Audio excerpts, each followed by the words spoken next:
Welcome to our channel. We hope you enjoy our narrated stories.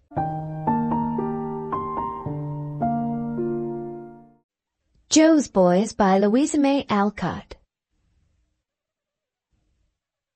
1. 10 years later.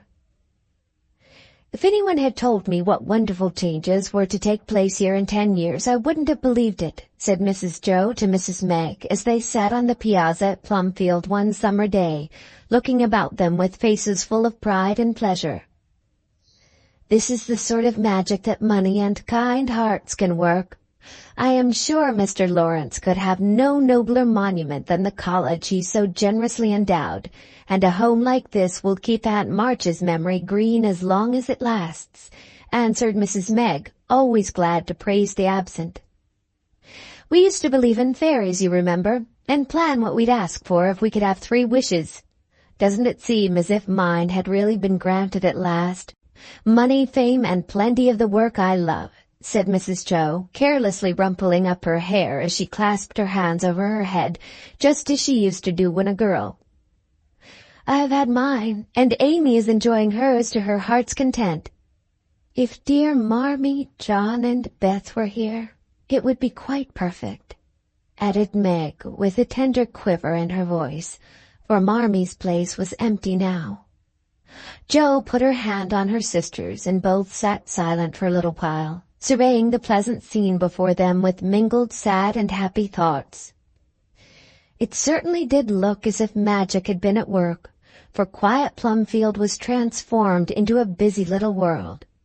The house seemed more hospitable than ever, refreshed now with new paint, added wings, well-kept lawn and garden, and a prosperous air it had not worn when riotous boys swarmed everywhere, and it was rather difficult for the Bhaers to make both ends meet. On the hill where kites used to be flown stood the fine college which Mr. Lawrence's munificent legacy had built. Busy students were going to and fro along the paths once trodden by childish feet, and many young men and women were enjoying all the advantages that wealth, wisdom, and benevolence could give them. Just inside the gates of Plumfield, a pretty brown cottage very like the Dovecote nestled among the trees, and on the green slope westward, Laurie's white-pillared mansion glittered in the sunshine.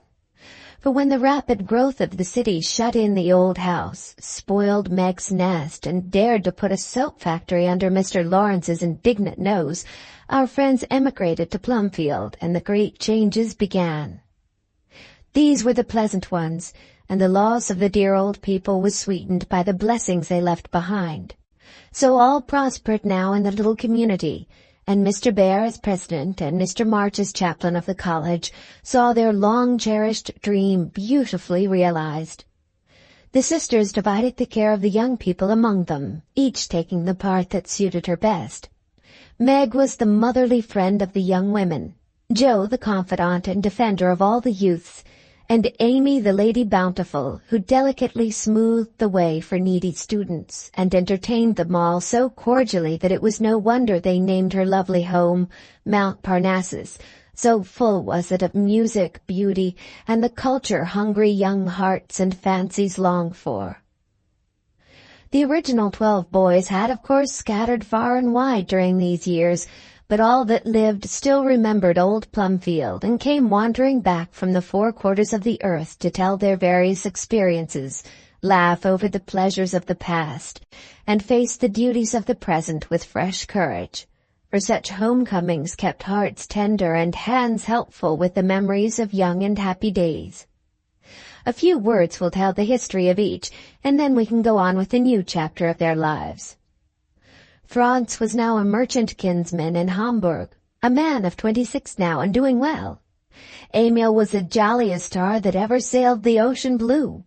His uncle sent him on a long voyage to disgust him with this adventurous life, but he came home so delighted with it that it was plain this was his profession, and the German kinsman gave him a good chance in his ships, so the lad was happy.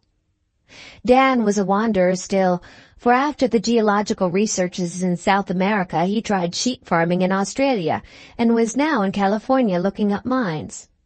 Nat was busy with music at the conservatory, preparing for a year or two in Germany to finish him off.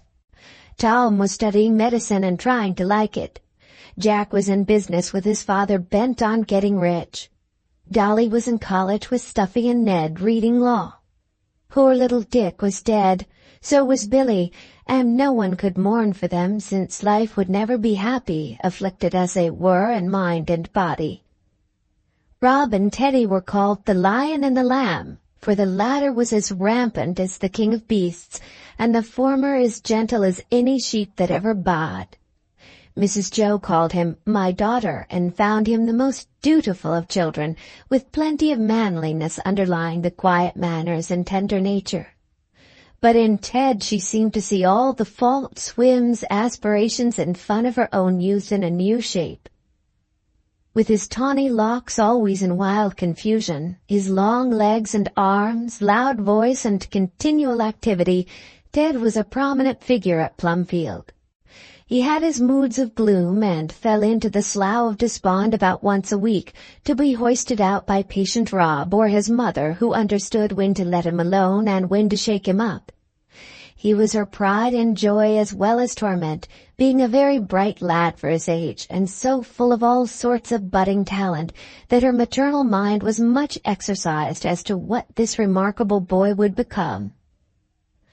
Demi had gone through college with honor, and Mrs. Meg had set her heart on his being a minister, picturing in her fond fancy the first sermon her dignified young parson would preach, as well as the long, useful, and honored life he was to lead. But John, as she called him now, firmly declined the divinity school, saying he had had enough of books and needed to know more of men and the world, and caused the dear woman much disappointment by deciding to try a journalist's career.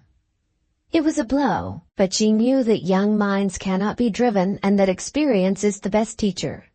So she let him follow his own inclinations, still hoping to see him in the pulpit. Aunt Jo raged when she found that there was to be a reporter in the family and called him Jenkins on the spot. She liked his literary tendencies, but had reason to detest official Paul Pry's, as we shall see later.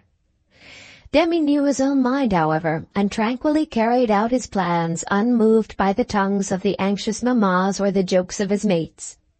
Uncle Teddy encouraged him and painted a splendid career, mentioning Dickens and other celebrities who began as reporters and ended as famous novelists or newspaper men. The girls were all flourishing. Daisy, as sweet and domestic as ever, was her mother's comfort and companion. Josie, at 14, was a most original young person, full of pranks and peculiarities, the latest of which was a passion for the stage, which caused her quiet mother and sister much anxiety as well as amusement. Bess had grown into a tall, beautiful girl, looking several years older than she was, with the same graceful ways and dainty tastes which the little princess had, and a rich inheritance of both the father's and mother's gifts, fostered by every aid love and money could give. But the pride of the community was naughty Nan, for like so many restless, willful children, she was growing into a woman full of the energy and promise that suddenly blossoms when the ambitious seeker finds the work she is fitted to do well. Nan began to study medicine at 16, and at 20 was getting on bravely, for now, thanks to other intelligent women, colleges and hospitals were open to her. She had never wavered in her purpose from the childish days when she shocked Daisy in the old willow by saying, "I don't want any family to fuss over. I shall have an office with bottles and pestle things in it and drive round and cure folks." The future foretold by the little girl the young woman was rapidly bringing to pass, and finding so much happiness in it that nothing could win her from the chosen work. Several worthy young gentlemen had tried to make her change her mind and choose, as Daisy did, a nice little house and family to take care of. But Nan only laughed and routed the lovers by proposing to look at the tongue which spoke of adoration, or professionally felt the pulse in the manly hand offered for her acceptance. So all departed but one persistent youth, who was such a devoted Traddles it was impossible to quench him. This was Tom, who was as faithful to his child sweetheart as she to her pestle things, and gave a proof of fidelity that touched her very much. He studied medicine for her sake alone, having no taste for it, and a decided fancy for a mercantile life. But Nan was firm, and Tom stoutly kept on, devoutly hoping he might not kill many of his fellow beings when he came to practice. They were excellent friends, however, and caused much amusement to their comrades by the vicissitudes of this merry love chase. Both were approaching Plumfield on the afternoon when Mrs. Meg and Mrs. Jo were talking on the piazza. Not together, for Nan was walking briskly along the pleasant road alone, thinking over a case that interested her, and Tom was pegging on behind to overtake her, as if by accident, when the suburbs of the city were passed, a little way of his, which was part of the joke. Nan was a handsome girl with a fresh color, clear eye, quick smile, and the self-poised look young women with a purpose always have. She was simply and sensibly dressed, walked easily, and seemed full of vigor, with her broad shoulders well back, arms swinging freely, and the elasticity of youth and health in every motion. The few people she met turned to look at her, as if it was a pleasant sight to see a hearty, happy girl walking countryward that lovely day. And the red-faced young man steaming along behind, hat off and every tight curl wagging with impatience, evidently agreed with them. Presently a mild "Hello" was borne upon the breeze, and pausing with an effort to look surprised that was an utter failure, Nan said affably, "Oh, is that you, Tom?" "Looks like it. Thought you might be walking out today," and Tom's jovial face beamed with pleasure. "You knew it. How is your throat?" asked Nan, in her professional tone, which was always a quencher for undue raptures. "Throat? Oh, yes, I remember. It is well. The effect of that prescription was wonderful. I'll never call homeopathy a humbug again." "You were the humbug this time, and so were the unmedicated pallets I gave you. If sugar or milk can cure diphtheria in this remarkable manner, I'll make a note of it." "Oh, Tom, will you never be done playing tricks?" "Oh, Nan, will you never be done getting the better of me?" And the merry pair laughed at one another just as they did in the old times, which always came back freshly when they went to Plumfield. "Well, I knew I shouldn't see you for a week if I didn't scare up some excuse for a call at the office. You were so desperately busy all the time I never get a word," explained Tom. "You ought to be busy too, and above such nonsense. Really, Tom, if you don't give your mind to your lectures, you'll never get on," said Nan soberly. "I have quite enough of them as it is," answered Tom with an air of disgust. "A fellow must lark about a bit after dissecting corpuses all day. I can't stand it long at a time, though some people seem to enjoy it immensely." "Then why not leave it and do what suits you better? I always thought it a foolish thing, you know," said Nan, with a trace of anxiety in the keen eyes that searched for signs of illness in a face as ruddy as a Baldwin apple. "You know why I chose it, and why I shall stick to it if it kills me. I may not look delicate, but I've a deep-seated heart complaint, and it will carry me off sooner or later, for only one doctor in the world can cure it, and she won't." There was an air of pensive resignation about Tom that was both comic and pathetic, for he was in earnest and kept on giving hints of this sort without the least encouragement. Nan frowned, but she was used to it and knew how to treat him. "She is curing it in the best and only way, but a more refractory patient never lived. Did you go to that ball as I directed?" "I did." "And devote yourself to pretty Miss West?" "Danced with her the whole evening." "No impression made on that susceptible organ of yours?" "Not the slightest. I gaped in her face once, forgot to feed her, and gave a sigh of relief when I handed her over to her mamma." "Repeat the dose as often as possible and note the symptoms. I predict that you'll cry for it by and by." "Never. I'm sure it doesn't suit my constitution." "We shall see. Obey orders," sternly. "Yes, doctor," meekly. Silence reigned for a moment. Then, as if the bone of contention was forgotten and the pleasant recollections called up by familiar objects, Nan said suddenly, "What fun we used to have in that wood! Do you remember how you tumbled out of the big nut tree and nearly broke your collarbones?" "Don't I?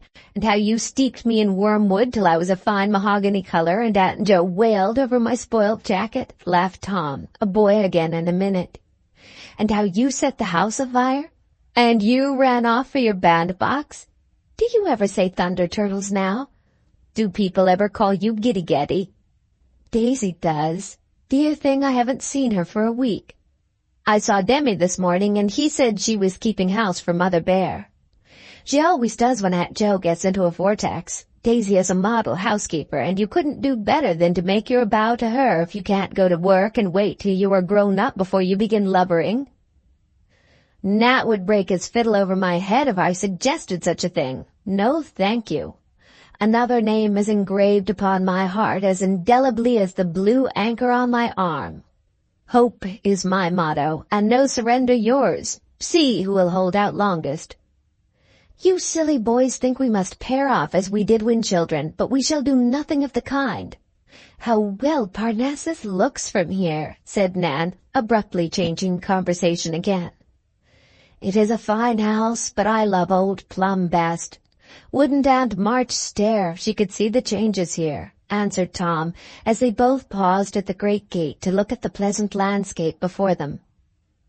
A sudden whoop startled them, as a long boy with a wild yellow head came leaping over a hedge like a kangaroo, followed by a slender girl who stuck in the hawthorn and sat there laughing like a witch. A pretty little lass she was, with curling dark hair, bright eyes, and a very expressive face.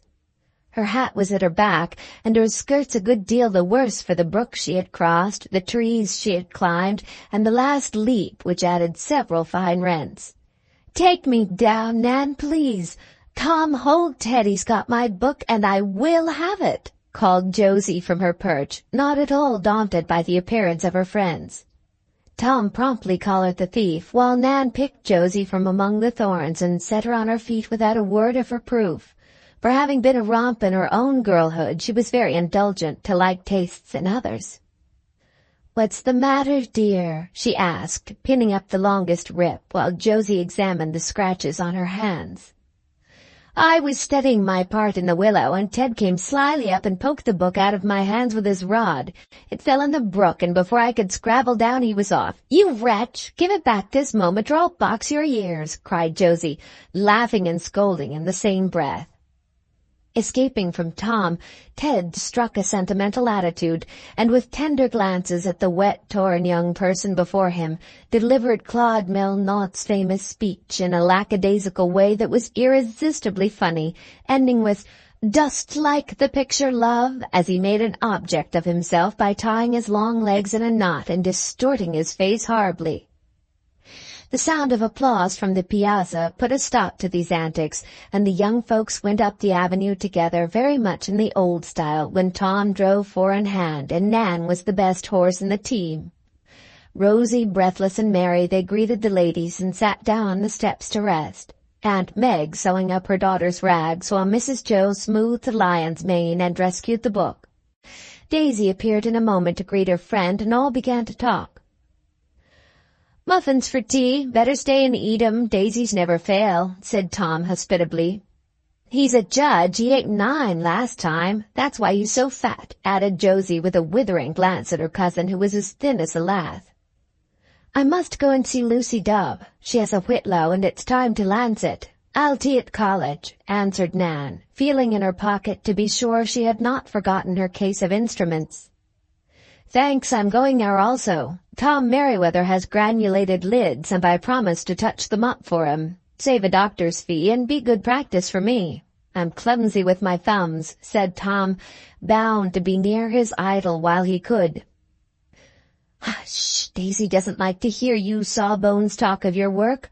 Muffins suit us better," and Ted grinned sweetly with a view to future favors in the eating line. "Any news of the Commodore?" asked Tom. "He is on his way home, and Dad hopes to come soon. I long to see my boys together and have begged the wanderers to come to Thanksgiving, if not before," answered Mrs. Jo, beaming at the thought. "They'll come, every man of them, if they can. Even Jack will risk losing $1 for the sake of one of our jolly old dinners," laughed Tom. "There's the turkey fattening for the feast. I never chase him now, but feed him well, and he's swellin' visibly, bless his drumsticks," said Ted, pointing out the doomed fowl proudly parading in a neighboring field. If Nat goes the last of the month, we shall want a farewell frolic for him. I suppose the dear old chirper will come home a second old bull," said Nan to her friend.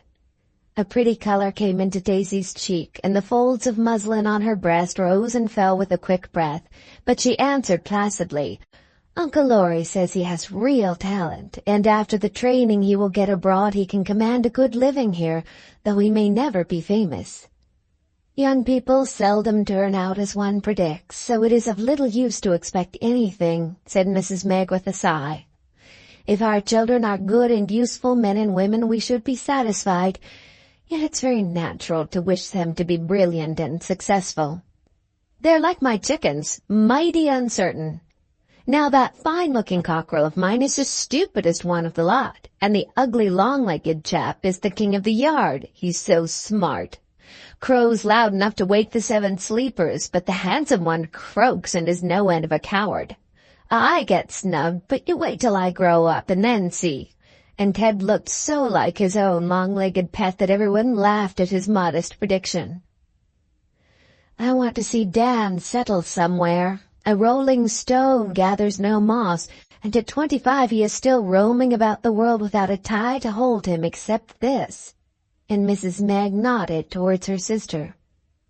"Dan will find his place at last, and experience is his best teacher. He is rough still, but each time he comes home I see a change for the better, and never lose my faith in him. He may never do anything great, or get rich, but if the wild boy makes an honest man, I'm satisfied," said Mrs. Jo, who always defended the black sheep of her flock.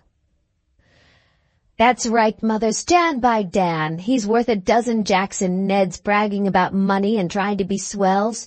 You see if he doesn't do something to be proud of and take the wind out of their sails," added Ted, whose love for his Danny was now strengthened by a boy's admiration for the bold, adventurous man.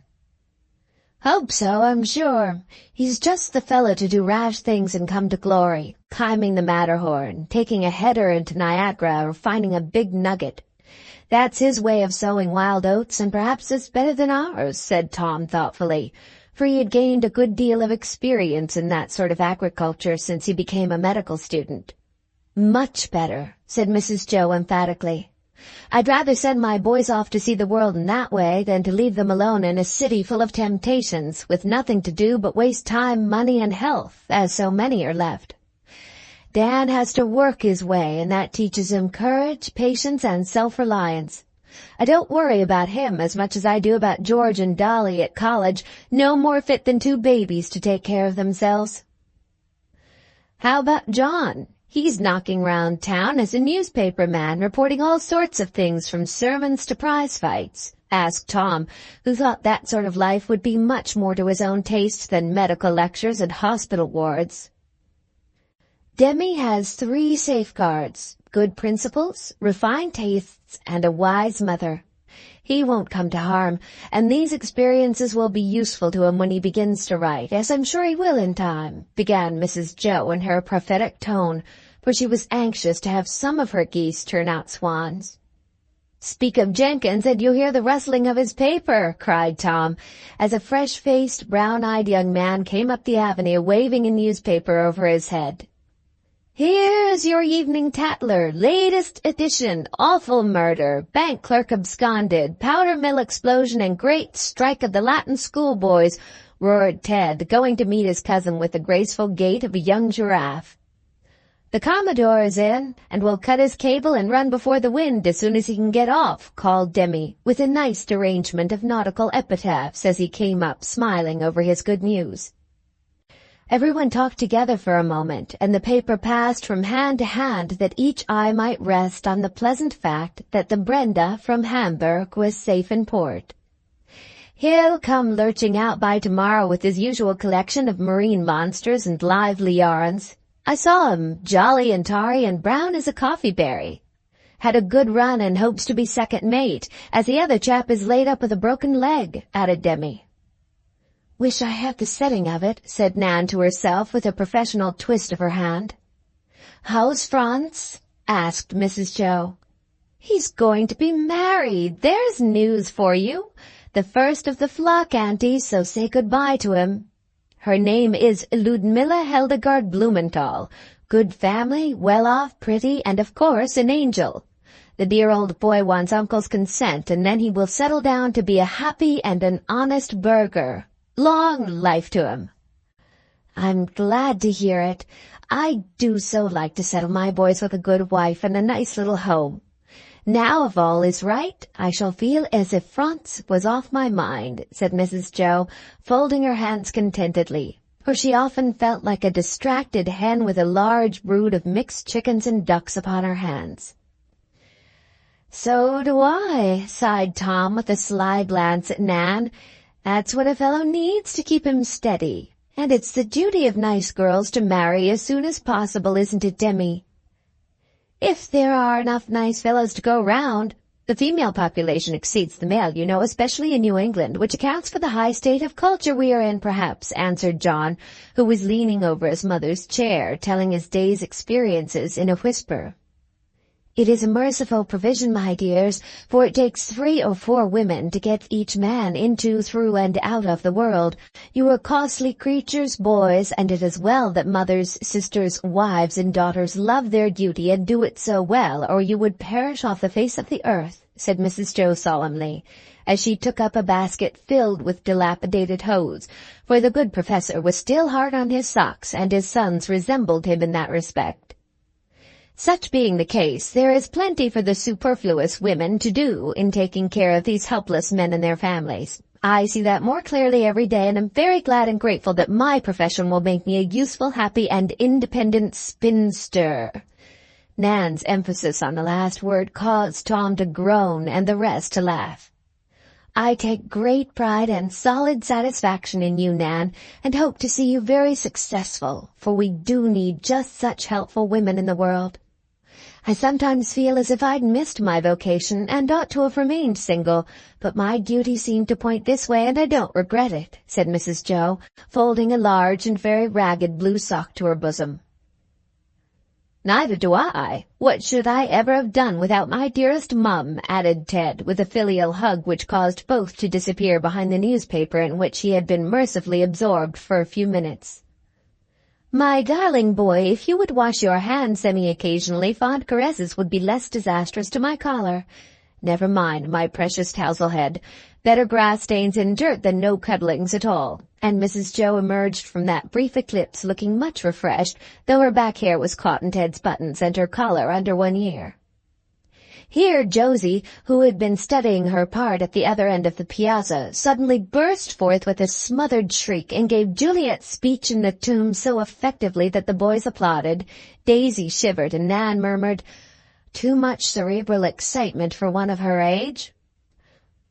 "I'm afraid you'll have to make up your mind to it, Meg. That child is a born actress. We never did anything so well, not even the witch's curse," said Mrs. Jo, casting a bouquet of many-colored socks at the feet of her flushed and panting niece when she fell gracefully upon the doormat. "It is a sort of judgment upon me for my passion for the stage when a girl. Now I know how dear Marmee felt when I begged to be an actress. I never can consent, and yet I may be obliged to give up my wishes, hopes, and plans again." There was an accent of reproach in his mother's voice which made Demi pick up his sister with a gentle shake and the stern command to drop that nonsense in public. "Drop me, minion, or I'll give you the maniac bride with my best ha-ha!"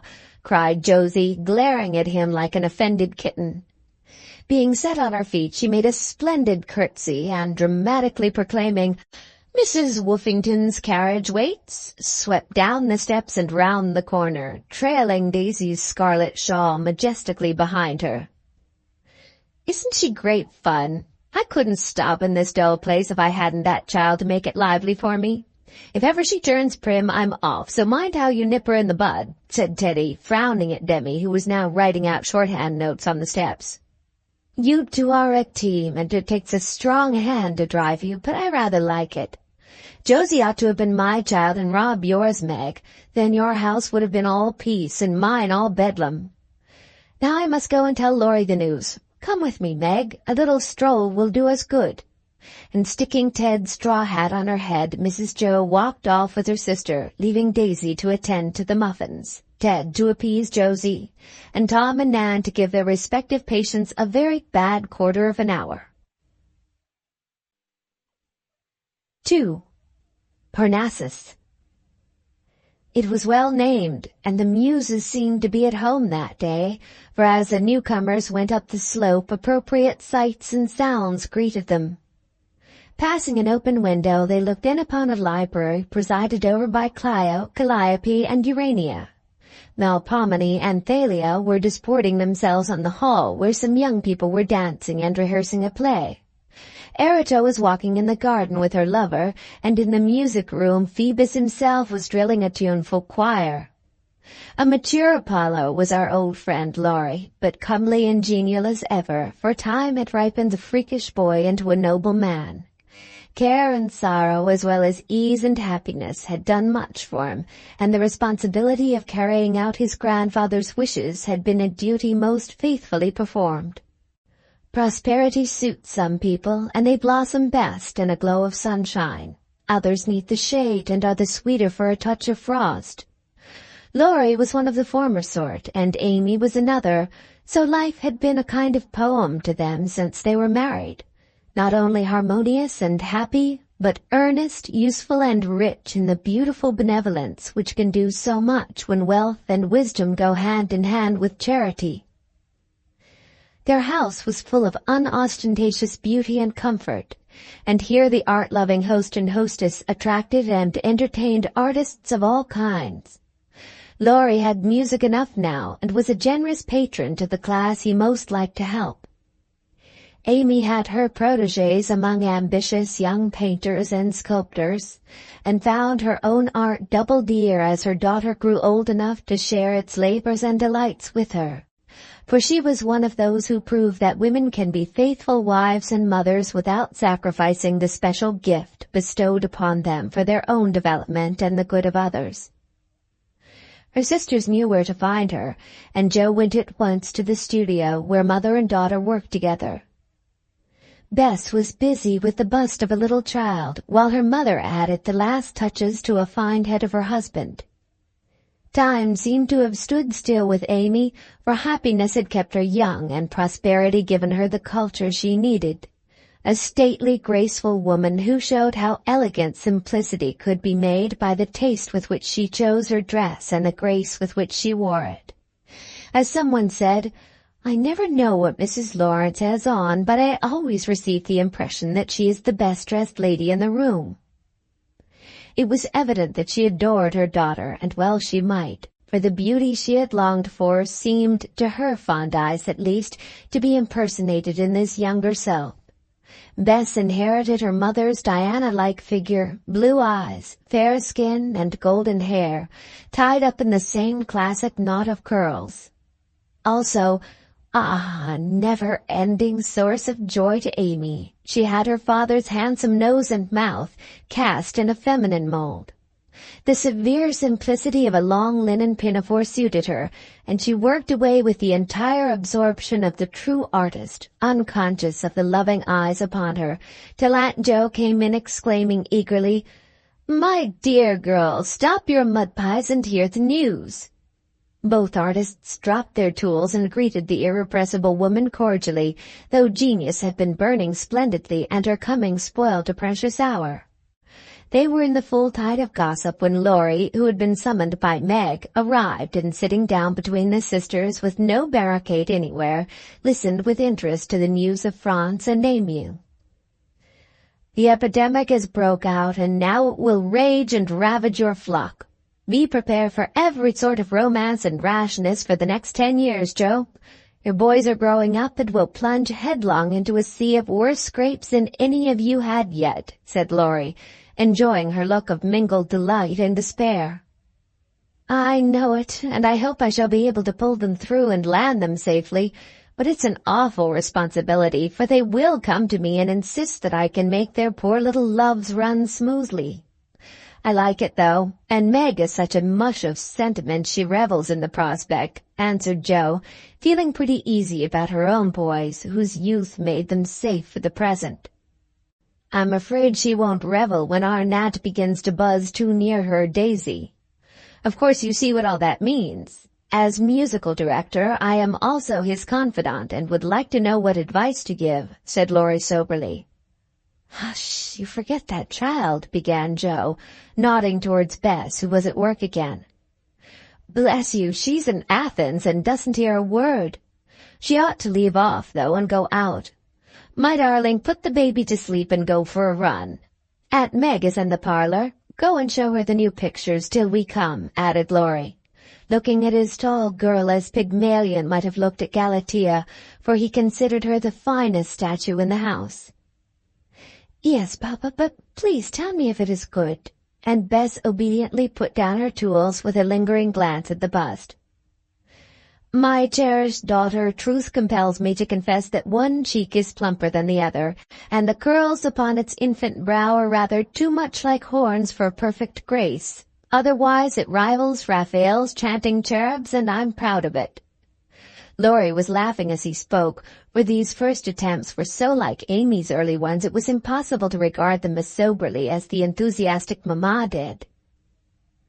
You can't see beauty in anything but music, answered Bess, shaking the golden head that made the one bright spot in the cool north lights of the great studio.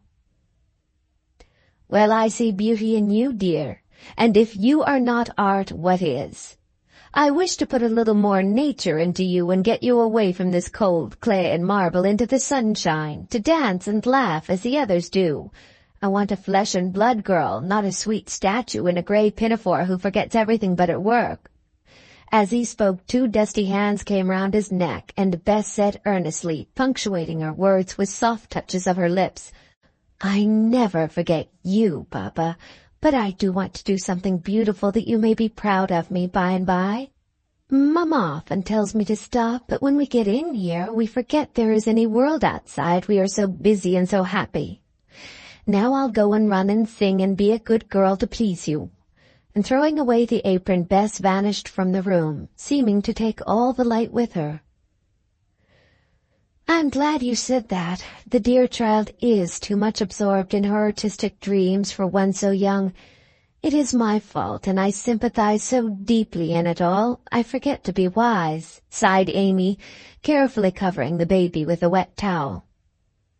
I think this power of living in our children is one of the sweetest things in the world. But I try to remember what Marmee once said to Meg, that fathers should have their share in the education of both girls and boys. So I leave Ted to his father all I can, and Fritz lends me Rob, whose quiet ways are as restful and good for me as Ted's tempests are for his father.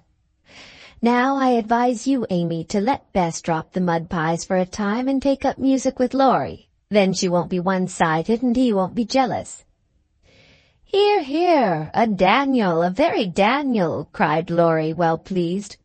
I thought you'd lend a hand, Jo, and say a word for me. I am a little jealous of Amy, and want more of a share in my girl. Come, my lady, let me have her this summer, and next year, when we go to Rome, I'll give her up to you and high art. Isn't that a fair bargain? I agree, but in trying your hobby, nature, with music thrown in, don't forget that, though only 15, our Bess is older than most girls of that age and cannot be treated like a child. She is so very precious to me.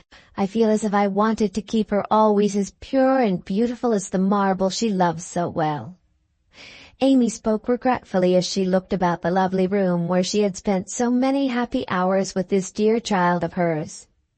Turn and turn about is fair play, as we used to say when we all wanted to ride on Ellen Tree or wear the russet boots, said Jo briskly. So you must share your girl between you and see who will do the most for her.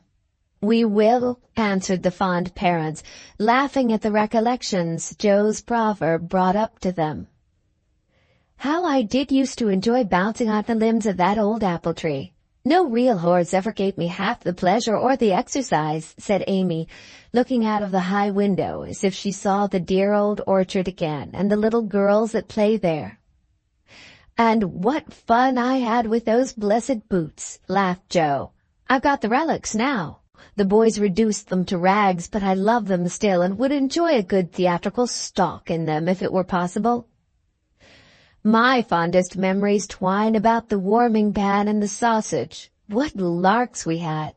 And how long ago it seems, said Laurie, staring at the two women before him as if he found it hard to realize that they had ever been little Amy and riotous Jo. Don't suggest that we are growing old, my lord. We have only bloomed, and a very nice bouquet we make with our buds about us, answered Mrs. Amy, shaking out the folds of her rosy muslin with much the air of dainty satisfaction the girl used to show in a new dress. Not to mention our thorns and dead leaves, added Jo with a sigh. For life had never been very easy to her, and even now she had her troubles both within and without. Come and have a dish of tea, old dear, and see what the young folks are about. You are tired and want to be stayed with flagons and comforted with apples, said Laurie, offering an arm to each sister and leading them away to afternoon tea, which flowed as freely on Parnassus as the nectar of old. They found Meg in the summer parlor, an airy and delightful room, full now of afternoon sunshine and the rustle of trees, for the 3 long windows opened on the garden. The great music room was at one end, and at the other, in a deep alcove hung with purple curtains, a little household shrine had been made.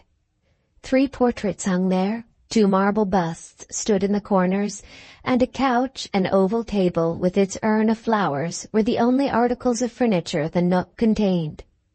The busts were John Brooke and Beth, Amy's work, both excellent likenesses, and both full of the placid beauty which always recalls the saying that clay represents life, plaster death, marble immortality. On the right, as became the founder of the house, hung the portrait of Mr. Lawrence, with its expression of mingled pride and benevolence, as fresh and attractive as when he caught the girl Jo admiring it. Opposite was Aunt March, a legacy to Amy, in an imposing turban, immense sleeves, and long mittens decorously crossed on the front of her plum-colored satin gown. Time had mellowed the severity of her aspect, and the fixed regard of the handsome old gentleman opposite seemed to account for the amiable simper on lips that had not uttered a sharp word for years.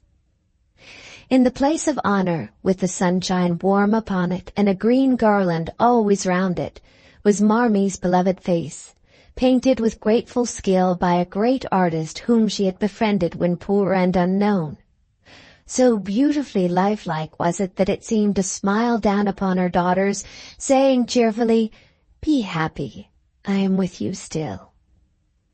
The 3 sisters stood a moment, looking up at the beloved picture with eyes full of tender reverence, and the longing that never left them, for this noble mother had been so much to them that no one could ever fill her place. Only 2 years since she had gone away to live and love anew, leaving such a sweet memory behind her that it was both an inspiration and a comforter to all the household. They felt this as they drew closer to one another, and Laurie put it into words as he said earnestly, "I can ask nothing better for my child than that she may be a woman like our mother. Please God she shall be, if I can do it, for I owe the best I have to this dear saint." Just then a fresh voice began to sing Ave Maria in the music room, and Beth unconsciously echoed her father's prayer for her as she dutifully obeyed his wishes. The soft sound of the air Marmee used to sing led the listeners back into the world again from that momentary reaching after the loved and lost, and they sat down together near the open windows enjoying the music, while Laurie brought them tea, making the little service pleasant by the tender care he gave to it. Nat came in with Jemmy, soon followed by Ted and Josie, the professor and his faithful Rob, all anxious to hear more about the boys. The rattle of cups and tongues grew brisk, and the setting sun saw a cheerful company resting in the bright room after the varied labors of the day. Professor Bhaer was gray now, but robust and genial as ever, for he had the work he loved and did it so heartily that the whole college felt his beautiful influence. Rob was as much like him as it was possible for a boy to be, and was already called the young professor. He so adored study and closely imitated his honored father in all ways. "Well, heart's dearest, we go to have our boys again, all two, and may rejoice greatly," said Mr. Bhaer, seating himself beside Jo with a beaming face and a handshake of congratulation. "Oh, Fritz, I'm so delighted about Emil, and if you approve about Franz also. Did you know, Ludmilla, is it a wise match?" asked Mrs. Jo, handing him her cup of tea and drawing closer as if she welcomed her refuge in joy as well as sorrow. "It all goes well. I saw the Madkin when I was over to place Franz. A child then, but most sweet and charming. Blumenthal is satisfied, I think, and the boys will be happy.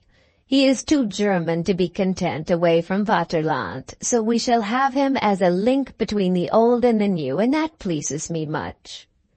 And Emil, he is to be second mate next voyage, isn't that fine? I'm so happy that both your boys have done well. You gave up so much for them and their mother. You made light of it, dear, but I never forget it," said Jo, with her hand in his as sentimentally as if she was a girl again and her Fritz had come a-wooing. He laughed his cheery laugh and whispered behind her fan, "If I had not come to America for the poor lads, I never should have found my Jo. The hard times are very sweet now, and I bless God for all I seem to lose because I gained the blessing of my life." "Spooning, spooning! Here's an awful flirtation on the sly," cried Teddy, peering over the fan just at that interesting moment, much to his mother's confusion and his father's amusement, for the professor never was ashamed of the fact that he still considered his wife the dearest woman in the world. Rob promptly ejected his brother from one window to see him skip in at the other, while Mrs. Jo shut her fan and held it ready to rap her unruly boy's knuckles if he came near her again.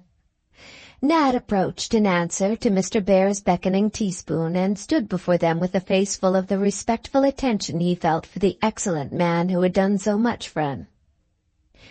"I have the letters ready for thee, my son. They are two old friends of mine in Leipzig, who will befriend thee in that new life. It is well to have them, for thou wilt be heartbroken with Heimweh at the first, Nat, and need comforting," said the professor, giving him several letters. "Thanks, sir. Yes, I expect to be pretty lonely till I get started. Then my music and the hope of getting on will cheer me up," answered Nat, who both longed and dreaded to leave all these friends behind him and make new ones.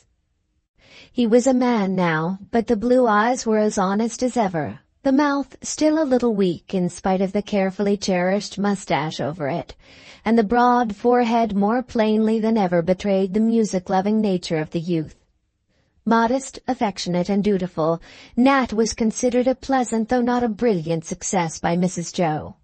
She loved and trusted him, and was sure he would do his best, but did not expect that he would be great in any way, unless the stimulus of foreign training and self-dependence made him a better artist and a stronger man than now seemed likely. "I've marked all your things, or rather Daisy did, and as soon as your books are collected we can see about the packing," said Mrs. Jo, who was so used to fitting boys off for all quarters of the globe that a trip to the North Pole would not have been too much for her. Nat grew red at mention of that name, or was it the last glow of sunset on his rather pale cheek? And his heart beat rapidly at the thought of the dear girl working N's and B's on his humble socks and handkerchiefs. For Nat adored Daisy, and the cherished dream of his life was to earn a place for himself as a musician and win this angel for his wife. This hope did more for him than the professor's counsels, Mrs. Jo's care, or Mr. Lorry's generous help. For her sake he worked, waited, and hoped, finding courage and patience in the dream of that happy future when Daisy should make a little home for him, and he fiddle a fortune into her lap. Mrs. Jo knew this, and though he was not exactly the man she would have chosen for her niece, she felt that Nat would always need just the wise and loving care Daisy could give him, and that without it there was a danger of his being one of the amiable and aimless men who fail for want of the right pilot to steer them safely through the world. Mrs. Meg decidedly frowned upon the poor boy's love, and would not hear of giving her dear girl to any but the best man to be found on the face of the earth. She was very kind, but as firm as such gentle souls can be, and Nat fled for comfort to Mrs. Jo, who always espoused the interests of her boys heartily.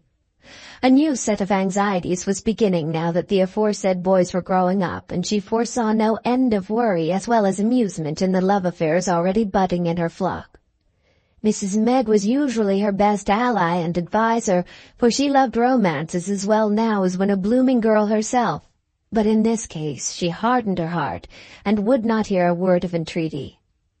Nat was not man enough, never would be. No one knew his family. A musician's life was a hard one. Daisy was too young, 5 or 6 years hence, when time had proved them both, perhaps. Let us see what absence will do for him. And that was the end of it, for when the maternal pelican was roused, she could be very firm, though for her precious children she would have plucked her last feather and given the last drop of her blood. Mrs. Jo was thinking of this as she looked at Nat, while he talked with her husband about Leipzig, and she resolved to have a clear understanding with him before he went. For she was used to confidences, and talked freely with her boys about the trials and temptations that beset all lives in the beginning, and so often mar them for want of the right word at the right moment. This is the first duty of parents, and no false delicacy should keep them from the watchful care, the gentle warning, which makes self-knowledge and self-control the compass and pilot of the young as they leave the safe harbor of home.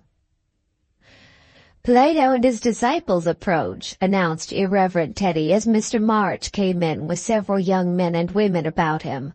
For the wise old man was universally beloved and ministered so beautifully to his flock that many of them thanked him all their lives for the help given to both hearts and souls.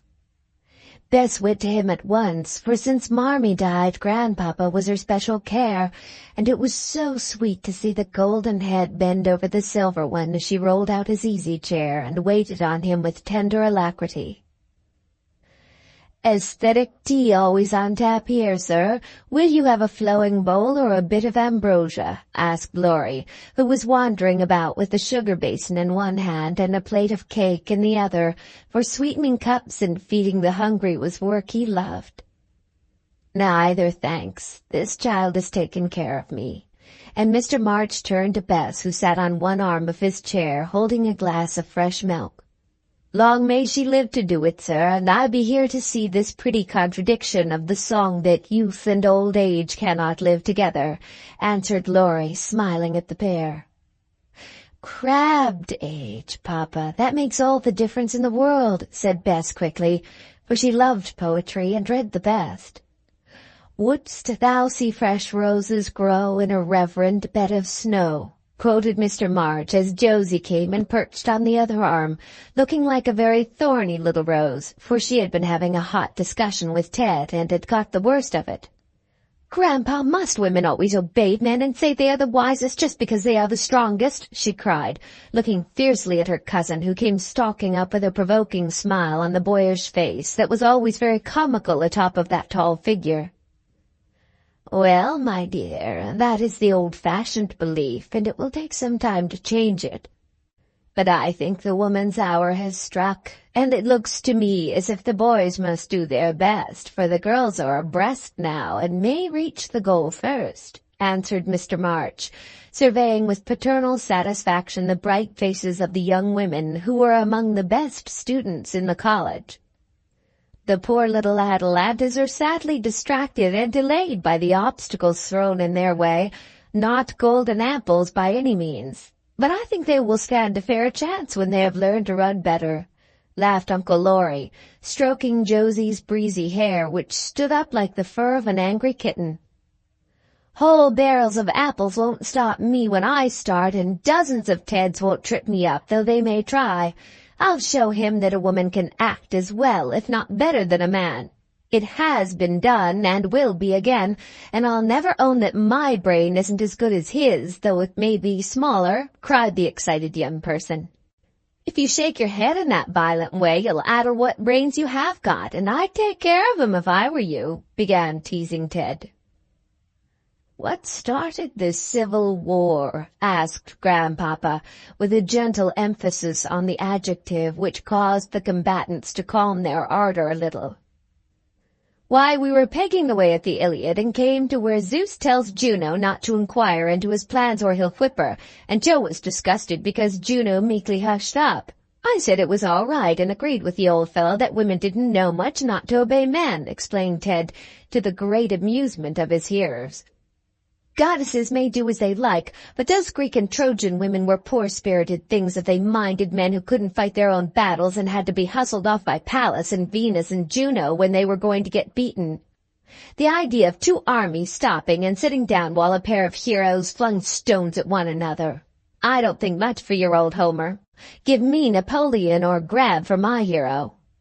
Josie's scorn was as funny as if a hummingbird scolded at an ostrich, and everyone laughed as she sniffed at the immortal poet and criticized the gods. "Napoleon's Juno had a nice time, didn't she? That's just the way girls argue, first one way and then the other," jeered Ted. "Like Johnson's young lady, who was not categorical but all wiggle-waggle," added Uncle Laurie, enjoying the battle immensely. "I was only speaking of them as soldiers. But if you come to the woman side of it, wasn't Grant a kind husband and Mrs. Grant a happy woman? He didn't threaten to whip her if she asked a natural question. And if Napoleon did do wrong about Josephine, he could fight and didn't want any Minerva to come fussing over him. They were a stupid set, from dandified Paris to Achilles sulking in his ships, and I won't change my opinion for all the Hectors and Agamemnons in Greece," said Josie, still unconquered. "You can fight like a Trojan, that's evident, and we will be the two obedient armies looking on while you and Ted have it out," began Uncle Laurie, assuming the attitude of a warrior leaning on his spear. "I fear we must give it up, for Pallas is about to descend and carry off our Hector," said Mr. March, smiling as Jo came to remind her son that supper time was near. "We will fight it out later when there are no goddesses to interfere," said Teddy, as he turned away with unusual alacrity, remembering the treat in store. "Conquered by a muffin, by Jove!" called Josie after him, exulting in an opportunity to use the classical exclamation forbidden to her sex. But Ted shot a Parthian arrow as he retired in good order by replying with a highly virtuous expression, "Obedience is a soldier's first duty."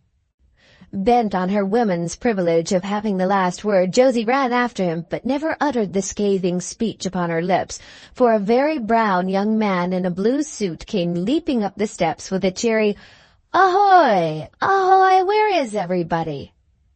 "Emil! Emil!" cried Josie, and in a moment Ted was upon him, and the late enemies ended their fray in a joyful welcome to the newcomer. Muffins were forgotten, and towing their cousin like two fussy little tugs with the fine merchantmen, the children returned to the parlor, where Emil kissed all the women and shook hands with all the men except his uncle. Him he embraced in the good old German style, to the great delight of the observers. "Didn't think I could get off today, but found I could and steered straight for old Plum.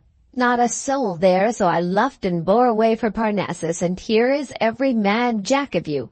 Bless your hearts, how glad I am to see you all," exclaimed the sailor boy, beaming at them as he stood with his legs apart as if he still felt the rocking deck under his feet. "You ought to shiver your timbers, not bless our hearts, Emil. It's not nautical at all. Oh, how nice and shippy and tarry you do smell," said Josie, sniffing at him with great enjoyment of the fresh sea odors he brought with him. This was her favorite cousin, and she was his pet, so she knew that the bulging pockets of the blue jacket contained treasures for her at least.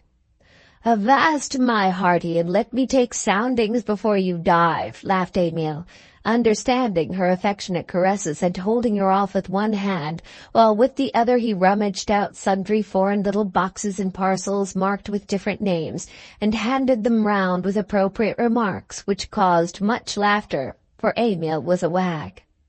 "There's a hawser that will hold our little cockboat still about 5 minutes," he said, throwing a necklace of pretty pink coral over Josie's head. "And here's something the mermaid sent to Undine," he added, handing Bess a string of pearly shells on a silver chain. "I thought Daisy would like a fiddle, and Nat can find her a bow," continued the sailor with a laugh as he undid a dainty filigree brooch in the shape of a violin. "I know she will, and I'll take it to her," answered Nat as he vanished, glad of an errand and sure that he could find Daisy, though Emil had missed her. Emil chuckled and handed out a quaintly carved bear whose head opened, showing a capacious inkstand. This he presented with a scrape to Aunt Jo. "Knowing your fondness for these fine animals, I brought this one to your pen." "Very good, Commodore. Try again," said Mrs. Jo, much pleased with her gift, which caused the professor to prophesy works of Shakespeare from its depths, so great would be the inspiration of the beloved Bruin. "As Aunt Meg will wear caps in spite of her youth, I got Ludmilla to get me some bits of lace. Hope you like 'em." And out of a soft paper came some filmy things, one of which soon lay like a net of snowflakes on Mrs. Meg's pretty hair. "I couldn't find anything swell enough for Aunt Amy because she has everything she wants, so I brought a little picture that always makes me think of her when Bess was a baby." And he handed her an oval ivory locket, on which was painted a golden-haired Madonna with a rosy child folded in her blue mantle. "How lovely!" cried everyone, and Aunt Amy at once hung it about her neck on the blue ribbon from Bess's hair, charmed with her gift, for it recalled the happiest year of her life. "Now I flatter myself I've got just the thing for Nan, neat but not gaudy. A sort of sign, you see, and very appropriate for a doctor," said Emil, proudly displaying a pair of lava earrings shaped like little skulls. "Horrid!" And Bess, who hated ugly things, turned her eyes to her own pretty shells. "She won't wear earrings," said Josie.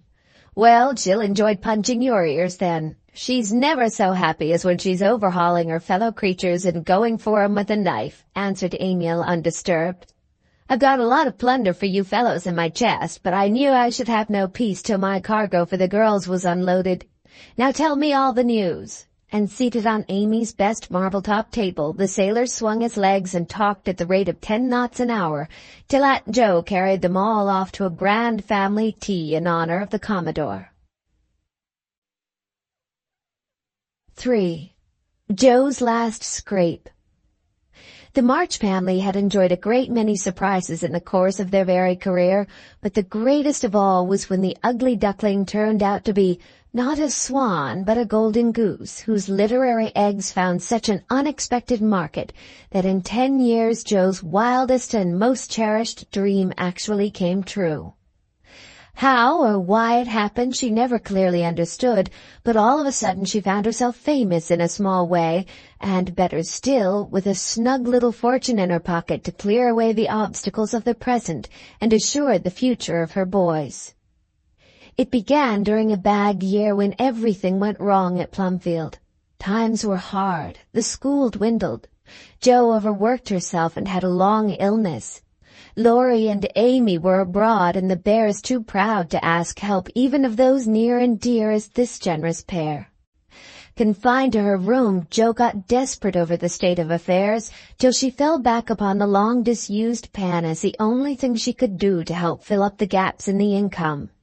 A book for girls being wanted by a certain publisher, she hastily scribbled a little story describing a few scenes and adventures in the lives of herself and sisters, though boys were more in her line, and with very slight hopes of success sent it out to seek its fortune. Things always went by contraries with Jo. Her first book, labored over for years and launched full of the high hopes and ambitious dreams of youth, foundered on its voyage, though the rat continued to float long afterward, to the profit of the publisher at least. The hastily written story, sent away with no thought beyond the few dollars it might bring, sailed with a fair wind and a wise pilot at the helm into public favor, and came home heavily laden with an unexpected cargo of gold and glory. A more astonished woman probably never existed than Josephine Bhaer when her little ship came into port with flags flying, cannon that had been silent before now booming gaily, and better than all, many kind faces rejoicing with her, many friendly hands grasping hers with cordial congratulations. After that it was plain sailing, and she merely had to load her ships and send them off on prosperous trips to bring home stores of comfort for all she loved and labored for.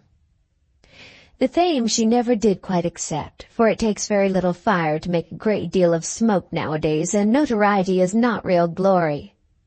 The fortune she could not doubt and gratefully received, though it was not half so large a one as a generous world reported it to be.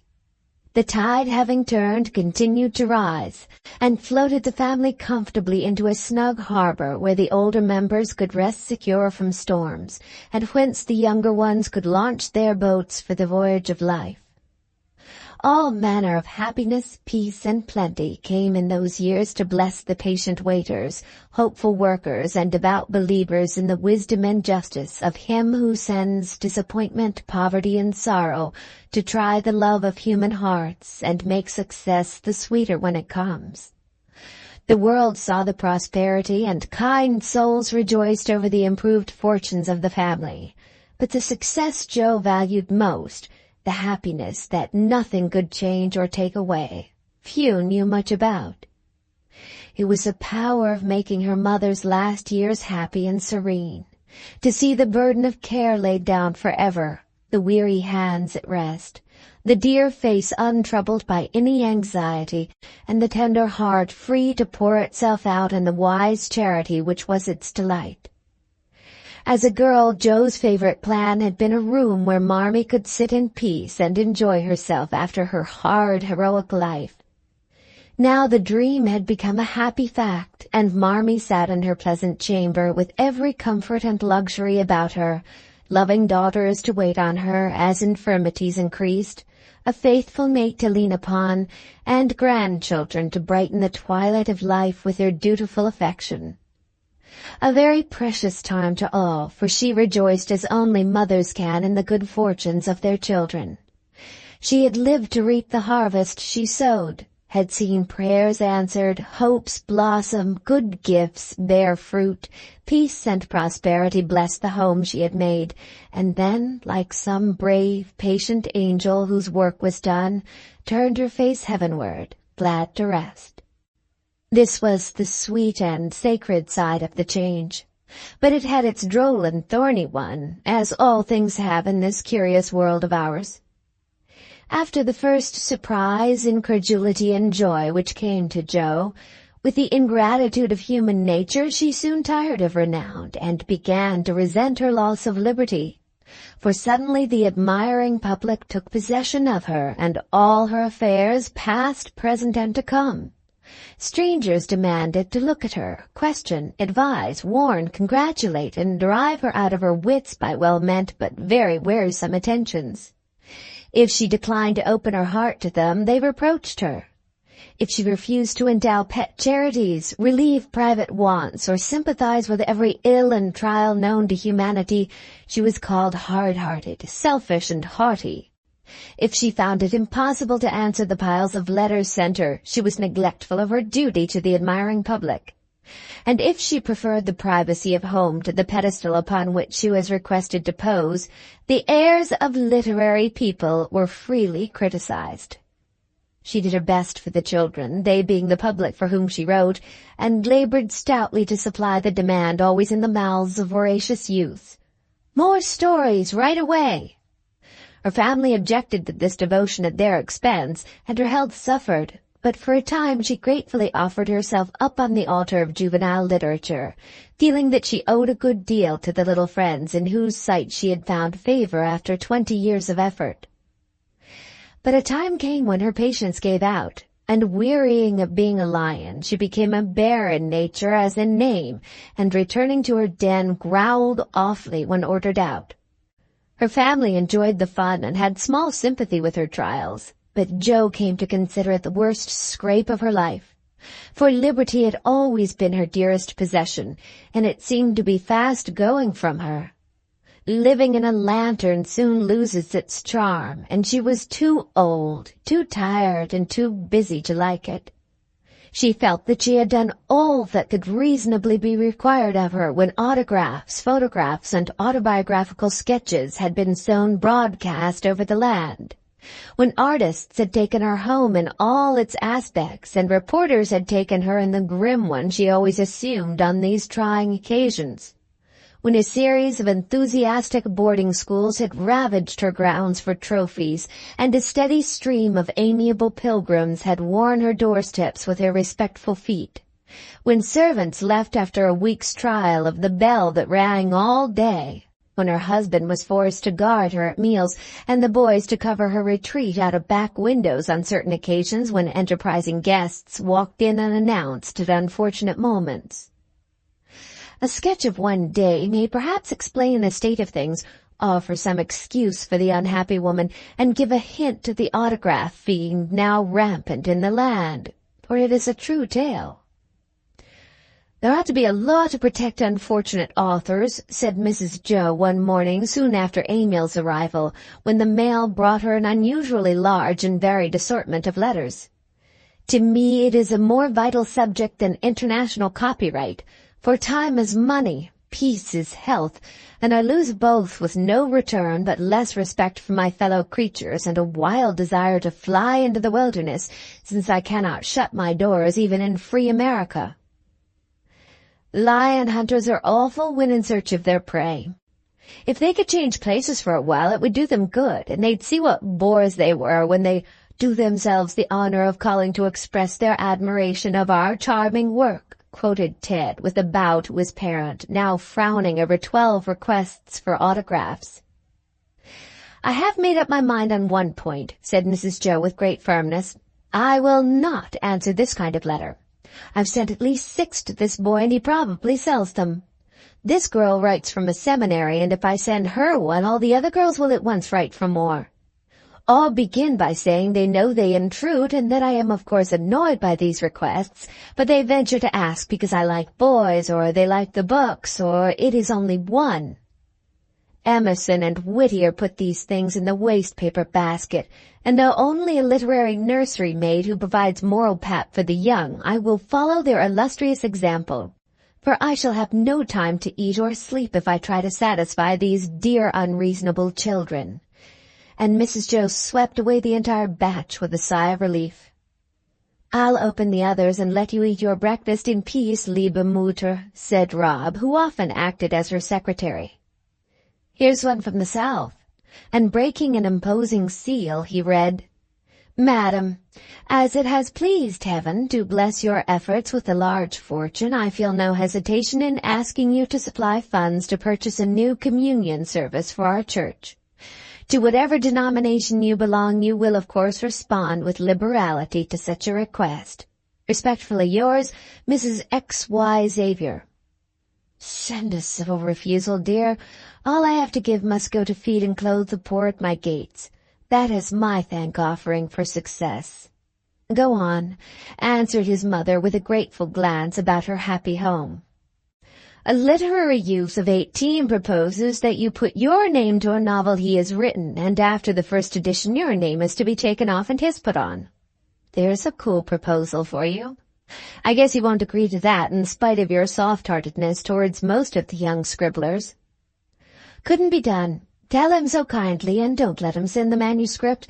I've 7 on hand now, and barely time to read my own," said Mrs. Jo, pensively fishing a small letter out of the slop bowl and opening it with care, because the downhill address suggested that a child wrote it. "I will answer this myself. A little sick girl wants a book, and she shall have it, but I can't write sequels to all the rest to please her. I should never come to an end if I tried to suit these voracious little Oliver Twists, clamoring for more. What next, Robin?" "This is short and sweet. Dear Mrs. Bhaer, I am now going to give you my opinion of your works. I have read them all many times and call them first-rate. Please go ahead. Your admirer, Billy Babcock." Now that is what I like. Billy is a man of sense and a critic worth having, since he has read my works many times before expressing his opinion. He asks for no answer, so send my thanks and regards. Here's a lady in England with 7 girls, and she wishes to know your views upon education. Also what careers they shall follow, the oldest being 12. Don't wonder she's worried, laughed Rob. I'll try to answer it, but as I have no girls, my opinion isn't worth much and will probably shock her, as I shall tell her to let them run and play and build up good stout bodies before she talks about careers. They will soon show what they want if they are let alone and not all run in the same mold. Here's a fellow who wants to know what sort of a girl he shall marry and if you know of any like those in your stories. Give him Nan's address and see what he'll get, proposed Ted, privately resolving to do it himself if possible. This is from a lady who wants you to adopt her child and lend her money to study art abroad for a few years. Better take it and try your hand at a girl, Mother. No, thank you. I will keep to my own line of business. What is that blotted one? It looks rather awful to judge by the ink, asked Mrs. Jo, who beguiled her daily task by trying to guess from the outside what was inside her many letters. This proved to be a poem from an insane admirer to judge by its incoherent style. To J.M.B. Oh, were I a heliotrope, I would play poet, and blow a breeze of fragrance to you, and none should know it.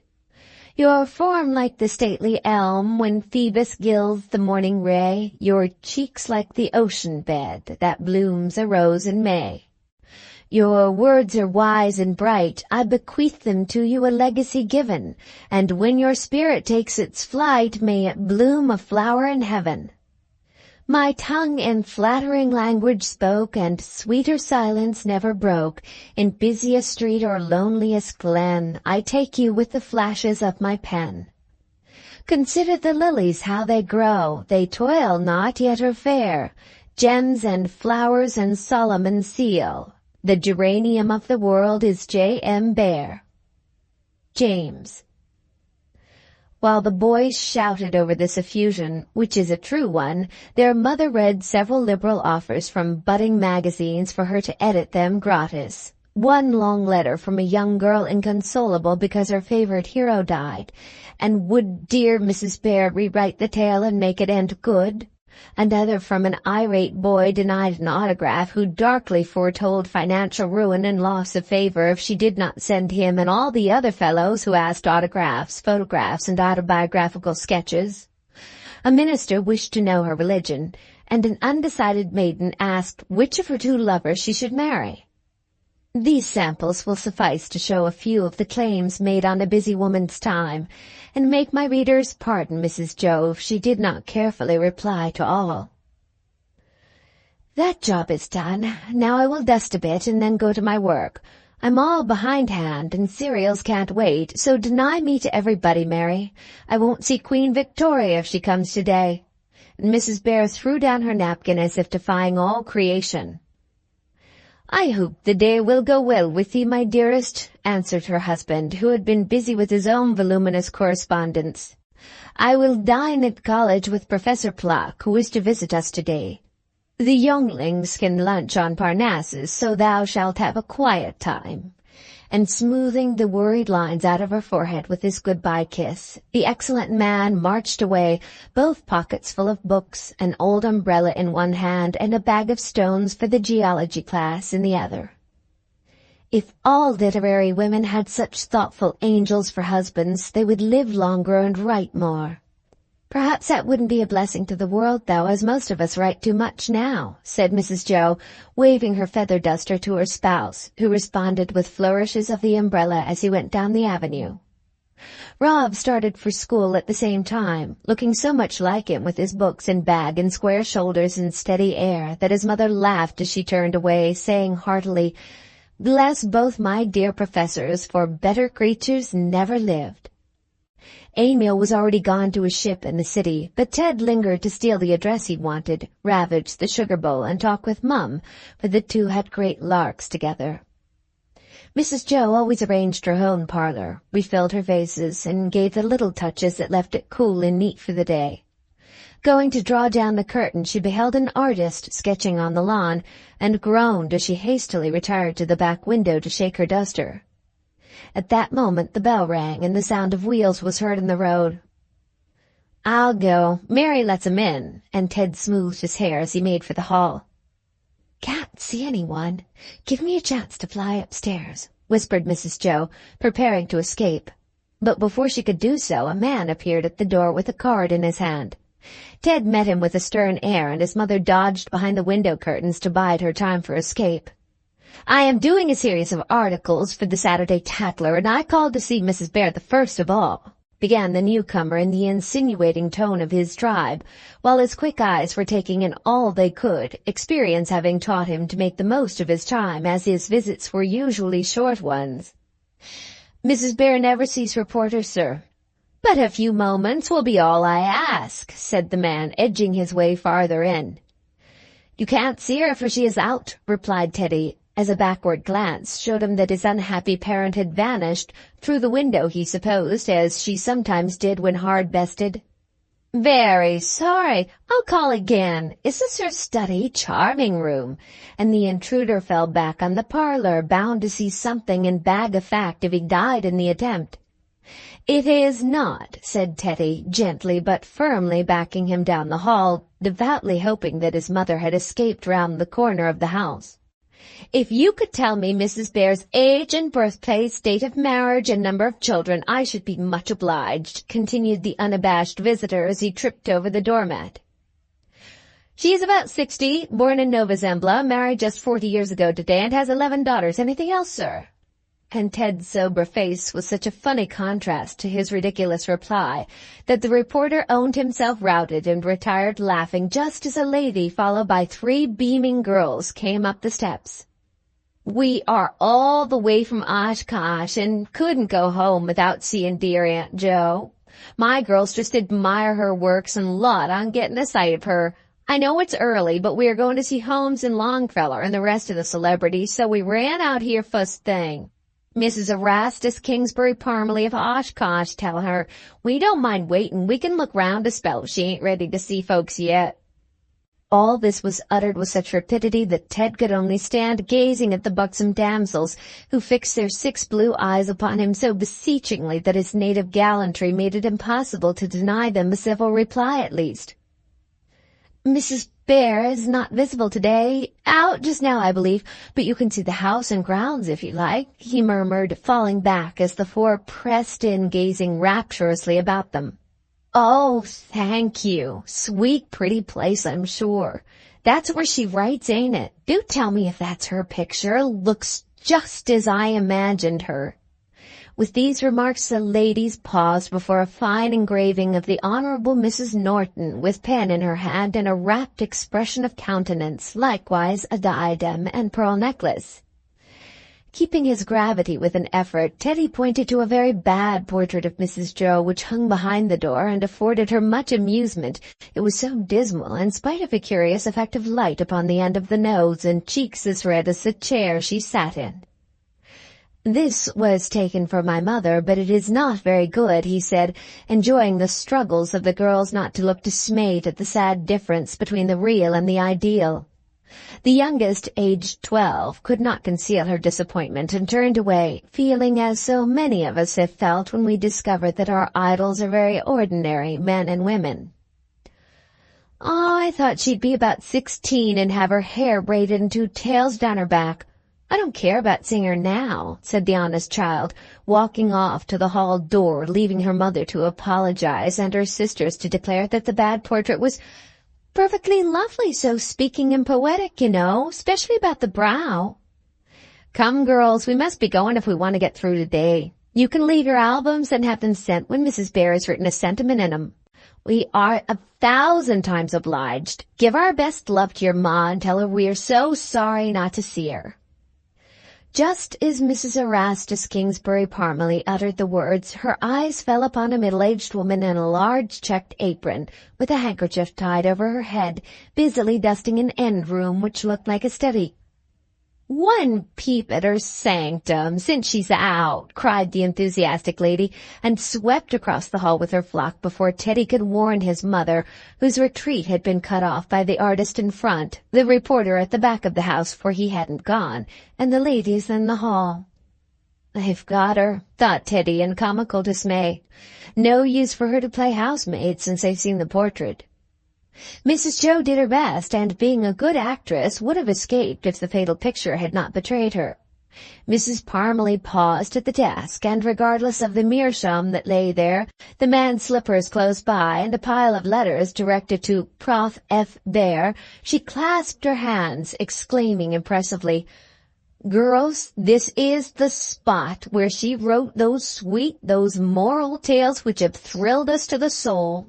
Could I take one morsel of paper, an old pen, a postage stamp even, of a memento of this gifted woman?" "Yes'm, help yourselves," replied the maid, moving away with a glance at the boy whose eyes were now full of merriment he could not suppress. The oldest girl saw it, guessed the truth, and a quick look at the woman in the apron confirmed her suspicion. Touching her mother, she whispered, "Ma, it's Mrs. Bhaer herself. I know it is." "No! Yes, it is. Well, I do declare how nice that is." And hastily pursuing the unhappy woman who was making for the door, Mrs. Parmalee cried eagerly, "Don't mind us. I know you're busy, but just let me take your hand and then we'll go." Giving herself up for lost, Mrs. Jo turned and presented her hand like a tea-tray, submitting to have it heartily shaken, as the matron said, with somewhat alarming hospitality, "If ever you come to Oshkosh, your feet won't be allowed to touch the pavement, for you'll be born in the arms of the populace. We shall be so dreadful glad to see you." Mentally resolving never to visit that effusive town, Jo responded as cordially as she could, and having written her name in the albums, provided each visitor with a memento, and kissed them all round, they at last departed to call on Longfellow, Holmes, and the rest, who were all out, it is devoutly to be hoped. "You villain! Why didn't you give me a chance to whip away? Oh, my dear, what fibs you told that man! I hope we shall be forgiven our sins in this line, but I don't know what is to become of us if we don't dodge. So many against one isn't fair play." And Mrs. Jo hung up her apron in the hall closet with a groan at the trials of her lot. "More people coming up the avenue. Better dodge while the coast is clear. I'll head 'em off," cried Teddy, looking back from the steps as he was departing to school. Mrs. Jo flew up the stairs, and having locked her door, calmly viewed a young ladies' seminary camp on the lawn, and being denied the house, proceed to enjoy themselves by picking the flowers, doing up their hair, eating lunch, and freely expressing their opinion of the place and its possessors before they went. A few hours of quiet followed, and she was just settling down to a long afternoon of hard work when Rob came home to tell her that the Young Men's Christian Union would visit the college, and 2 or 3 of the fellows whom she knew wanted to pay their respects to her on the way. "It is going to rain, so they won't come, I dare say, but Father thought you'd like to be ready in case they do call. You always see the boys, you know, though you harden your hearts to the poor girls," said Rob, who had heard from his brother about the morning visitations. "Boys don't gush, so I can stand it. The last time I let in a party of girls, one fell into my arms and said, 'Darling, love me.' I wanted to shake her," answered Mrs. Jo, wiping her pen with energy. "You may be sure the fellows won't do it, but they will want autographs, so you'd better be prepared with a few dozen," said Rob, laying out a quire of notepaper, being a hospitable youth and sympathizing with those who admired his mother. "They can't outdo the girls. At X College I really believe I wrote 300 during the day I was there, and I left a pile of cards and albums on my table when I came away. It is one of the most absurd and tiresome manias that ever afflicted the world." Nevertheless, Mrs. Jo wrote her name a dozen times, put on her black silk, and resigned herself to the impending call, praying for rain, however, as she returned to her work. The shower came, and feeling quite secure, she rumpled up her hair, took off her cuffs, and hurried to finish her chapter, for 30 pages a day was her task, and she liked to have it well done before evening. Josie had brought some flowers for the vases, and was just putting the last touches when she saw several umbrellas bobbing down the hill. "They are coming, Auntie. I see Uncle hurrying across the field to receive them," she called at the stair foot. Keep an eye on them and let me know when they enter the avenue. It will take but a minute to tidy up and run down," answered Mrs. Jo, scribbling away for dear life, because cereals wait for no man, not even the whole Christian Union en masse. "There are more than 2 or 3. I see half a dozen at least," called Sister Anne from the hall door. "No, a dozen, I do believe. Auntie, look out, they are all coming. What shall we do?" And Josie quailed at the idea of facing the black throng rapidly approaching. "Mercy on us, there are hundreds. Run and put a tub in the back entry for their umbrellas to drip into. Tell them to go down the hall and leave them and pile their hats on the table. The tree won't hold them all. No use to get mats. My poor carpets." And down went Mrs. Jo to prepare for the invasion, while Josie and the maids flew about dismayed at the prospect of so many muddy boots. On they came, a long line of umbrellas with splashed legs and flushed faces underneath, for the gentlemen had been having a good time all over the town, undisturbed by the rain. Professor Bhaer met them at the gate and was making a little speech of welcome when Mrs. Jo, touched by their bedraggled state, appeared at the door beckoning them in. Leaving their host to orate bareheaded in the wet, the young men hastened up the steps, merry, warm, and eager, clutching off their hats as they came and struggling with their umbrellas as the order was passed to march in and stack arms. Tramp, tramp, tramp, down the hall went 75 pairs of boots. Soon 75 umbrellas dripped sociably in the hospitable tub, while their owners swarmed all over the lower part of the house, and 75 merry hands were shaken by the hostess without a murmur, though some were wet, some very warm, and nearly all bore trophies of the day's ramble. One impetuous party flourished a small turtle as he made his compliments. Another had a load of sticks cut from noted spots, and all begged for some memento of Plumfield. A pile of cards mysteriously appeared on the table with a written request for autographs, and despite her morning vow, Mrs. Jo wrote everyone while her husband and boys did the honors of the house. Josie fled to the back parlor, but was discovered by exploring youths and mortally insulted by one of them who innocently inquired if she was Mrs. Bhaer. The reception did not last long, and the end was better than the beginning, for the rain ceased, and a rainbow shone beautifully over them as the good fellows stood upon the lawn, singing sweetly for a farewell.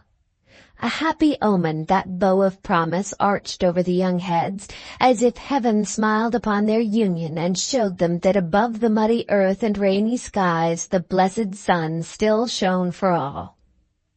3 cheers, and then away they went, leaving a pleasant recollection of their visit to amuse the family as they scraped the mud off the carpets with shovels and emptied the tub half full of water. Nice, honest, hard-working fellows, and I don't begrudge my half-hour at all. But I must finish, so don't let anyone disturb me till tea-time," said Mrs. Jo, leaving Mary to shut up the house, for Papa and the boys had gone off with the guests, and Josie had run home to tell her mother about the fun at Aunt Jo's. Peace reigned for an hour. Then the bell rang, and Mary came giggling up to say, "A queer kind of a lady wants to know if she can catch a grasshopper in the garden." "A what?" cried Mrs. Jo, dropping her pen with a blot, for of all the odd requests ever made, this was the oddest. "A grasshopper, ma'am. I said you was busy and asked what she wanted, and she says, 'I've got grasshoppers from the grounds of several famous folks, and I want one from Plumfield to add to my collection.' Did you ever?" And Mary giggled again at the idea. "Tell her to take all there are and welcome. I shall be glad to get rid of them always bouncing in my face and getting in my dress," laughed Mrs. Jo. Mary retired, to return in a moment nearly speechless with merriment. "She's much obliged, ma'am, and she'd like an old gown or a pair of stockings of yours to put in a rug she's making. Got a vest of Emerson, she says, and a pair of Mr. Holmes's trousers, and a dress of Mrs. Stowe's. She must be crazy." "Give her that old red shawl, then I shall make a gay show among the great ones in that astonishing rug. Yes, they are all lunatics, these lion hunters, but this seems to be a harmless maniac, for she doesn't take my time and gives me a good laugh," said Mrs. Jo, returning to her work after a glance from the window which showed her a tall, thin lady in rusty black, skipping wildly to and fro on the lawn in pursuit of the lively insect she wanted.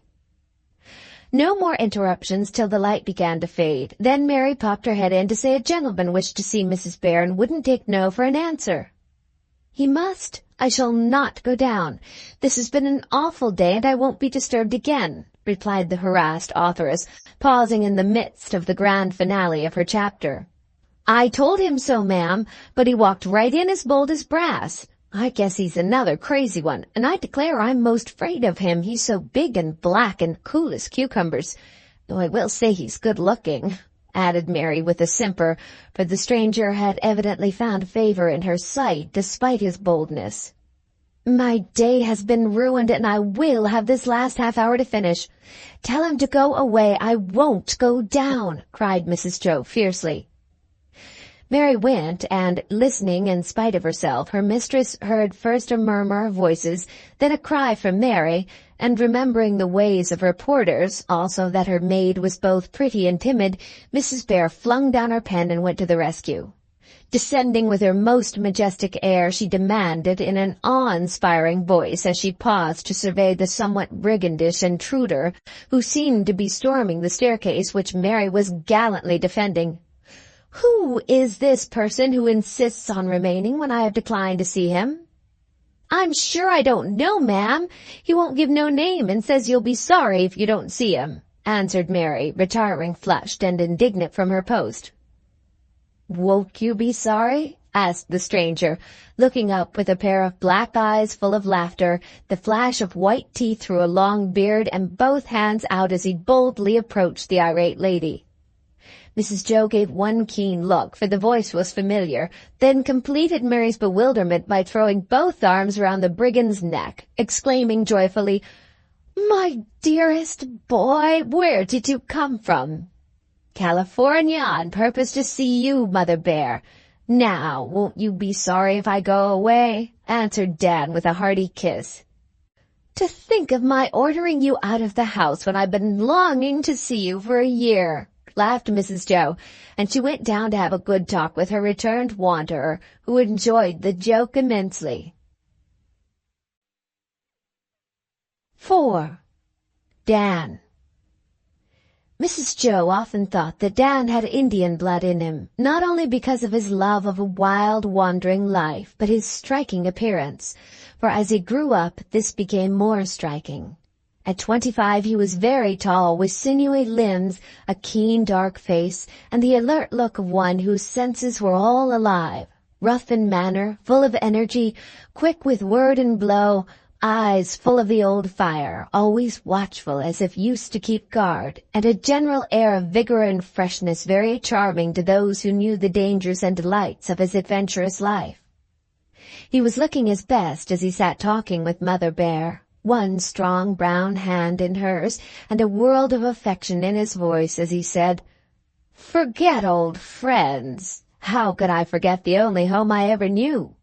Why, I was in such a hurry to come and tell my good luck that I didn't stop to fix up, you see, though I knew you'd think I looked more like a wild buffalo than ever," with a shake of his shaggy black head, a tug at his beard, and a laugh that made the room ring. "I like it. I always had a fancy for banditti, and you look just like one. Mary, being a newcomer, was frightened at your looks and manners. Josie won't know you, but Ted will recognize his Danny in spite of the big beard and flowing mane. They will all be here soon to welcome you, so before they come, tell me more about yourself. Why, Dan, dear, it's nearly 2 years since you were here.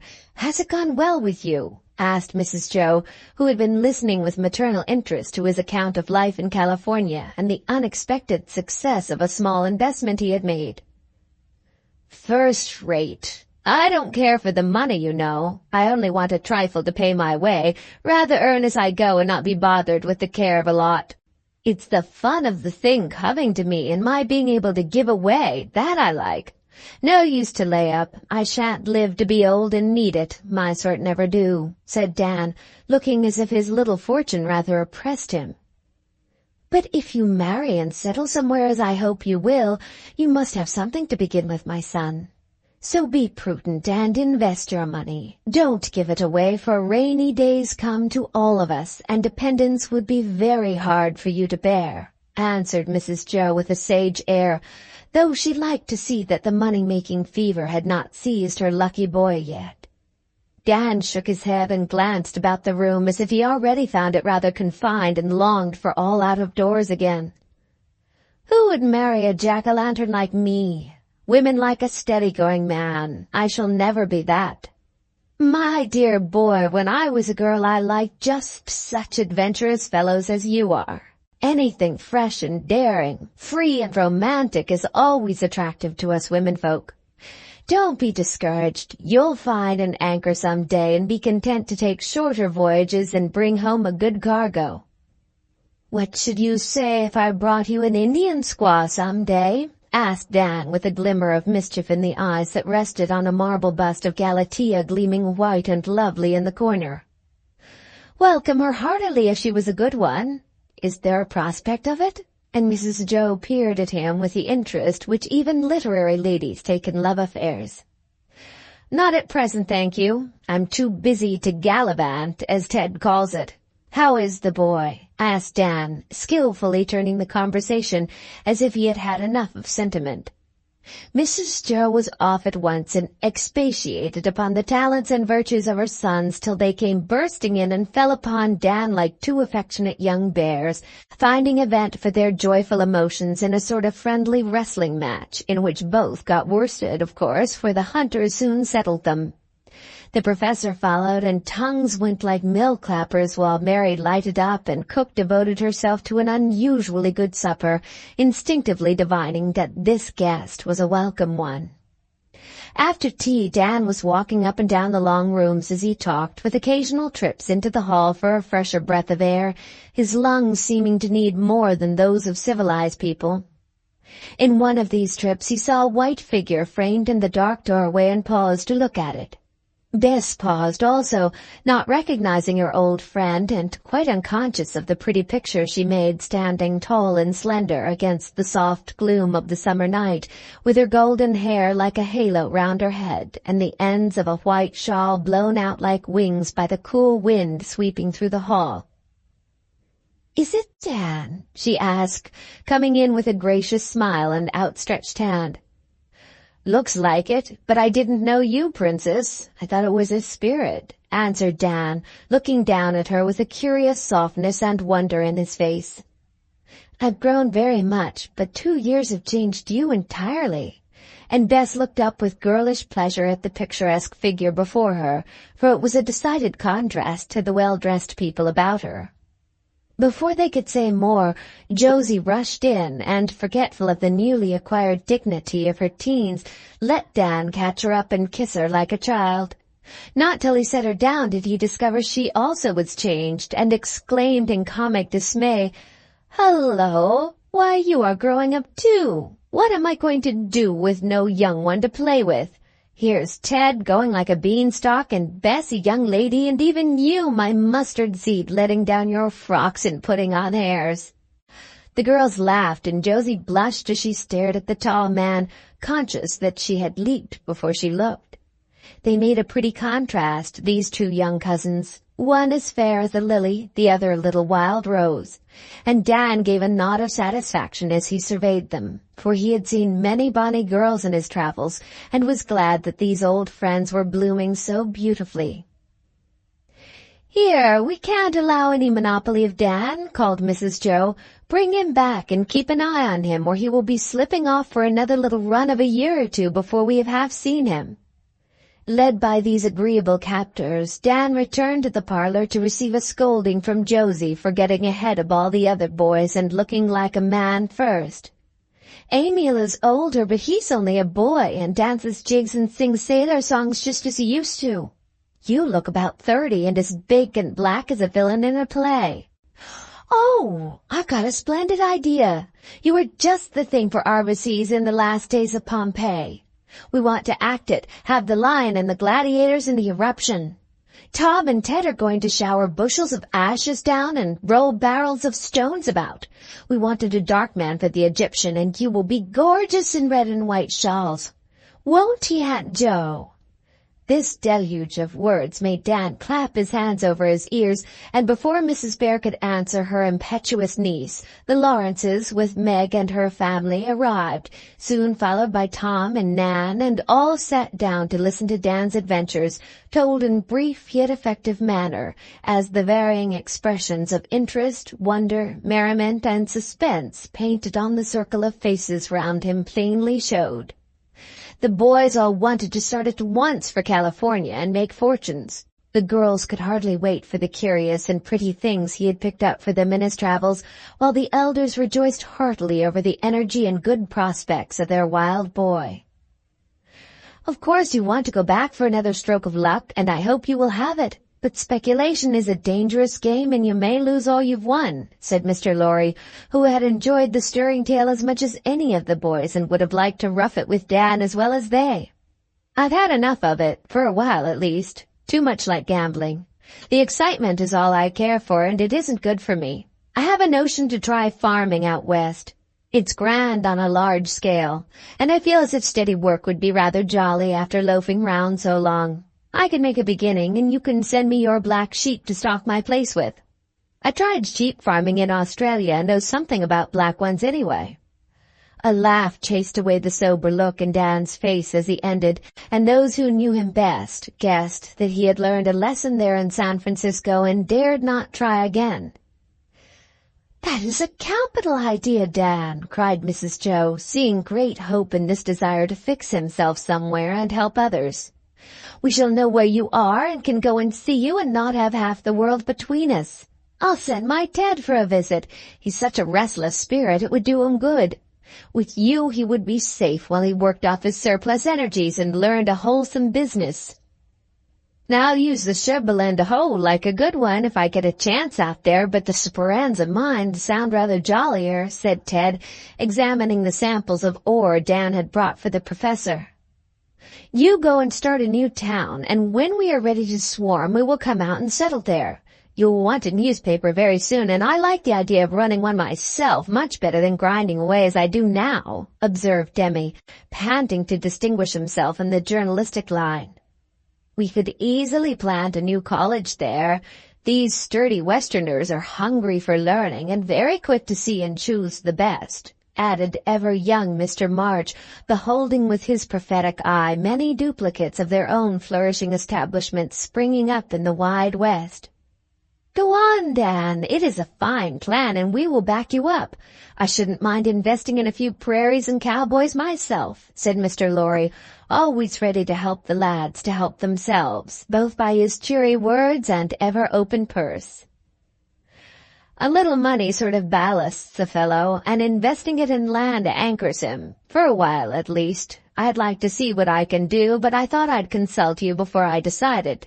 Have my doubts about it suiting me for many years, but I can cut loose when I'm tired," answered Dan, both touched and pleased at the eager interest of these friends in his plans. "I know you won't like it. After having the whole world to roam over, one farm will seem dreadfully small and stupid," said Josie, who much preferred the romance of the wandering life which brought her thrilling tales and pretty things at each return. "Is there any art out there?" asked Bess, thinking what a good study in black and white Dan would make as he stood talking, half turned from the light. "Plenty of nature, dear, and that is better. You will find splendid animals to model and scenery such as you never saw in Europe to paint.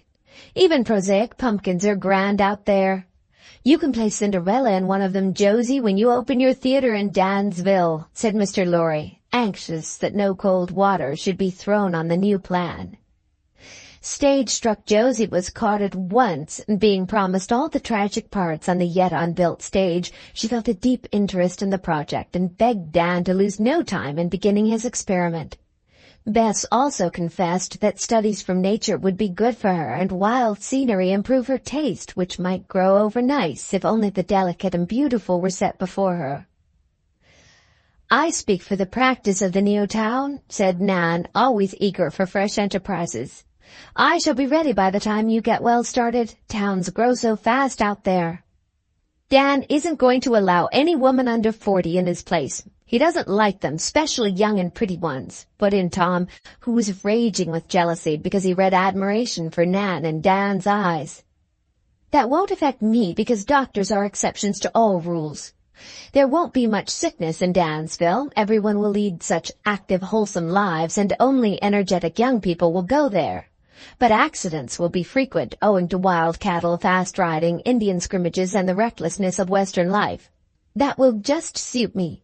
I long for broken bones. Surgery is so interesting, and I get so little here," answered Nan, yearning to put out her shingle and begin. "I'll have you, doctor, and be glad of such a good sample of what we can do in the East. Peg away, and I'll send for you as soon as I have a roof to cover you. I'll scalp a few red fellows or smash up a dozen or so of cowboys for your special benefit," laughed Dan, well pleased with the energy and fine physique which made Nan a conspicuous figure among other girls. "Thanks, I'll come. Would you just let me feel your arm? Splendid biceps. Now, boys, see here, this is what I call muscle." And Nan delivered a short lecture with Dan's sinewy arm to illustrate it. Tom retired to the alcove and glowered at the stars while he swung his own right arm with a vigor suggestive of knocking someone down. "Make Tom sexton. He'll enjoy burying the patients Nan kills. He's trying to get up the glum expression proper to the business. Don't forget him, Dan," said Ted, directing attention to the blighted being in the corner. But Tom never sulked long and came out from his brief eclipse with a cheerful proposition. "Look here. We'll get the city to ship out to Dansville all the cases of yellow fever, smallpox, and cholera that arrive.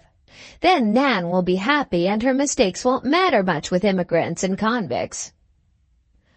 "I should advise settling near Jacksonville or some such city that you might enjoy the society of cultivated persons. The Plato Club is there, and a most ardent thirst for philosophy.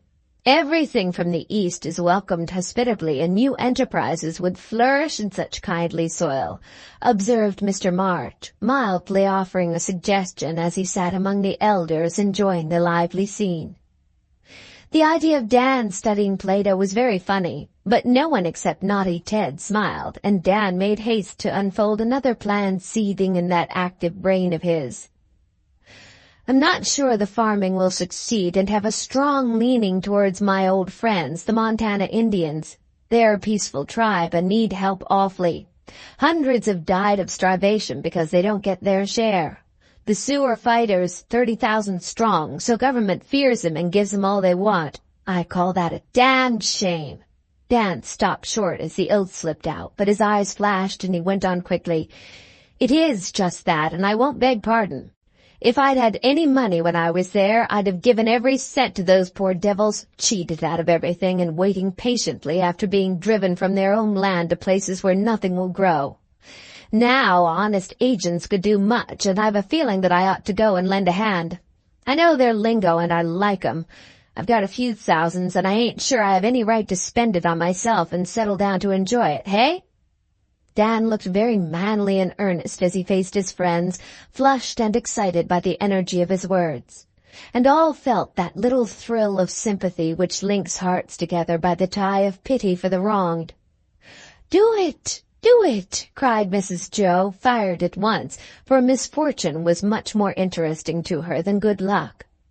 "Do it! Do it!" echoed Ted, applauding as if at a play. "And take me along to help. I'm just raging to get among those fine fellows and hunt." "Let us hear more and see if it is wise," said Mr. Lorry, privately resolving to people his as yet unbought prairies with Montana Indians and increase his donations to the society that sent missionaries to this much-wronged people.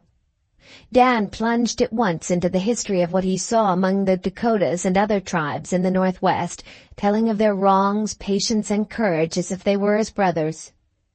"They called me Dan Firecloud because my rifle was the best they ever saw. And Black Hawk was as good a friend as a fellow would want, saved my life more than once and taught me just what will be useful if I go back. They are down on their luck now, and I like to pay my debts." By this time everyone was interested, and Dansville began to lose its charm. But prudent Mr. Bhaer suggested that one honest agent among many could not do much, and noble as the effort would be, it was wiser to think over the matter carefully, get influence and authority from the right quarters, and meantime look at lands before deciding. "Well, I will. I'm going to take a run to Kansas and see how that promises. Met a fellow in Frisco who'd been there, and he spoke well of it. The fact is, there's so much to be done everywhere that I don't know where to catch on, and half wish I hadn't any money," answered Dan, knitting his brows in the perplexity all kind souls feel when anxious to help at the great task of the world's charity. "I'll keep it for you till you decide. You are such an impetuous lad, you'll give it to the first beggar that gets hold of you. I'll turn it over while you are prospecting and hand it back when you are ready to invest, shall I?" asked Mr. Lorry, who had learned wisdom since the days of his own extravagant youth. "Thank you, sir, I'll be glad to get rid of it. You just hold on till I say the word, and if anything happens to me this time, keep it to help some other scamp as you help me. This is my will, and you all witness it. Now I feel better," and Dan squared his shoulders as if relieved of a burden after handing over the belt in which he carried his little fortune. No one dreamed how much was to happen before Dan came to take his money back, nor how nearly that act was his last will and testament. And while Mr. Lorry was explaining how he would invest it, a cheery voice was heard singing, "Oh, Peggy was a jolly lass. Ye heave ho, boys, ye heave ho. She never grudged her Jack a glass. Ye heave ho, boys, ye heave ho. And when he sailed the raging main, she faithful was unto her swain. Ye heave ho, boys, ye heave ho." Emil always announced his arrival in that fashion, and in a moment he came hurrying in with Nat, who had been giving lessons in town all day. It was good to see the latter beam at his friend as he nearly shook his hand off. Better still to see how Dan gratefully remembered all he owed Nat and tried to pay the debt in his rough way. And best of all to hear the two travelers compare notes and reel off yarns to dazzle the landlubbers and homekeepers. After this addition the house could not contain the gay youngsters, so they migrated to the piazza and settled on the steps like a flock of night-loving birds. Mr. March and the professor retired to the study. Meg and Amy went to look after the little refection of fruit and cake which was to come, and Mrs. Jo and Mr. Lorry sat in the long window listening to the chat that went on outside. "There they are, the flower of our flock," she said, pointing to the group before them. "The others are dead or scattered, but these 7 boys and 4 girls are my especial comfort and pride. Counting Alice Heath, my dozen is made up, and my hands are full trying to guide these young lives as far as human skill can do it. When we remember how different they are from what some of them came and the home influences of that others, I think we may feel pretty well satisfied so far," answered Mr. Lorry soberly, as his eyes rested on one bright head among the black and brown ones, for the young moon shone alike on all. "I don't worry about the girls. Meg sees to them and is so wise and patient and tender they can't help doing well.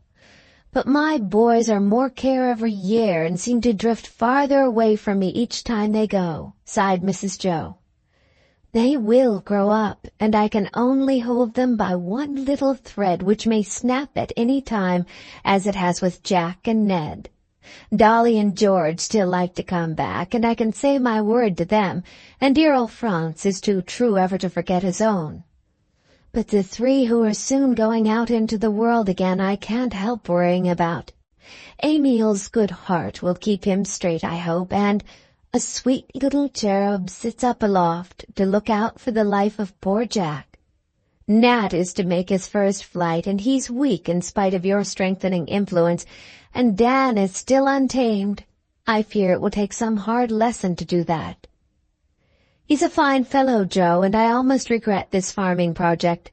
A little polish would make a gentleman of him, and who knows what he might become here among us," answered Mr. Lorry, leaning over Mrs. Bhaer's chair, just as he used to do years ago when they had mischievous secrets together.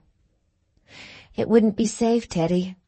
Work and the free life he loves will make a good man of him, and that is better than any amount of polish, with the dangers an easy life in a city would bring him. We can't change his nature, only help it to develop in the right direction. The old impulses are there and must be controlled or he will go wrong.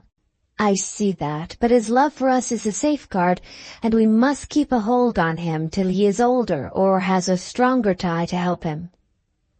Mrs. Jo spoke earnestly, for, knowing Dan better than anyone else, she saw that her colt was not thoroughly broken yet, and feared while she hoped, knowing that life would always be hard for one like him.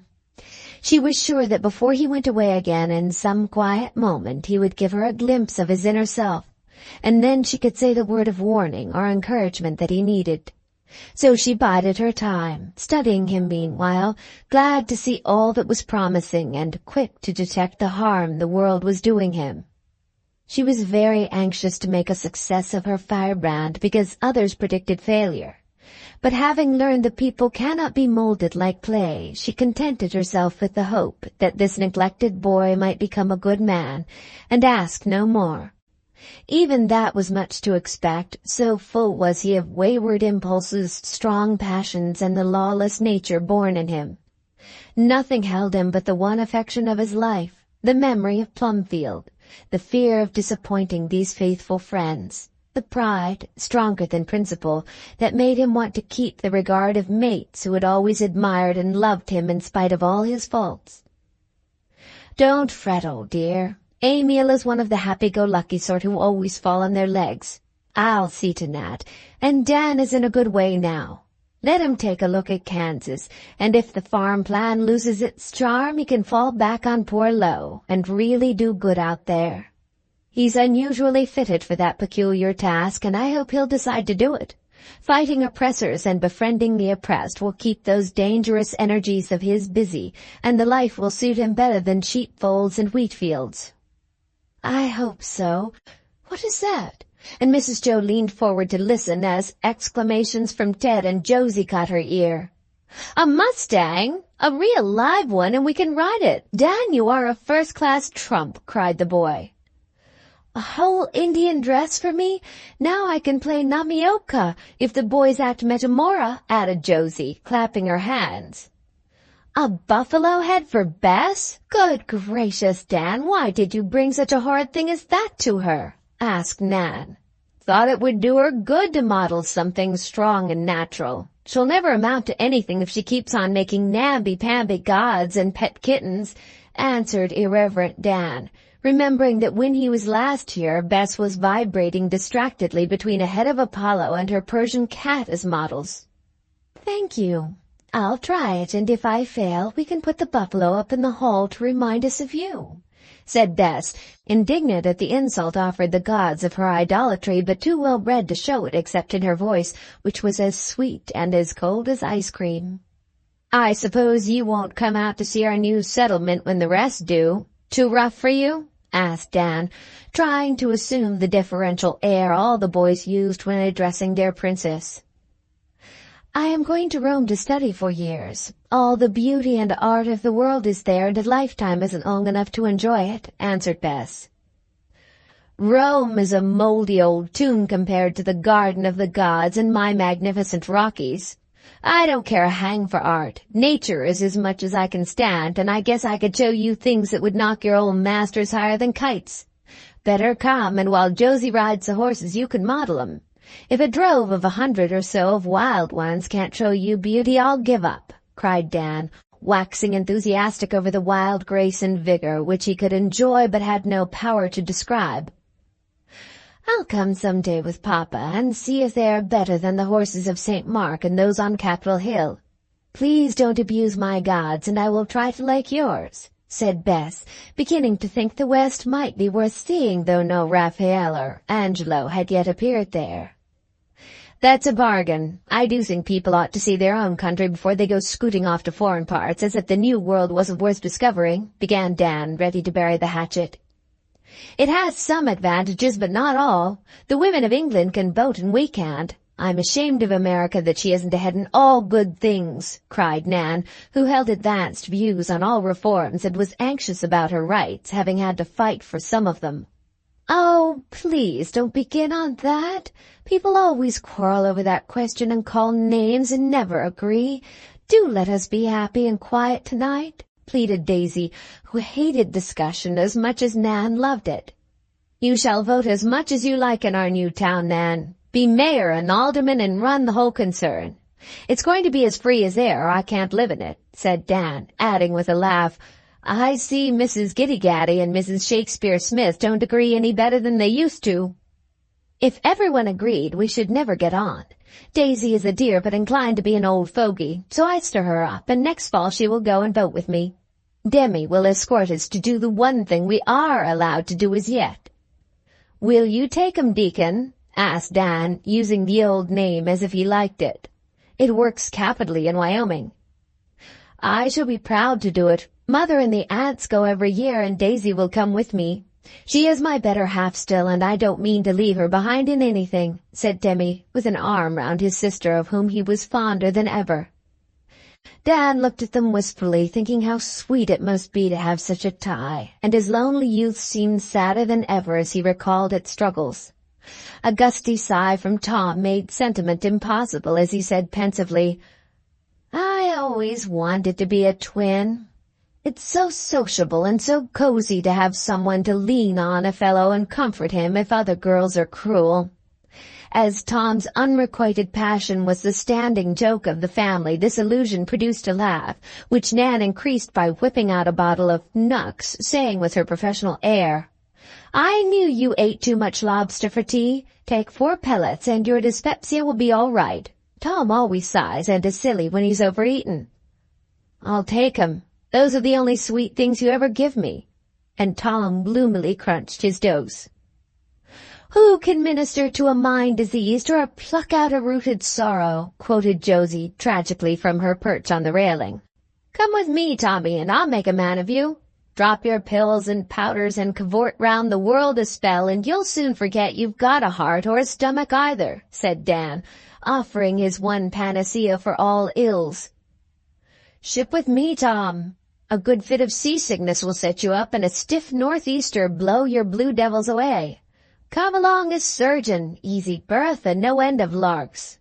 And if your Nancy frowns, my lad, and scorns a jacket blue, just hoist your sails for other ports and find a maid more true, added Amiel, who had a fragment of song to cheer every care and sorrow, and freely offered them to his friends. Perhaps I'll think of it when I've got my diploma. I'm not going to grind 3 mortal years and have nothing to show for it. Till then, I'll never desert Mrs. Micawber, interrupted Teddy with a gurgling sob.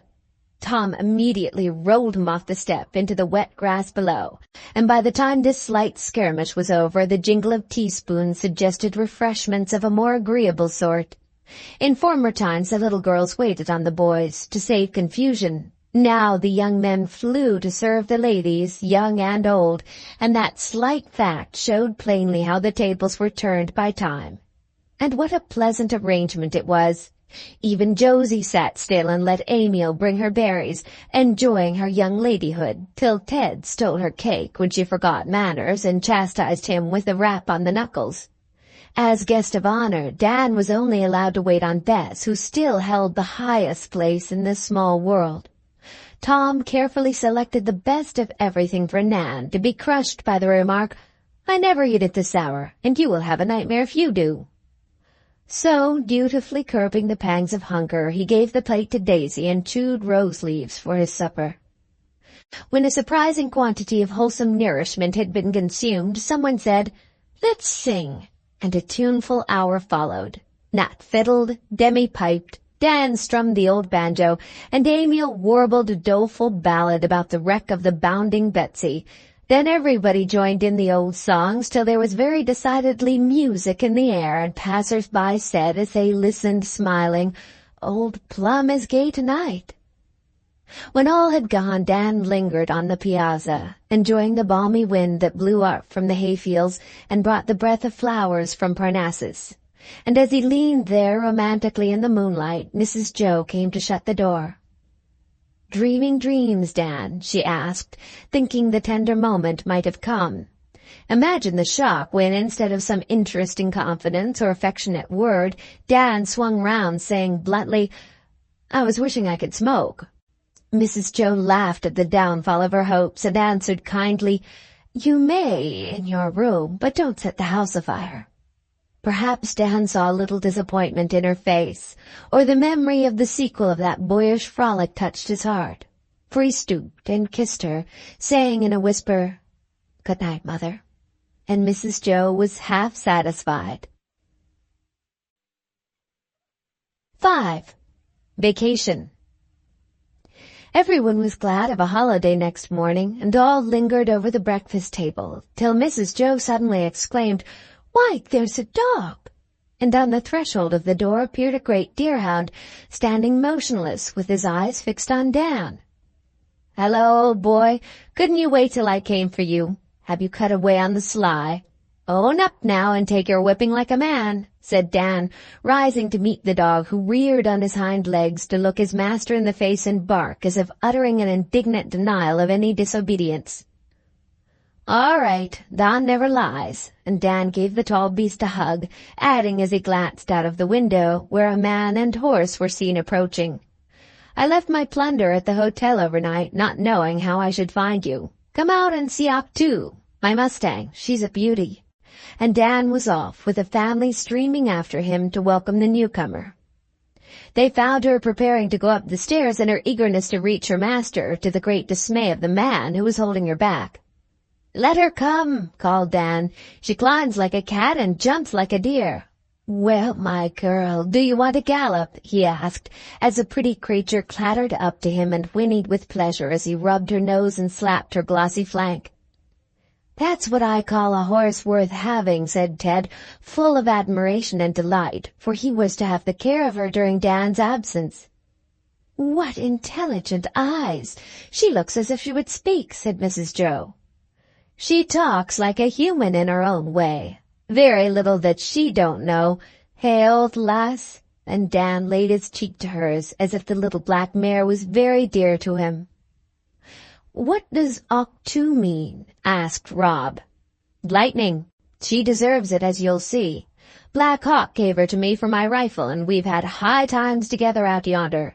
She saved my life more than once. Do you see that scar?" Dan pointed to a small one, half hidden by the long mane, and standing with his arm about Octu's neck, he told the story of it.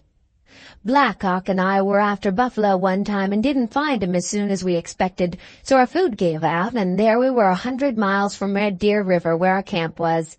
I thought we were done for, but my brave pal says, 'Now I'll show you how we can live till we find the herds.' We were unsaddling for the night by a little pond. There wasn't a living creature in sight anywhere, not even a bird, and we could see for miles over the prairies. What do you think we did?" And Dan looked into the faces round him. "Ate worms like the Australian fellows," said Rob. "Boiled grass or leaves," added Mrs. Jo. "Perhaps filled the stomach with clay, as we read of savages doing," suggested Mr. Bhaer. "Killed one of the horses," cried Ted, eager for bloodshed of some sort. "No, but we bled one of 'em. See, just here, filled a tin cup, put some wild sage leaves in it with water and heated it over a fire of sticks. It was good, and we slept well."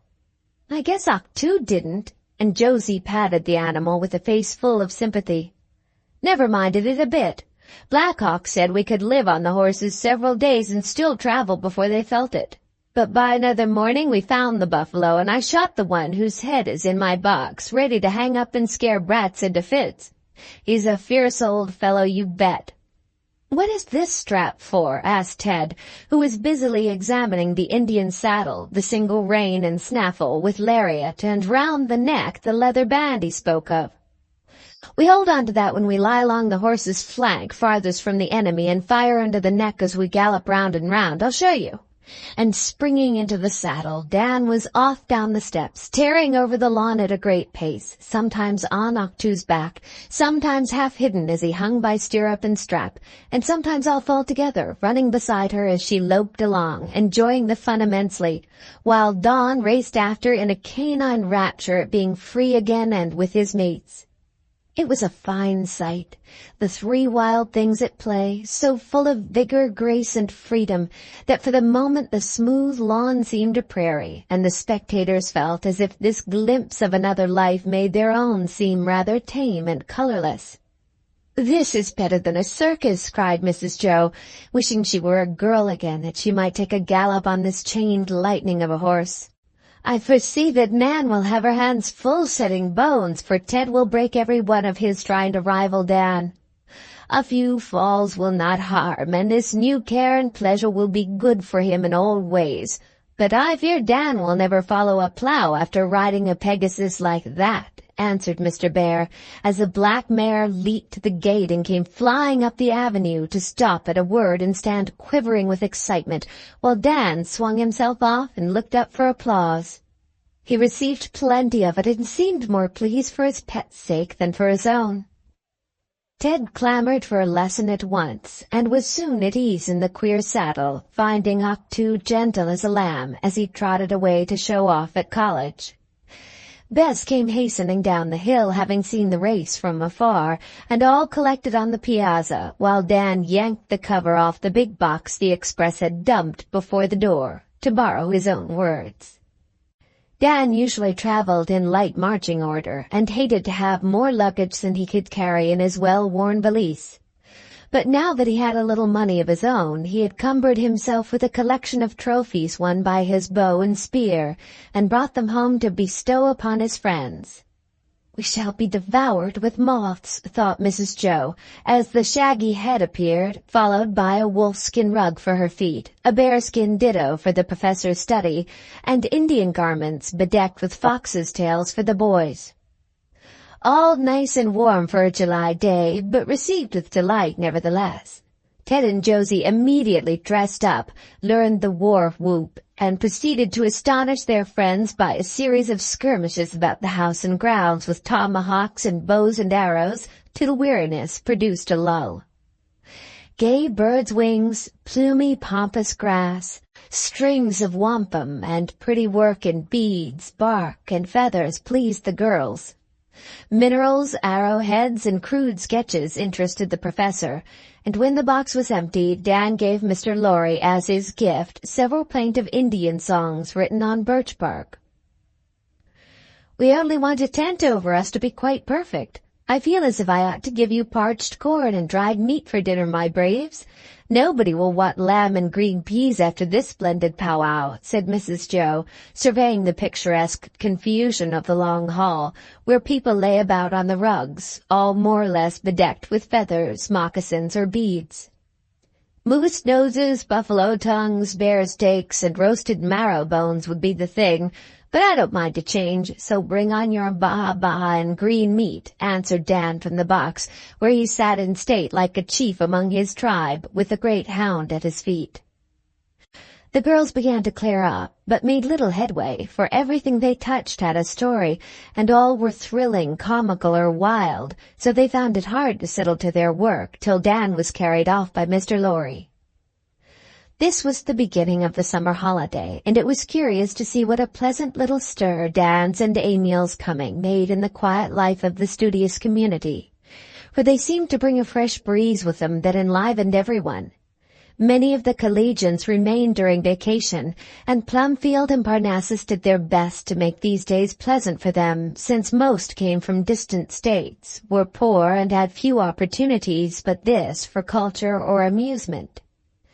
Emil was hail fellow well met with men and maids, and went rollicking about in true sailor fashion.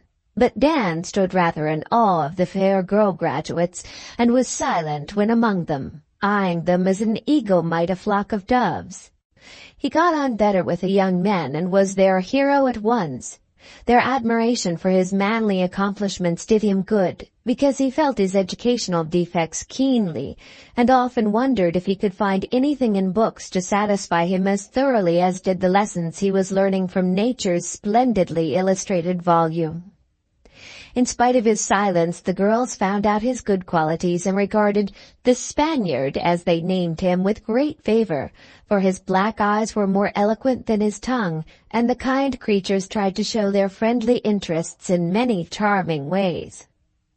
He saw this and endeavored to be worthy of it, curbing his free speech, toning down his rough manners, and watching the effect of all he said and did, anxious to make a good impression. The social atmosphere warmed his lonely heart. The culture excited him to do his best, and the changes which had taken place during his absence, both in himself and others, made the old home seem like a new world. After the life in California, it was sweet and restful to be here, with these familiar faces round him, helping him to forget much that he regretted, and to resolve to deserve more entirely the confidence of these good fellows, the respect of these innocent girls. So there was riding, rowing, and picnicking by day, music, dancing, and plays by night, and everyone said there had not been so gay a vacation for years. Bess kept her promise and let the dust gather on her beloved clay while she went pleasuring with her mates or studied music with her father, who rejoiced over the fresh roses in her cheeks and the laughter which chased away the dreamy look she used to wear. Josie quarreled less with Ted, for Dan had a way of looking at her which quelled her instantly, and had almost as good an effect upon her rebellious cousin. But Octu did even more for the lively youth, who found that her charms entirely eclipsed those of the bicycle which had been his heart's delight before. Early and late he rode this untiring beast, and began to gain flesh, to the great joy of his mother, who feared that her beanstalk was growing too fast for health. Demi, finding business dull, solaced his leisure by photographing everybody he could induce to sit or stand to him, producing some excellent pictures among many failures, for he had a pretty taste in grouping and endless patience. He might be said to view the world through the lens of his camera, and seemed to enjoy himself very much squinting at his fellow beings from under a bit of black cambric. Dan was a treasure to him, for he took well and willingly posed in his Mexican costume, with horse and hound, and all wanted copies of these effective photographs. Bess also was a favorite sitter, and Demi received a prize at the amateur photographic exhibition for one of his cousin with all her hair about her face, which rose from the cloud of white lace draping the shoulders.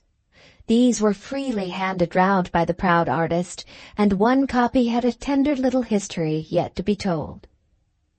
Nat was snatching every minute he could get with Daisy before the long parting, and Mrs. Meg relented somewhat, feeling sure that absence would quite cure this unfortunate fancy. Daisy said little, but her gentle face was sad when she was alone, and a few quiet tears dropped on the handkerchief she marked so daintily with her own hair. She was sure Nat would not forget her, and life looked rather forlorn without the dear fellow who had been her friend since the days of patty pans and confidences in the willow tree. She was an old-fashioned daughter, beautiful and docile, with such love and reverence for her mother that her will was law, and if love was forbidden, friendship must suffice.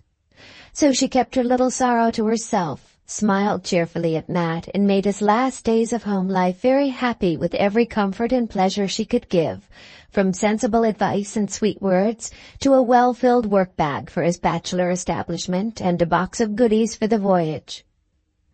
Tom and Nan took all the time they could spare from their studies to enjoy hijinks at Plumfield with their old friends, for Emil's next voyage was to be a long one. Nat's absence was uncertain, and no one ever knew when Dan would turn up again. They all seemed to feel that life was beginning to grow serious, and even while they enjoyed those lovely summer days together, they were conscious that they were children no longer, and often in the pauses of their fun talked soberly of their plans and hopes, as if anxious to know and help one another before they drifted farther apart on their different ways. A few weeks were all they had. Then the Brenda was ready, Nat was to sail from New York, and Dan went along to see him off, for his own plans fermented in his head, and he was eager to be up and doing. A farewell dance was given on Parnassus in honor of the travelers, and all turned out in their best array and gayest spirits. George and Dolly came with the latest Harvard airs and graces, radiant to behold in dress suits and crushed hats, as Josie called the especial pride and joy of their boyish souls. Jack and Ned sent regrets and best wishes, and no one mourned their absence, for they were among what Mrs. Jo called her failures. Poor Tom got into trouble as usual by deluging his head with some highly scented preparation in the vain hope of making his tight curls lie flat and smooth as was the style. Unhappily, his rebellious crop only kinked the closer, and the odor of many barber shops clung to him in spite of his frantic efforts to banish it. Nan wouldn't allow him near her and flapped her fan vigorously whenever he was in sight, which cut him to the heart and made him feel like the Peri shut out from paradise. Of course his mates jeered at him, and nothing but the unquenchable jollity of his nature kept him from despair. Emil was resplendent in his new uniform and danced with an abandon which only sailors know. His pumps seemed to be everywhere, and his partner soon lost breath trying to keep up with him. But the girls all declared he steered like an angel, and in spite of his pace no collisions took place, so he was happy and found no lack of damsels to ship with him. Having no dress suit, Dan had been coaxed to wear his Mexican costume, and feeling at ease in the many-button trousers, loose jacket, and gay sash, flung his serape over his shoulder with a flourish and looked his best, doing great execution with his long spurs as he taught Josie strange steps or rolled his black eyes admiringly after certain blonde damsels whom he dared not address. The mamma sat in the alcove, supplying pins, smiles, and kindly words to all, especially the awkward youth new to such scenes, and the bashful girls conscious of faded muslins and cleaned gloves. It was pleasant to see stately Mrs. Amy promenade on the arm of a tall country boy with thick boots and a big forehead, or Mrs. Jo dance like a girl with a shy fellow whose arms went like pump handles and whose face was scarlet with confusion and pride at the honor of treading on the toes of the president's wife. Mrs. Meg always had room on her sofa for 2 or 3 girls, and Mr. Lorry devoted himself to these plain, poorly dressed damsels with a kindly grace that won their hearts and made them happy. The good professor circulated like refreshments, and his cheerful face shone on all alike, while Mr. March discussed Greek comedy in the study with such serious gentlemen as never unbent their mighty minds to frivolous joys. The long music-room, parlor, hall, and piazza were full of white-gowned maidens with attendant shadows. The air was full of lively voices, and hearts and feet went lightly together as the home band played vigorously and the friendly moon did her best to add enchantment to the scene. "Pin me up, Meg. That dear Dunbar boy has nearly rent me in sunder," as Mr. Peggotty would say. But didn't he enjoy himself, bumping against his fellow men and swinging me round like a mop? On these occasions I find that I'm not as young as I was, nor as light of foot. In 10 years more we shall be meal-bag sisters, so be resigned." And Mrs. Jo subsided into a corner, much dishevelled by her benevolent exertions. "I know I shall be stout, but you won't keep still long enough to get much flesh on your bones, dear. And Amy will always keep her lovely figure. She looks about 18 tonight in her white gown and roses," answered Meg, busily pinning up one sister's torn frills, while her eyes fondly followed the other's graceful movements, for Meg still adored Amy in the old fashion. It was one of the family jokes that Jo was getting fat, and she kept it up, though as yet she had only acquired a matronly outline which was very becoming. They were laughing over the impending double chins when Mr. Lorry came off duty for a moment. "Repairing damages as usual, Jo.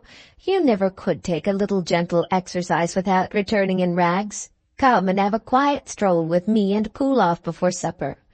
I've a series of pretty tableaux to show you while Meg listens to the raptures of lisping Miss Carr, whom I made happy by giving her Denny for a partner." As he spoke, Lorry led Jo to the music-room, nearly empty now after a dance which sent the young people into the garden and hall.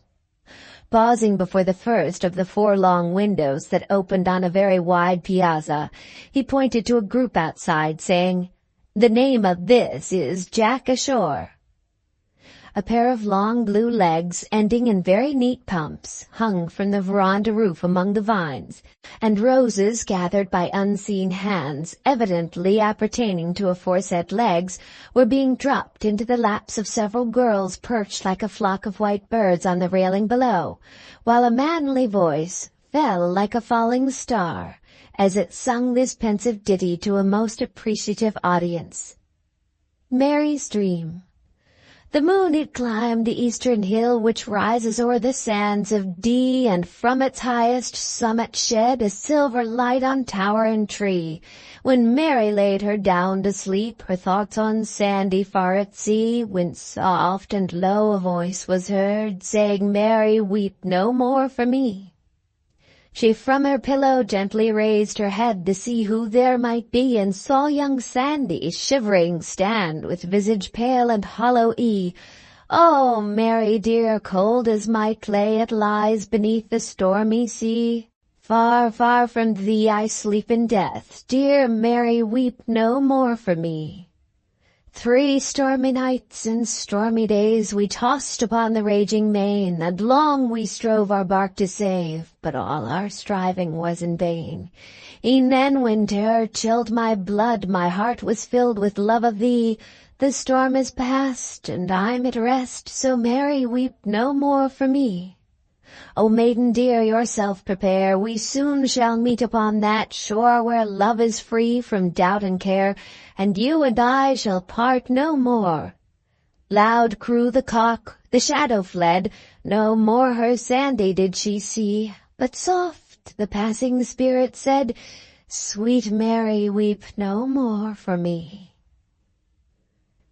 The constant jollity of that boy is worth a fortune to him. He'll never sink with such a buoyant spirit to keep him afloat through life, said Mrs. Jo, as the roses were tossed back with much applause when the song ended. Not he, and it's a blessing to be grateful for, isn't it? We moody people know its worth. Glad you like my first tableau. Come and see number 2. Hope it isn't spoiled. It was very pretty just now. This is Othello telling his adventures to Desdemona.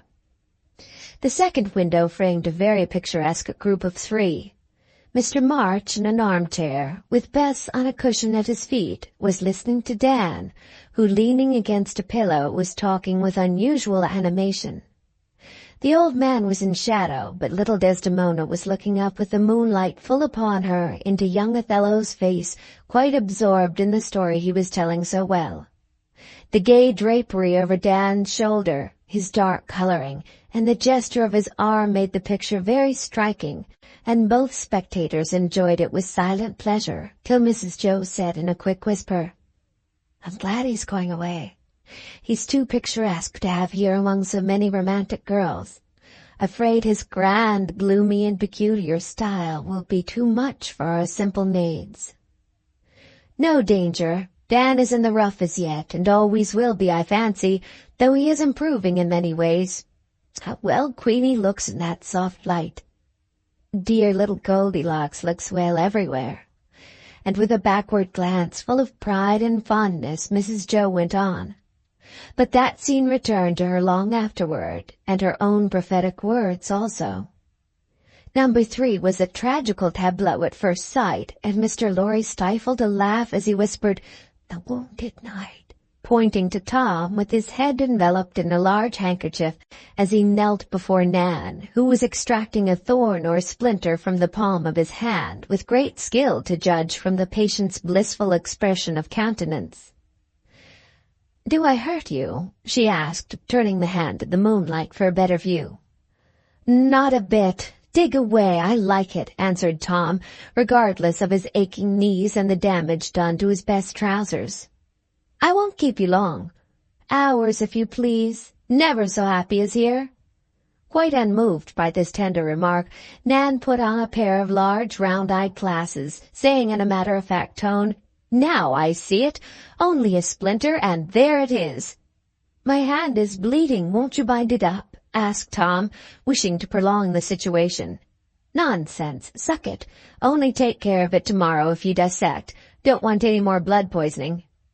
That was the only time you were kind to me. Wish I'd lost my arm. I wish you'd lost your head. It smells more like turpentine and kerosene than ever. Do take a run in the garden and air it. Fearing to betray themselves by laughter, the watchers went on, leaving the knight to rush away in despair and the lady to bury her nose in the cup of a tall lily for refreshment. Poor Tom, his fate is a hard one and he's wasting his time. Do advise him to quit philandering and go to work, Jo. I have, Teddy, often, but it will take some great shock to make that boy wise. I wait with interest to see what it will be. Bless me, what is all this? She might well ask, for on a rustic stool stood Ted trying to pose on one foot with the other extended and both hands waving in the air. Josie, with several young mates, was watching his contortions with deep interest as they talked about little wings, gilded wire twisted, and a cunning skull-cap.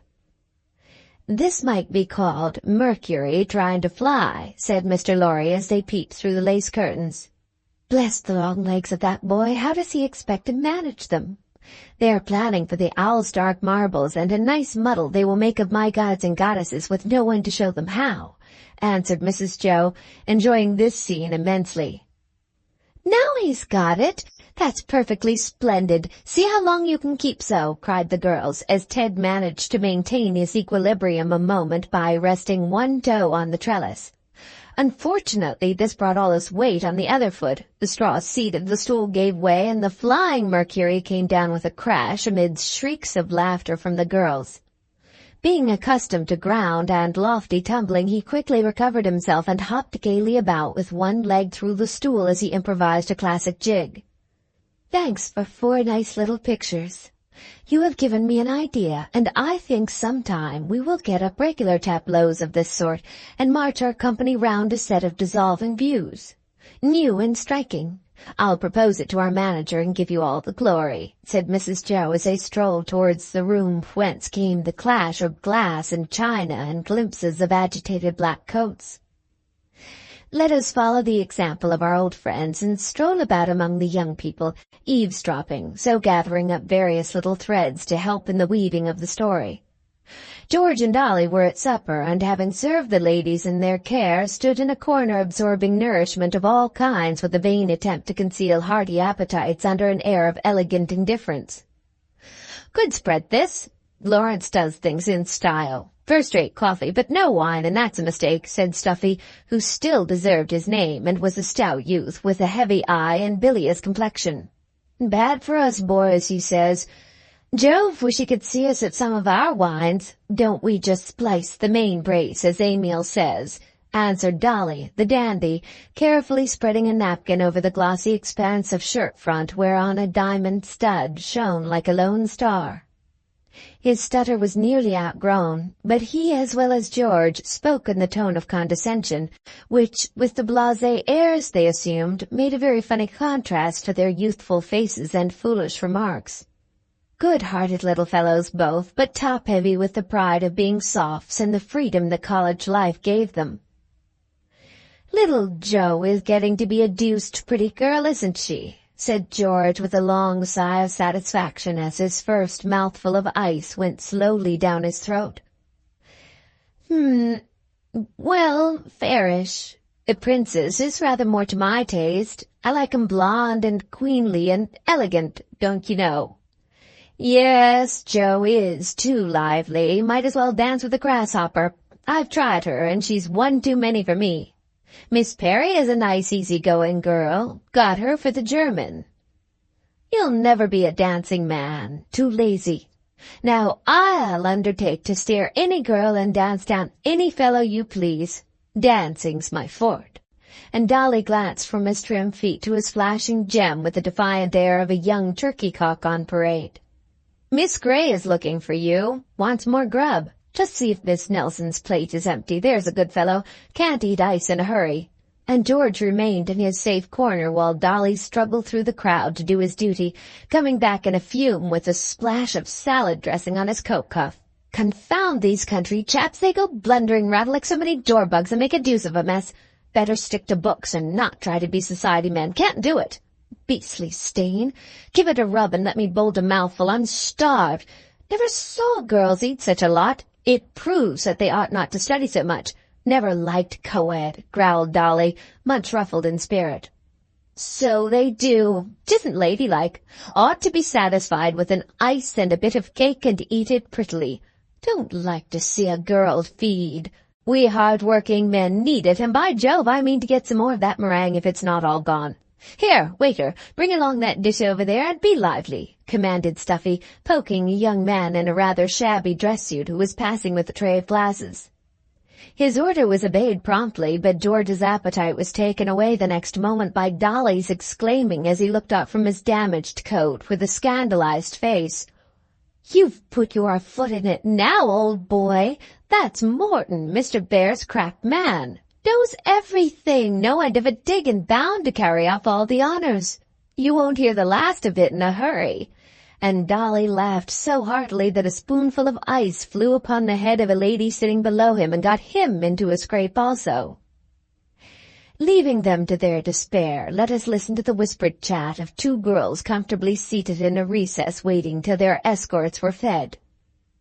"I do think the Lawrences give lovely parties. Don't you enjoy them?"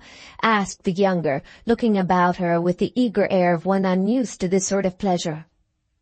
"Very much, only I never feel as if I was dressed right. My things seemed elegant at home, and I thought I'd be overdressed if anything.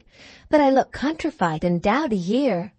No time or money to change now, even if I knew how to do it," answered the other, glancing anxiously at her bright pink silk gown trimmed with cheap lace. "You must get Mrs. Brooke to tell you how to fix your things. She was very kind to me. I had a green silk, and it looked so cheap and hard by the side of the nice dresses here I felt regularly unhappy about it, and asked her how much a dress like one Mrs. Lawrence had would cost. That looked so simple and elegant I thought it wouldn't be costly, but it was India mull and Valenciennes lace, so of course I couldn't have it. Then Mrs. Brooke said, 'Get some muslin to cover the green silk and wear hops or some white flowers instead of pink in your hair, and you will have a pretty suit. Isn't it lovely and becoming?' And Miss Burton surveyed herself with girlish satisfaction, for a little taste had softened the harsh green, and hop bells became her red hair better than roses. "It's sweet. I've been admiring it.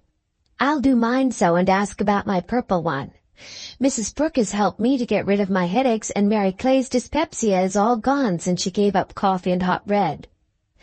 Mrs. Lawrence advised me to walk and run and use the gymnasium to cure my round shoulders and open my chest, and I'm a much better figure than I was. Did you know that Mr. Lawrence pays all Amelia Merrill's bills? Her father failed, and she was heartbroken at having to leave college, but that splendid man just stepped in and made it all right. Yes, and Professor Bhaer has several of the boys down at his house evenings to help them along so they can keep up with the rest. And Mrs. Bhaer took care of Charles McKay herself when he had a fever last year. I do think they are the best and kindest people in the world." "So do I, and my time here will be the happiest and most useful years of my life." And both girls forgot their gowns and their suppers for a moment to look with grateful, affectionate eyes at the friends who tried to care for bodies and for souls as well as minds. Now come to a lively party supping on the stairs, girls like foam at the top, and a substratum of youths below, where the heaviest particles always settle. Emil, who never sat if he could climb or perch, adorned the newel post. Tom, Nat, Demi, and Dan were camped on the steps, eating busily as their ladies were well served, and they had earned a moment's rest, which they enjoyed with their eyes fixed on the pleasing prospect above them. "I'm so sorry the boys are going. It will be dreadfully dull without them. Now they have stopped teasing and are polite, I really enjoy them," said Nan, who felt unusually gracious tonight as Tom's mishap kept him from annoying her. "So do I, and Bess was mourning about it today, though as a general thing she doesn't like boys unless they are models of elegance.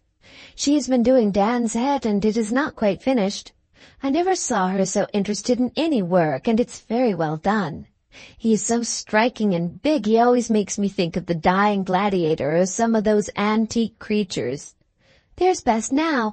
Dear child, how sweet she looks tonight," answered Daisy, waving her hand as the princess went by with Grandpa on her arm. "I never thought he would turn out so well. Don't you remember how we used to call him the bad boy and be sure he would become a pirate or something awful because he glared at us and swore sometimes? Now he is the handsomest of all the boys and very entertaining with his stories and plans. I like him very much. He's so big and strong and independent. I'm tired of mollycoddles and bookworms," said Nan in her decided way. "Not handsomer than Nat," cried loyal Daisy, contrasting two faces below, one unusually gay, the other sentimentally sober even in the act of munching cake. "I like Dan and am glad he is doing well, but he tires me and I'm still a little afraid of him. Quiet people suit me best. Life is a fight, and I like a good soldier. Boys take things too easily, don't see how serious it all is, and go to work in earnest. Look at that absurd Tom, wasting his time and making an object of himself just because he can't have what he wants, like a baby crying for the moon. I've no patience with such nonsense," scolded Nan, looking down at the jovial Thomas, who was playfully putting macaroons in Emil's shoes and trying to beguile his exile as best he could. "Most girls would be touched by such fidelity. I think it's beautiful," said Daisy behind her fan, for other girls sat just below. "You are a sentimental goose and not a judge. Nat will be twice the man when he comes back after his trip. I wish Tom was going with him. My idea is that if we girls have any influence, we should use it for the good of these boys and not pamper them up, making slaves of ourselves and tyrants of them. Let them prove what they can do and be before they ask anything of us, and give us a chance to do the same. Then we know where we are and shall not make mistakes to mourn over all our lives." "Hear, hear!" cried Alice Heath, who was a girl after Nan's own heart and had chosen a career like a brave and sensible young woman. "Only give us a chance and have patience till we can do our best. Now we are expected to be as wise as men who have had generations of all the help there is, and we scarcely anything. Let us have equal opportunities, and in a few generations we will see what the judgment is. I like justice, and we get very little of it." "Still shouting the battle cry freedom?" asked Demi, peering through the banisters at this moment. "Up with your flag. I'll stand by and lend a hand if you want it. With you and Nan to lead the van, I think you won't need much help." "You are a great comfort, Demi, and I'll call on you in all emergencies, for you are an honest boy, and don't forget that you owe much to your mother and your sisters and your aunts," continued Nan. "I do like men who come out frankly and own that they are not gods. How can we think them so when such awful mistakes are being made all the time by these great creatures? See them sick as I do, then you know them." "Don't hit us when we are down. Be merciful and set us up to bless and believe in you evermore," pleaded Demi from behind the bars. "We'll be kind to you if you will be just to us. I don't say generous, only just. I went to a suffrage debate in the legislature last winter, and of all the feeble vulgar twaddle I ever heard, that was the worst. And those men were our representatives. I blushed for them and the wives and mothers. I want an intelligent man to represent me if I can't do it myself, not a fool." "Nan is on the stump. Now we shall catch it," cried Tom, putting up an umbrella to shield his unhappy head, for Nan's earnest voice was audible and her indignant eye happened to rest on him as she spoke. Go on. I'll take notes and put in great applause liberally," added Demi, producing his ball book and pencil with his Jenkins air. Daisy pinched his nose through the bars, and the meeting was rather tumultuous for a moment, for Emil called, "Avast, avast, here's a squall to windward." Tom applauded wildly, Dan looked up as if the prospect of a fight even with words pleased him, and Nat went to support Demi as his position seemed to be a good one. At this crisis, when everyone laughed and talked at once, Bess came floating through the upper hall and looked down like an angel of peace upon the noisy group below, as she asked with wondering eyes and smiling lips, "What is it?" "An indignation meeting. Nan and Alice are on the rampage, and we are at the bar to be tried for our lives. Will your Highness preside and judge between us?" answered Demi, as a lull at once took place, for no one rioted in the presence of the princess. "I'm not wise enough. I'll sit here and listen. Please go on." And Bess took her place above them all, as cool and calm as a little statue of justice, with fan and nosegay in place of sword and scales. "Now, ladies, free your minds. Only spare us till morning, for we've got a German to dance as soon as everyone is fed, and Parnassus expects every man to do his duty." "Mrs. President Giddy-Gaddy has the floor," said Demi, who liked this sort of fun better than the very mild sort of flirtation which was allowed at Plumfield, for the simple reason that it could not be entirely banished, and is a part of all education, co or otherwise. "I have only one thing to say, and it is this," began Nan soberly, though her eyes sparkled with a mixture of fun and earnestness. "I want to ask every boy of you what you really think on this subject. Dan and Emil have seen the world and ought to know their own minds. Tom and Nat have had 5 examples before them for years. Demi is ours, and we are proud of him. So is Rob. Ted is a weathercock, and Dolly and George, of course, are fogies in spite of the annex and girls at Girton going ahead of the men. Commodore, are you ready for the question?" "Aye, aye, Skipper." "Do you believe in women's suffrage?" "Bless your pretty figurehead, I do, and I'll ship a crew of girls any time you say so. Aren't they worse than a press gang to carry a fellow out of his moorings? Don't we all need one as pilot to steer us safe to port? And why shouldn't they share our mess afloat and ashore, since we are sure to be wrecked without 'em? Good for you, Emil. Nan will take you for first mate after that handsome speech," said Demi, as the girls applauded and Tom glowered. "Now, Dan, you love liberty so well yourself. Are you willing we should have it?" "All you can get, and I'll fight any man who's mean enough to say you don't deserve it."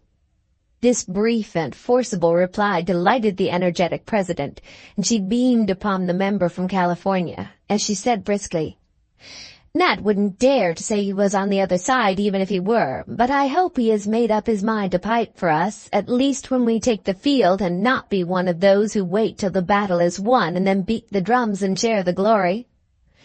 Mrs. Giddy-Gaddy's doubts were most effectually removed, and her sharp speech regretted, as Nat looked up blushing, but with a new sort of manliness in face and manner, saying in a tone that touched them all, "I should be the most ungrateful fellow alive if I did not love, honor, and serve women with all my heart and might, for to them I owe everything I am or ever shall be." Daisy clapped her hands and Bess threw her bouquet into Nat's lap, while the other girls waved their fans well pleased, for real feeling made his little speech eloquent.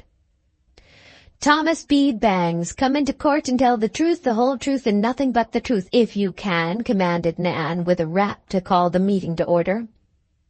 Tom shut the umbrella and, standing up, raised his hand, saying solemnly, "I believe in suffrage of all kinds. I adore all women and will die for them at any moment if it will help the cause.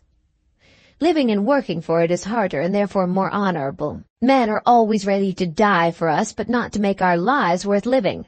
Cheap sentiment and bad logic. You will pass, Tom, only don't twaddle. Now, having taken the sense of the meeting, we will adjourn, as the hour for festive gymnastics has arrived. I'm glad to see that old Plum has given 6 true men to the world, and I hope they will continue to be staunch to her and the principles she has taught them wherever they may go. Now, girls, don't sit in draughts, and boys, beware of ice water when you are warm." With this characteristic close, Nan retired from office, and the girls went to enjoy one of the few rights allowed them. 6. Last words. The next day was Sunday, and a goodly troop of young and old set forth to church, some driving, some walking, all enjoying the lovely weather and the happy quietude which comes to refresh us when the work and worry of the week are over. Daisy had a headache, and Aunt Jo remained at home to keep her company, knowing very well that the worst ache was in the tender heart struggling dutifully against the love that grew stronger as the parting drew nearer.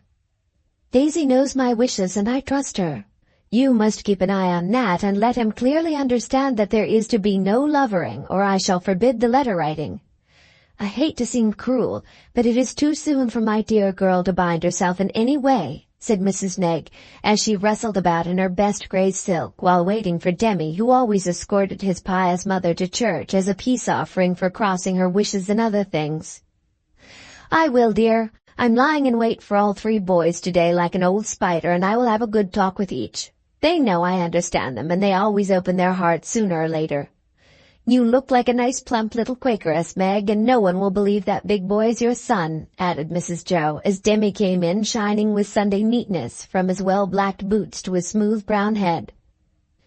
"You flatter me to soften my heart toward your boy. I know your ways, Jo, and I don't give in. Be firm and spare me a scene by and by. As for John, as long as he is satisfied with his old mother, I don't care what people think," answered Mrs. Megg, accepting with a smile the little posy of sweet peas and mignonette Demi brought her. Then, having buttoned her dove-colored gloves with care, she took her son's arm and went proudly away to the carriage, where Amy and Bess waited, while Jo called after them just as Marmee used to do, "Girls, have you got nice pocket handkerchiefs?" They all smiled at the familiar words, and 3 white banners waved as they drove away, leaving the spider to watch for her first fly. She did not wait long.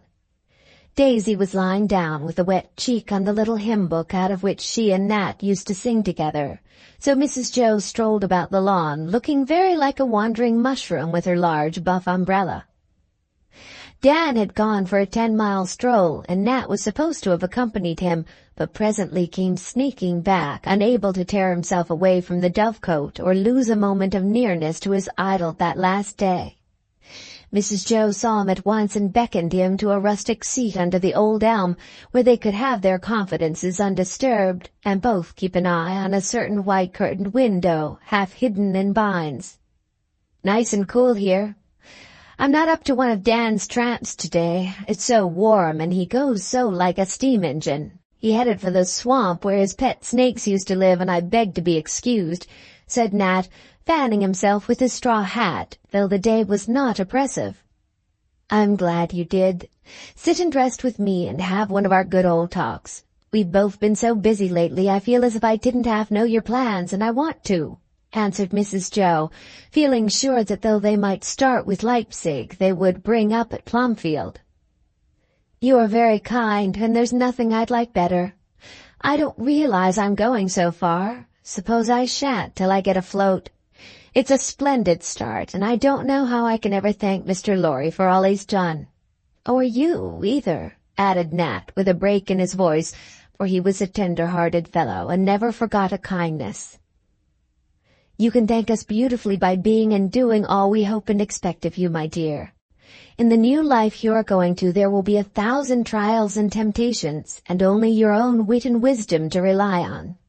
That will be the time to test the principles we have tried to give you and see how firm they are. Of course you will make mistakes, we all do, but don't let go of your conscience and drift along blindly. Watch and pray, dear Nat, and while your hand gains skill, let your head grow wiser and keep your heart as innocent and warm as it is now."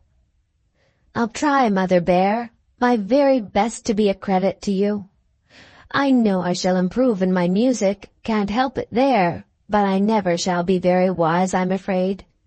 As for my heart, you know I leave it behind me in good keeping." As he spoke, Nat's eyes were fixed on the window with a look of love and longing that made his quiet face both manly and sad, plainly showing how strong a hold this boyish affection had upon him. "I want to speak of that, and I know you will forgive what seems hard, because I do most heartily sympathize with you," said Mrs. Jo, glad to have her say. "Yes, do talk about Daisy. I think of nothing but leaving and losing her. I have no hope. I suppose it is too much to ask, only I can't help loving her wherever I am," cried Nat, with a mixture of defiance and despair in his face that rather startled Mrs. Jo.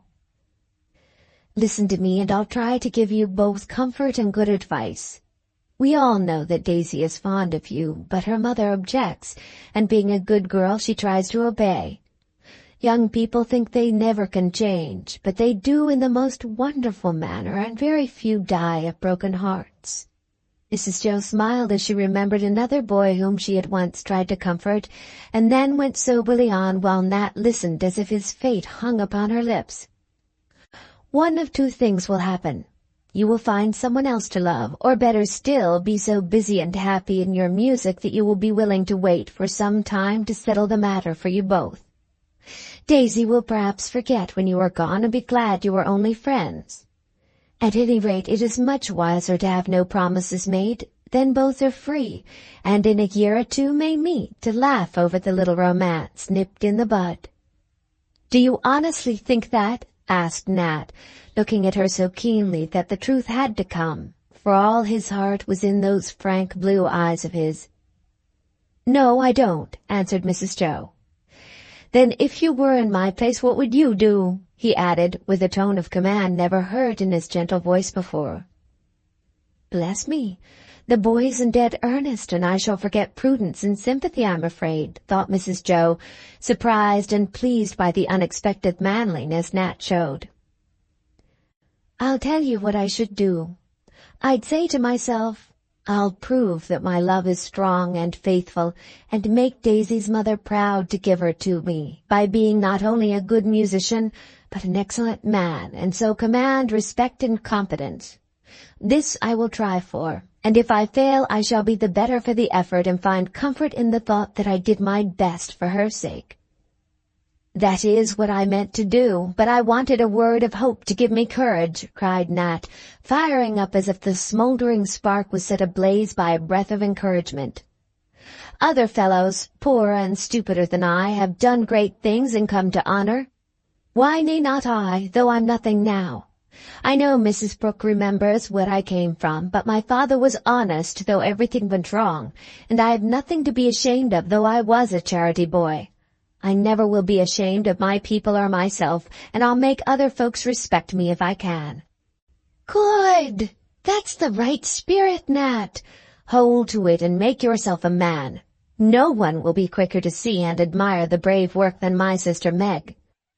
She does not despise your poverty or your past, but mothers are very tender over their daughters, and we Marches, though we have been poor, are, I confess, a little proud of our good family. We don't care for money, but a long line of virtuous ancestors is something to desire and to be proud of. Well, the Blakes are a good lot. I looked 'em up, and not one was ever in prison, hanged, or disgraced in any way. We used to be rich and honored years ago, but we've died out and got poor, and father was a street musician rather than beg, and I'll be one again before I'll do the mean things some men do and pass muster. Nat was so excited that Mrs. Jo indulged in a laugh to calm him, and both went on more quietly. I told my sister all that, and it pleased her. I am sure if you do well these next few years that she will relent and all will be happily settled, unless that wonderful change, which you don't believe possible, should occur. Now, cheer up. Don't be lackadaisical and blue. Say goodbye cheerfully and bravely, show a manly front, and leave a pleasant memory behind you. We all wish you well and hope much for you. Write to me every week and I'll send you a good gossipy answer. Be careful what you write to Daisy. Don't gush or wail, for Sister Meg will see the letters, and you can help your cause very much by sending sensible, cheery accounts of your life to us all. I will. It looks brighter and better already, and I won't lose my one comfort by any fault of my own. Thank you so much, Mother Bear, for taking my side. I felt so ungrateful and mean and crushed when I thought you all considered me a sneak who had no business to love such a precious girl as Daisy. No one said anything, but I knew how you felt, and that Mr. Lorry sent me off partly to get me out of the way. No, dear, life is pretty tough sometimes, isn't it? And Nat took his head in both hands as if it ached with the confusion of hopes and fears, passions and plans that proved boyhood was past and manhood had begun. Very tough, but it is that very struggle with obstacles which does us good. Things have been made easy for you in many ways, but no one can do everything. You must paddle your own canoe now, and learn to avoid the rapids and steer straight to the port you want to reach. I don't know just what your temptations will be, for you have no bad habits and seem to love music so well nothing can lure you from it. I only hope you won't work too hard. I feel as if I could work like a horse. I'm so eager to get on, but I'll take care. Can't waste time being sick, and you've given me doses enough to keep me all right, I guess. Nat laughed as he remembered the book of directions Mrs. Jo had written for him to consult on all occasions. She immediately added some verbal ones on the subject of foreign messes, and having mounted one of her pet hobbies, was in full gallop when Emil was seen strolling about on the roof of the old house, that being his favorite promenade, for there he could fancy himself walking the deck, with only blue sky and fresh air about him.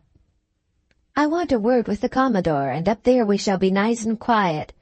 Go and play to Daisy. It will put her to sleep and do you both good. Sit in the port so I can keep an eye on you as I promised. and with a motherly pat on the shoulder Mrs. Jo left Nat to his delightful task and briskly ascended to the housetop, not up the trellis as of old, but by means of the stairs inside. Emerging on the platform, she found Emil cutting his initials afresh in the woodwork and singing "Pull for the Shore" like the tuneful mariner he was. "Come aboard and make yourself at home, Auntie," he said with a playful salute. "I'm just leaving a PPC in the old place, so when you fly up here for refuge you'll remember me." "Oh, my dear, I'm not likely to forget you. It doesn't need EBH cut on all the trees and railings to remind me of my sailor boy." And Mrs. Jo took the seat nearest the blue figure astride the balustrade, not quite sure how to begin the little sermon she wanted to preach. "Well, you don't pipe your eye and look squally when I sheer off as you used to, and that's a comfort. I like to leave port in fair weather and have a jolly send-off all round, especially this time, for it will be a year or more before we drop anchor here again," answered Emil, pushing his cap back and glancing about him as if he loved old Plum and would be sorry never to see it any more. "You have salt water enough without my adding to it. I'm going to be quite a Spartan, mother, and send my sons to battle with no whaling, only the command, 'With your shield or on it,'" said Mrs. Jo cheerfully, adding after a pause, "I often wish I could go too, and some day I will, when you are captain and have a ship of your own, as I've no doubt you will before long with Uncle Herman to push you on. When I do, I'll christen her the Jolly Joe and take you as first mate. It would be regular larks to have you aboard, and I'd be a proud man to carry you round the world you've wanted to see so long and never could," answered Emil, caught at once by this splendid vision. "I'll make my first voyage with you and enjoy myself immensely in spite of seasickness and all the stormy winds that blow. I've always thought I'd like to see a wreck, a nice safe one with all saved after great danger and heroic deeds, while we clung like Mr. Pillicotty to maintop jibs and lee scuppers. No wrecks yet, ma'am, but we'll try to accommodate customers. Captain says I'm a lucky dog and bring fair weather, so we'll save the dirty weather for you if you want it," laughed Emil, digging at the ship in full sail which he was adding to his design. "Thanks, I hope you will.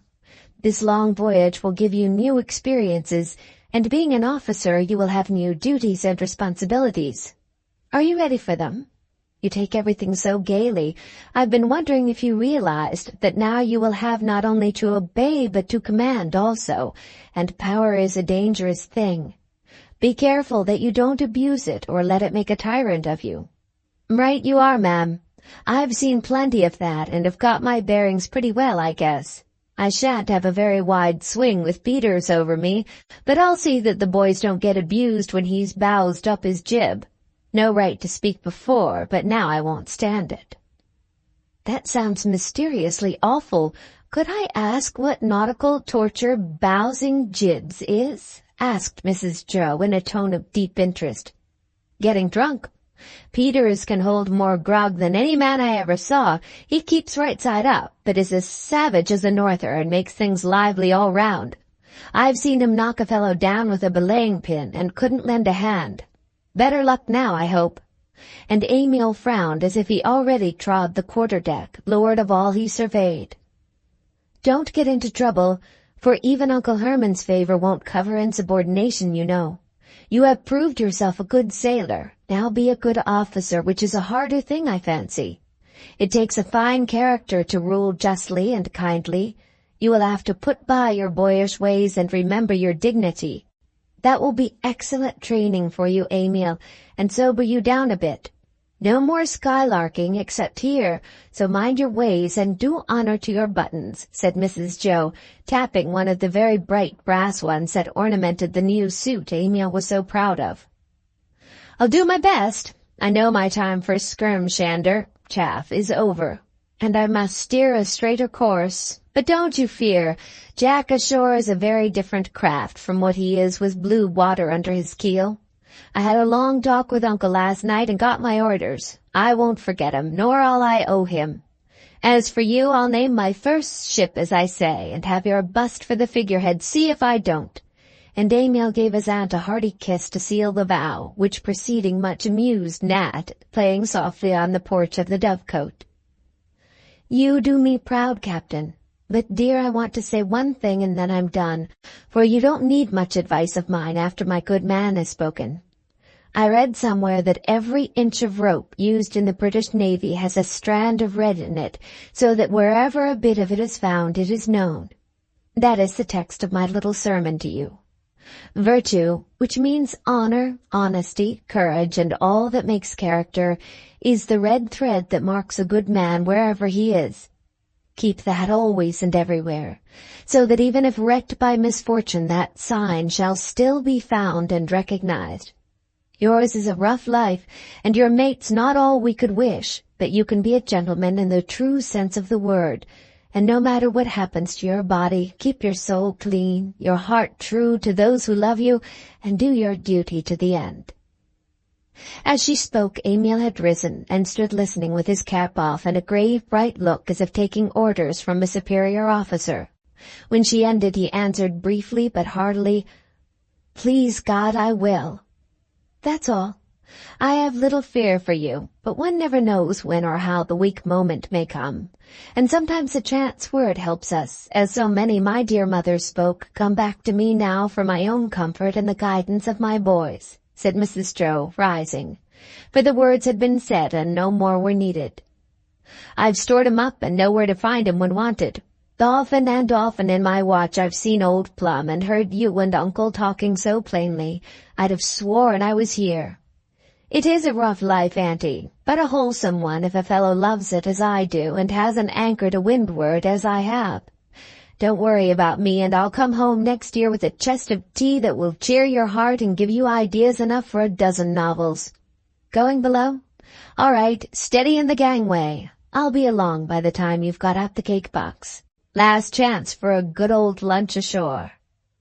Mrs. Jo descended laughing, and Emil finished his ship whistling cheerfully, neither dreaming when and where this little chat on the housetop would return to the memory of one of them. Dan was harder to catch, and not until evening did a quiet moment come in that busy family, when, while the rest were roaming about, Mrs. Jo sat down to read in the study, and presently Dan looked in at the window. "Come and rest after your long tramp. You must be tired," she called, with an inviting nod towards the big sofa where so many boys had reposed, as much as that active animal ever does. "Afraid I shall disturb you," but Dan looked as if he wanted to stay his restless feet somewhere. "Not a bit. I'm always ready to talk. Shouldn't be a woman if I were not," laughed Mrs. Jo, as Dan swung himself in and sat down with an air of contentment very pleasant to see. "Last day is over, yet somehow I don't seem to hanker to be off. Generally, I'm rather anxious to cut loose after a short stop. Odd, ain't it?" asked Dan, gravely picking grass and leaves out of his hair and beard, for he had been lying on the grass, thinking many thoughts in the quiet summer night. "Not at all. You are beginning to get civilized. It's a good sign, and I'm glad to see it," answered Mrs. Jo promptly. "You've had your swing and want to change. Hope the farming will give it to you, though helping the Indians pleases me more. It is so much better to work for others than for oneself alone." "So 'tis," assented Dan heartily. "I seem to want to root somewhere and have folks of my own to take care of. Tired of my own company, I suppose, now I've seen so much better. I'm a rough, ignorant lot, and I've been thinking maybe I've missed it loafing round creation instead of going in for education as the other chaps did, hey?" He looked anxiously at Mrs. Jo, and she tried to hide the surprise this new outburst caused her, for till now Dan had scorned books and gloried in his freedom. "No, I don't think so in your case. So far, I'm sure the free life was best. Now that you are a man, you can control that lawless nature better, but as a boy only great activity and much adventure could keep you out of mischief. Time is taming my colt, you see, and I shall yet be proud of him, whether he makes a pack-horse of himself to help carry to the starving, or goes to ploughing as Pegasus did." Dan liked the comparison and smiled as he lounged in the sofa corner with a new thoughtfulness in his eyes. "Glad you think so. The fact is, it's going to take a heap of taming to make me go well in harness anywhere. I want to, and I try now and then, but always kick over the traces and run away. No lives lost yet, but I shouldn't wonder if there was sometime, and a general smash-up. Why, Dan, did you have any dangerous adventures during this last absence? I fancied so, but didn't ask before, knowing you'd tell me if I could help in any way. Can I? And Mrs. Jo looked anxiously at him, for a sudden lowering expression had come into his face, and he leaned forward as if to hide it. Nothing very bad, but Frisco isn't just a heaven on earth, you know, and it's harder to be a saint there than here, he answered slowly. Then, as if he had made up his mind to fess, as the children used to say, he sat up and added rapidly in a half-defiant, half-shame-faced way, I tried gambling and it wasn't good for me. Was that how you made your money? Not a penny of it. That's all honest, if speculation isn't a bigger sort of gambling. I won a lot, but I lost or gave it away and cut the whole concern before it got the better of me. Thank heaven for that. Don't try it again. It may have the terrible fascination for you it has for so many. Keep to your mountains and prairies and shun cities if these things tempt you, Dan. Better lose your life than your soul, and one such passion leads to worse sins, as you know better than I. Dan nodded, and seeing how troubled she was, said in a lighter tone, though still the shadow of that past experience remained, Don't be scared. I'm all right now, and a burnt dog dreads the fire. I don't drink or do the things you dread, don't care for 'em, but I get excited, and then this devilish temper of mine is more than I can manage. Fighting a moose or a buffalo is all right, but when you pitch into a man, no matter how great a scamp he is, you've got to look out. I shall kill someone some day. That's all I'm afraid of. I do hate a sneak. And Dan brought his fist down on the table with a blow that made the lamp totter and the books skip. It was always your trial, Dan, and I can sympathize with you, for I've been trying to govern my own temper all my life and haven't learned yet, said Mrs. Jo with a sigh. For heaven's sake, guard your demon well, and don't let a moment's fury ruin all your life. As I said to Nat, watch and pray, my dear boy. There is no other help or hope for human weakness but God's love and patience. Tears were in Mrs. Jo's eyes as she spoke, for she felt this deeply, and knew how hard a task it is to rule these bosom sins of ours.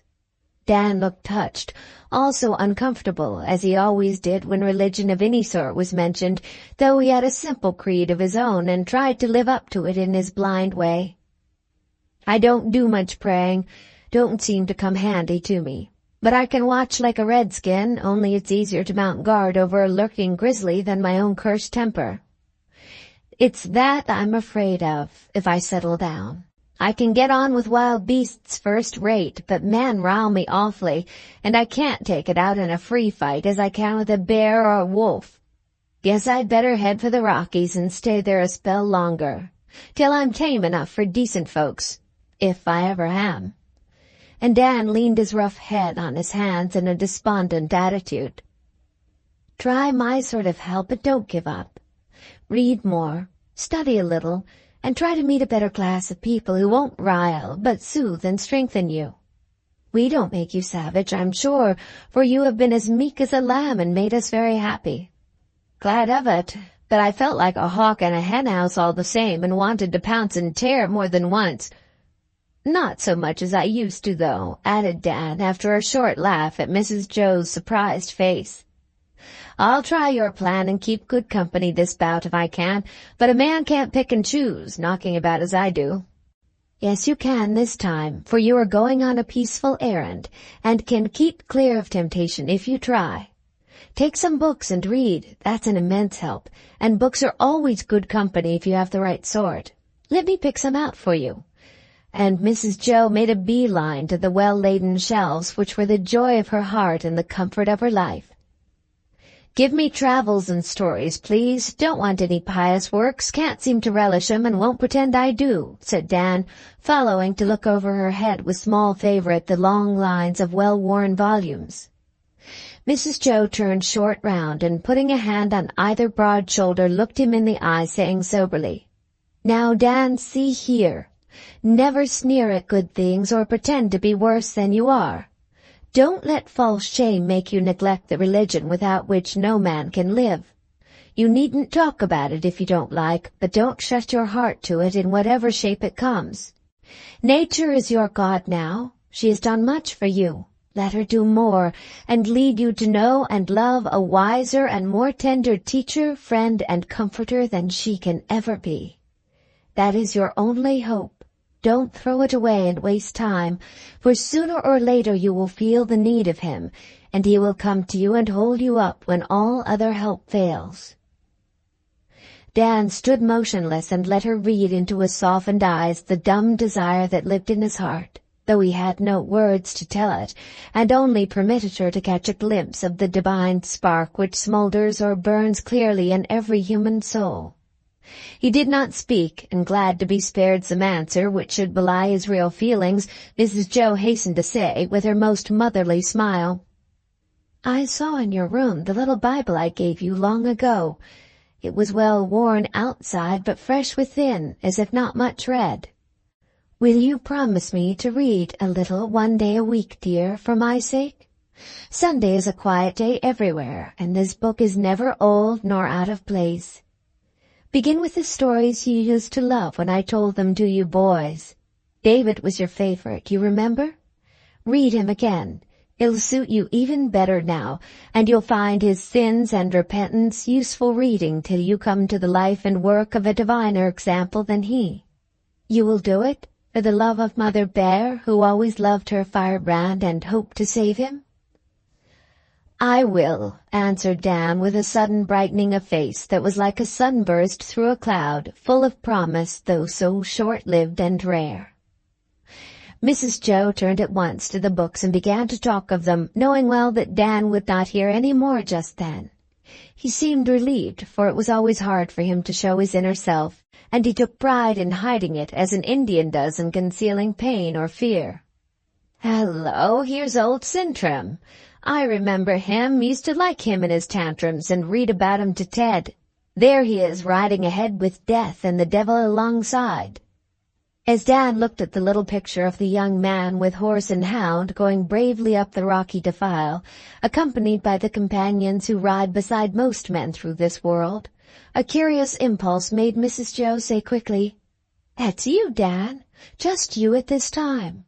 Danger and sin are near you in the life you lead. Moods and passions torment you. The bad father left you to fight alone, and the wild spirit drives you to wander up and down the world looking for peace and self-control. Even the horse and hound are there, your Octu and Dawn, faithful friends, unscarred by the strange mates that go with you. You have not got the armor yet, but I'm trying to show you where to find it. Remember the mother Sintram loved, and longed to find, and did find when his battle was bravely fought, his reward well earned? You can recollect your mother, and I have always felt that all the good qualities you possess come from her. Act out the beautiful old story in this as in the other parts, and try to give her back a son to be proud of." Quite carried away by the likeness of the quaint tale to Dan's life and needs, Mrs. Jo went on pointing to the various pictures which illustrated it, and when she looked up was surprised to see how struck and interested he seemed to be. Like all people of his temperament, he was very impressionable, and his life among hunters and Indians had made him superstitious. He believed in dreams, liked weird tales, and whatever appealed to the eye or mind vividly impressed him more than the wisest words. The story of poor tormented Sintram came back clearly as he looked and listened, symbolizing his secret trials even more truly than Mrs. Jo knew, and just at that moment this had an effect upon him that was never forgotten. But all he said was, "Small chance of that. I don't take much stock in the idea of meeting folks in heaven. Guess Mother won't remember the poor little brat she left so long ago. Why should she?" "Because true mothers never forget their children. I know she was one from the fact that she ran away from the cruel husband to save her little son from bad influences. Had she lived, life would have been happier for you with this tender friend to help and comfort you. Never forget that she risked everything for your sake, and don't let it be in vain."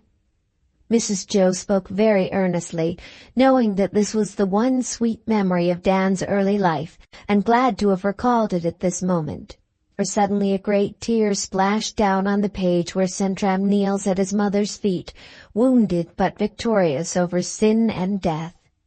She looked up, well pleased to have touched Dan to the heart's core as that drop proved, but a sweep of the arm brushed away the telltale, and his beard hid the mate to it as he shut the book, saying with a suppressed quiver in his strong voice, "I'll keep this if nobody wants it. I'll read it over, and maybe it will do me good. I'd like to meet her anywhere, but don't believe I ever shall." "Keep it and welcome. My mother gave it to me, and when you read it, try to believe that neither of your mothers will ever forget you." Mrs. Jo gave the book with a caress, and simply saying, "Thanks. Good night," Dan thrust it into his pocket and walked straight away to the river to recover from this unwonted mood of tenderness and confidence. Next day the travelers were off. All were in good spirits, and a cloud of handkerchiefs whitened the air as they drove away in the old bus, waving their hats to everyone and kissing their hands, especially to Mother Bear, who said in her prophetic tone as she wiped her tears when the familiar rumble died away, "I have a feeling that something is going to happen to some of them, and they will never come back to me, or come back changed. Well, I can only say, God be with my boys." And he was. 7. The Lion and the Lamb. When the boys were gone, a lull fell upon Plumfield, and the family scattered to various places for brief outings, as August had come and all felt the need of change.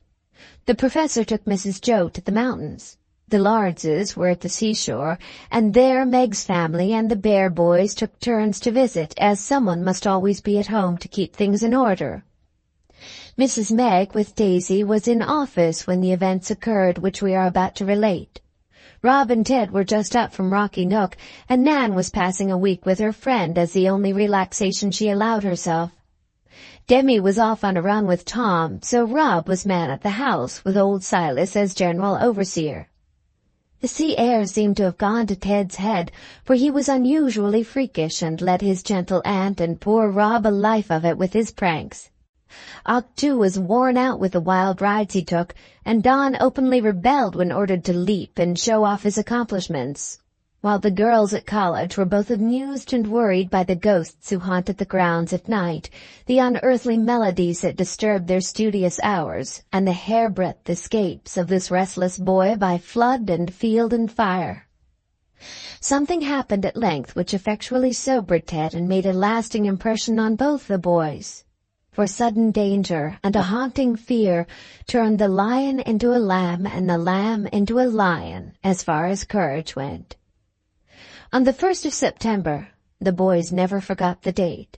After a pleasant tramp and good luck with their fishing, the brothers were lounging in the barn, for Daisy had company and the lads kept out of the way. "I tell you what it is, Bobby, that dog is sick. He won't play nor eat nor drink and acts queerly.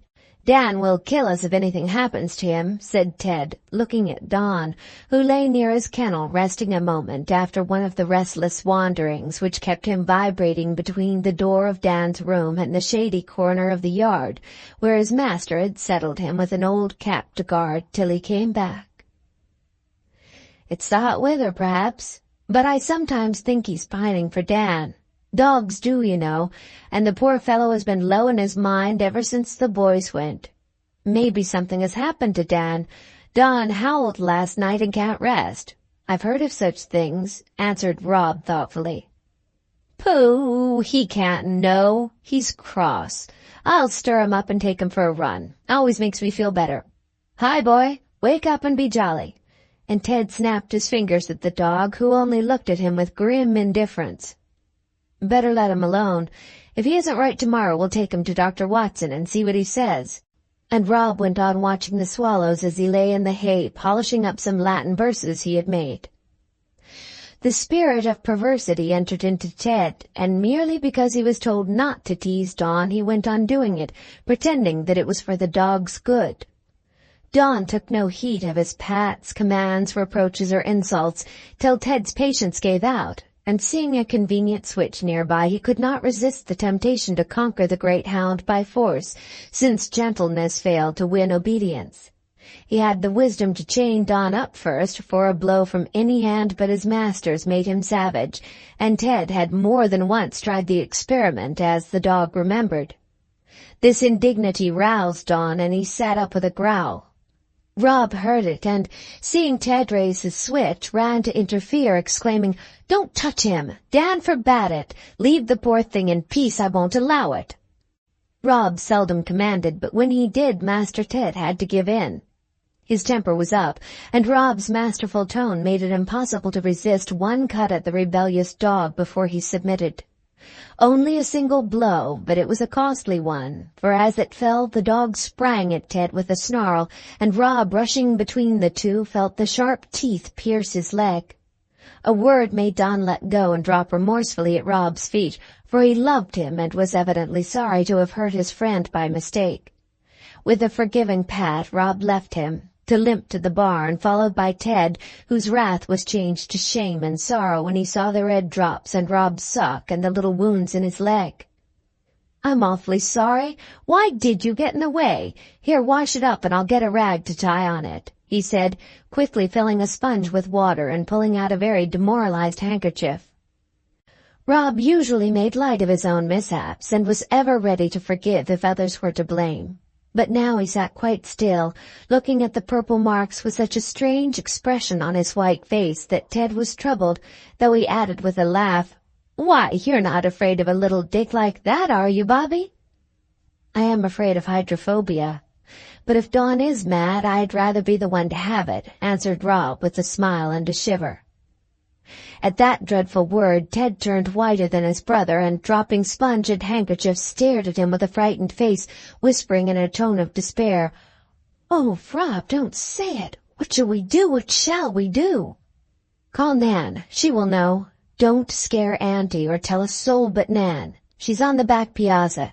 Get her out here as quick as you can. I'll wash it till she comes. Maybe it's nothing. Don't look so staggered, Ted. I only thought it might be, as Dawn is queer." Rob tried to speak bravely, but Ted's long legs felt strangely weak as he hurried away, and it was lucky he met no one, for his face would have betrayed him. Nan was swinging luxuriously in a hammock, amusing herself with a lively treatise on croup, when an agitated boy suddenly clutched her, whispering as he nearly pulled her overboard, "Come to Rob in the barn. Don's mad, and he's bitten him, and we don't know what to do. It's all my fault. No one must know. Oh, do be quick."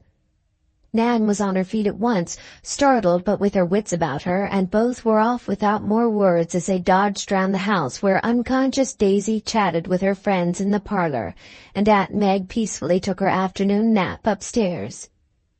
Rob was braced up, and was as calm and steady as ever when they found him in the harness room, whither he had wisely retired to escape observation. The story was soon told, and after a look at Don, now in his kennel, sad and surly, Nan said slowly, with her eye on the full water-pan, "Rob, there is one thing to do for the sake of safety, and it must be done at once. We can't wait to see if Don is sick, or to go for a doctor. I can do it, and I will, but it is very painful, and I hate to hurt you, dear." A most unprofessional quiver got into Nan's voice as she spoke, and her keen eyes dimmed as she looked at the two anxious young faces turned so confidingly to her for help. "I know. Burn it. Well, do it, please. I can bear it, but Ted better go away," said Rob with a firm setting of his lips and a nod at his afflicted brother. "I won't stir.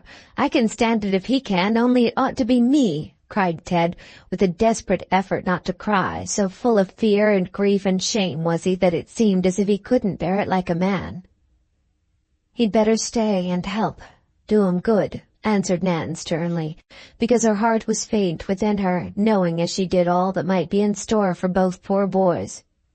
"Keep quiet, I'll be back in a minute," she added, going towards the house, while her quick mind hastily planned what was best to be done. It was ironing day, and a hot fire still burned in the empty kitchen, for the maids were upstairs resting. Nan put a slender poker to heat, and as she sat waiting for it, covered her face with her hands, asking help in this sudden need, strength, courage, and wisdom, for there was no one else to call upon, and young as she was, she knew what was to be done if she only had the nerve to do it.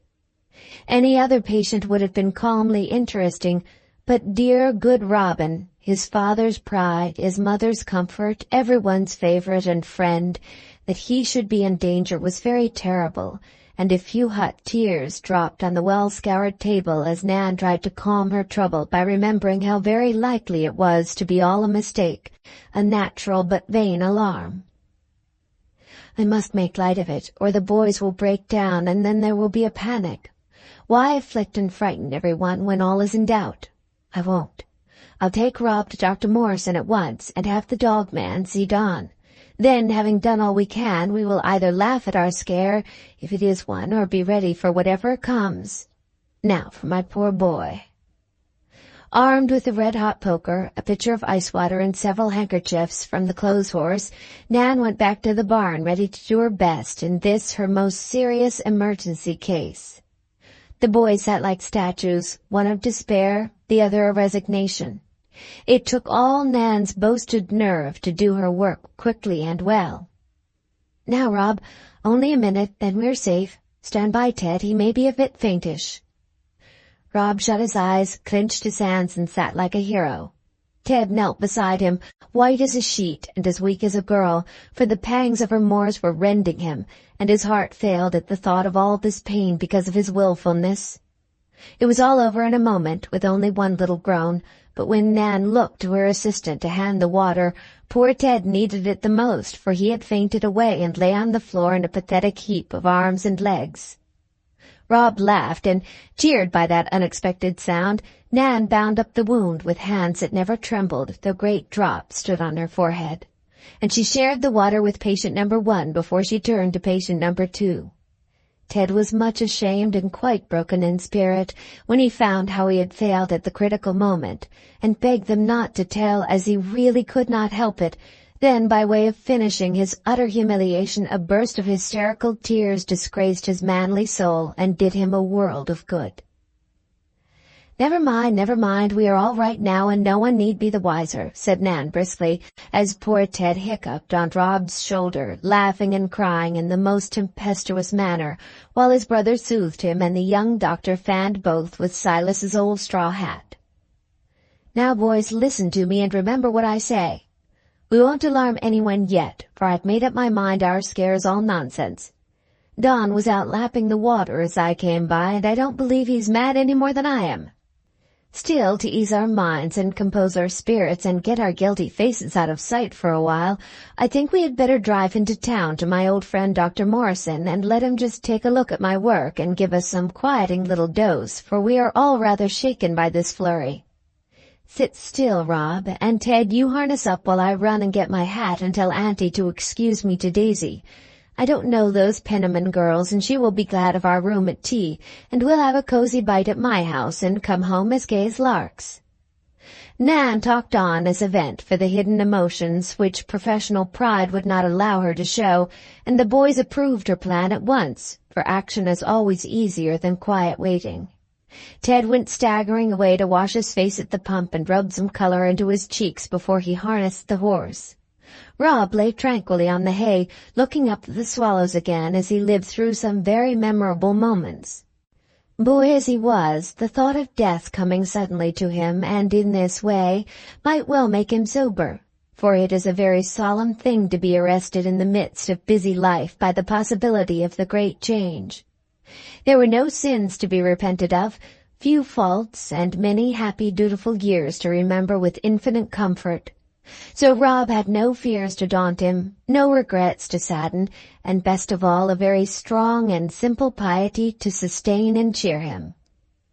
Mein Vater was his first thought, for Rob was very near the professor's heart, and the loss of his eldest would have been a bitter blow.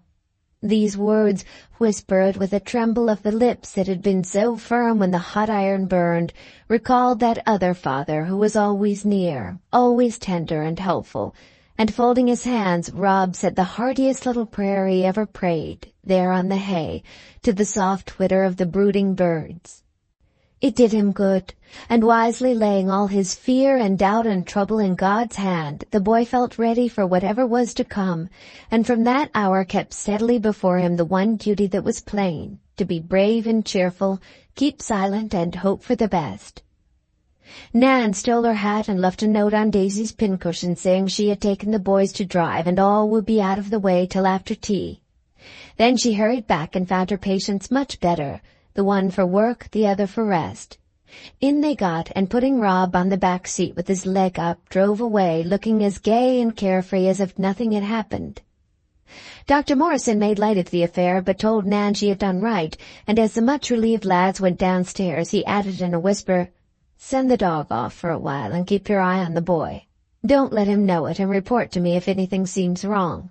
One never knows in these cases. No harm to be careful."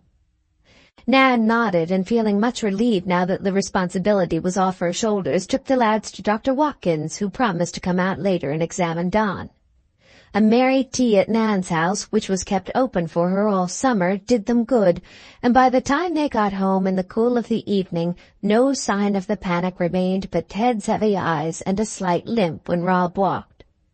As the guests were still chattering on the front piazza, they retired to the back, and Ted soothed his remorseful soul by swinging Rob in the hammock while Nan told stories till the dog-man arrived.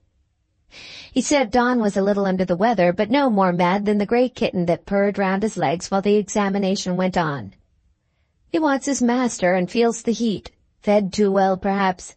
I'll keep him a few weeks and send him home all right," said Dr. Watkins, as Don laid his great head in his hand and kept his intelligent eyes on his face, evidently feeling that this man understood his trials and knew what to do for him.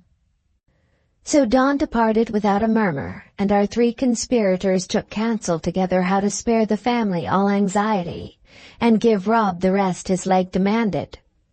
Fortunately, he always spent many hours in his little study, so he could lie on the sofa with a book in his hand as long as he liked without exciting any remark.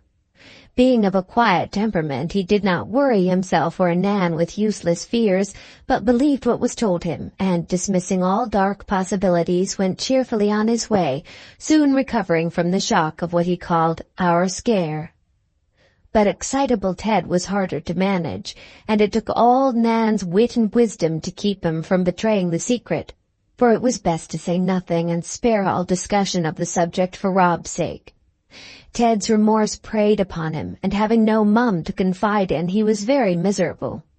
By day he devoted himself to Rob, waiting on him, talking to him, gazing anxiously at him, and worrying the good fellow very much, though he wouldn't own it since Ted found comfort in it. But at night, when all was quiet, Ted's lively imagination and heavy heart got the better of him and kept him awake or set him walking in his sleep. Nan had her eye on him and more than once administered a little dose to give him a rest, read to him, scolded him, and when she caught him haunting the house in the watches of the night, threatened to lock him up if he did not stay in his bed. This wore off after a while, but a change came over the freakish boy, and everyone observed it, even before his mother returned to ask what they had done to quench the lion's spirits. He was gay, but not so heedless, and often when the old willfulness beset him, he would check it sharply, look at Rob, and give up, or stalk away to have his sulk out alone. He no longer made fun of his brother's old-fashioned ways and bookish tastes, but treated him with a new and very marked respect, which touched and pleased modest Rob and much amazed all observers. It seemed as if he felt that he owed him reparation for the foolish act that might have cost him his life, and love being stronger than will, Ted forgot his pride and paid his debt like an honest boy. "I don't understand it," said Mrs. Jo, after a week of home life, much impressed by the good behavior of her younger son.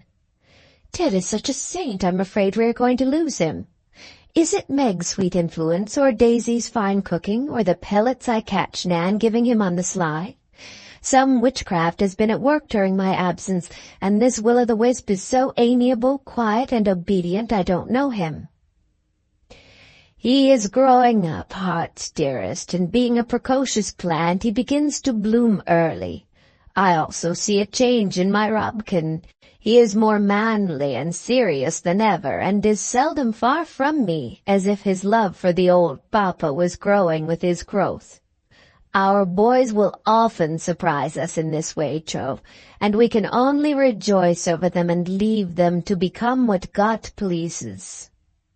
As the professor spoke, his eyes rested proudly on the brothers, who came walking up the steps together, Ted's arm over Rob's shoulder as he listened attentively to some geological remarks Rob was making on a stone he held. Usually Ted made fun of such tastes, and loved to lay boulders in the student's path, put brickbats under his pillow, gravel in his shoes, or send parcels of dirt by express to Prof. R.M. Bhaer. Lately he had treated Rob's hobbies respectfully, and had begun to appreciate the good qualities of this quiet brother, whom he had always loved but rather undervalued, till his courage under fire won Ted's admiration, and made it impossible to forget a fault, the consequences of which might have been so terrible. The leg was still lame, though doing well, and Ted was always offering an arm to support, gazing anxiously at his brother, and trying to guess his wants. For regret was still keen in Ted's soul, and Rob's forgiveness only made it deeper. A fortunate slip on the stairs gave Rob an excuse for limping, and no one but Nan and Ted saw the wound, so the secret was safe up to this time. "We are talking about you, my lads. Come in and tell us what good fairy has been at work while we were gone. Or is it because absence sharpens our eyes that we find such pleasant changes when we come back?" said Mrs. Jo, patting the sofa on either side, while the professor forgot his piles of letters to admire the pleasing prospect of his wife in a bower of arms, as the boy sat down beside her, smiling affectionately but feeling a little guilty, for till now Mum and Vater knew every event in their boyish lives. "Oh, it's only because Bobby and I have been alone so much. We're sort of twins. I stir him up a bit, and he steadies me a great deal. You and Father do the same, you know. Nice plan, I like it." And Ted felt that he had settled the matter capitally.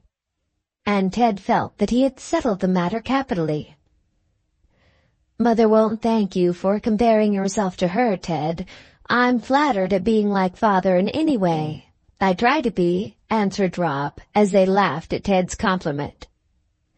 "I do thank him, for it's true, and if you, Robin, do half as much for your brother as Papa has for me, your life won't be a failure," said Mrs. Jo heartily.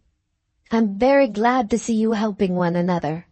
It's the right way, and we can't begin too soon to try to understand the needs, virtues, and failings of those nearest us. Love should not make us blind to faults, nor familiarity make us too ready to blame the shortcomings we see. So work away, my sonnies, and give us more surprises of this sort as often as you like." "The liebe Mutter has said all. I too am well pleased at the friendly brother warmth I find. It is good for everyone, long may it last." And Professor Bhaer nodded at the boys, who looked gratified, but rather at a loss how to respond to these flattering remarks. Rob wisely kept silent, fearing to say too much, but Ted burst out, finding it impossible to help telling something. "The fact is, I've been finding out what a brave good chap Bobby is, and I'm trying to make up for all the bother I've been to him. I knew he was awfully wise, but I thought him rather soft because he liked books better than larks and was always fussing about his conscience. But I begin to see that it isn't the fellows who talk the loudest and show off best that are the manliest. No, sir, quiet old Bob is a hero and a trump, and I'm proud of him. So would you be if you knew all about it." Here a look from Rob brought Ted up with a round turn. He stopped short, grew red, and clapped his hand on his mouth in dismay. "Well, are we not to know all about it?" asked Mrs. Jo quickly, for her sharp eye saw signs of danger, and her maternal heart felt that something had come between her and her sons. "Boys," she went on solemnly, "I suspect that the change we talk about is not altogether the effect of growing up, as we say. It strikes me that Ted has been in mischief and Rob has got him out of some scrape. Hence the lovely mood of my bad boy and the sober one of my conscientious son who never hides anything from his mother. Rob was as red as Ted now, but after a moment's hesitation he looked up and answered with an air of relief, "Yes, Mother, that's it. But it's all over and no harm done, and I think we'd better let it be, for a while at least. I did feel guilty to keep anything from you, but now you know so much I shall not worry, and you needn't either. Ted's sorry. I don't mind, and it has done us both good." Mrs. Jo looked at Ted, who winked hard but wore the look like a man. Then she turned to Rob, who smiled at her so cheerfully that she felt reassured. But something in his face struck her, and she saw what it was that made him seem older, graver, and yet more lovable than ever. It was the look pain of mind as well as body brings, and the patience of a sweet submission to some inevitable trial. Like a flash she guessed that some danger had been near her boy, and the glances she had caught between the two lads and Nan confirmed her fears. "Rob, dear, you have been ill, hurt, or seriously troubled by Ted? Tell me at once. I will not have any secrets now. Boys sometimes suffer all their lives from neglected accidents or carelessness. Fritz, make them speak out." Mr. Bhaer put down his papers and came to stand before them, saying in a tone that quieted Mrs. Jo and gave the boys courage, "My sons, give us the truth. We can bear it. Do not hold it back to spare us. Ted knows we forgive much because we love him, so be frank, all too." Ted instantly dived among the sofa pillows and kept there, with only a pair of scarlet ears visible, while Rob, in a few words, told the little story truthfully but as gently as he could, hastening to add the comfortable assurance that Dawn was not mad, the wound nearly well, and no danger would ever come of it. But Mrs. Jo grew so pale he had to put his arms about her, and his father turned and walked away, exclaiming, "Ah, Himmel!" in a tone of such mingled pain, relief, and gratitude that Ted pulled an extra pillow over his head to smother the sound. They were all right in a minute, but such news is always a shock, even if the peril is past, and Mrs. Jo hugged her boy close till his father came and took him away, saying with a strong shake of both hands and a quiver in his voice, "To be in danger of one's life tries a man's mettle, and you bear it well. But I cannot spare my good boy yet. Thank God we keep him safe."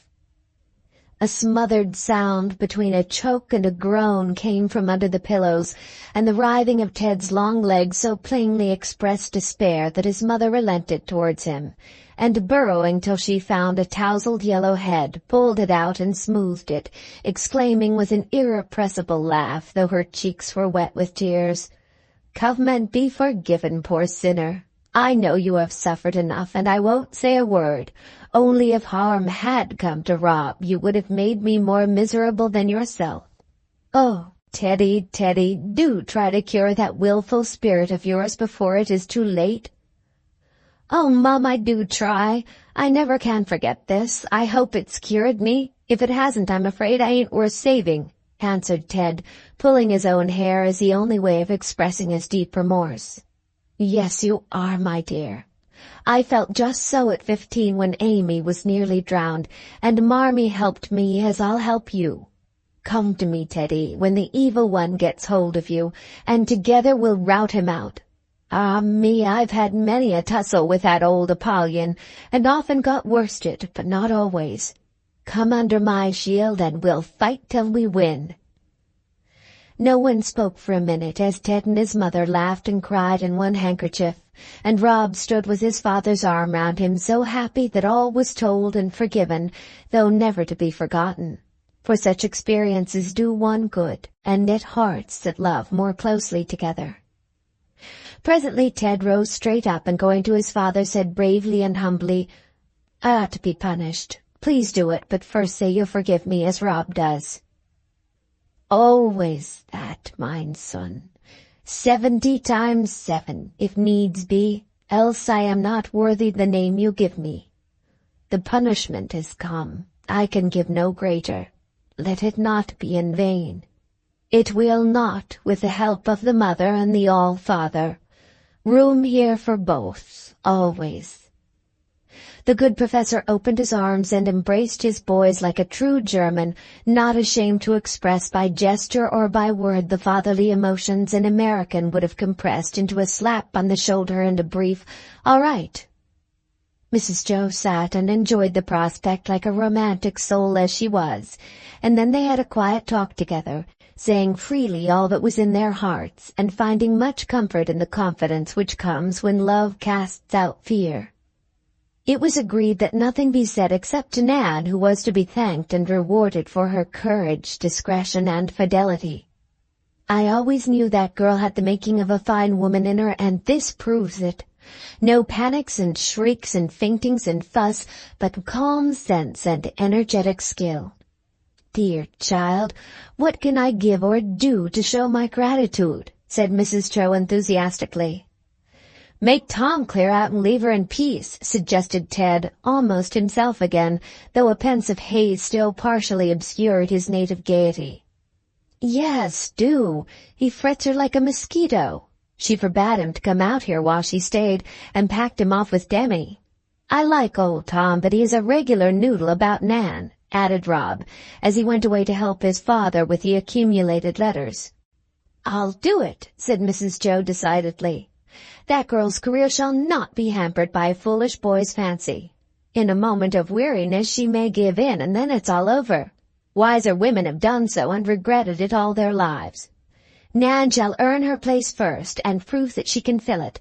Then she may marry if she likes, and can find a man worthy of her."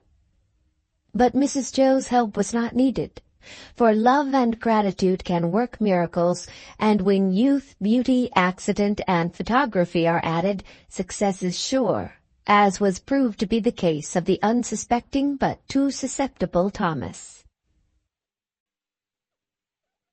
8. Josie Plays Mermaid. While the young Bhaers were having serious experiences at home, Josie was enjoying herself immensely at Rocky Nook, for the Lawrences knew how to make summer idleness both charming and wholesome. Bess was very fond of her little cousin. Mrs. Amy felt that whether her niece was an actress or not, she must be a gentlewoman, and gave her the social training which marks the well-bred woman everywhere, while Uncle Laurie was never happier than when rowing, riding, playing, or lounging with the two gay girls beside him. Josie bloomed like a wildflower in this free life. Bess grew rosy, brisk, and merry, and both were great favorites with the neighbors, whose villas were by the shore or perched on the cliffs along the pretty bay. One crumpled rose leaf disturbed Josie's peace. One baffled wish filled her with a longing which became a mania, and kept her as restless and watchful as a detective with a case to work up. Miss Cameron, the great actress, had hired one of the villas and retired thither to rest and create a new part for next season. She saw no one but a friend or two, had a private beach, and was invisible except during her daily drive or when the opera glasses of curious gazers were fixed on a blue figure disporting itself in the sea. The Lawrences knew her but respected her privacy, and after a call left her in peace till she expressed a wish for society, a courtesy which she remembered and repaid later, as we shall see. But Josie was like a thirsty fly buzzing about a sealed honeypot, for this nearness to her idol was both delightful and maddening. She pined to see, hear, talk with, and study this great and happy woman who could thrill thousands by her art, and win friends by her virtue, benevolence, and beauty.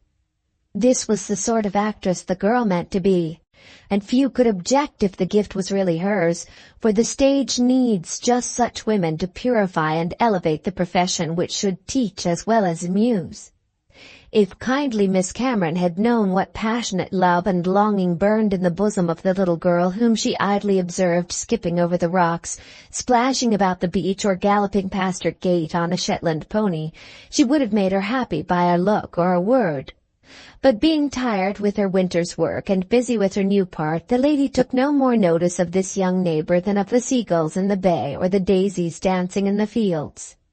Nosegays left on her doorstep, serenades under her garden wall, and the fixed stare of admiring eyes were such familiar things that she scarcely minded them, and Josie grew desperate when all her little attempts failed. I might climb that pine tree and tumble off her piazza roof, or get Shelty to throw me just at her gate and be taken in fainting. It's no use to try to drown myself when she is bathing. I can't sink, and she'd only send a man to pull me out. What can I do? I will see her and tell her my hopes and make her say I can act some day. Mamma would believe her, and if she only would let me study with her, what perfect joy that would be. Josie made these remarks one afternoon as she and Bess prepared for a swim, a fishing party having prevented their morning bathe. You must bide your time, dear, and not be so impatient. Papa promised to give you a chance before the season is over, and he always manages things nicely. That will be better than any queer prank of yours, answered Bess, tying her pretty hair in a white net to match her suit, while Josie made a little lobster of herself in scarlet. I hate to wait, but I suppose I must. Hope she will bathe this afternoon, though it is low tide. She told Uncle she should have to go in then, because in the morning people stared so and went to her beach. Come and have a good dive on the big rock. No one round but nurses and babies, so we can romp and splash as much as we like. Away they went to have a fine time, for the little bay was free from other bathers, and the babies greatly admired their aquatic gymnastics, both being expert swimmers. As they sat dripping on the big rock, Josie suddenly gave a clutch that nearly sent Bess overboard, as she cried excitedly, "There she is! Look! Coming to bathe! Oh, splendid! Oh, if she only would drown a little and let me save her, or even get her toe nipped by a crab, anything, so I could go and speak." "Don't seem to look. She comes to be quiet and enjoy herself. Pretend we don't see her, that's only civil," answered Bess, affecting to be absorbed in a white-winged yacht going by. "Let's carelessly float that way, as if going for seaweed on the rocks. She can't mind if we are flat on our backs with only our noses out. Then, when we can't help seeing her, we'll swim back as if anxious to retire. That will impress her, and she may call to thank the very polite young ladies who respect her wishes," proposed Josie, whose lively fancy was always planning dramatic situations. Just as they were going to slip from their rock, as if fate relented at last, Miss Cameron was seen to beckon wildly as she stood waist-deep in the water looking down. She called to her maid, who seemed searching along the beach for something, and not finding what she sought, waved a towel towards the girls as if summoning them to help her. "Run! Fly! She wants us! She wants us!" cried Josie, tumbling into the water like a very energetic turtle and swimming away in her best style towards this long-desired haven of joy. Bess followed more slowly, and both came panting and smiling up to Miss Cameron, who never lifted her eyes but said in that wonderful voice of hers, "I've dropped a bracelet. I see it but can't get it. Will the little boy find me a long stick? I'll keep my eye on it so the water shall not wash it away." "I'll die for it with pleasure, but I'm not a boy," answered Josie, laughing as she shook the curly head which at a distance had deceived the lady. "I beg your pardon. Dive away, child. The sand is covering it fast. I value it very much. Never forgot to take it off before." "I'll get it," and down went Josie to come up with a handful of pebbles but no bracelet. "It's gone. Never mind, my fault," said Miss Cameron, disappointed but amused at the girl's dismay as she shook the water out of her eyes and gasped bravely, "No, it isn't. I'll have it if I stay down all night." And with one long breath Josie dived again, leaving nothing but a pair of agitated feet to be seen. "I'm afraid she will hurt herself," said Miss Cameron, looking at Bess, whom she recognized by her likeness to her mother. "Oh, no, Josie's a little fish. She likes it," and Bess smiled happily at this wonderful granting of her cousin's desire. "You are Mr. Lawrence's daughter, I think? How do you do, dear? Tell Papa I'm coming to see him soon. Too tired before, quite savage. Better now. Ah, here's our pearl of divers. What luck?" she asked, as the heels went down and a dripping head came up.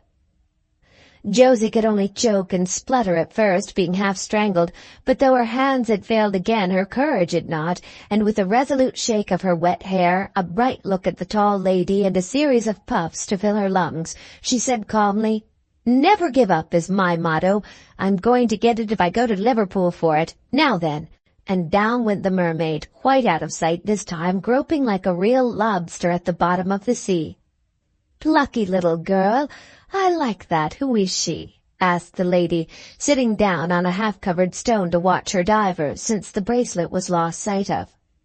Bess told her, adding with the persuasive smile of her father, "Josie longs to be an actress and has waited for a month to see you. This is a great happiness for her." "Bless the child, why didn't she come and call?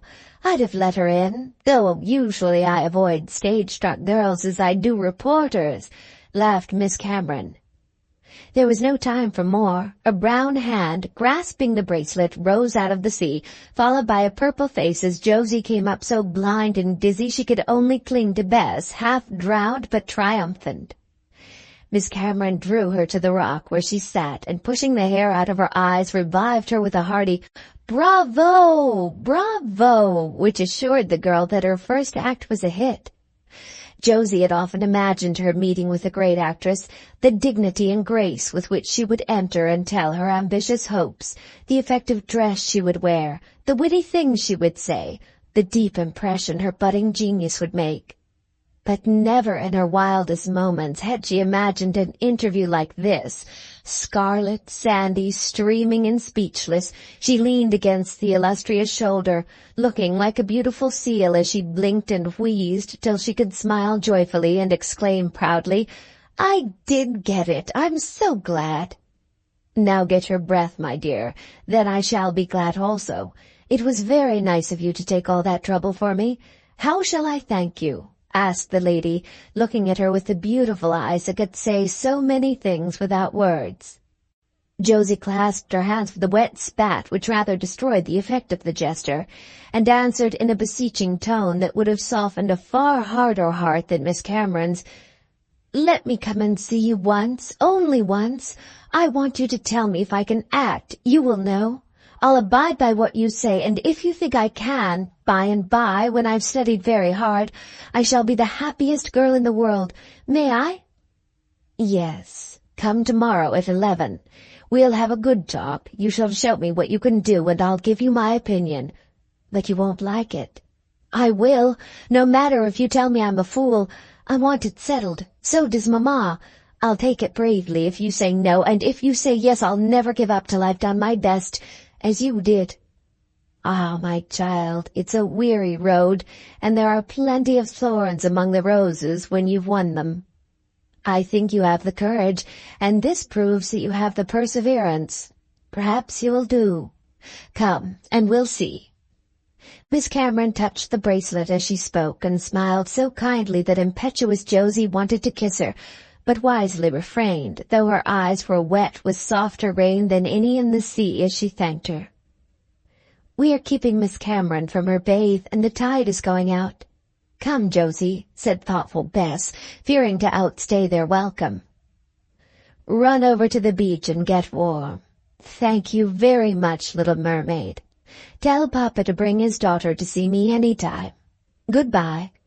And with a wave of her hand the tragedy queen dismissed her court, but remained on her weedy throne watching the two lithe figures race over the sand with twinkling feet till they were out of sight. Then, as she calmly bobbed up and down in the water, she said to herself, "The child has a good stage face, vivid, mobile, fine eyes, abandon, pluck, will. Perhaps she'll do. Good stock, talent in the family. We shall see." Of course, Josie never slept a wink and was in a fever of joyful excitement next day. Uncle Laurie enjoyed the episode very much, and Aunt Amy took out her most becoming white dress for the grand occasion. Bess lent her most artistic hat, and Josie ranged the wood and marsh for a bouquet of wild roses, sweet white azalea, ferns, and graceful grasses as the offering of a very grateful heart. At 10 she solemnly arrayed herself and then sat looking at her neat gloves and buckled shoes till it was time to go, growing pale and sober with the thought that her fate was soon to be decided. For, like all young people, she was sure that her whole life could be settled by one human creature, quite forgetting how wonderfully Providence trains us by disappointment, surprises us with unexpected success, and turns our seeming trials into blessings. "I will go alone," We shall be free if so. Oh, Bess, pray that she may tell me rightly. So much depends on that. Don't laugh, Uncle. It is a very serious moment for me. Miss Cameron knows that, and will tell you so. Kiss me, Aunt Amy, since Mamma isn't here. If you say I look nice, I'm quite satisfied. Goodbye. And with a wave of the hand as much like her models as she could make it, Josie departed, looking very pretty and feeling very tragical. Sure now of admittance, she boldly rang at the door which excluded so many, and being ushered into a shady parlor, feasted her eyes upon several fine portraits of great actors while she waited. She had read about most of them and knew their trials and triumphs so well that she soon forgot herself and tried to imitate Mrs. Siddons as Lady Macbeth, looking up at the engraving as she held her nosegay like the candle in the sleepwalking scene, and knit her youthful brows distressfully while murmuring the speech of the haunted queen. So busy was she that Miss Cameron watched her for several minutes unseen, then startled her by suddenly sweeping in with the words upon her lips, the look upon her face, which made that one of her greatest scenes. "I never can do it like that, but I'll keep trying if you say I may," cried Josie, forgetting her manners in the intense interest of the moment. "Show me what you can do," answered the actress, wisely plunging into the middle of things at once, well knowing that no common chat would satisfy this very earnest little person. "First, let me give you these. I thought you'd like wild things better than hothouse flowers, and I love to bring them, as I'd no other way to thank you for your great kindness to me," said Josie, offering her nosegay with a simple warmth that was very sweet. "I do love them best, and keep my room full of the posies some good fairy hangs on my grate. Upon my word, I think I found the fairy out. These are so like," she added quickly, as her eye went from the flowers in her hand to others that stood near by, arranged with the same taste. Josie's blush and smile betrayed her before she said, with a look full of girlish adoration and humility, "I couldn't help it. I admire you so much. I know it was a liberty, but as I couldn't get in myself, I loved to think my posies pleased you." Something about the child and her little offering touched the woman, and drawing Josie to her, she said, with no trace of actress in face or voice, "They did please me, dear, and so do you. I'm tired of praise, and love is very sweet when it is simple and sincere like this." Josie remembered to have heard, among many other stories, that Miss Cameron lost her lover years ago, and since had lived only for art. Now she felt that this might have been true, and pity for the splendid, lonely life made her face very eloquent as well as grateful. Then, as if anxious to forget the past, her new friend said, in the commanding way that seemed natural to her, "Let me see what you can do. Juliet, of course. I'll begin with that. Poor soul, how she is murdered." Now, Josie had intended to begin with Romeo's much-enduring sweetheart, and follow her up with Bianca, Pauline, and several of the favorite idols of stage-struck girls. But being a shrewd little person, she suddenly saw the wisdom of Uncle Laurie's advice and resolved to follow it. So instead of the rant Miss Cameron expected, Josie gave poor Ophelia's mad scene, and gave it very well, having been trained by the college professor of elocution and done it many times. She was too young, of course, but the white gown, the loose hair, the real flowers she scattered over the imaginary grave added to the illusion, and she sung the song sweetly, dropped her pathetic curtsies, and vanished behind the curtain that divided the rooms with a backward look that surprised her critical auditor into a quick gesture of applause. Cheered by that welcome sound, Josie ran back as a little hoyden in one of the farces she had often acted, telling a story full of fun and naughtiness at first, but ending with a sob of repentance and an earnest prayer for pardon. "Very good. Try again. Better than I expected," called the voice of the oracle. Josie tried Portia's speech and recited very well, giving due emphasis to each fine sentence. Then, unable to refrain from what she considered her greatest effort, she burst into Juliet's balcony scene, ending with the poison in the tomb. She felt sure that she surpassed herself and waited for applause. A ringing laugh made her tingle with indignation and disappointment as she went to stand before Miss Cameron, saying in a tone of polite surprise, "I've been told that I did it very well. I'm sorry you don't think so." My dear, it's very bad. How can it help being so? What can a child like you know of love and fear and death? Don't try it yet. Leave tragedy alone till you are ready for it. But you clapped Ophelia. Yes, that was very pretty. Any clever girl can do it effectively. But the real meaning of Shakespeare is far above you yet, child. The comedy bit was best.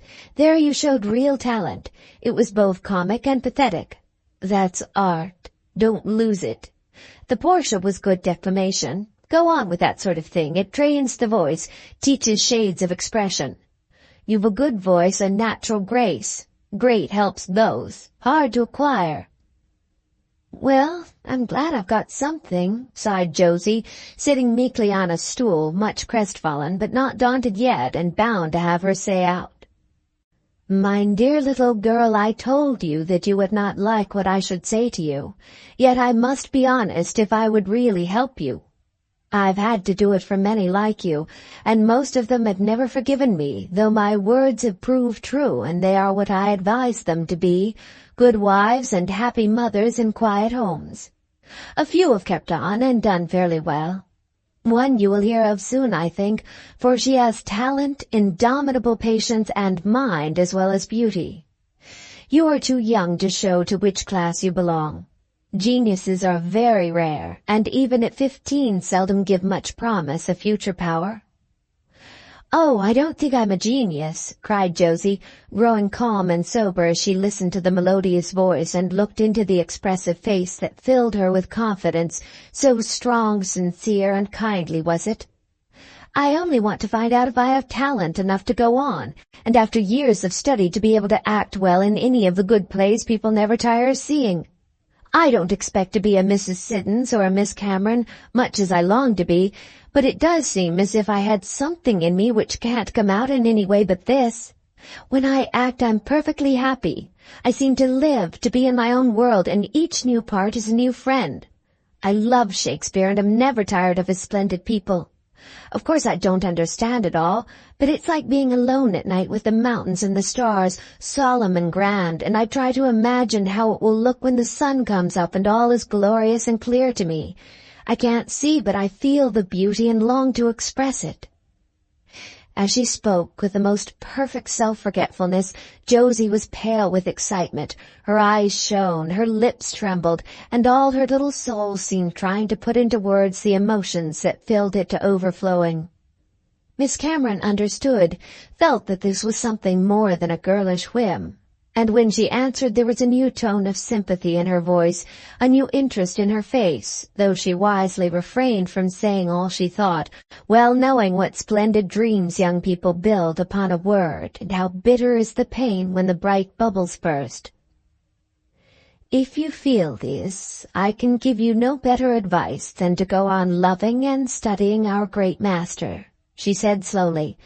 But Josie caught the changed tone, and felt with a thrill of joy that her new friend was speaking to her now as to a comrade. It is an education in itself, and a lifetime is not long enough to teach you all his secret. But there is much to do before you can hope to echo his words. Have you the patience, courage, strength to begin at the beginning and slowly, painfully lay the foundation for future work? Fame is a pearl many die for and only a few bring up. Even when they do, it is not perfect, and they sigh for more and lose better things in struggling for them. The last words seemed spoken more to herself than to her hearer, but Josie answered quickly with a smile and an expressive gesture, I got the bracelet in spite of all the bitter water in my eyes. You did. I don't forget it. A good omen. We will accept it.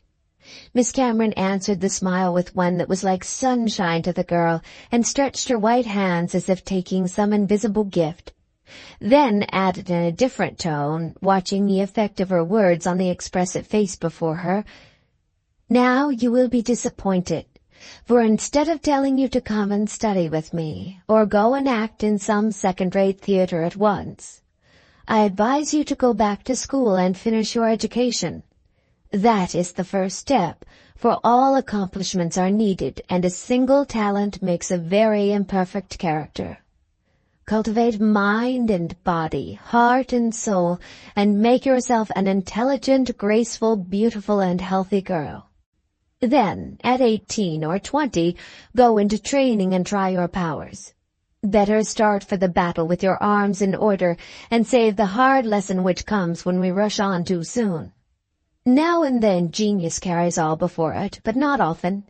We have to climb slowly with many slips and falls. Can you wait as well as work? I will. We shall see. It would be pleasant to me to know that when I quit the stage I leave behind me a well-trained, faithful, gifted comrade to more than fill my place and carry on what I have so much at heart, the purification of the stage. Perhaps you are she, but remember, mere beauty and rich costumes do not make an actress, nor are the efforts of a clever little girl to play great characters real art. It is all dazzle and sham, and a disgrace and disappointment now. Why will the public be satisfied with opera bouffe, or the trash called society plays, when a world of truth and beauty, poetry and pathos lies waiting to be interpreted and enjoyed? Miss Cameron had forgotten to whom she spoke and walked to and fro, full of the noble regret all cultivated people feel at the low state of the stage nowadays.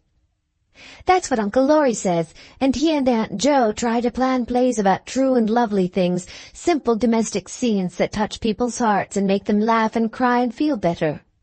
Uncle says that sort is my style and I must not think of tragedy, but it's so much nicer to sweep about in crowns and velvet trains and to wear everyday clothes and just be myself, though it is so easy. Yet that is high art, child, and what we need for a time till we are ready for the masters. Cultivate that talent of yours.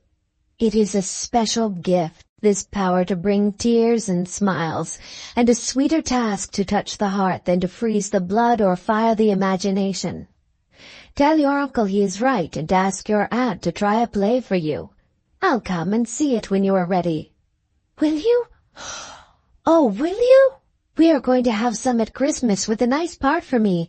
A simple little thing, but I can do it and should be so proud, so happy to have you there. Josie rose as she spoke, for a glance at the clock showed her that her call was a long one, and hard as it was to end this momentous interview, she felt that she must go. Catching up her hat, she went to Miss Cameron, who stood looking at her so keenly that she felt as transparent as a pane of glass, and colored prettily as she looked up, saying with a grateful little tremor in her voice, "I can never thank you for this hour and all you have told me. I shall do just what you advise, and Mamma will be very glad to see me settled at my books again. I can study now with all my heart because it is to help me on. And I won't hope too much, but work and wait and try to please you, as the only way to pay my debt. That reminds me that I have not paid mine. Little friend, wear this for my sake. It is fit for a mermaid, and will remind you of your first dive. May the next bring up a better jewel and leave no bitter water on your lips." As she spoke, Miss Cameron took from the lace at her throat a pretty pin of aquamarine and fastened it like an order on Josie's proud bosom. Then, lifting the happy little face, she kissed it very tenderly, and watched it go smiling away with eyes that seemed to see into a future full of the trials and the triumphs which she knew so well. Bess expected to see Josie come flying in, all raptures and excitement, or drowned in tears of disappointment, but was surprised at the expression of calm content and resolution which she wore. Pride and satisfaction, and a new feeling of responsibility both sobered and sustained her, and she felt that any amount of dry study and long waiting would be bearable, if in the glorious future she could be an honor to her profession and a comrade to the new friend whom she already adored with girlish ardor. She told her little story to a deeply interested audience, and all felt that Miss Cameron's advice was good. Mrs. Amy was relieved at the prospect of delay, for she did not want her niece to be an actress and hoped the fancy would die out. Uncle Laurie was full of charming plans and prophecies, and wrote one of his most delightful notes to thank their neighbor for her kindness. while Bess, who loved art of all kinds, fully sympathized with her cousin's ambitious hopes, only wondering why she preferred to act out her visions rather than embody them in marble. That first interview was not the last, for Miss Cameron was really interested and had several memorable conversations with the Lawrences, while the girls sat by drinking in every word with the delight all artists feel in their own beautiful world, and learning to see how sacred good gifts are, how powerful and how faithfully they should be used for high ends, each in its own place helping to educate, refine, and refresh. Josie wrote reams to her mother, and when the visit ended, rejoiced her heart by bringing her a somewhat changed little daughter who fell to work at the once-detested books with a patient energy which surprised and pleased everyone. The right string had been touched, and even French exercises and piano practice became endurable, since accomplishments would be useful by and by. Dress, manners, and habits were all interesting now because mind and body, heart and soul must be cultivated. And while training to become an intelligent, graceful, healthy girl, little Josie was unconsciously fitting herself to play her part well on whatever stage the great manager might prepare for her. 9. The Worm Turns. Two very superior bicycles went twinkling up the road to Plumfield one September afternoon, bearing two brown and dusty riders evidently returning from a successful run, for though their legs might be a trifle weary, their faces beamed as they surveyed the world from their lofty perches with the air of calm content all wheelmen wear after they have learned to ride. Before that happy period, anguish of mind and body is the chief expression of the manly countenance. "Go ahead and report, Tom. I'm due here. See you later," said Demi, swinging himself down at the door of the Dovecote. "Don't peach, there's a good fellow. Let me have it out with Mother Bear first," returned Tom, wheeling in at the gate with a heavy sigh. Demi laughed, and his comrade went slowly up the avenue, devoutly hoping that the coast was clear, for he was the bearer of tidings which would, he thought, convulse the entire family with astonishment and dismay. To his great joy, Mrs. Jo was discovered alone in a grove of proof-sheets, which she dropped to greet the returning wanderer cordially. But after the first glance she saw that something was the matter, recent events having made her unusually sharp-eyed and suspicious. "What is it now, Tom?" she asked, as he subsided into an easy-chair with a curious expression of mingled fear, shame, amusement, and distress in his brick-red countenance. "I'm in an awful scrape, ma'am." "Of course, I'm always prepared for scrapes when you appear. What is it? Run over some old lady who was going to law about it?" asked Mrs. Jo cheerfully. "Worse than that," groaned Tom. "Not poisoned some trusting soul who asked you to prescribe, I hope?" "Worse than that." "You haven't let Demi catch any horrid thing and left him behind, have you?" "Worse even than that." "I give up. Tell me quick, I hate to wait for bad news." Having got his listeners sufficiently excited, Tom launched his thunderbolt in one brief sentence and fell back to watch the effect. "I'm engaged." Mrs. Jo's proof-sheets flew wildly about as she clasped her hands, exclaiming in dismay, "If Nan has yielded, I'll never forgive her." "She hasn't. It's another girl." Tom's face was so funny as he said the words that it was impossible to help laughing, for he looked both sheepish and pleased, besides very much perplexed and worried. "I'm glad, very glad indeed. Don't care who it is, and I hope you'll be married soon. Now tell me all about it," commanded Mrs. Jo, so much relieved that she felt ready for anything. "What will Nan say?" demanded Tom, rather taken aback at this view of his predicament. "She will be rejoiced to get rid of the mosquito who has plagued her so long. Don't worry about Nan. Who is this other girl?" "Demi hasn't written about her?" "Only something about your upsetting a Miss West down at Quitno. I thought that was scrape enough." "That was only the beginning of a series of scrapes. Just my luck. Of course, after sousing the poor girl, I had to be attentive to her, hadn't I? Everyone seemed to think so, and I couldn't get away, and so I was lost before I knew it. It's all Demi's fault. He would stay there and fuss with his old photos because the views were good and all the girls wanted to be taken. Look at these, will you, ma'am? That's the way we spent our time when we weren't playing tennis." And Tom pulled a handful of pictures from his pocket, displaying several in which he was conspicuous, either holding a sun umbrella over a very pretty young lady on the rocks, reposing at her feet in the grass, or perched on a piazza railing with other couples in seaside costumes and effective attitudes. "This is she, of course?" asked Mrs. Jo, pointing to the much-ruffled damsel with the jaunty hat, coquettish shoes, and racket in her hand.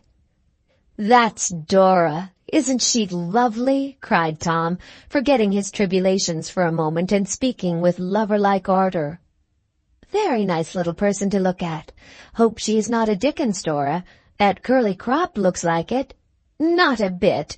She's very smart, can keep house and sew and do lots of things, I assure you, ma'am. All the girls like her, and she's sweet-tempered and jolly, and sings like a bird and dances beautifully and loves books.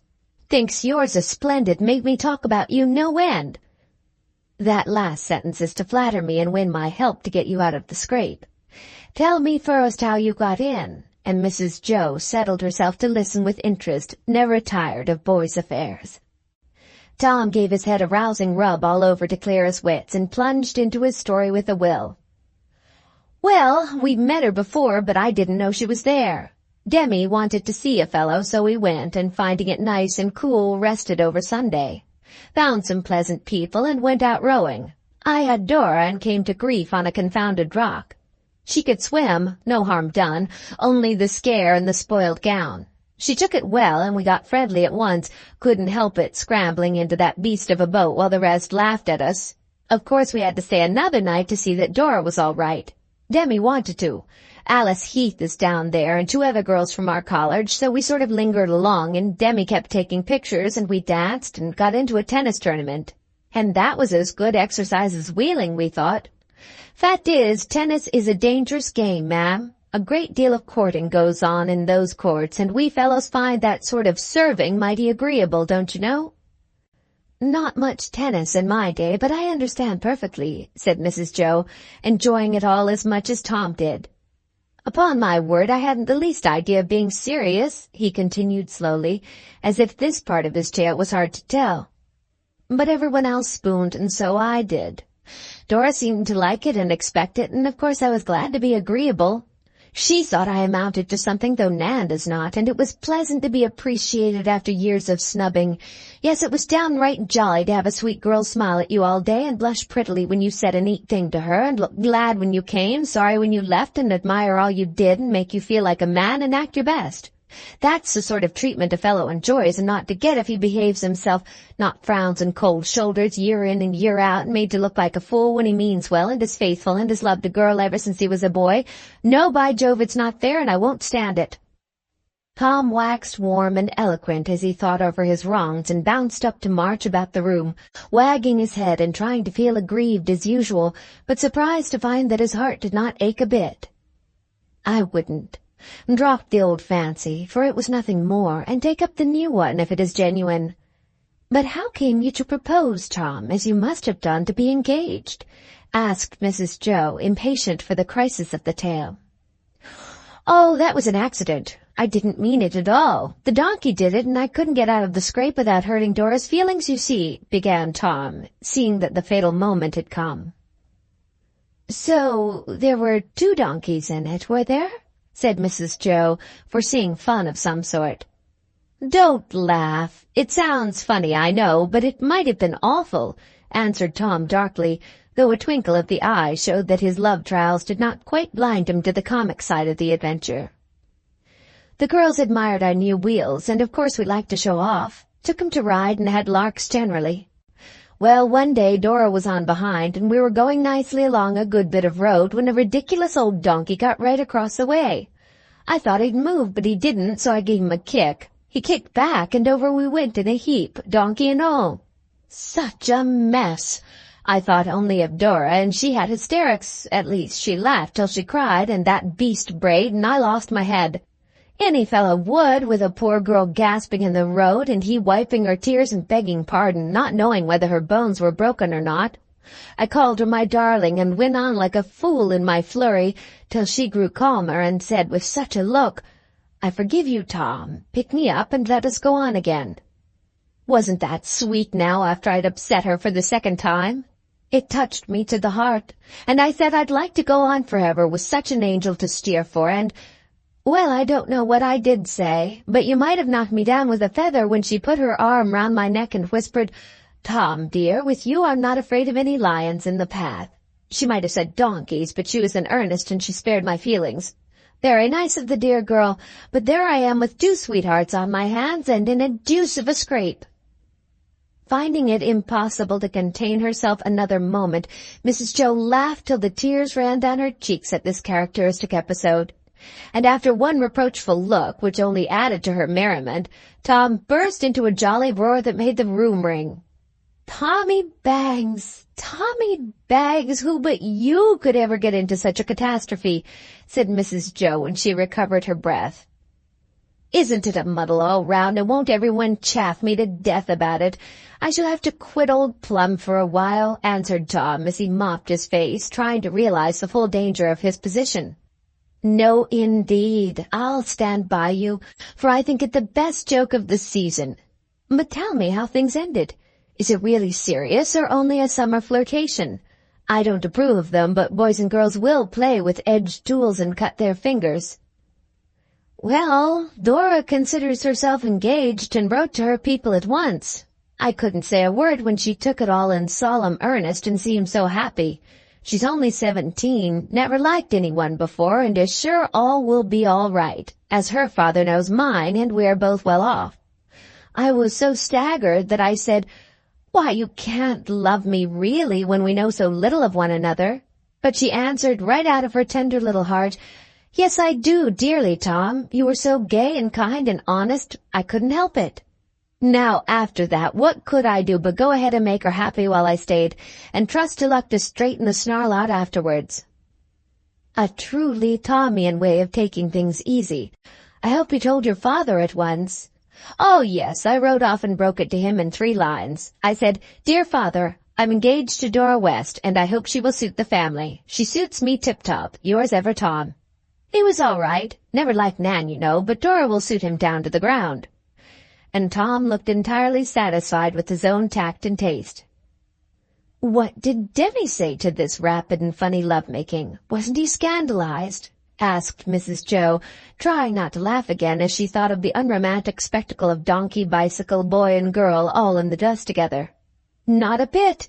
He was immensely interested and very kind. Talked to me like a father. Said it was a good thing to steady a fellow, only I must be honest with her and myself and not trifle a moment. Demi is a regular Solomon, especially when he is in the same boat," answered Tom, looking wise.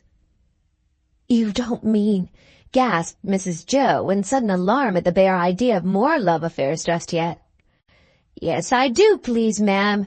It's a regular sell all the way through, and I owe Demi one for taking me into temptation blindfold. He said he went to Quitno to see Fred Wallace, but he never saw the fellow. How could he when Wallace was off in his yacht all the time we were there? Alice was the real attraction, and I was left to my fate while they were maundering around with that old camera. There were 3 donkeys in this affair, and I'm not the worst one, though I shall have to bear the laugh. Demi will look innocent and sober, and no one will say a word to him. The midsummer madness is broken out, and no one knows who will be stricken next. Well, leave Demi to his mother, and let us see what you are going to do, Tom." "I don't know exactly. It's awkward to be in love with 2 girls at once. What do you advise?" "A common-sense view of the case, by all means. Dora loves you and thinks you love her. Nan does not care for you, and you only care for her as a friend, though you have tried to do more. It is my opinion, Tom, that you love Dora, or are on the way to it, for in all these years I've never seen you look or speak about Nan as you do about Dora. Opposition has made you obstinately cling to her till accident has shown you a more attractive girl.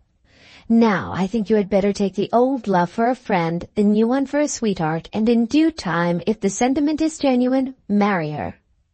If Mrs. Jo had any doubts about the matter, Tom's face would have proved the truth of her opinion. For his eyes shone, his lips smiled, and in spite of dust and sunburn, a new expression of happiness quite glorified him as he stood silent for a moment, trying to understand the beautiful miracle which real love works when it comes to a young man's heart. The fact is, I meant to make Nan jealous, for she knows Dora, and I was sure would hear of our doings. I was tired of being walked on, and I thought I'd try to break away and not be a bore and a laughing-stock any more, he said slowly, as if it relieved him to pour out his doubts and woes and hopes and joys to his old friend. I was regularly astonished to find it so easy and so pleasant. I didn't mean to do any harm, but drifted along beautifully and told Demi to mention things in his letters to Daisy so Nan might know. Then I forgot Nan altogether and saw, heard, felt, cared for no one but Dora, till the donkey, bless his old heart, pitched her into my arms and I found she loved me. Upon my soul, I don't see why she should. I'm not half good enough. Every honest man feels that when an innocent girl puts her hand in his. Make yourself worthy of her, for she isn't an angel but a woman with faults of her own for you to bear and forgive, and you must help one another, said Mrs. Jo, trying to realize that this sober youth was her scapegrace Tommy. What troubles me is that I didn't mean it when I began and was going to use the dear girl as an instrument of torture for Nan. It wasn't right, and I don't deserve to be so happy. If all my scrapes ended as well as this, what a state of bliss I should be in. And Tom beamed again at the rapturous prospect. My dear boy, it is not a scrape, but a very sweet experience suddenly dawning upon you, answered Mrs. Jo, speaking very soberly, for she saw he was in earnest. Enjoy it wisely and be worthy of it, for it is a serious thing to accept a girl's love and trust, and let her look up to you for tenderness and truth in return. Don't let little Dora look in vain, but be a man in all things for her sake, and make this affection a blessing to you both. I'll try. Yes, I do love her, only I can't believe it just yet. Wish you knew her. Dear little soul, I long to see her already. She cried when we parted last night, and I hated to go. Tom's hand went to his cheek as if he still felt the rosy little seal Dora had set upon his promise not to forget her. And for the first time in his happy-go-lucky life, Tommy Bangs understood the difference between sentiment and sentimentality. The feeling recalled Nan, for he had never known that tender thrill when thinking of her.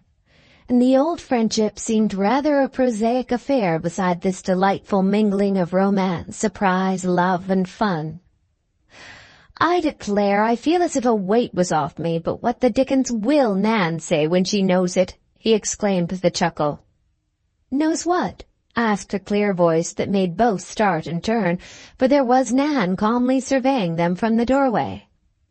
Anxious to put Tom out of suspense and see how Nan would take the news, Mrs. Jo answered quickly, Tom's engagement to Dora West. Really? And Nan looked so surprised that Mrs. Jo was afraid she might be fonder of her old playmate than she knew, but her next words set the fear at rest and made everything comfortable and merry at once. I knew my prescription would work wonders if he only took it long enough. Dear old Tom, I'm so glad. Bless you, bless you. And she shook both his hands with hearty affection. It was an accident, Nan. I didn't mean to, but I'm always getting into messes, and I couldn't seem to get out of this any other way. Mother Bear will tell you all about it. I must go and make myself tidy. Going to tea with Demi. See you later. Stammering, blushing, and looking both sheepish and gratified, Tom suddenly bolted, leaving the elder lady to enlighten the younger at length, and have another laugh over this new sort of courtship which might well be called accidental. Nan was deeply interested, for she knew Dora, thought her a nice little thing, and predicted that in time she would make Tom an excellent wife, since she admired and appreciated him so much. I shall miss him, of course, but it will be a relief to me and better for him. Dangling is so bad for a boy. Now he will go into business with his father and do well, and everyone will be happy. I shall give Dora an elegant family medicine chest for a wedding present and teach her how to use it. Tom can't be trusted, and is no more fit for the profession than Silas. The latter part of this speech relieved Mrs. Jo's mind, for Nan had looked about her as if she had lost something valuable when she began, but the medicine chest seemed to cheer her, and the thought of Tom in a safe profession was evidently a great comfort. The worm has turned at last, Nan, and your bondman is free. Let him go, and give your whole mind to your work, for you are fitted for the profession and will be an honor to it by and by," she said approvingly. "I hope so. That reminds me, measles are in the village, and you had better tell the girls not to call where there are children. It would be bad to have a run of them just as term begins. Now I'm off to Daisy. Wonder what she will say to Tom. Isn't he great fun?" And Nan departed, laughing over the joke with such genuine satisfaction that it was evident no sentimental regrets disturbed her maiden meditation fancy-free. "I shall have my eye on Demi, but won't say a word. Meg likes to manage her children in her own way, and a very good way it is. But the dear pelican will be somewhat ruffled if her boy has caught the epidemic which seems to have broken out among us this summer." Mrs. Jo did not mean the measles, but that more serious malady called love, which is apt to ravage communities spring and autumn, when winter gaiety and summer idleness produce whole bouquets of engagements and set young people to pairing off like the birds. Franz began it. Nat was a chronic, and Tom a sudden case. Demi seemed to have the symptoms, and, worst of all, her own Ted had only the day before calmly said to her, "Mum, I think I should be happier if I had a sweetheart like the other boys." If her cherished son had asked her for dynamite to play with, she would hardly have been more startled or have more decidedly refused the absurd request. "Well, Barry Morgan said I ought to have one and offered to pick me out a nice one among our set. I asked Josie first, and she hooted at the idea, so I thought I'd let Barry look round. You say it steadies a fellow, and I want to be steady," explained Ted in a serious tone, which would have convulsed his parent at any other time.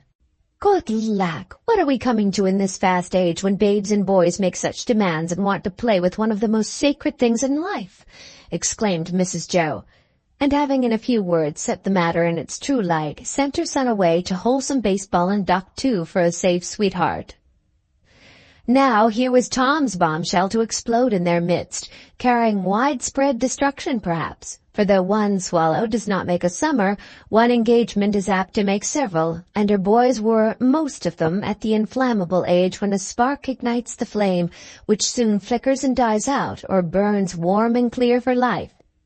Nothing could be done about it but to help them make wise choices, and be worthy of good mates. But of all the lessons Mrs. Jo had tried to teach her boys, this great one was the hardest, for love is apt to make lunatics of even saints and sages, so young people cannot be expected to escape the delusions, disappointments, and mistakes, as well as the delights of this sweet madness. "I suppose it is inevitable, since we live in America, so I won't borrow trouble, but hope that some of the new ideas of education will produce a few hearty, happy, capable, and intelligent girls for my lads. Lucky for me that I haven't the whole 12 on my hands. I should lose my wits if I had, for I foresee complications and troubles ahead worse than Tom's boats, bicycles, donkeys, and Doras," meditated Mrs. Jo as she went back to her neglected proof sheets. Tom was quite satisfied with the tremendous effect his engagement produced in the little community at Plumfield.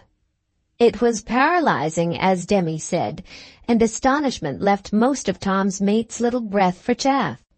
That he, the faithful one, should turn from the idol to strange goddesses was a shock to the romantic and a warning to the susceptible. It was comical to see the airs our Thomas put on, for the most ludicrous parts of the affair were kindly buried in oblivion by the few who knew them, and Tom burst forth as a full-blown hero who had rescued the maiden from a watery grave and won her gratitude and love by his daring deed. Dora kept the secret and enjoyed the fun when she came to see Mother Bear and pay her respects to the family generally. Everyone liked her at once, for she was a gay and winning little soul, fresh, frank, and so happy it was beautiful to see her innocent pride in Tom, who was a new boy, or man rather, for with this change in his life a great change took place in him. Jolly he would always be, and impulsive, but he tried to become all that Dora believed him, and his best side came uppermost for everyday wear. It was surprising to see how many good traits Tom had, and his effort to preserve the manly dignity belonging to his proud position as an engaged man was very comical. So was the entire change from his former abasement and devotion to Nan to a somewhat lordly air with his little betrothed. For Dora made an idol of him and resented the idea of a fault or a flaw in her Tom. This new state of things suited both, and the once blighted being bloomed finely in the warm atmosphere of appreciation, love, and confidence. He was very fond of the dear girl, but meant to be a slave no longer, and enjoyed his freedom immensely, quite unconscious that the great tyrant of the world had got hold of him for life. To his father's satisfaction he gave up his medical studies and prepared to go into business with the old gentleman, who was a flourishing merchant, ready now to make the way smooth and smile upon his marriage with Mr. West's well-endowed daughter. The only thorn in Tom's bed of roses was Nan's placid interest in his affairs and evident relief at his disloyalty. He did not want her to suffer, but a decent amount of regret at the loss of such a lover would have gratified him. A slight melancholy, a word of reproach, a glance of envy as he passed with adoring Dora on his arm, seemed but fitting tribute to such years of faithful service and sincere affection. But Nan regarded him with a maternal sort of air that nettled him very much, and patted Dora's curly head with a worldly wise air worthy of the withered spinster Julia Mills and David Copperfield. It took some time to get the old and new emotions comfortably adjusted, but Mrs. Jo helped him, and Mr. Lorry gave him some wise advice upon the astonishing gymnastic feats the human heart can perform, and be all the better for it if it only held fast to the balancing pole of truth and common sense. At last our Tommy got his bearings, and as autumn came on Plumfield saw but little of him, for his new lodestar was in the city, and business kept him hard at work.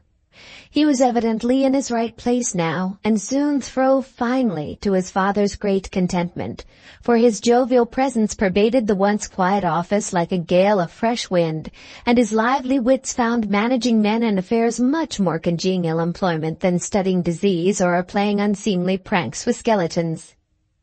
Here we will leave him for a time and turn to the more serious adventures of his mates, though this engagement, so merrily made, was the anchor which kept our mercurial Tom happy and made a man of him. 10. Demi settles. "Mother, can I have a little serious conversation with you?" asked Demi one evening as they sat together enjoying the first fire of the season, while Daisy wrote letters upstairs and Josie was studying in the little library close by. "Certainly, dear. No bad news, I hope?" And Mrs. Meg looked up from her sewing with a mixture of pleasure and anxiety on her motherly face, for she dearly loved a good talk with her son, and knew that he always had something worth telling. "It will be good news for you, I think," answered Demi, smiling as he threw away his paper and went to sit beside her on the little sofa which just held two. "Let me hear it, then, at once." "I know you don't like the reporting, and will be glad to hear that I have given it up." "I am very glad. It is too uncertain a business, and there is no prospect of getting on for a long time. I want you settled in some good place where you can stay and in time make money. I wish you liked a profession, but as you don't, any clean, well-established business will do." "What do you say to a railroad office?" "I don't like it.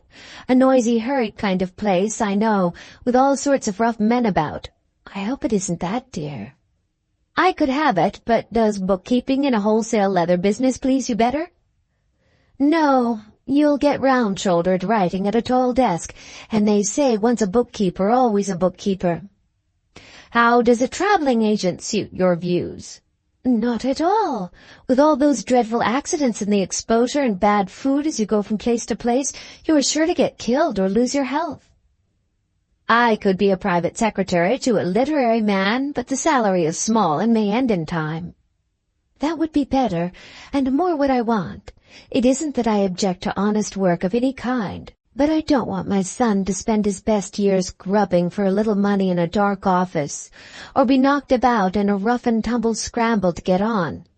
I want to see you in some business where your tastes and talents can be developed and made useful, where you can go on rising and in time put in your little fortune and be a partner, so that your years of apprenticeship will not be wasted, but fit you to take your place among the honorable men who make their lives and work useful and respected. I talked it all over with your dear father when you were a child, and if he had lived, he would have shown you what I mean, and helped you to be what he was." Mrs. Meg wiped away a quiet tear as she spoke, for the memory of her husband was a very tender one, and the education of his children had been a sacred task to which she gave all her heart and life, and so far she had done wonderfully well, as her good son and loving daughters tried to prove. Demi's arm was round her now, and he said in a voice so like his father's that it was the sweetest music to her ear, "Mother dear, I think I have got just what you want from me, and it shall not be my fault if I don't become the man you hope to see me. Let me tell you all about it. I didn't say anything till it was sure, because it would only worry you, but Aunt Jo and I have been on the lookout for some time, and now it has come. You know her publisher, Mr. Tiber, is one of the most successful men in the business, also generous, kind, and the soul of honor, as his treatment of Auntie proves. Well, I've rather hankered for that place, for I love books, and as I can't make them, I'd like to publish them. That needs some literary taste and judgment. It brings you in contact with fine people and is an education in itself. Whenever I go into that large, handsome room to see Mr. Tiber for Aunt Jo, I always want to stay, for it's lined with books and pictures. Famous men and women come and go, and Mr. Tiber sits at his desk like a sort of king receiving his subjects. For the greatest authors are humble to him and wait his yes or no with anxiety. Of course, I've nothing to do with all that, and may never have, but I like to see it, and the atmosphere is so different from the dark offices and hurly-burly of many other trades, where nothing but money is talked about, that it seems another world, and I feel at home in it. Yes, I'd rather beat the doormats and make fires there than be head clerk in the great hide and leather store at a big salary." Here Demi paused for breath, and Mrs. Meg, whose face had been growing brighter and brighter, exclaimed eagerly, "Just what I should like! Have you got it? Oh, my dear boy, your fortune is made if you go to that well-established and flourishing place with those good men to help you along." "I think I have, but we mustn't be too sure of anything yet. I may not suit. I'm only on trial and must begin at the beginning and work my way up faithfully. Mr. Tiber is very kind, and will push me on as fast as is fair to the other fellows, and as I prove myself fit to go up. I'm to begin the 1st of next month in the book-room, filing orders, and I go round and get orders and do various other things of the sort. I like it. I am ready to do anything about books, if it's only to dust them," laughed Demi, well pleased with his prospects, for after trying various things he seemed at last to have found the sort of work he liked and a prospect that was very inviting to him. "You inherit that love of books from Grandpa. He can't live without them. I'm glad of it. Tastes of that kind show a refined nature, and are both a comfort and a help all one's life. I am truly glad and grateful, John, that at last you want to settle, and have got such an entirely satisfactory place. Most boys begin much earlier, but I don't believe in sending them out to face the world so young, just when body and soul need home care and watchfulness. Now you are a man and must begin your life for yourself. Do your best, and be as honest, useful, and happy as your father, and I won't care about making a fortune." "I'll try, Mother. Couldn't have a better chance, for Tiber and Company treat their people like gentlemen, and pay generously for faithful work. Things are done in a business way there, and that suits me. I hate promises that are not kept, and shiftless or tyrannical ways anywhere. Mr. Tiber said, 'This is only to teach you the ropes, Brooke. I shall have other work for you by and by.' Auntie told him I had done book notices and had rather a fancy for literature, so though I can't produce any works of Shakespeare, as she says, I may get up some little things later. If I don't, I think it a very honorable and noble profession to select and give good books to the world, and I'm satisfied to be a humble helper in the work." "I'm glad you feel so. It adds so much to one's happiness to love the task one does. I used to hate teaching, but housekeeping for my own family was always sweet, though much harder in many ways. Isn't Aunt Jo pleased about all this?" asked Mrs. Meg, already seeing in her mind's eye a splendid sign with Tiber, Brooke and Company over the door of a famous publishing house. "So pleased that I could hardly keep her from letting the cat out of the bag too soon. I've had so many plans and disappointed you so often I wanted to be very sure this time. I had to bribe Rob and Ted to keep her at home tonight till I told my news. She was eager to rush out and tell you herself. The castles that dear woman has built for me would fill all Spain, and have kept us jolly while we waited to know our fate. Mr. Diber doesn't do things in a hurry, but when he makes up his mind you are all right, and I feel that I am fairly launched." "Bless you, dear, I hope so. It is a happy day for me because I've been so anxious lest, with all my care, I have been too easy and indulgent, and my boy with his many good gifts might fritter his time away in harmless but unsatisfactory things. Now I am at ease about you. If only Daisy can be happy and Josie give up her dream, I shall be quite contented." Demi let his mother enjoy herself for a few minutes while he smiled over a certain little dream of his own, not ready yet for the telling.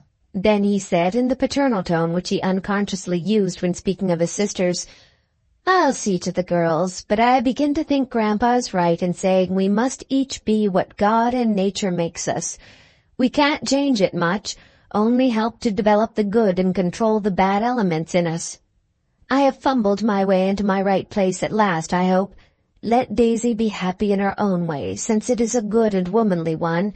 If Nat comes home all right, I'd say, 'Bless you, my children,' and give them a nest of their own. Then you and I will help little Jo find out if it is to be all the world's a stage or home sweet home for her." "I suppose we must, John, but I can't help making plans and hoping they will come to pass. I see that Daisy is bound up in Nat, and if he is worthy of her, I shall let them be happy in their own way, as my parents let me. But Josie will be a trial, I foresee, and much as I love the stage and always did, I don't see how I can ever let my little girl be an actress, though she certainly has great talent for it." "Whose fault is that?" asked Demi, smiling, as he remembered his mother's early triumphs and unquenchable interest in the dramatic efforts of the young people round her. "Mine, I know. How could it be otherwise when I acted Babes in the Wood with you and Daisy before you could speak and taught Josie to declaim Mother Goose in her cradle? Ah me, the tastes of the mother come out in her children, and she must atone for them by letting them have their own way, I suppose."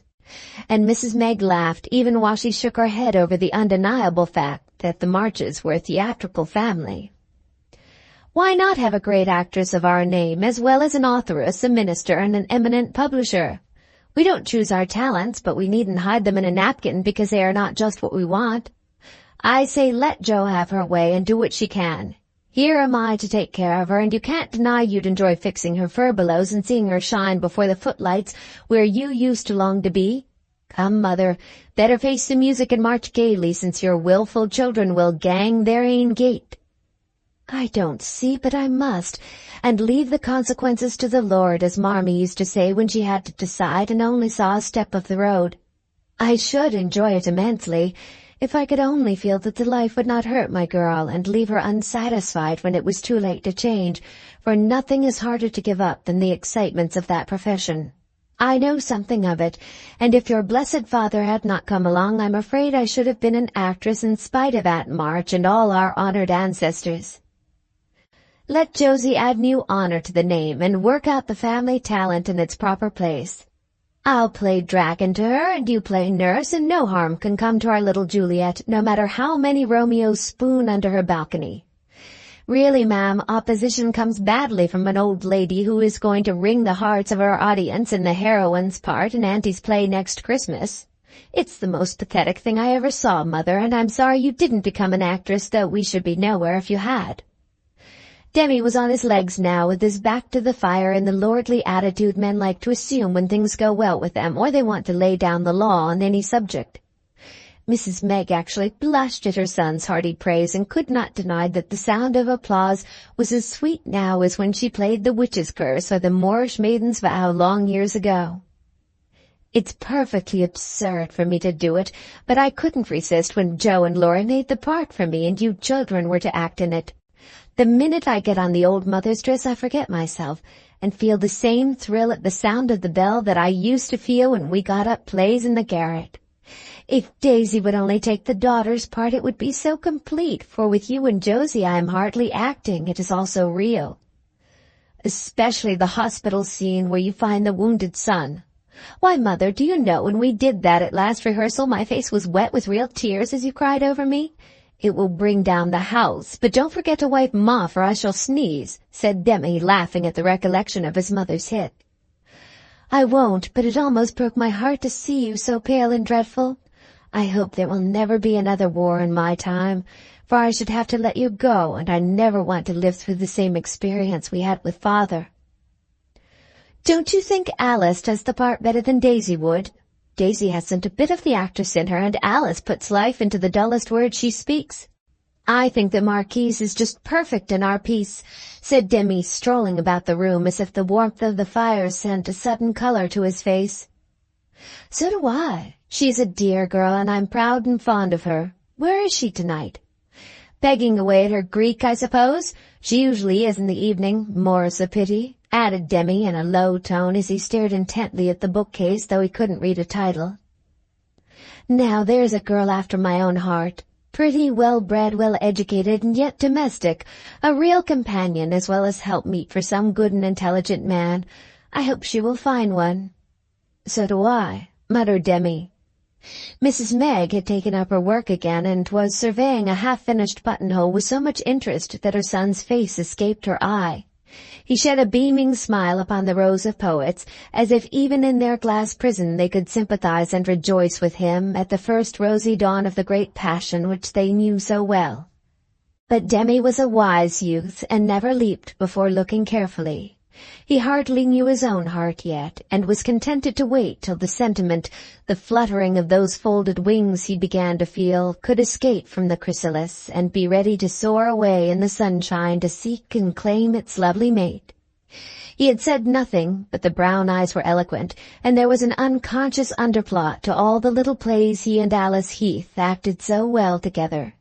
She was busy with her books, bound to graduate with high honors, and he was trying to do the same in that larger college open to all, and where each man has his own prize to win or lose. Demi had nothing but himself to offer, and being a modest youth considered that a poor gift till he had proved his power to earn his living and the right to take a woman's happiness into his keeping. No one guessed that he had caught the fever except sharp-eyed Josie, and she, having a wholesome fear of her brother, who could be rather awful when she went too far, wisely contented herself with watching him like a little cat, ready to pounce on the first visible sign of weakness. Demi had taken to playing pensively upon his flute after he was in his room for the night, making this melodious friend his confidant, and breathing into it all the tender hopes and fears that filled his heart.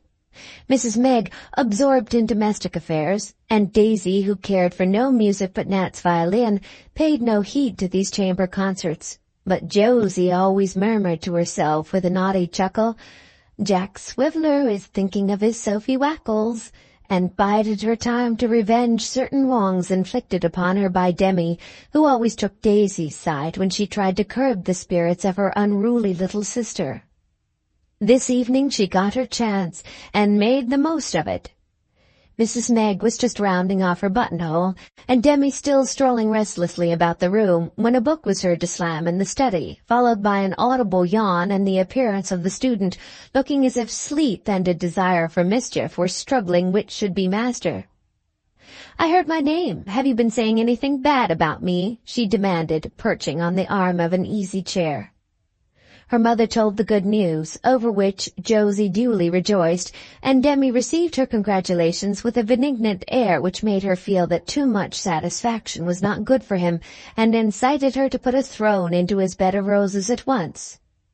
"I caught something about the play just now, and want to tell you that I'm going to introduce a song into my part to liven it up a bit. How would this do?" And seating herself at the piano, she began to sing to these words the air of Kathleen Mavourneen. "Sweetest of maidens, oh, how can I tell the love that transfigures the whole earth to me, the longing that causes my bosom to swell, when I dream of a life all devoted to thee." She got no further, for Demi, red with wrath, made a rush at her, and the next moment a very agile young person was seen dodging round tables and chairs with the future partner of Tyburn Company in hot pursuit. "You monkey, how dare you meddle with my papers?" cried the irate poet, making futile grabs at the saucy girl who skipped to and fro, waving a bit of paper tantalizingly before him. "Didn't? Found it in the big tick. Serves you right if you leave your rubbish about. Don't you like my song? It's very pretty. I'll teach you one that you won't like if you don't give me my property. Come and get it if you can. and Josie vanished into the study to have out her squabble in peace, for Mrs. Meg was already saying, "Children, children, don't quarrel." The paper was in the fire by the time Demi arrived, and he at once calmed down, seeing that the bone of contention was out of the way. "I'm glad it's burnt. I don't care for it, only some verse I was trying to set to music for one of the girls. But I'll trouble you to let my papers alone, or I shall take back the advice I gave Mother tonight about allowing you to act as much as you like." Josie was sobered at once by this dire threat, and in her most wheedling tone begged to know what he had said. By way of heaping coals of fire on her head, he told her, and this diplomatic performance secured him an ally on the spot. "You dear old boy, I'll never tease you again, though you moon and spoon both day and night. If you stand by me, I'll stand by you and never say a word. See here, I've got a note for you from Alice. Won't that be a peace offering and soothe your little feelings?" Demi's eyes sparkled as Josie held up a paper-cocked hat, but as he knew what was probably in it, he took the wind out of Josie's sails and filled her with blank astonishment by saying carelessly, "That's nothing. It's only to say whether she will go to the concert with us tomorrow night. You can read it if you like." With the natural perversity of her sex, Josie ceased to be curious the moment she was told to read it and meekly handed it over, but she watched Demi as he calmly read the 2 lines it contained and then threw it into the fire. "Why, Jack, I thought you'd treasure every scrap the sweetest maid touched. Don't you care for her?" "Very much, we all do, but mooning and spooning, as you elegantly express it, is not in my line. My dear little girl, your plays make you romantic, and because Alice and I act lovers sometimes, you take it into your silly head that we are really so. Don't waste time hunting mares' nests, but attend to your own affairs and leave me to mine. I forgive you, but don't do it again. It's bad taste, and tragedy queens don't romp." The last cut finished Josie. She humbly begged pardon and went off to bed, while Demi soon followed, feeling that he had not only settled himself, but his too inquisitive little sister also. But if he had seen her face as she listened to the soft wailing of his flute, he would not have been so sure, for she looked as cunning as a magpie as she said with a scornful sniff, "Pooh, you can't deceive me. I know Dick is serenading Sophie Wackles." 11. Emil's Thanksgiving. The Brendo was scudding along with all sails set to catch the rising wind, and everyone on board was rejoicing, for the long voyage was drawing towards an end. "4 weeks more, Mrs. Hardy, and we'll give you a cup of tea such as you never had before," said second mate Hoffman as he paused between 2 ladies sitting in a sheltered corner of the deck. "I shall be glad to get it, and still gladder to put my feet on solid ground," answered the elder lady, smiling. For our friend Emil was a favorite, as well he might be, since he devoted himself to the captain's wife and daughter, who were the only passengers on board. "So shall I, even if I have to wear a pair of shoes like Chinese junks. I've tramped up and down the deck so much I shall be barefooted if we don't arrive soon," laughed Mary, the daughter, showing 2 shabby little boots as she glanced up at the companion of these tramps, remembering gratefully how pleasant he had made them. "Don't think there are any small enough in China," answered Emil, with a sailor's ready gallantry, privately resolving to hunt up the handsomest shoes he could find the moment he landed. "I don't know what you would have done for exercise, dear, if Mr. Hoffman had not made you walk every day. This lazy life is bad for young people, though it suits an old body like me well enough in calm weather. Is this likely to be a gale, think ye?" added Mrs. Hardy with an anxious glance at the west, where the sun was setting redly. "Only a capful of wind, ma'am, just enough to send us along lightly," answered Emil with a comprehensive glance aloft and alow. "Please sing, Mr. Hoffman. It's so pleasant to have music at this time." "We shall miss it very much when we get ashore," said Mary, in a persuasive tone which would have won melody from a shark, if such a thing were possible. Emil had often blessed his one accomplishment during these months, for it cheered the long days and made the twilight hour his happiest time, wind and weather permitting. So now he gladly tuned his pipe, and leaning on the taffrail near the girl, watched the brown locks blowing in the wind as he sang her favorite song. "Give me freshening breeze, my boys, a white and swelling sail, a ship that cuts the dashing waves and weathers every gale. What life is like a sailor's life, so free, so bold, so brave? His home the ocean's wide expanse, a coral bed his grave. Just as the last notes of a clear, strong voice died away, Mrs. Hardy suddenly exclaimed, "What's that?" Emil's quick eye saw at once a little puff of smoke coming up a hatchway where no smoke should be, and his heart seemed to stand still for an instant as the dread word "fire" flashed through his mind. Then he was quite steady and strolled away, saying quietly, "Smoking is not allowed there. I'll go and stop it." But the instant he was out of sight his face changed, and he leaped down the hatchway, thinking, with a queer smile on his lips, "If we are afire, shouldn't wonder if I did make a coral bed my grave."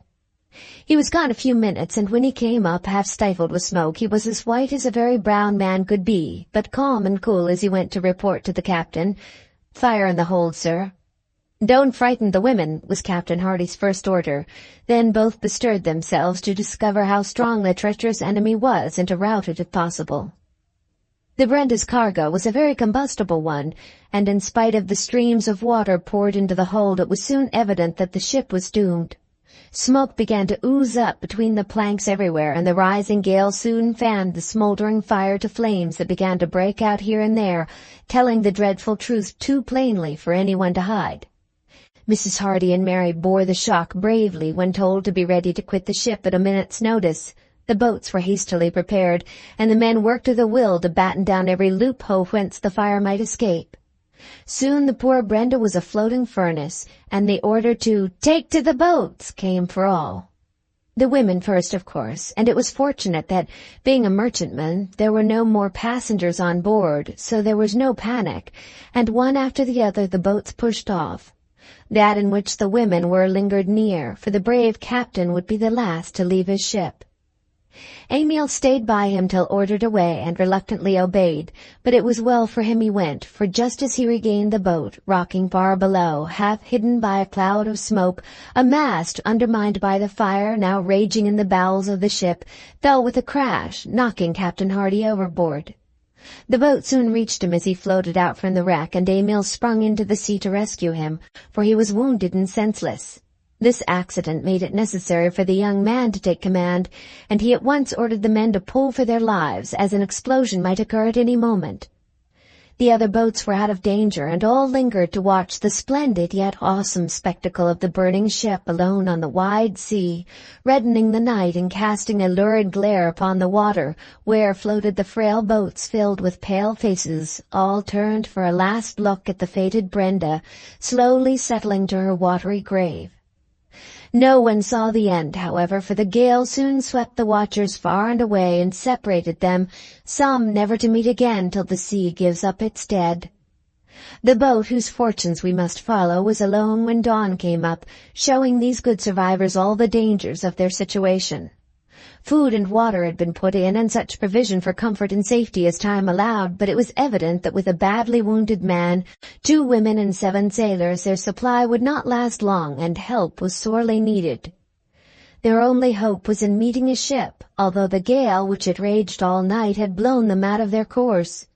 To this hope all clung, and whiled away the weary hours watching the horizon and cheering one another with prophecies of speedy rescue.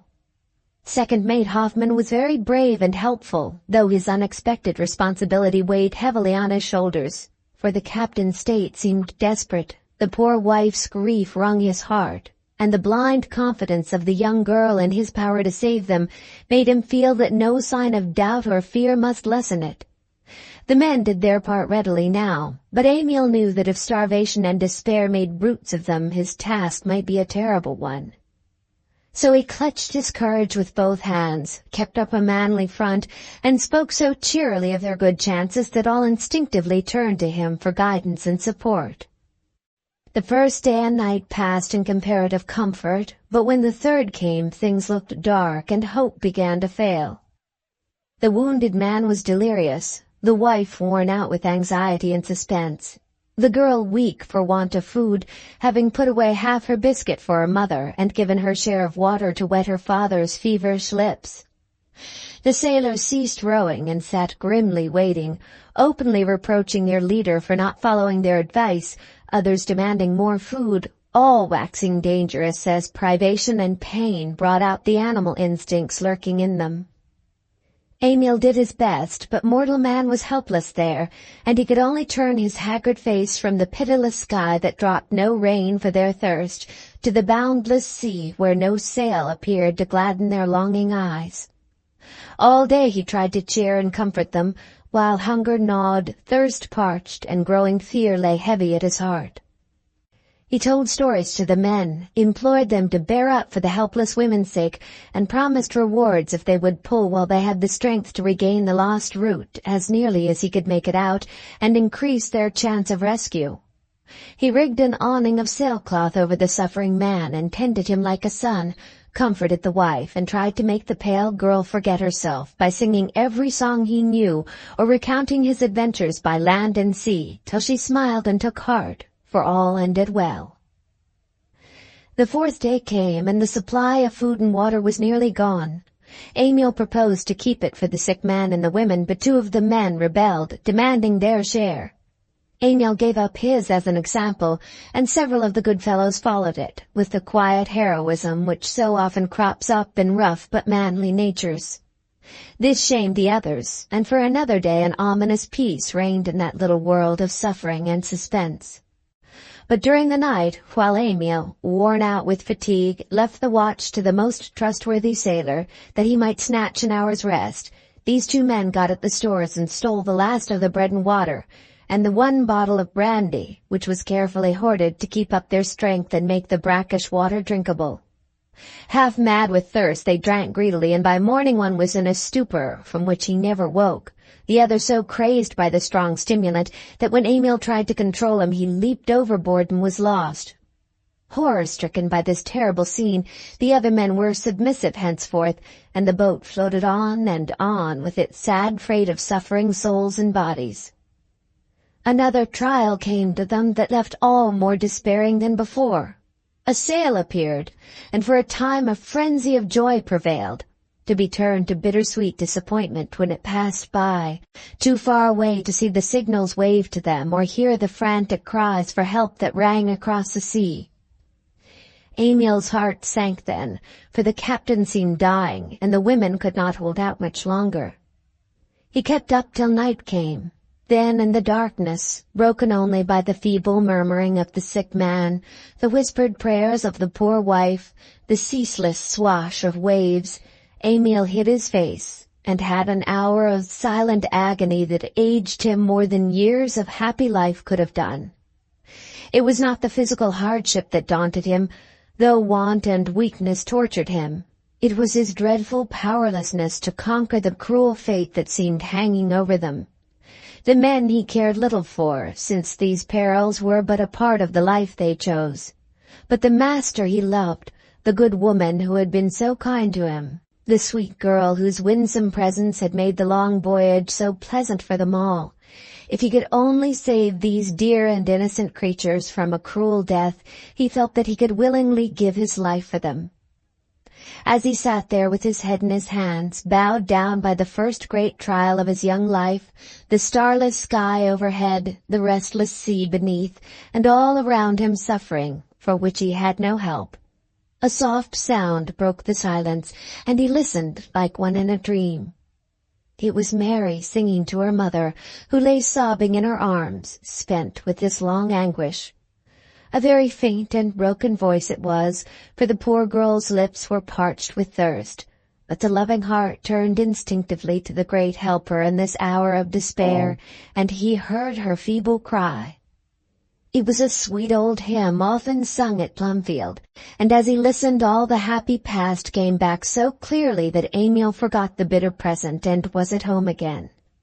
His talk on the housetop with Aunt Jo seemed but yesterday, and with a pang of self-reproach he thought, "The Scarlet Strand! I must remember it and do my duty to the end. Steer straight, old boy, and if you can't come into port, go down with all sails set." Then, as the soft voice crooned on to lull the weary woman to a fitful sleep, Emil for a little while forgot his burden in a dream of Plumfield. He saw them all, heard the familiar voices, felt the grip of welcoming hands, and seemed to say to himself, "Well, they shall not be ashamed of me if I never see them any more." A sudden shout startled him from that brief rest, and a drop on his forehead told him that the blessed rain had come at last, bringing salvation with it, for thirst is harder to bear than hunger, heat, or cold. Welcomed by cries of joy, all lifted up their parched lips, held out their hands and spread their garments to catch the great drops that soon came pouring down to cool the sick man's fever, quench the agony of thirst, and bring refreshment to every weary body in the boat. All night it fell. All night the castaways reveled in the saving shower and took heart again, like dying plants revived by heaven's dew. The clouds broke away at dawn, and Emil sprung up, wonderfully braced and cheered by those hours of silent gratitude for this answer to their cry for help. But this was not all. As his eye swept the horizon, clear against the rosy sky shone the white sails of a ship, so near that they could see the pennon at her masthead and black figures moving on the deck. One cry broke from all those eager throats and rang across the sea, as every man waved hat or handkerchief and the women stretched imploring hands towards this great white angel of deliverance coming down upon them, as if the fresh wind filled every sail to help her on. No disappointment now. Answering signals assured them of help, and in the rapture of that moment the happy women fell on Emil's neck, giving him his reward in tears and blessings as their grateful hearts overflowed. He always said that this was the proudest moment of his life as he stood there holding Mary in his arms, for the brave girl who had kept up so long broke down then and clung to him half fainting, while her mother busied herself about the invalid, who seemed to feel the joyful stir, and gave an order as if again on the deck of his lost ship. It was soon over, and then all were safely aboard the good Urania, homeward bound. Emil saw his friends in tender hands, his men among their mates, and told the story of the wreck before he thought of himself. The savory odor of the soup carried by to the cabin for the ladies reminded him that he was starving, and a sudden stagger betrayed his weakness. He was instantly borne away to be half killed by kindness, and being fed, clothed, and comforted, was left to rest. Just as the surgeon left the stateroom, he asked in his broken voice, "What day is this? My head is so confused I've lost my reckoning." "Thanksgiving Day, man, and we'll give you a regular New England dinner if you'll eat it," answered the surgeon heartily. But Emil was too spent to do anything except lie still and give thanks, more fervently and gratefully than ever before, for the blessed gift of life, which was the sweeter for a sense of duty faithfully performed. 12. Dan's Christmas. Where was Dan? In prison. Alas for Mrs. Jo! How her heart would have ached if she had known that while old Plum shone with Christmas cheer, her boy sat alone in his cell, trying to read the little book she gave him, with eyes dimmed now and then by the hot tears no physical suffering had ever wrung from him, and longing with a homesick heart for all that he had lost. Yes, Dan was in prison, but no cry for help from him as he faced the terrible strait he was in with the dumb despair of an Indian at the stake, for his own bosom sin had brought him there, and this was to be the bitter lesson that tamed the lawless spirit and taught him self-control.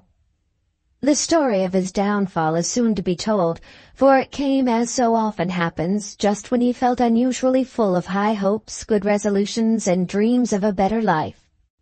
On his journey he met a pleasant young fellow, and naturally felt an interest in him, as Blair was on his way to join his elder brothers on a ranch in Kansas. Card-playing was going on in the smoking car, and the lad, for he was barely 20, tired with the long journey, beguiled the way with such partners as appeared, being full of spirits and a little intoxicated with the freedom of the West. Dan, true to his promise, would not join, but watched with intense interest the games that went on, and soon made up his mind that two of the men were sharpers anxious to fleece the boy, who had imprudently displayed a well-filled pocketbook. Dan always had a soft spot in his heart for any younger, weaker creature whom he met, and something about the lad reminded him of Teddy, so he kept an eye on Blair and warned him against his new friends. Vainly, of course, for when all stopped overnight in one of the great cities, Dan missed the boy from the hotel whither he had taken him for safekeeping, and learning who had come for him, went to find him, calling himself a fool for his pains, yet unable to leave the confiding boy to the dangers that surrounded him.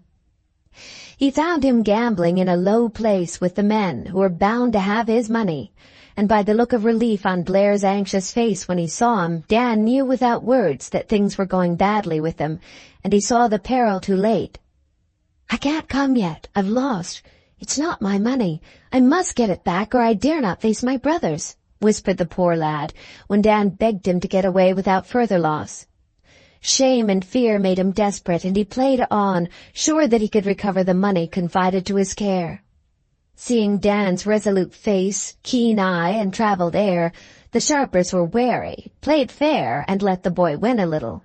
But they had no mind to give up their prey, and finding that Dan stood sentinel at the boy's back, an ominous glance was exchanged between them, which meant, "We must get this fellow out of the way." Dan saw it and was on his guard, for he and Blair were strangers. Evil deeds are easily done in such places, and no tales told. But he would not desert the boy, and still kept watch of every card till he plainly detected false play, and boldly said so. High words passed. Dan's indignation overcame his prudence, and when the cheat refused to restore his plunder with insulting words and drawn pistol, Dan's hot temper flashed out, and he knocked the man down with a blow that sent him crashing head first against a stove, to roll senseless and bleeding to the floor.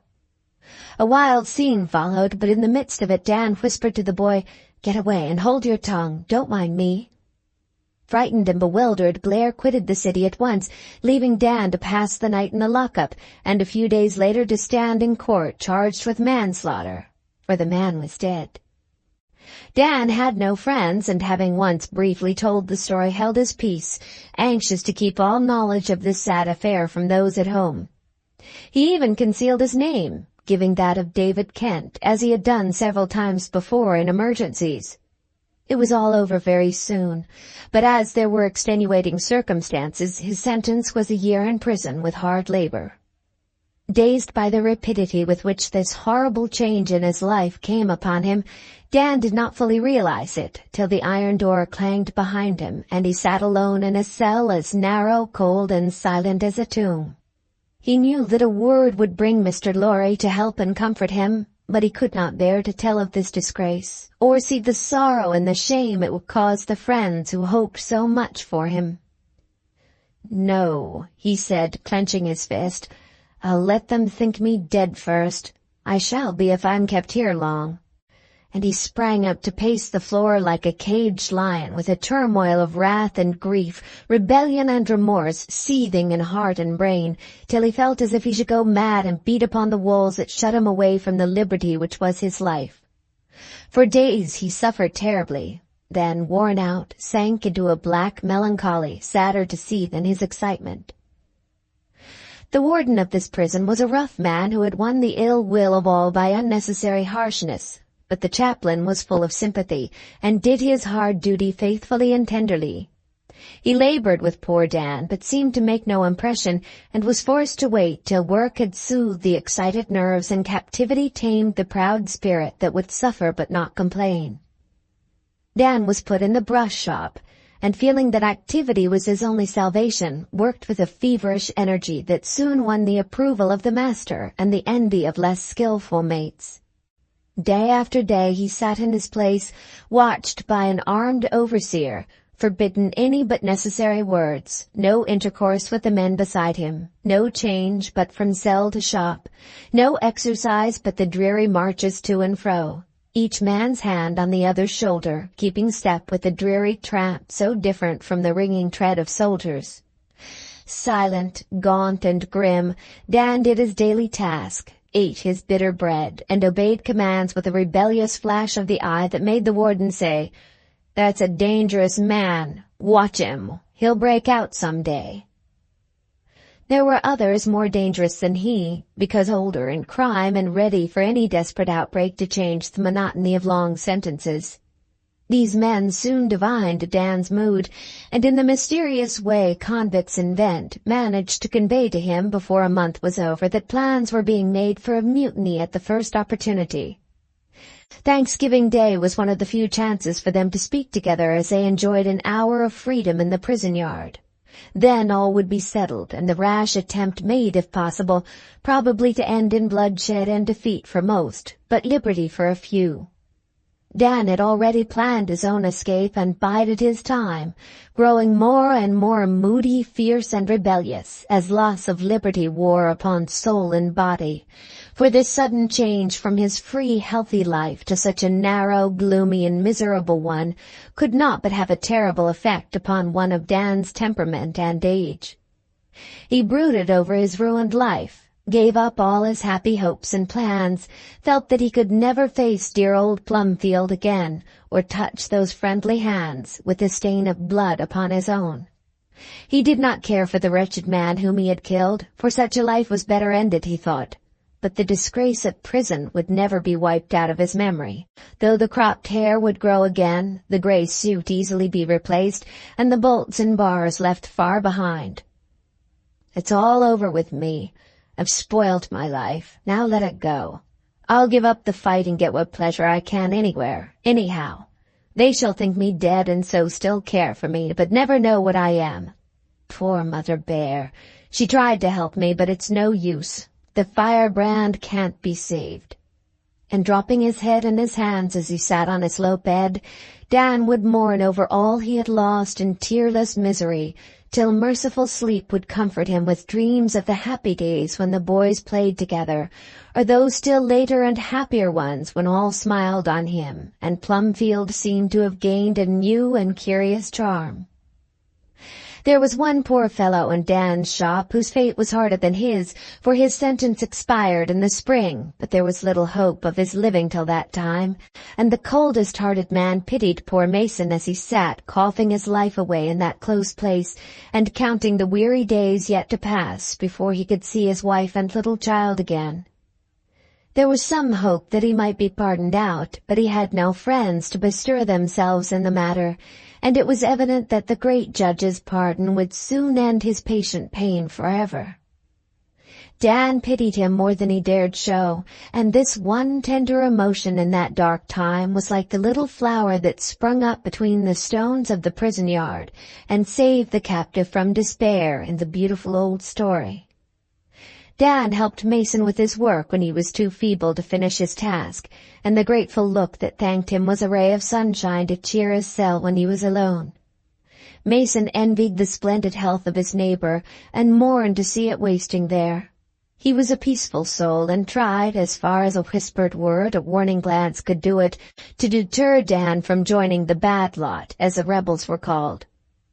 But having turned his face from the light, Dan found the downward way easy, and took a grim satisfaction in the prospect of a general outbreak during which he might revenge himself upon the tyrannical warden and strike a blow for his own liberty, feeling that an hour of insurrection would be a welcome vent for the pent-up passions that tormented him. He had tamed many a wild animal, but his own lawless spirit was too much for him, till he found the curb that made him master of himself. The Sunday before Thanksgiving, as he sat in chapel, Dan observed several guests in the seats reserved for them, and looked anxiously to see if any familiar face was there, for he had a mortal fear that someone from home would suddenly confront him. No, all were strangers, and he soon forgot them in listening to the chaplain's cheerful words and the sad singing of many heavy hearts. People often spoke to the convicts, so it caused no surprise when, on being invited to address them, one of the ladies rose and said she would tell them a little story, which announcement caused the younger listeners to prick up their ears, and even the older ones to look interested, for any change in their monotonous life was welcome. The speaker was a middle-aged woman in black, with a sympathetic face, eyes full of compassion, and a voice that seemed to warm the heart because of certain motherly tones in it. She reminded Dan of Mrs. Jo, and he listened intently to every word, feeling that each was meant for him, because by chance they came at the moment when he needed a softening memory to break up the ice of despair which was blighting all the good impulses of his nature. It was a very simple little story, but it caught the men's attention at once, being about 2 soldiers in a hospital during the late war, both badly wounded in the right arm, and both anxious to save these breadwinners and go home unmaimed. One was patient, docile, and cheerfully obeyed orders, even when told that the arm must go. He submitted and after much suffering recovered, grateful for life, though he could fight no more. The other rebelled, would listen to no advice, and having delayed too long, died a lingering death, bitterly regretting his folly when it was too late. Now, as all stories should have a little moral, let me tell you mine, added the lady with a smile as she looked at the row of young men before her, sadly wondering what brought them there. This is a hospital for soldiers wounded in life's battle. Here are sick souls, weak wills, insane passions, blind consciences, all the ills that come from broken laws, bringing their inevitable pain and punishment with them. There is hope and help for every one, for God's mercy is infinite and man's charity is great. But penitence and submission must come before the cure is possible. Pay the forfeit manfully, for it is just, but from the suffering and shame wring new strength for a nobler life. The scar will remain, but it is better for a man to lose both arms than his soul. And these hard years, instead of being lost, may be made the most precious of your lives if they teach you to rule yourselves. Oh, friends, try to outlive the bitter past, to wash the sin away and begin anew. If not for your own sakes, for that of the dear mothers, wives, and children who wait and hope so patiently for you. Remember them, and do not let them love and long in vain. And if there be any here so forlorn that they have no friend to care for them, never forget the Father, whose arms are always open to receive, forgive, and comfort his prodigal sons, even at the 11th hour. There the little sermon ended, but the preacher of it felt that her few hearty words had not been uttered in vain, for one boy's head was down, and several faces wore the softened look which told that a tender memory was touched. Dan was forced to set his lips to keep them steady, and drop his eyes to hide the sudden dew that dimmed them when waiting, hoping friends were spoken of. He was glad to be alone in his cell again, and sat thinking deeply, instead of trying to forget himself in sleep. It seemed as if those words were just what he needed to show him where he stood, and how fateful the next few days might be to him. Should he join the bad lot, and perhaps add another crime to the one already committed? Lengthen the sentence already so terrible to bear, deliberately turn his back on all that was good and mar the future that might yet be redeemed?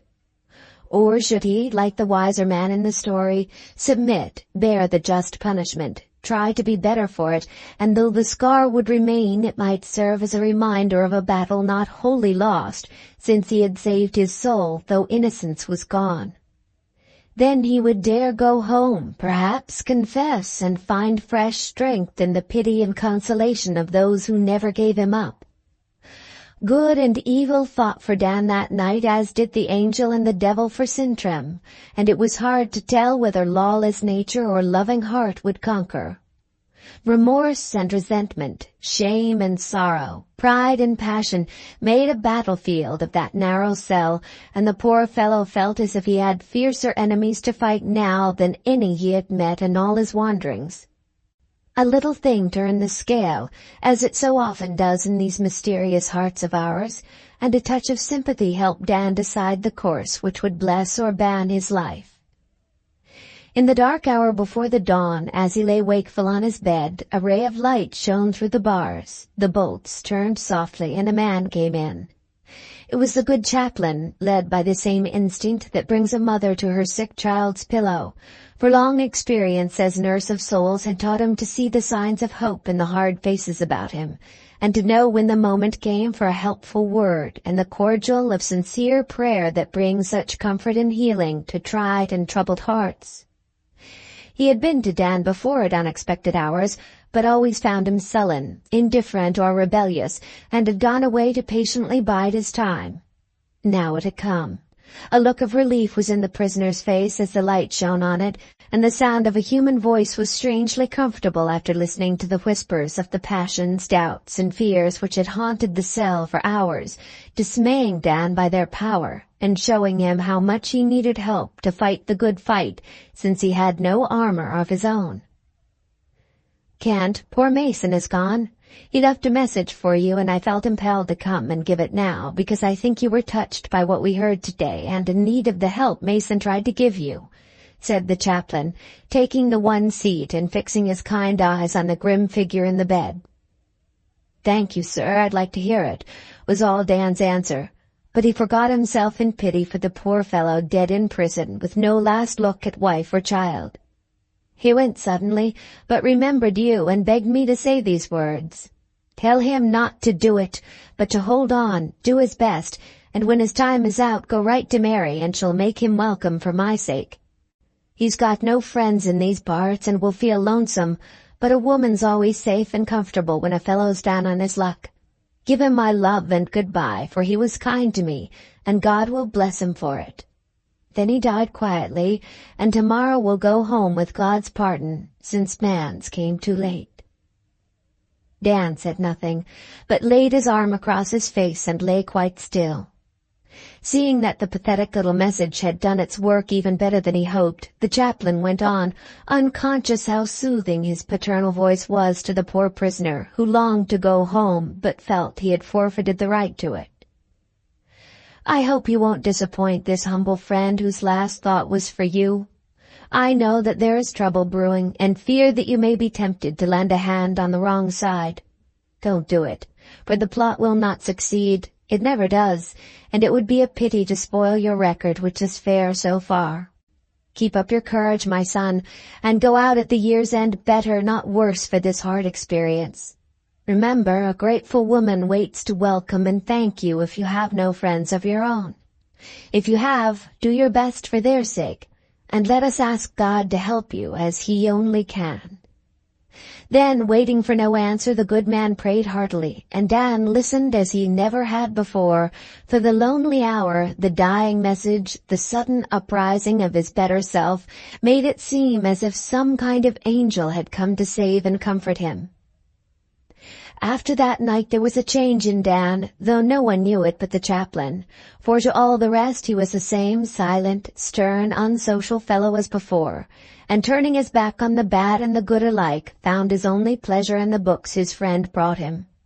Slowly, as the steadfast drop wears away the rock, the patient kindness of this man won Dan's confidence, and led by him he began to climb out of the valley of humiliation towards the mountains, whence, through the clouds, one can catch glimpses of the celestial city, whither all true pilgrims sooner or later turn their wistful eyes and stumbling feet. There were many backslidings, many struggles with giant despair and fiery Apollyon, many heavy hours when life did not seem worth living and Mason's escape the only hope. But through all, the grasp of a friendly hand, the sound of a brother's voice, the unquenchable desire to atone for the past by a better future and win the right to see home again, kept poor Dan to his great task as the old year drew to its end and the new waited to turn another leaf in the book whose hardest lesson he was learning now. At Christmas he yearned so for Plumfield that he devised a way to send a word of greeting to cheer their anxious hearts and comfort his own. He wrote to Mary Mason, who lived in another state, asking her to mail the letter he enclosed. In it he merely said he was well and busy, had given up the farm and had other plans which he would tell later, would not be home before autumn probably, nor write often, but was all right and sent love and Merry Christmas to everyone. Then he took up his solitary life again and tried to pay his forfeit manfully. 13. Nat's New Year. I don't expect to hear from Emil yet, and Nat writes regularly, but where is Dan? Only 2 or 3 postals since he went. Such an energetic fellow as he could buy up all the farms in Kansas by this time, said Mrs. Jo one morning when the mail came in, and no card or envelope bore Dan's dashing hand. He never writes often, you know, but does his work and then comes home. Months and years seem to mean little to him, and he is probably prospecting in the wilderness, forgetful of time," answered Mr. Bhaer, deep in one of Nat's long letters from Leipzig. "But he promised he would let me know how he got on, and Dan keeps his word if he can. I'm afraid something has happened to him," and Mrs. Jo comforted herself by patting Don's head as he came at the sound of his master's name to look at her with eyes almost human in their wistful intelligence. "Don't worry, Mum dear, nothing ever happens to the old fellow. He'll turn up all right and come stalking in some day with a gold mine in one pocket and a prairie in the other, as jolly as a grig," said Ted, who was in no haste to deliver Octu to her rightful owner. "Perhaps he has gone to Montana and given up the farm plan. He seemed to like Indians best, I thought, and Rob went to help his mother with her pile of letters and his cheerful suggestions." "I hope so. It would suit him best. But I am sure he would have told us his change of plan and sent for some money to work with." "No, I feel in my prophetic bones that something is wrong," said Mrs. Jo, looking as solemn as fate in a breakfast cap. "Then we shall hear. Ill news always travels fast. Don't borrow trouble, Jo, but hear how well Nat is getting on. I'd no idea the boy would care for anything but music. My good friend Baumgarten has launched him well, and it will do him good if he lose not his head. A good lad, but new to the world, and Leipzig is full of snares for the unwary. God be with him." The professor read Nat's enthusiastic account of certain literary and musical parties he had been to, the splendors of the opera, the kindness of his new friends, the delight of studying under such a master as Bergmann, his hopes of rapid gain, and his great gratitude to those who had opened this enchanted world to him. "That, now, is satisfactory and comfortable. I felt that Nat had unsuspected power in him before he went away. He was so manly and full of excellent plans," said Mrs. Jo in a satisfied tone. "We shall see. He will doubtless get his lesson and be the better for it. That comes to us all in our young days. I hope it will not be too hard for our good youngling," answered the professor with a wise smile, remembering his own student life in Germany. He was right, and Nat was already getting his lesson in life with a rapidity which would have astonished his friends at home. The manliness over which Mrs. Jo rejoiced was developing in unexpected ways, and quiet Nat had plunged into the more harmless dissipations of the gay city with all the ardor of an inexperienced youth taking his first sip of pleasure. The entire freedom and sense of independence was delicious, for many benefits began to burden him, and he longed to stand on his own legs and make his own way. No one knew his past here, and with a well-stocked wardrobe, a handsome sum at his banker's, and the best teacher in Leipzig, he made his debut as a musical young gentleman, presented by the much-respected Professor Bhaer and the wealthy Mr. Lawrence, who had many friends glad to throw open their houses to his protégé. Thanks to these introductions, his fluent German, modest manners, and undeniable talent, the stranger was cordially welcomed and launched at once into a circle which many an ambitious young man strove in vain to enter. All this rather turned Nat's head, and as he sat in the brilliant opera house, chatted among the ladies at some select coffee party, or whisked an eminent professor's amiable daughter down the room, trying to imagine she was Daisy, he often asked himself if this gay fellow could be the poor, homeless little street musician who once stood waiting in the rain at the gates of Plumfield. His heart was true, his impulses good, and his ambitions high, but the weak side of his nature came uppermost here. Vanity led him astray, pleasure intoxicated him, and for a time he forgot everything but the delights of this new and charming life. Without meaning to deceive, he allowed people to imagine him a youth of good family and prospects. He boasted a little of Mr. Lorry's wealth and influence, of Professor Bhaer's eminence, and the flourishing college at which he himself had been educated. Mrs. Jo was introduced to the sentimental Fräuleins who read her books, and the charms and virtues of his own dear Mädchen confided to sympathetic mammas. All these boyish boastings and innocent vanities were duly circulated among the gossips, and his importance much increased thereby, to his surprise and gratification as well as some shame.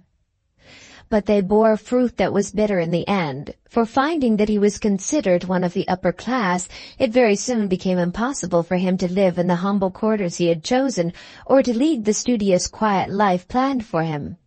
He met other students, young officers and gay fellows of all sorts, and was flattered at being welcomed among them, though it was a costly pleasure, and often left a thorn of regret to vex his honest conscience.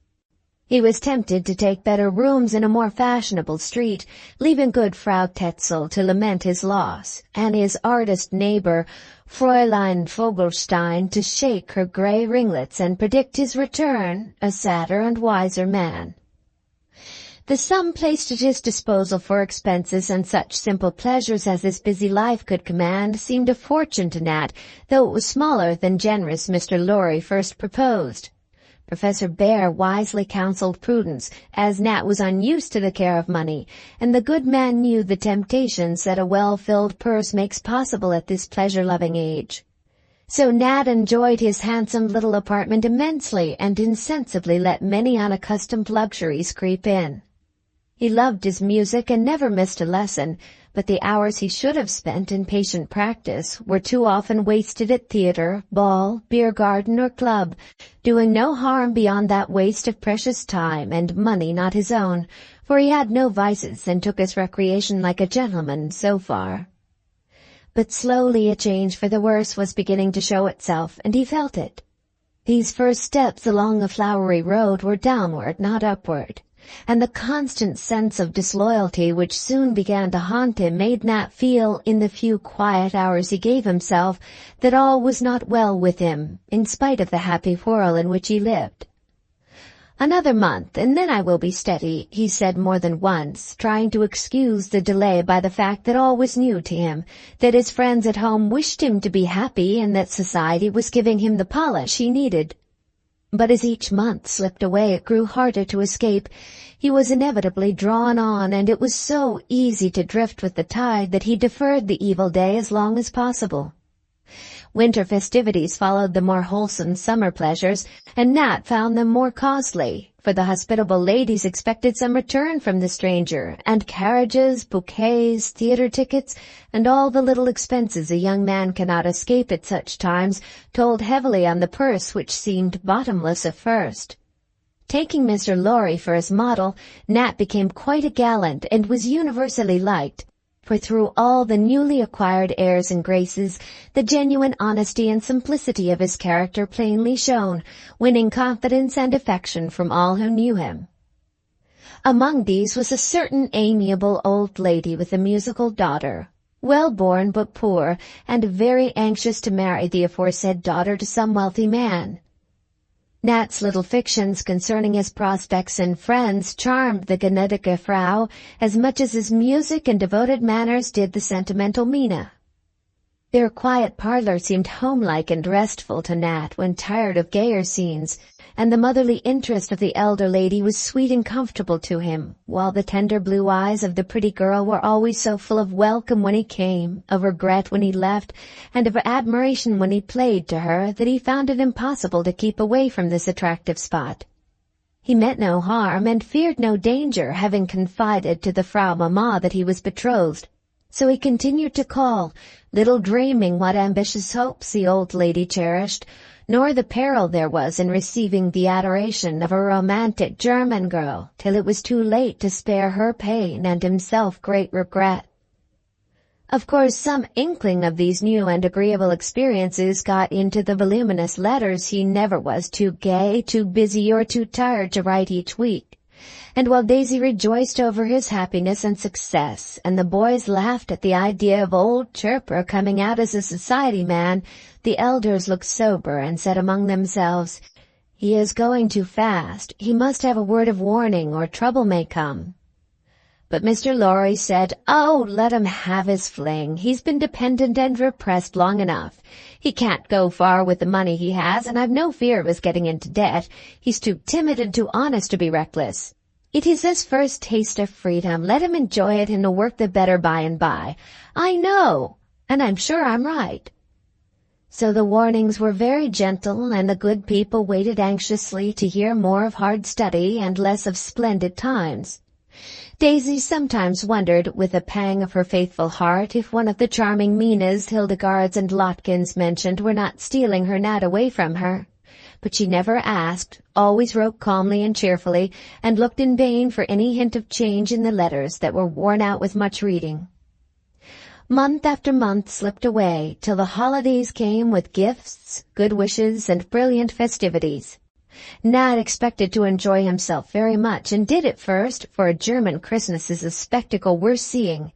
But he paid dearly for the abandon with which he threw himself into the gaieties of that memorable week, and on New Year's Day the reckoning came. It seemed as if some malicious fairy had prepared the surprises that arrived, so unwelcome were they, so magical the change they wrought, turning his happy world into a scene of desolation and despair as suddenly as a transformation at the pantomime. The first came in the morning when, duly armed with costly bouquets and bonbons, he went to thank Mina and her mother for the braces embroidered with forget-me-nots, and the silk socks knit by the old lady's nimble fingers which he had found upon his table that day. The Frau Mamma received him graciously, but when he asked for the daughter, the good lady frankly demanded what his intentions were, adding that certain gossip which had reached her ear made it necessary for him to declare himself or come no more, as Mina's peace must not be compromised. A more panic-stricken youth was seldom seen than Nat as he received this unexpected demand. He saw too late that his American style of gallantry had deceived the artless girl, and might be used with terrible effect by the artful mother if she chose to do it. Nothing but the truth could save him, and he had the honor and honesty to tell it faithfully. A sad scene followed, for Nat was obliged to strip off his fictitious splendor, confess himself only a poor student, and humbly ask pardon for the thoughtless freedom with which he had enjoyed their too confiding hospitality. If he had any doubts of Frau Schomburg's motives and desires, they were speedily set at rest by the frankness with which she showed her disappointment, the vigor with which she scolded him, and the scorn with which she cast him off when her splendid castles in the air collapsed. The sincerity of Nat's penitence softened her a little, and she consented to a farewell word with Mina, who had listened at the keyhole and was produced drenched in tears to fall on Nat's bosom, crying, "Ah, thou dear one, never can I forget thee, though my heart is broken."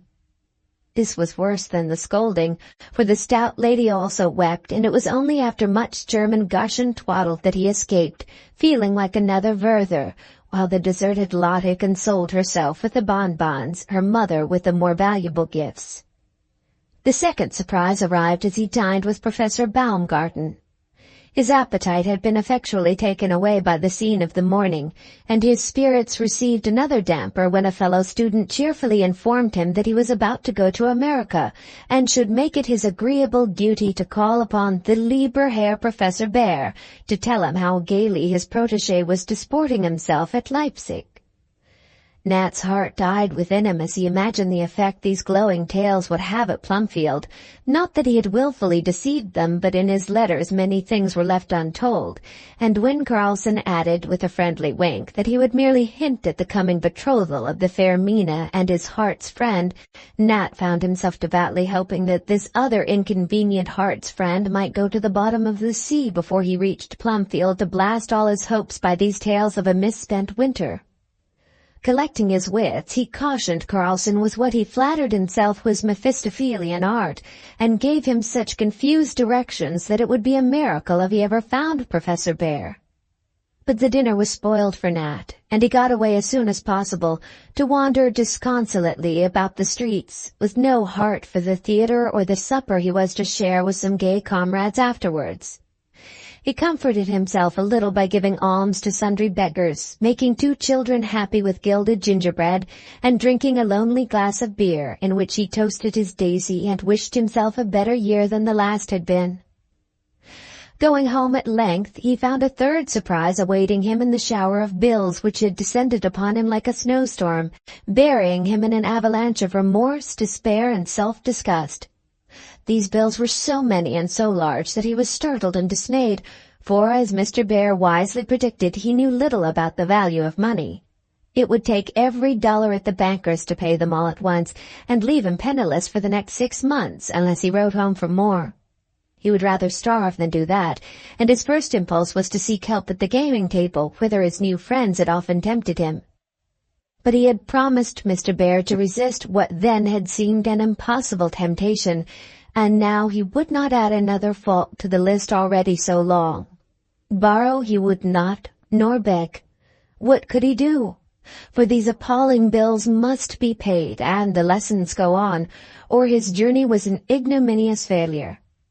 But he must live meantime, and how? Bowed down with remorse for the folly of these months, he saw too late whither he was drifting, and for hours paced up and down his pretty rooms, floundering in a slough of despond, with no helping hand to pull him out. At least he thought so till letters were brought in, and among fresh bills lay one well-worn envelope with an American stamp in the corner. Ah, how welcome it was! How eagerly he read the long pages full of affectionate wishes from all at home. For everyone had sent a line, and as each familiar name appeared, his eyes grew dimmer and dimmer, till, as he read the last, "God bless my boy, Mother Bhaer," he broke down, and laying his head on his arms, blistered the paper with a rain of tears that eased his heart and washed away the boyish sins that now lay so heavy on his conscience. Dear people, how they love and trust me, and how bitterly they would be disappointed if they knew what a fool I've been. I'll fiddle in the streets again before I'll ask for help from them, cried Nat, brushing away the tears of which he was ashamed, although he felt the good they had done. Now he seemed to see more clearly what to do, for the helping hand had been stretched across the sea, and Love, the dear evangelist, had lifted him out of the slough and shown him the narrow gate beyond which deliverance lay. When the letter had been reread, and one corner where a daisy was painted passionately kissed, Nat felt strong enough to face the worst and conquer it. Every bill should be paid, every saleable thing of his own sold, these costly rooms given up. And once back with thrifty Frau Tetzel, he would find work of some sort by which to support himself, as many another student did. He must give up the new friends, turn his back on the gay life, cease to be a butterfly, and take his place among the grubs. It was the only honest thing to do, but very hard for the poor fellow to crush his little vanities, renounce the delights so dear to the young, own his folly, and step down from his pedestal, to be pitied, laughed at, and forgotten. It took all Nat's pride and courage to do this, for his was a sensitive nature. Esteem was very precious to him, failure very bitter, and nothing but the inborn contempt for meanness and deceit kept him from asking help, or trying to hide his need by some dishonest device.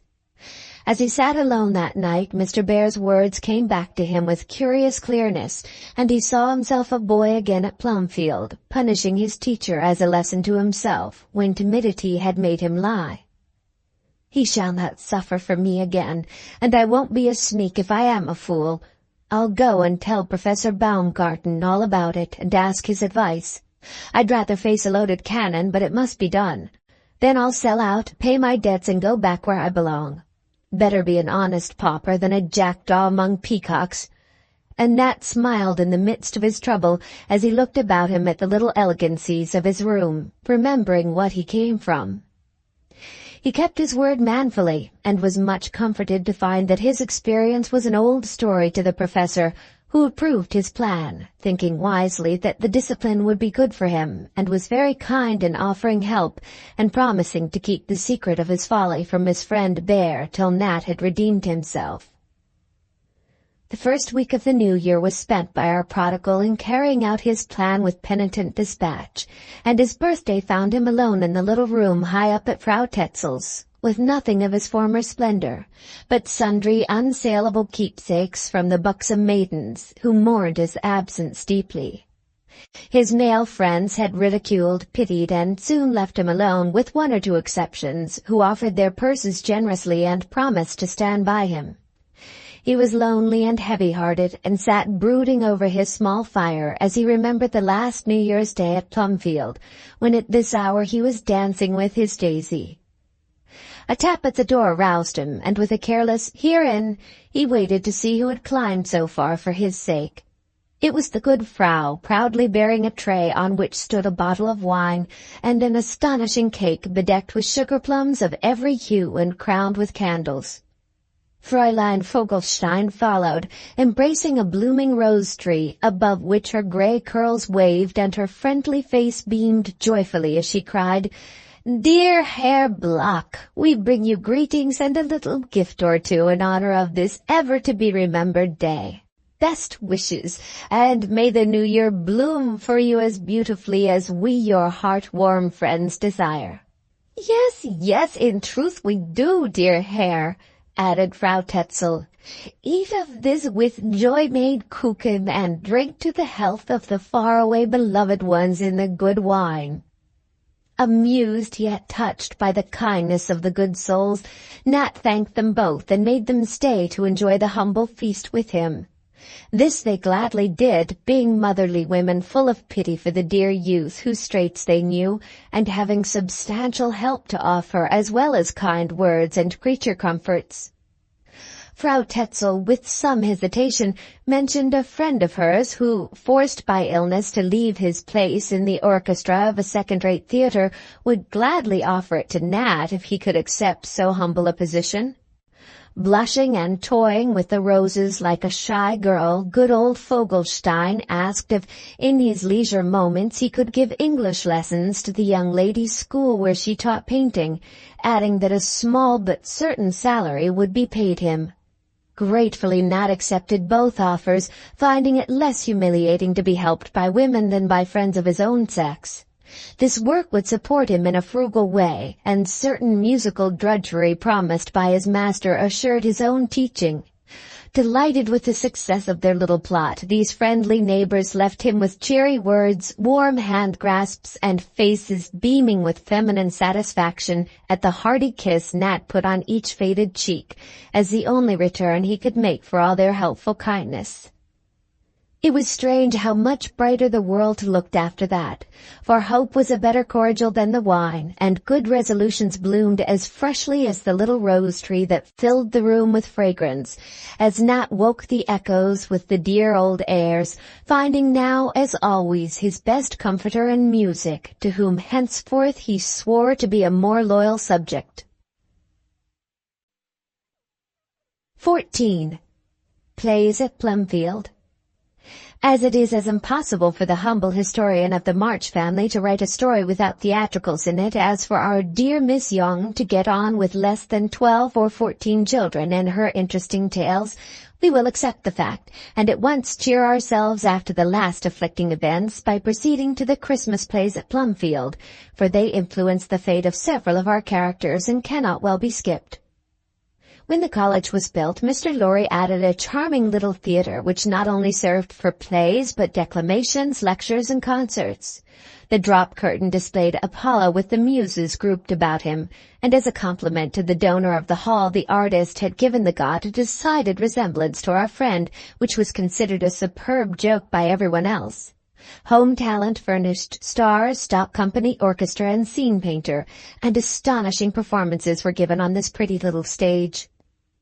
Mrs. Jo had been trying for some time to produce a play which should be an improvement upon the adaptations from the French then in vogue, curious mixtures of fine toilettes, false sentiment, and feeble wit, with no touch of nature to redeem them. It was easy to plan plays full of noble speeches and thrilling situations, but very hard to write them, so she contented herself with a few scenes of humble life in which the comic and pathetic were mingled.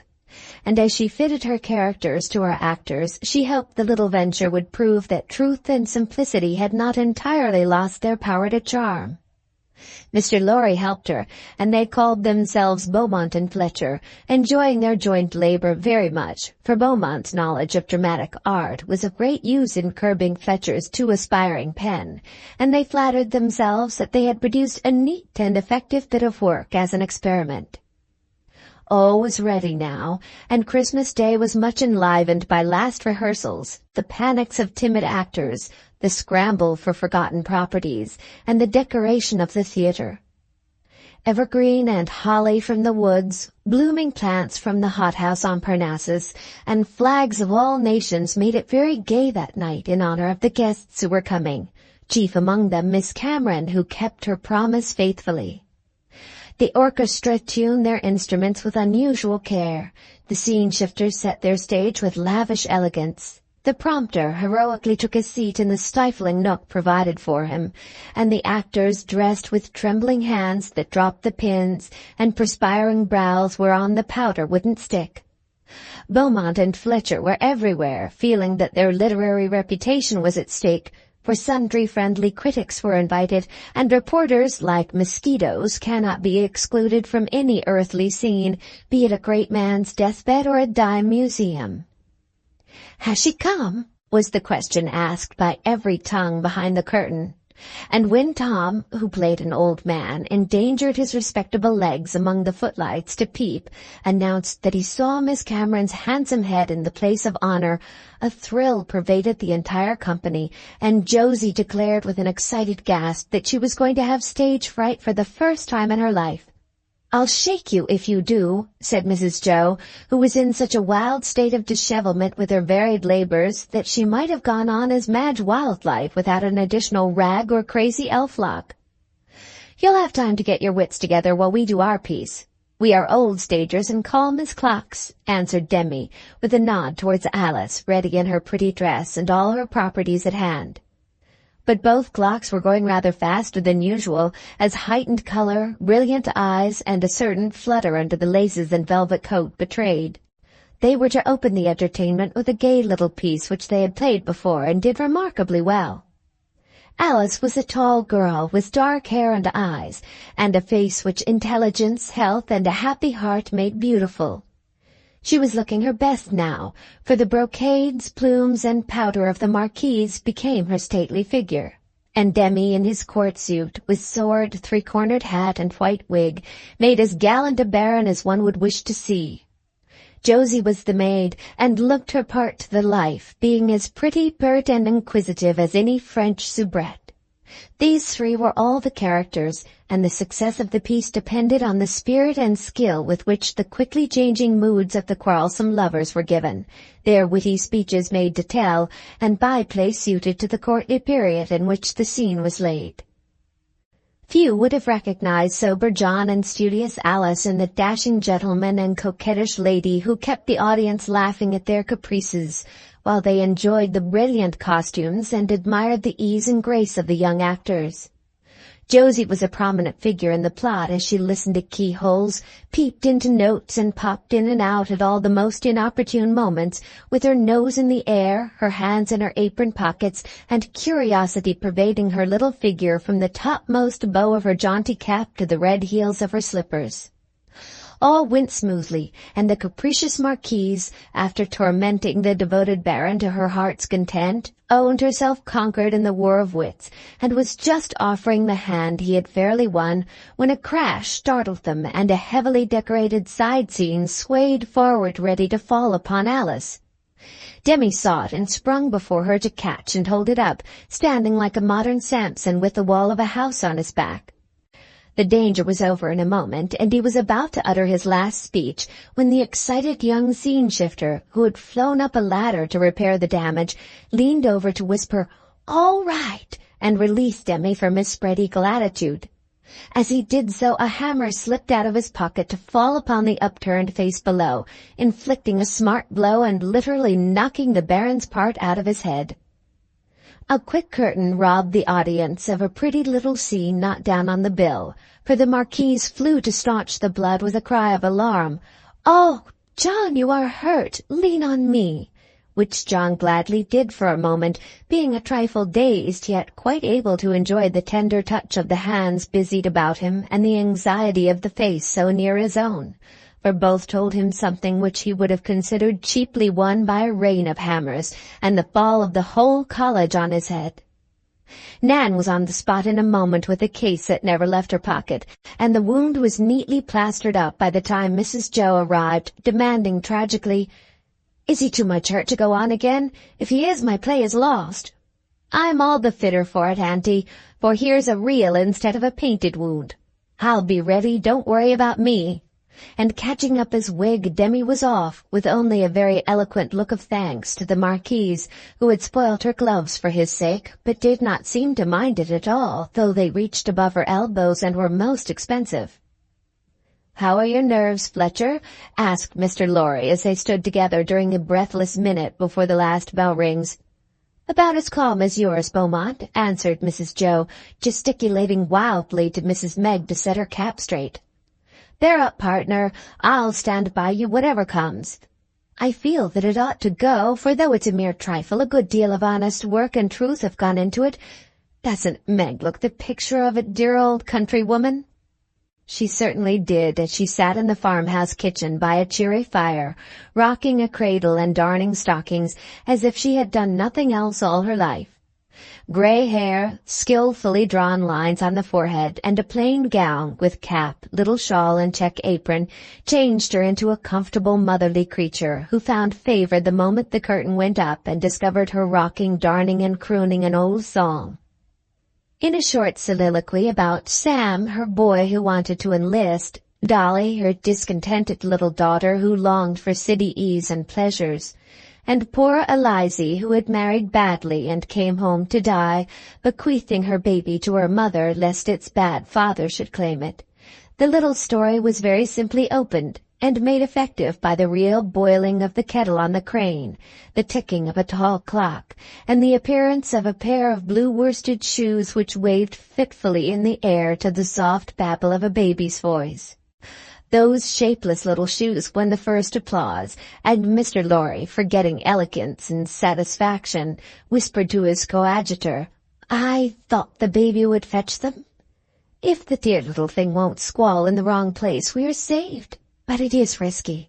Be ready to catch it if all Meg's cuddlings prove in vain," answered Mrs. Jo, adding with a clutch at Mr. Lorry's arm as a haggard face appeared at the window, "Here's Demi. I hope no one will recognize him when he comes on as the son. I'll never forgive you for not doing the villain yourself." "Can't run the thing and act too. He's capitally made up and likes a bit of melodrama." This scene ought to have come later, but I wanted to show that the mother was the heroine as soon as possible. I'm tired of lovesick girls and runaway wives. We'll prove that there's romance in old women also. Now he's coming. And in slouched a degraded-looking man, shabby, unshaven, and evil-eyed, trying to assume a masterful air as he dismayed the tranquil old woman by demanding his child. A powerful scene followed, and Mrs. Meg surprised even those who knew her best by the homely dignity with which she at first met the man she dreaded. Then, as he brutally pressed his claim, she pleaded with trembling voice and hands to keep the little creature she had promised the dying mother to protect.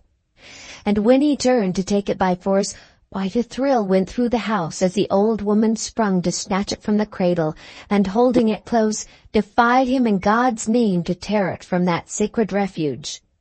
It was really well done, and the round of applause that greeted the fine tableau of the indignant old woman, the rosy blinking baby clinging to her neck, and the daunted man who dared not execute his evil purpose with such a defender for helpless innocence, told the excited authors that their first scene was a hit. The second was quieter, and introduced Josie as a bonny country lass setting the supper table in a bad humor. The pettish way in which she slapped down the plates, hustled the cups, and cut the big brown loaf as she related her girlish trials and ambitions was capital. Mrs. Jo kept her eye on Miss Cameron, and saw her nod approval several times at some natural tone or gesture, some good bit of by-play or a quick change of expression in the young face, which was as variable as an April day. Her struggle with the toasting fork made much merriment, so did her contempt for the brown sugar and the relish with which she sweetened her irksome duties by eating it. And when she sat like Cinderella on the hearth, tearfully watching the flames dance on the homely room, a girlish voice was heard to exclaim impulsively, "Poor little thing, she ought to have some fun." The old woman enters, and mother and daughter have a pretty scene, in which the latter coaxes and threatens, kisses and cries, till she wins the reluctant consent of the former to visit a rich relation in the city, and from being a little thundercloud, Dolly becomes bewitchingly gay and good as soon as her wilful wish is granted. The poor old soul has hardly recovered from this trial when the son enters, in army blue, tells he has enlisted and must go. That is a hard blow, but the patriotic mother bears it well, and not till the thoughtless young folks have hastened away to tell their good news elsewhere does she break down. Then the country kitchen becomes pathetic as the old mother sits alone mourning over her children, till the gray head is hidden in the hands as she kneels down by the cradle to weep and pray, with only baby to comfort her fond and faithful heart. Sniffs were audible all through the latter part of this scene, and when the curtain fell people were so busy wiping their eyes that for a moment they forgot to applaud. That silent moment was more flattering than noise, and as Mrs. Jo wiped the real tears off her sister's face, she said as solemnly as an unconscious dab of rouge on her nose permitted, "Meg, you have saved my play. Oh, why aren't you a real actress and I a real playwright?" "Don't gush now, dear, but help me dress Josie. She's in such a quiver of excitement I can't manage her, and this is her best scene, you know." So it was, for her aunt had written it especially for her, and little Jo was happy in a gorgeous dress, with a train long enough to satisfy her wildest dreams. The rich relations' parlor was in festival array, and the country cousin sails in, looking back at her sweeping flounces with such artless rapture that no one had the heart to laugh at the pretty jay in borrowed plumes. She has confidences with herself in the mirror, from which it is made evident that she had discovered all is not gold that glitters, and has found greater temptations than those a girlish love of pleasure, luxury, and flattery bring her. She is sought by a rich lover, but her honest heart resists the allurements he offers, and in its innocent perplexity wishes mother was there to comfort and counsel. A gay little dance in which Dora, Nan, Bess, and several of the boys took part made a good background for the humble figure of the old woman in her widow's bonnet, rusty shawl, big umbrella, and basket. Her naive astonishment as she surveys the spectacle, feels the curtains, and smooths her old gloves during the moment she remains unseen, was very good, but Josie's unaffected start when she sees her, and the cry, "Why, there's Mother!" was such a hearty little bit of nature it hardly needed the impatient tripping over her train as she ran into the arms that seemed now to be her nearest refuge. The lover plays his part, and ripples of merriment greeted the old woman's searching questions and blunt answers during the interview, which shows the girl how shallow his love is and how near she had been to ruining her life as bitterly as poor Eliza did. She gives her answer frankly, and when they are alone looks from her own bedizened self to the shabby dress, work-worn hands, and tender face, crying with a repentant sob and kiss, "Take me home, Mother, and keep me safe. I've had enough of this." "That will do you good, Maria, don't forget it," said one lady to her daughter as the curtain went down, and the girl answered, "Well, I'm sure I don't see why it's touching, but it is," as she spread her lace handkerchief to dry. Tom and Nan came out strong in the next scene, for it was a ward in an army hospital, and surgeon and nurse went from bed to bed, feeling pulses, administering doses, and hearing complaints with an energy and gravity which convulsed the audience. The tragic element, never far from the comic at such times and places, came in when, while they bandaged an arm, the doctor told the nurse about an old woman who was searching through the hospital for her son, after days and nights on battlefields, through ambulances, and among scenes which would have killed most women. "She will be here directly, and I dread her coming, for I'm afraid the poor lad who has just gone is her boy. I'd rather face a cannon than these brave women with their hope and courage and great sorrow," says the surgeon. "Ah, these poor mothers break my heart," adds the nurse, wiping her eyes on her big apron. And with the words Mrs. Meg came in. There was the same dress, the basket and umbrella, the rustic speech, the simple manners. but all were made pathetic by the terrible experience which had changed the tranquil old woman to that haggard figure, with wild eyes, dusty feet, trembling hands, and an expression of mingled anguish, resolution, and despair which gave the homely figure a tragic dignity and power that touched all hearts. A few broken words told the story of her vain search, and then the sad quest began again. People held their breath as, led by the nurse, she went from bed to bed, showing in her face the alternations of hope, dread, and bitter disappointment as each was passed. On a narrow cot was a long figure covered with a sheet, and here she paused to lay one hand on her heart and one on her eyes, as if to gather courage to look at the nameless dead. Then she drew down the sheet, gave a long shivering sigh of relief, saying softly, "Not my son, thank God, but some mother's boy," and stooping down she kissed the cold forehead tenderly. Somebody sobbed there, and Miss Cameron shook 2 tears out of her eyes, anxious to lose no look or gesture as the poor soul, nearly spent with the long strain, struggled on down the line.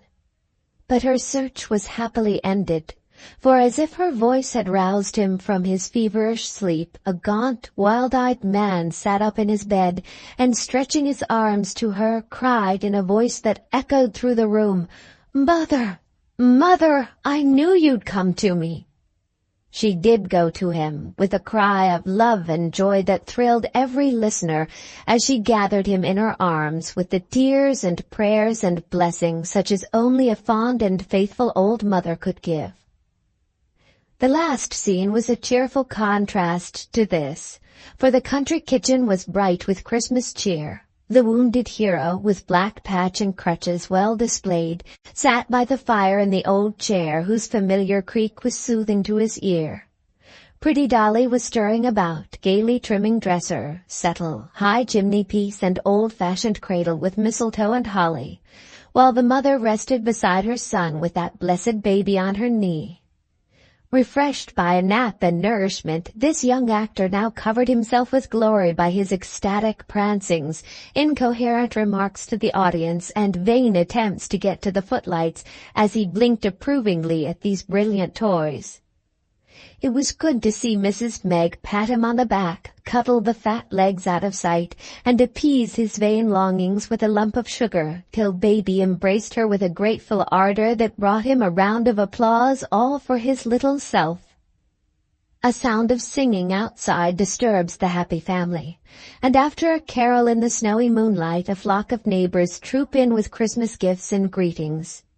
Much byplay made this a lively picture, for Sam's sweetheart hovered round him with a tenderness the Marquise did not show the Baron, and Dolly had a pretty bit under the mistletoe with her rustic adorer, who looked so like Sam Peggotty in his cowhide boots, rough jacket, and dark beard and wig that no one would have recognized Ted but for the long legs, which no extent of leather could disguise.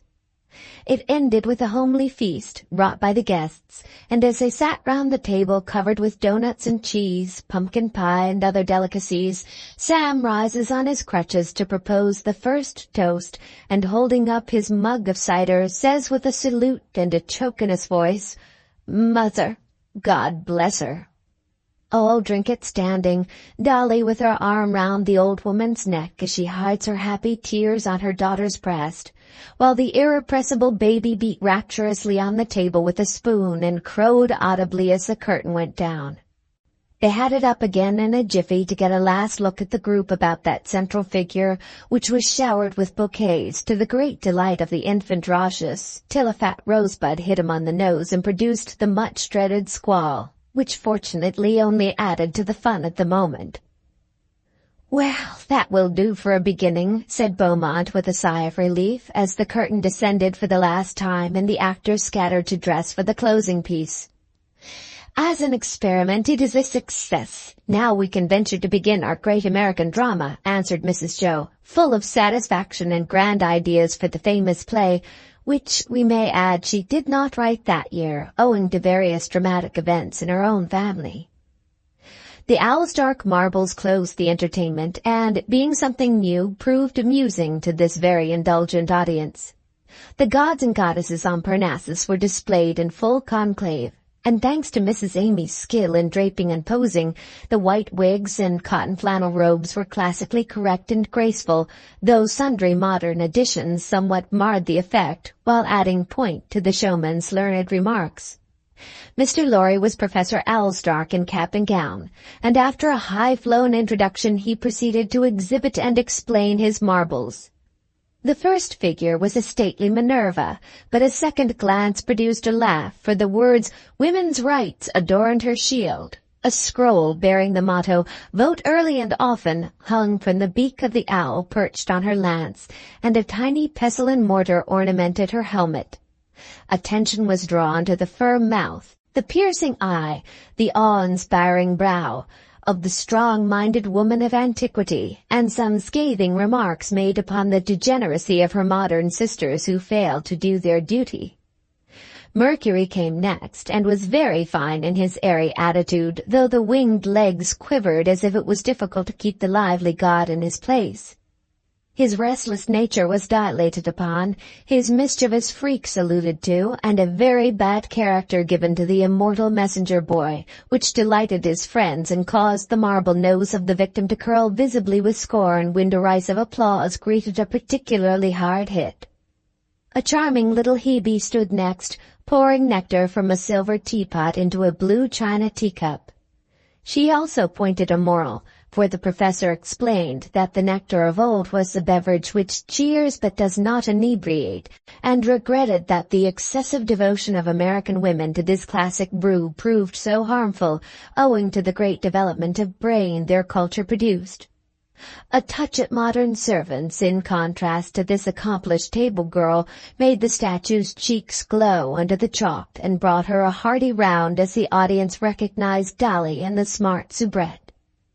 Jove in all his majesty followed, as he and his wife occupied the central pedestals in the half-circle of immortals. A splendid Jupiter, with hair well set up off the fine brow, ambrosial beard, silver thunderbolts in one hand and a well-worn ferule in the other. A large stuffed eagle from the museum stood at his feet, and the benign expression of his august countenance showed that he was in a good humor, as well he might be, for he was paid some handsome compliments upon his wise rule, the peaceful state of his kingdom, and the brood of all accomplished palaces that yearly issued from his mighty brain.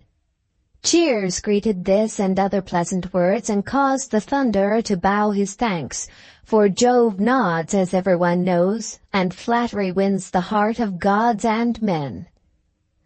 Mrs. Juno, with her peacock's darning needle, pen, and cooking spoon, did not get off so easily, for the professor was down on her with all manner of mirth-provoking accusations, criticisms, and insults even. He alluded to her domestic infelicity, her meddlesome disposition, sharp tongue, bad temper, and jealousy, closing, however, with a tribute to her skill in caring for the wounds and settling the quarrels of belligerent heroes, as well as her love for youths in Olympus and on earth.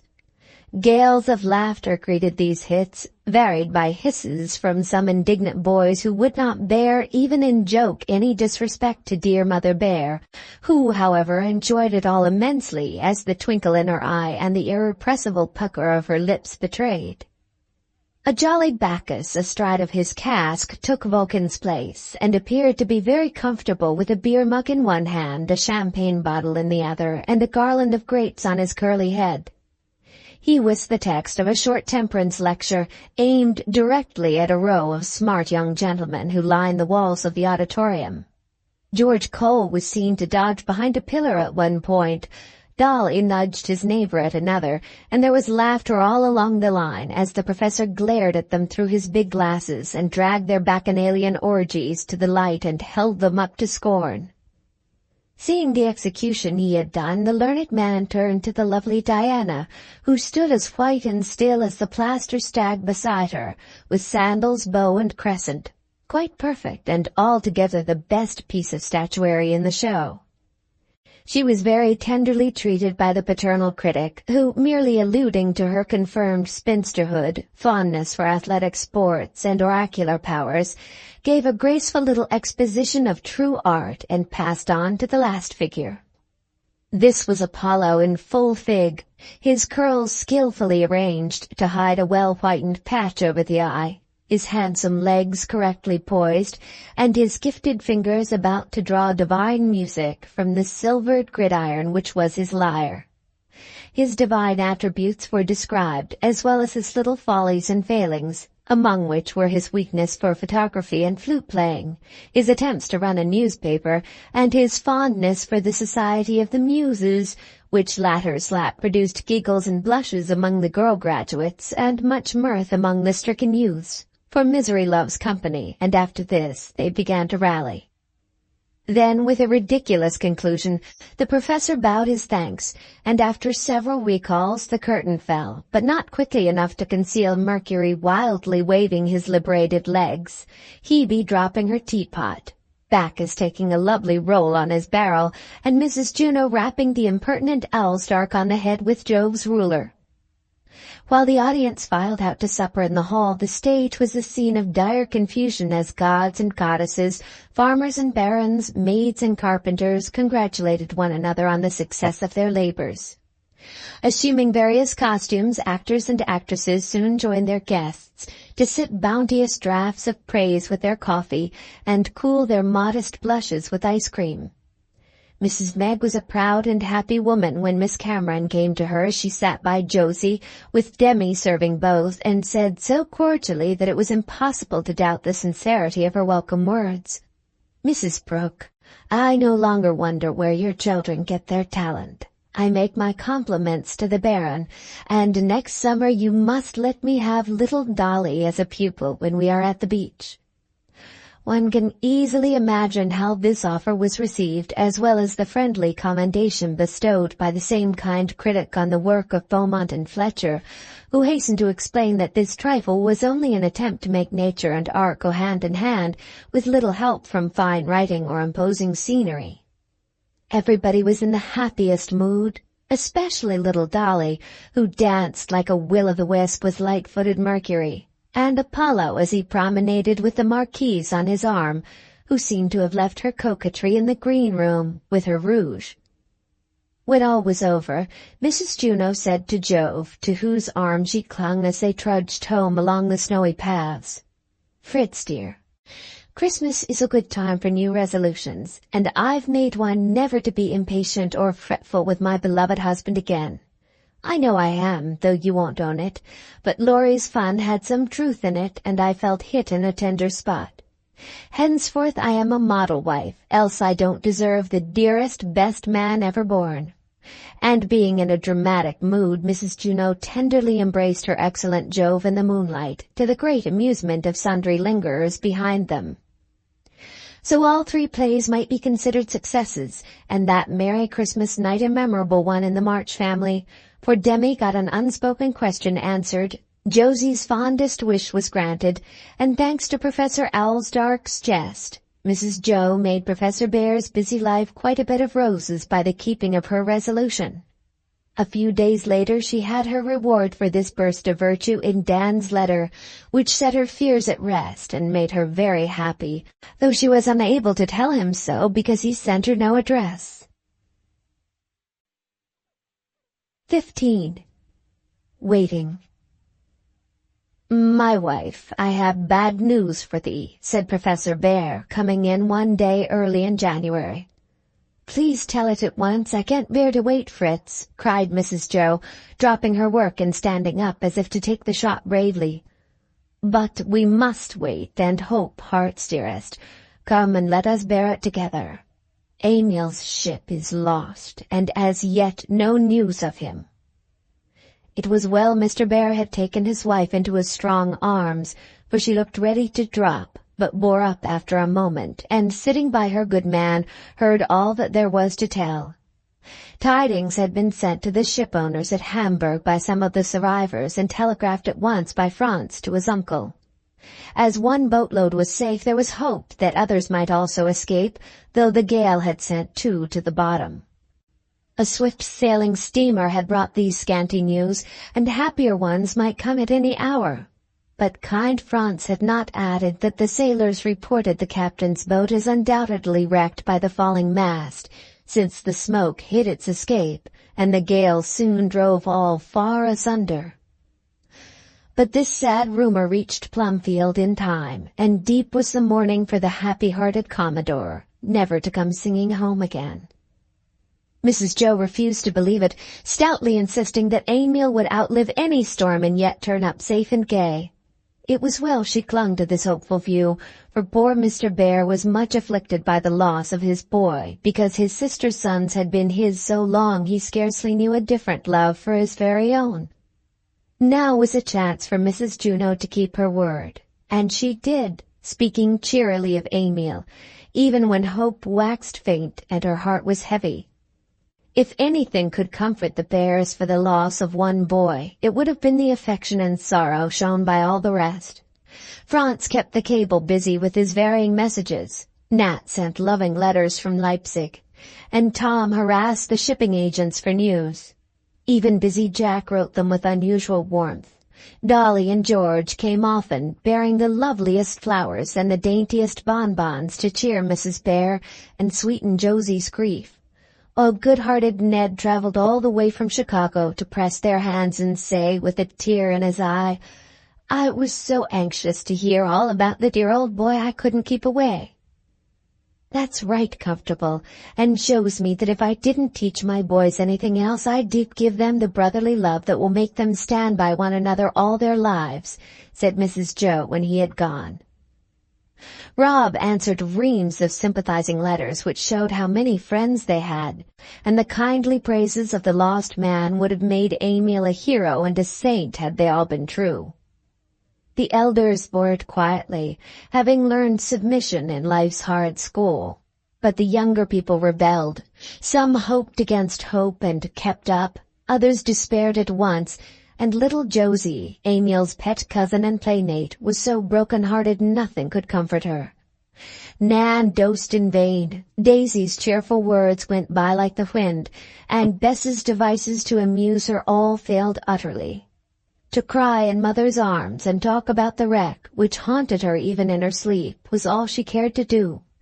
And Mrs. Meg was getting anxious when Miss Cameron sent Josie a kind note, bidding her learn bravely her first lesson in real tragedy, and be like the self-sacrificing heroines she loved to act.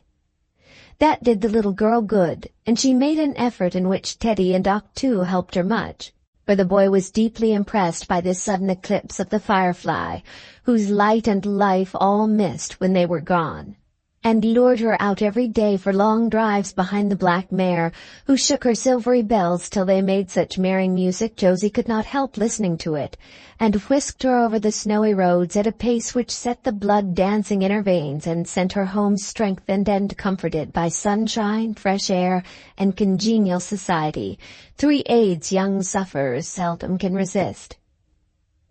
As Emil was helping nurse Captain Hardy safe and well aboard the ship, all this sorrow would seem wasted.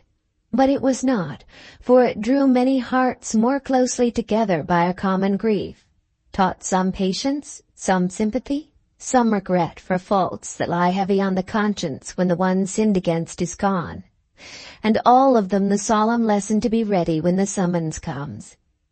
A hush lay over Plumfield for weeks, and the studious faces on the hill reflected the sadness of those in the valley. Sacred music sounded from Parnassus to comfort all who heard. The brown cottage was besieged with gifts for the little mourner, and Emil's flag hung at half-mast on the roof where he last sat with Mrs. Jo.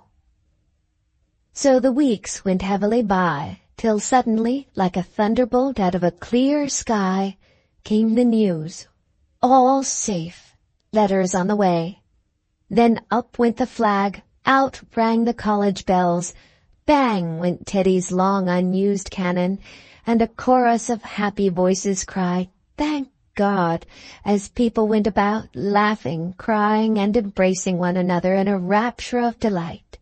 By and by the longed-for letters came, and all the story of the wreck was told, briefly by Emil, eloquently by Mrs. Hardy, gratefully by the captain, while Mary added a few tender words that went straight to their hearts and seemed the sweetest of all. Never were letters so read, passed round, admired and cried over as these, for Mrs. Jo carried them in her pocket when Mr. Bhaer did not have them in his, and both took a look at them when they said their prayers at night. Now the professor was heard humming like a big bee again as he went to his classes, and the lines smoothed out of Mrs. Bhaer's forehead while she wrote this real story to anxious friends and let her romances wait. Now messages of congratulation flowed in, and beaming faces showed everywhere. Rob amazed his parents by producing a poem which was remarkably good for one of his years, and Demi set it to music that it might be sung when the sailor boy returned. Teddy stood on his head, literally, and tore about the neighborhood en octu like a second Paul Revere, only his tidings were good. But best of all, little Josie lifted up her head as the snowdrops did and began to bloom again, growing tall and quiet, with the shadow of past sorrow to tone down her former vivacity, and show that she had learned a lesson in trying to act well her part on the real stage, where all have to take their share in the great drama of life. Now another sort of waiting began, for the travelers were on their way to Hamburg and would stay there a while before coming home, as Uncle Herman owned the Brenda and the captain must report to him. Emil must remain to Franz's wedding, deferred till now because of the season of mourning so happily ended. These plans were doubly welcome and pleasant after the troublous times which went before, and no spring ever seemed so beautiful as this one. For, as Teddy put it, now is the winter of our discontent made glorious by these sons of Bhaer. Franz and Emil being regarded in the light of elder brothers by the real sons of Bhaer.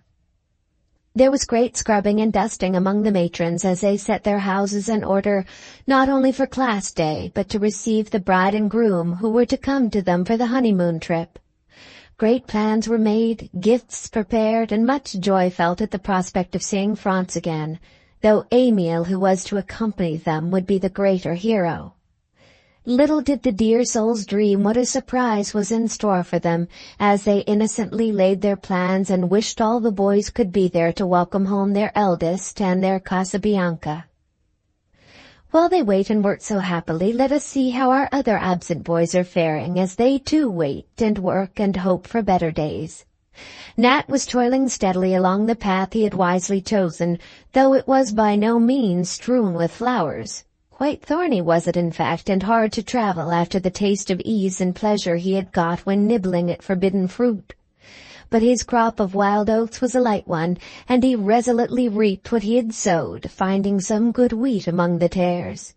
He taught by day, he fiddled night after night in the dingy little theatre, and he studied so diligently that his master was well pleased, and kept him in mind as one to whom preferment was due, if any chance occurred. Gay friends forgot him, but the old ones stood fast and cheered him up when Heimweh and weariness made him sad. As spring came on, things mended, expenses grew less, work pleasanter, and life more bearable than when wintry storms beat on his thinly clad back and frost pinched the toes that patiently trudged in old boots. No debts burdened him. The year of absence was nearly over, and if he chose to stay, Herr Bergmann had hopes for him that would bring independence for a time at least. So he walked into the Lindens with a lighter heart, and in the May evenings went about the city with a band of strolling students, making music before houses where he used to sit as guest. No one recognized him in the darkness, though old friends often listened to the band, and once Mina threw him money, which he humbly received as part of his penance, being morbid on the subject of his sins. His reward came sooner than he expected, and was greater than he deserved, he thought, though his heart leaped with joy when his master one day informed him that he was chosen, with several other of his most promising pupils, to join the musical society which was to take part in the great festival in London the next July. Here was not only honor for the violinist, but happiness for the man, as it brought him nearer home and would open a chance of further promotion and profit in his chosen profession. Make thyself useful to Bachmeister there in London with thy English, and if all goes well with him, he will be glad to take thee to America, whither he goes in the early autumn for winter concerts.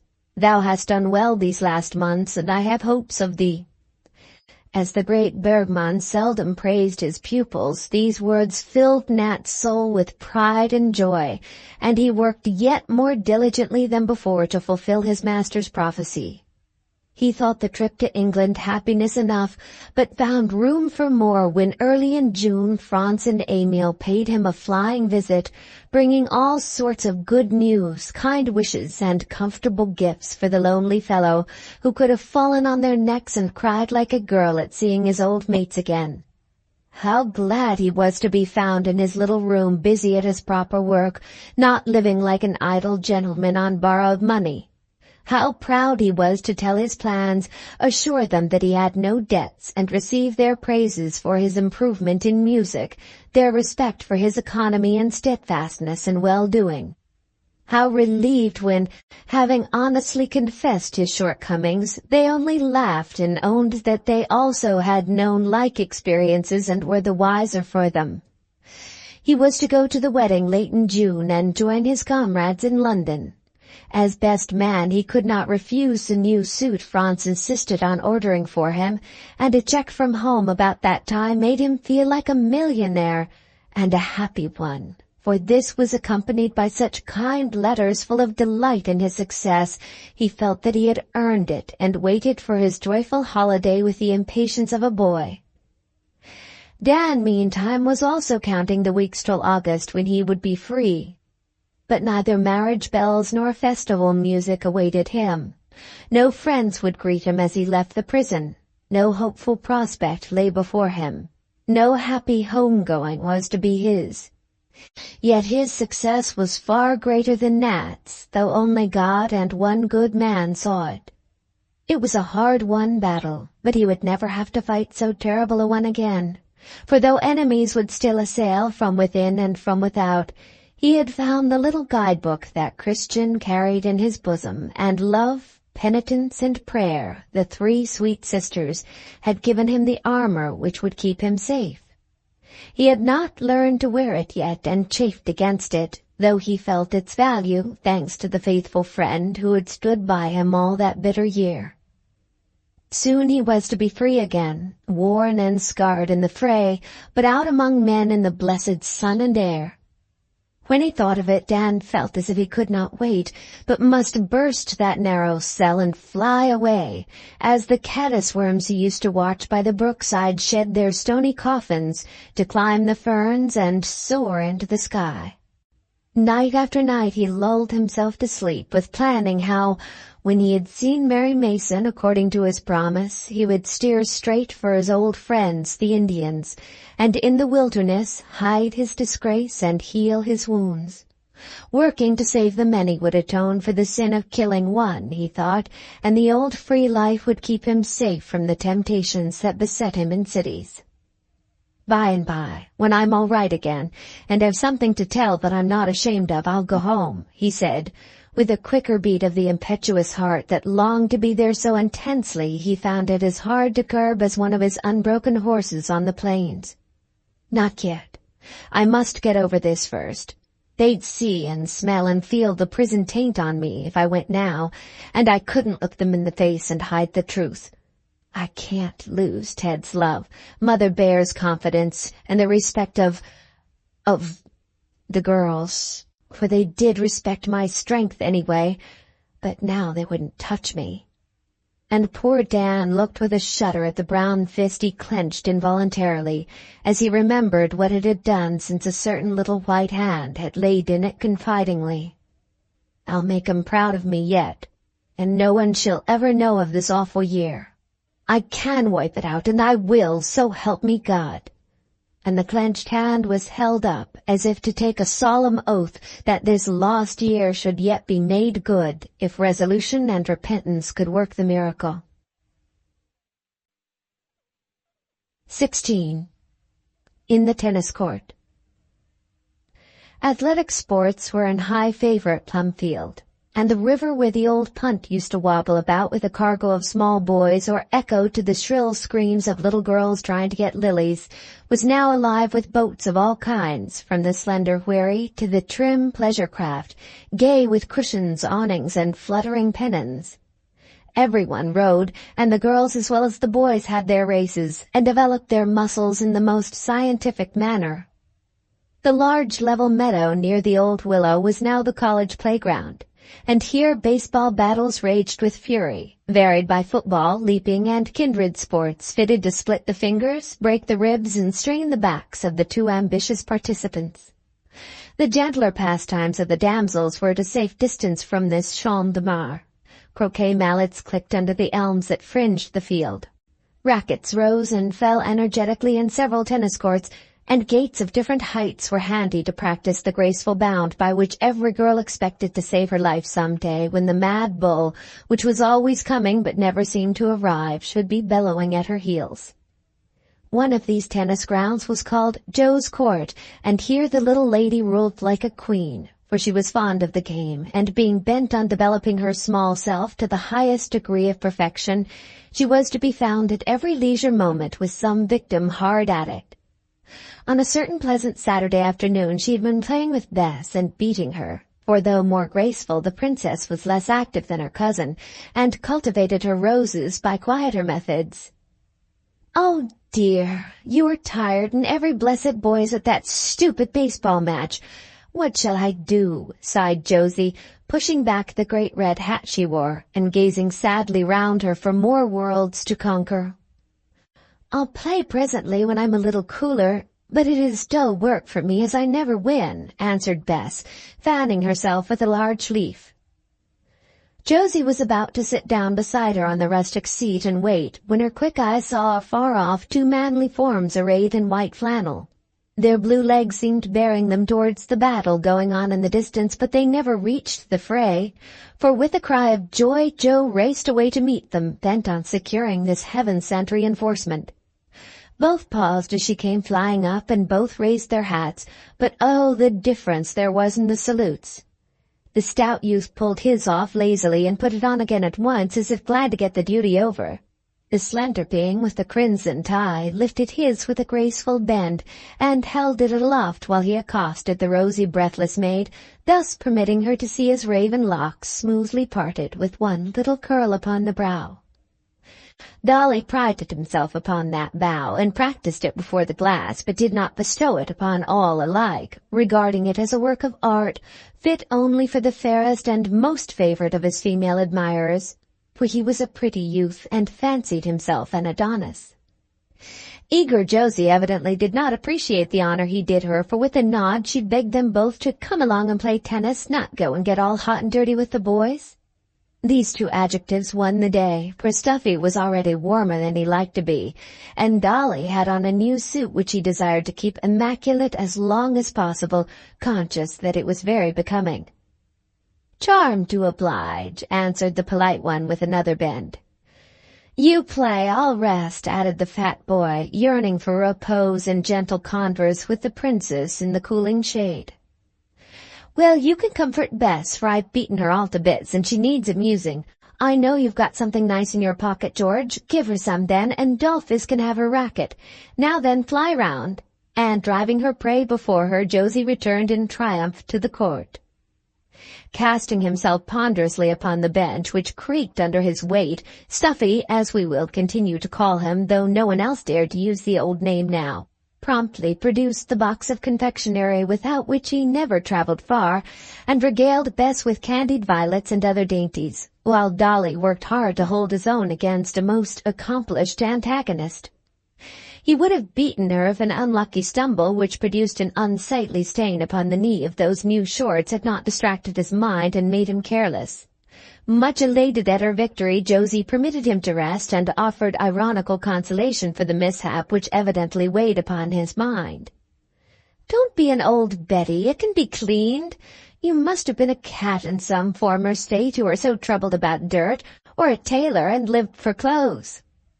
"Come now, don't hit a fellow when he is down," responded Dolly from the grass where he and Stuffy now lay to make room for both girls on the seat. One handkerchief was spread under him, and his elbow leaned upon another, while his eyes were sadly fixed upon the green and brown spot which afflicted him. "I like to be neat. Don't think it civil to cut about in old shoes and grey flannel shirts before ladies. Our fellows are gentlemen and dress as such," he added, rather nettled at the word tailor, for he owed one of those two attractive persons an uncomfortably big bill. "So are ours, but good clothes alone don't make a gentleman here. We require a good deal more," flashed Josie, in arms at once to defend her college. "You will hear of some of the men in old boots and grey flannel when you and your fine gentlemen are twiddling your ties and scenting your hair in obscurity. I like old boots and wear them, and I hate dandies, don't you, Bess?" "Not when they are kind to me and belong to our old set," answered Bess, with a nod of thanks to Dolly, who was carefully removing an inquisitive caterpillar from one of her little russet shoes. "I like a lady who is always polite and doesn't snap a man's head off if he has a mind of his own, don't you, George?" asked Dolly, with his best smile for Bess and a Harvard stare of disapprobation for Josie. A tranquil snore was Stuffy's sole reply, and a general laugh restored peace for the moment. But Josie loved to harass the lords of creation who asserted themselves too much, and bided her time for another attack until she had secured more tennis. She caught another game, for Dolly was a sworn knight of dames, so he obeyed her call, leaving Bess to sketch George as he lay upon his back, his stout legs crossed and his round red face partially eclipsed by his hat. Josie got beaten this time and came back rather cross, so she woke the peaceful sleeper by tickling his nose with a straw till he sneezed himself into a sitting posture and looked wrathfully about for that confounded fly. "Come, sit up and let us have a little elegant conversation. You howling swells ought to improve our minds and manners, for we are only poor country girls in dowdy gowns and hats," began the gadfly, opening the battle with a sly quotation from one of Dolly's unfortunate speeches about certain studious damsels who cared more for books than finery. "I didn't mean you. Your gowns are all right, and those hats the latest thing out," began poor Dolphus, convicting himself by the incautious exclamation. "Caught you that time. I thought you fellows were all gentlemen, civil as well as nice. But you are always sneering at girls who don't dress well, and that is a very unmanly thing to do. My mother said so." And Josie felt that she had dealt a shrewd blow at the elegant youth who bowed at many shrines if they were well-decorated ones. "Got you there, old boy, and she's right. You never hear me talk about clothes and such twaddle," said Stuffy, suppressing a yawn and feeling for another bonbon wherewith to refresh himself. "You talk about eating, and that is even worse for a man. You will marry a cook and keep a restaurant some day," laughed Josie, down on him at once. This fearful prediction kept him silent for several moments, but Dolly rallied and, wisely changing the subject, carried war into the enemy's camp. "As you wanted us to improve your manners, allow me to say that young ladies in good society don't make personal remarks or deliver lectures. Little girls who are not out do it and think it witty, but I assure you it's not good form." Josie paused a moment to recover from the shock of being called a little girl when all the honors of her 14th birthday were fresh upon her, and Bess said in the lofty tone which was infinitely more crushing than Jo's impertinence, "That is true, but we have lived all our lives with superior people, so we have no society talk like your young ladies. We are so accustomed to sensible conversation and helping one another by telling our faults that we have no gossip to offer you." When the princess reproved, the boys seldom resented it, so Dolly held his peace and Josie burst out, following her cousin's lead, which she thought a happy one. "Our boys like to have us talk with them and take kindly any hints we give.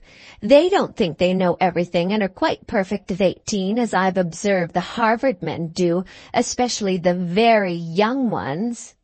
Josie took immense satisfaction in that return shot, and Dolly showed that he was hit by the nettled tone in which he answered, with a supercilious glance at the hot, dusty, and noisy crowd on the baseball ground. "The class of fellows you have here need all the polish and culture you can give them, and I'm glad they get it. Our men are largely from the best families all over the country, so we don't need girls to teach us anything." It's a pity you don't have more of such fellows as ours. They value and use well what college gives them and aren't satisfied to slip through, getting all the fun they can and shirking the work. Oh, I've heard you men talk and heard your father say they wished they hadn't wasted time and money, just that you might say you've been through college. As for the girls, you'll be much better off in all ways when they do get in and keep you lazy things up to the mark as we do here. If you have such a poor opinion of us, why do you wear our color? Asked Dolly, painfully conscious that he was not improving the advantages his alma mater offered him, but bound to defend her. I don't. My hat is scarlet, not crimson. Much you know about a color, scoffed Josie. I know that a cross cow would soon set you scampering if you flaunted that red tile under her nose, retorted Dolly. I'm ready for her. Can your fine young ladies do this, or you either? And burning to display her latest accomplishment, Josie ran to the nearest gate, put one hand on the top rail, and vaulted over as lightly as a bird. Bess shook her head, and Stuffy languidly applauded. But Dolly, scorning to be braved by a girl, took a flying leap and landed on his feet beside Josie, saying calmly, Can you do that? Not yet, but I will by and by. As his foe looked a little crestfallen, Dolly relented and affably added sundry feats of a like nature, quite unconscious that he had fallen into a dreadful snare, for the dull red paint on the gate, not being used to such vigorous handling, came off in streaks upon his shoulders when he turned a backward swing and came up smiling, to be rewarded with the aggravating remark, If you want to know what crimson is, look at your back. It's nicely stamped on and won't wash out, I think. The deuce it won't, cried Dolly, trying to get an impossible view and giving it up in great disgust. I guess we better be going, Dolph, said peaceable Stuffy, feeling that it would be wise to retreat before another skirmish took place, as his side seemed to be getting the worst of it. Don't hurry, I beg. Stay and rest. You must need it after the tremendous amount of brain work you've done this week. It is time for our Greek. Come, Bess. Good afternoon, gentlemen. And with a sweeping curtsy, Josie led the way, with her hat belligerently cocked up and her racket borne like a triumphal banner over one shoulder, for having had the last word she felt that she could retire with the honors of war. Dolly gave Bess his best bow, with the chill on, and Stuffy subsided luxuriously with his legs in the air, murmuring in a dreamy tone, Little Joe is as cross as two sticks today. I'm going in for another nap. Too hot to play anything. So it is. Wonder if Spitfire was right about these beastly spots. And Dolly sat down to try dry cleansing with one of his handkerchiefs. Asleep? He asked, after a few moments of this cheerful occupation, fearing that his chum might be too comfortable when he was in a fume himself. No, I was thinking that Joe wasn't far wrong about shirking. 'Tis a shame to get so little done when we ought to be grinding like Morton and Torrey and that lot. I never wanted to go to college, but my governor made me. Much good it will do either of us, answered Stuffy with a groan, for he hated work and saw 2 more long years of it before him. Gives a man prestige, you know. No need to dig. I mean to have a gay old time and be a howling swell if I choose. Between you and me, though, it would be no end of jolly to have the girls along. Study be hanged! But if we've got to turn the grindstone, it would be mighty nice to have some of the little dears to lend a hand, wouldn't it now? I'd like 3 this minute, 1 to fan me, 1 to kiss me, and 1 to give me some iced lemonade, sighed Stuffy, with a yearning glance towards the house, whence no succor appeared. How would root beer do? Asked a voice behind them, which made Dolly spring to his feet and Stuffy roll over like a startled porpoise. Sitting on the stile that crossed the wall near by was Mrs. Joe, with 2 jugs slung over her shoulder by a strap, several tin mugs in her hand, and an old-fashioned sunbonnet on her head. I knew the boys would be killing themselves with ice water, so I strolled down with some of my good wholesome beer. They drank like fishes. But Silas was with me, so my crew still holds out. Have some? Yes, thanks very much. Let us pour it. And Dolly held the cup while Stuffy joyfully filled it, both very grateful but rather afraid she had heard what went before the wish she fulfilled. She proved that she had by saying, as they stood drinking her health while she sat between them, looking like a middle-aged vivandière with her jugs and mugs, "I was glad to hear you say you would like to have girls at your college, but I hope you will learn to speak more respectfully of them before they come, for that will be the first lesson they will teach you." "Really, ma'am, I was only joking," began Stuffy, gulping down his beer in a hurry. "So was I, I'm sure. I'm devoted to 'em," stuttered Dolly, panic-stricken, for he saw that he was in for a lecture of some sort. "Not in the right way. Frivolous girls may like to be called little dears and things of that sort, but the girls who love study wish to be treated like reasonable beings, not dolls to flirt with. Yes, I'm going to preach, that's my business, so stand up and take it like men." Mrs. Jo laughed, but she was in earnest, for by various hints and signs during the past winter she knew that the boys were beginning to see life in the way she especially disapproved. Both were far from home, had enough money to waste, and were as inexperienced, curious, and credulous as most lads of their age. Not fond of books, therefore without the safeguard which keeps many studious fellows out of harm. One self-indulgent, indolent, and so used to luxury that pampering of the senses was an easy thing. The other vain, as all comely boys are, full of conceit, and so eager to find favor in the eyes of his comrades that he was ready for anything which would secure it. These traits and foibles made them both peculiarly liable to the temptations which assail pleasure-loving and weak-willed boys. Mrs. Jo knew them well, and had dropped many a warning word since they went to college, but till lately they seemed not to understand some of her friendly hints. Now she was sure they would, and meant to speak out, for long experience with boys made her both bold and skillful in handling some of the dangers usually left to silence, since it was too late for anything but pity and reproach. "I'm going to talk to you like a mother because yours are far away, and there are things that mothers can manage best if they do their duty," she solemnly began from the depths of the sunbonnet. "Great Scott, we're in for it now," thought Dolly in secret dismay, while Stuffy got the first blow by trying to sustain himself with another mug of beer. "That won't hurt you, but I must warn you about drinking other things, George. Overeating is an old story, and a few more fits of illness will teach you to be wise. But drinking is a more serious thing, and leads to worse harm than any that can afflict your body alone. I hear you talk about wines as if you knew them and cared more for them than a boy should, and several times I've heard jokes that meant mischief. For heaven's sake, don't begin to play with this dangerous taste for fun, as you say, or because it's the fashion and the other boys do. Stop at once and learn that temperance in all things is the only safe rule." "Upon my honor, I only take wine and iron. I need a tonic, Mother says, to repair the waste of brain tissue while I'm studying," protested Stuffy, putting down the mug as if it burnt his fingers. "Good beef and oatmeal will repair your tissues much better than any tonic of that sort. Work and plain fare are what you want, and I wish I had you here for a few months out of harm's way.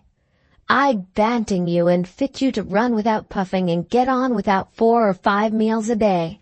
What an absurd hand that is for a man. You ought to be ashamed of it." And Mrs. Jo caught up the plump fist with deep dimples at each knuckle, which was fumbling distressfully at the buckle of the belt girt about a waist far too large for a youth of his age. "I can't help it. We all grow fat. It's in the family," said Stuffy in self-defense. "All the more reason you should live carefully. Do you want to die early or be an invalid all your life?" "No, ma'am." Stuffy looked so scared that Mrs. Jo could not be hard upon his budding sins, for they lay at his overindulgent mother's door-line in a great measure. So she softened the tone of her voice and added, with a little slap on the fat hand, as she used to do when it was small enough to pilfer lumps of sugar from her bowl, "Then be careful, for a man writes his character in his face, and you don't want gluttony and intemperance in yours, I know." "I'm sure I don't. Please make out a wholesome bill of fare, and I'll stick to it if I can.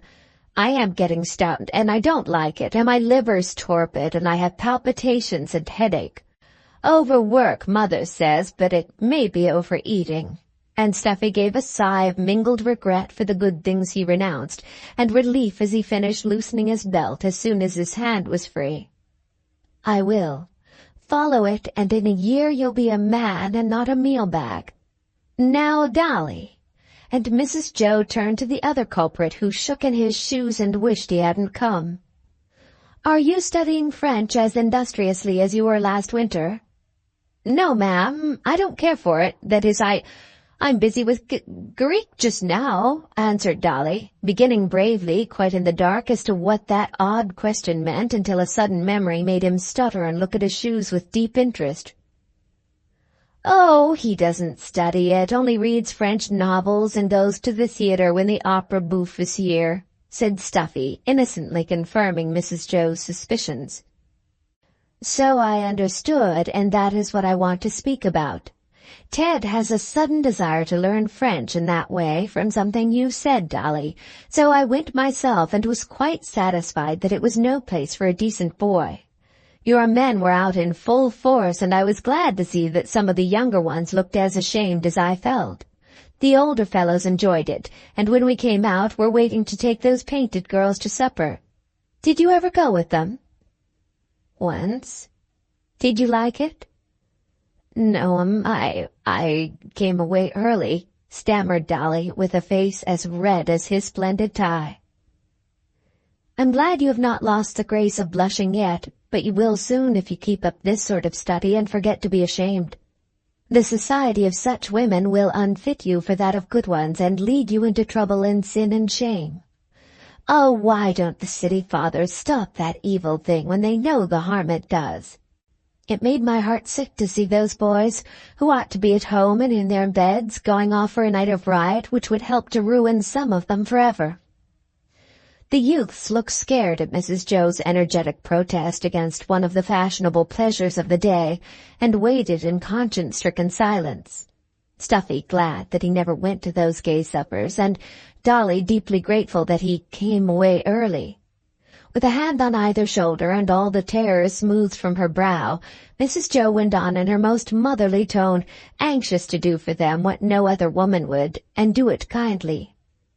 "My dear boys, if I didn't love you, I would not say these things.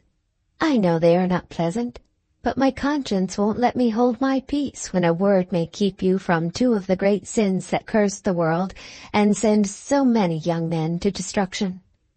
You are just beginning to feel the allurement of them, and soon it will be hard to turn away. Stop now, I beg of you, and not only save yourselves but help others by a brave example. Come to me if things worry you. Don't be afraid or ashamed.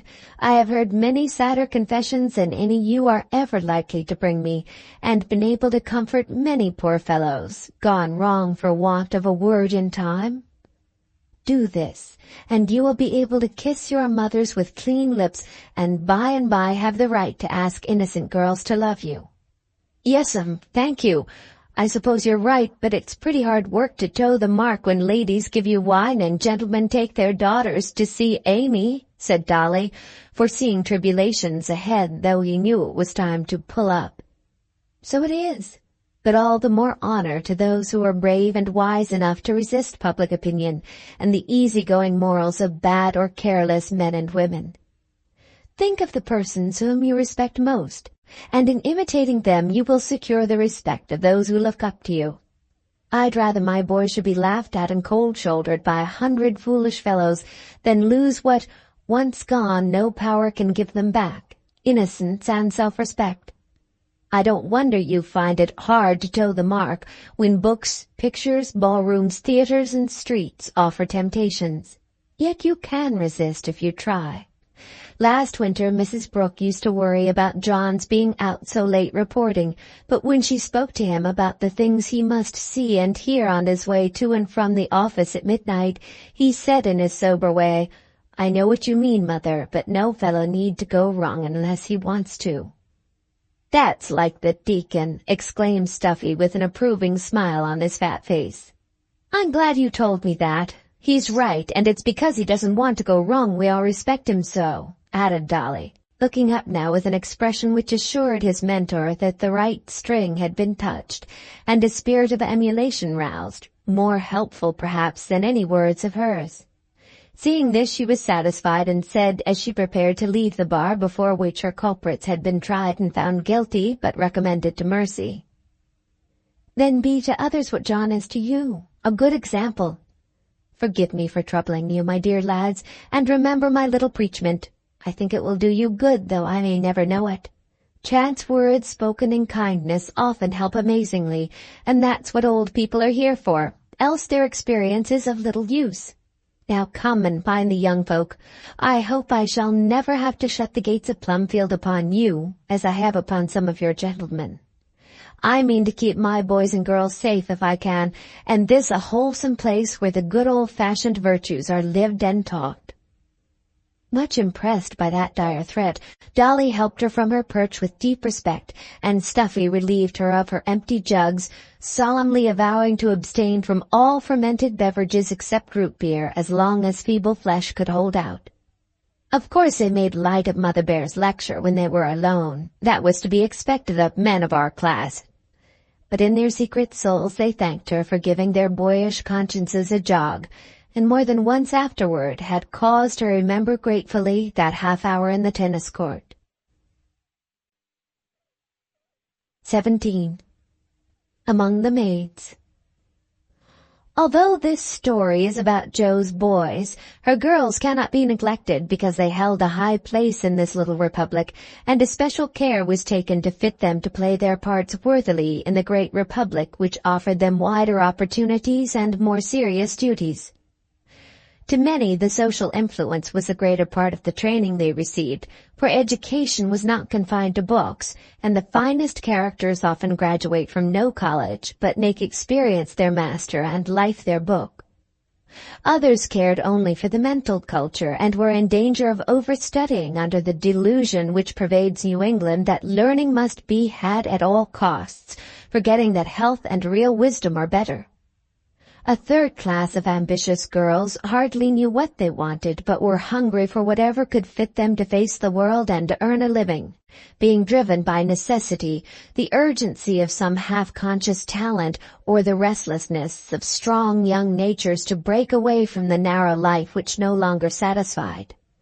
At Plumfield all found something to help them, for the growing institution had not yet made its rules as fixed as the laws of the Medes and Persians, and believed so heartily in the right of all sexes, colors, creeds, and ranks to education that there was room for everyone who knocked, and a welcome to the shabby youths from up-country, the eager girls from the West, the awkward freedman or woman from the South, or the well-born student whose poverty made this college a possibility when other doors were barred. There was still prejudice, ridicule, neglect in high places, and prophecies of failure to contend against.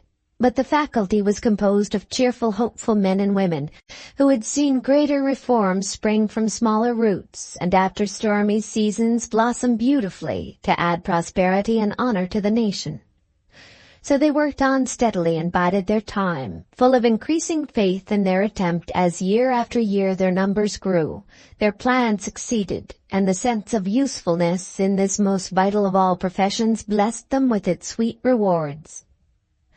Among the various customs which had very naturally sprung up was one especially useful and interesting to the girls, as the young women liked to be called.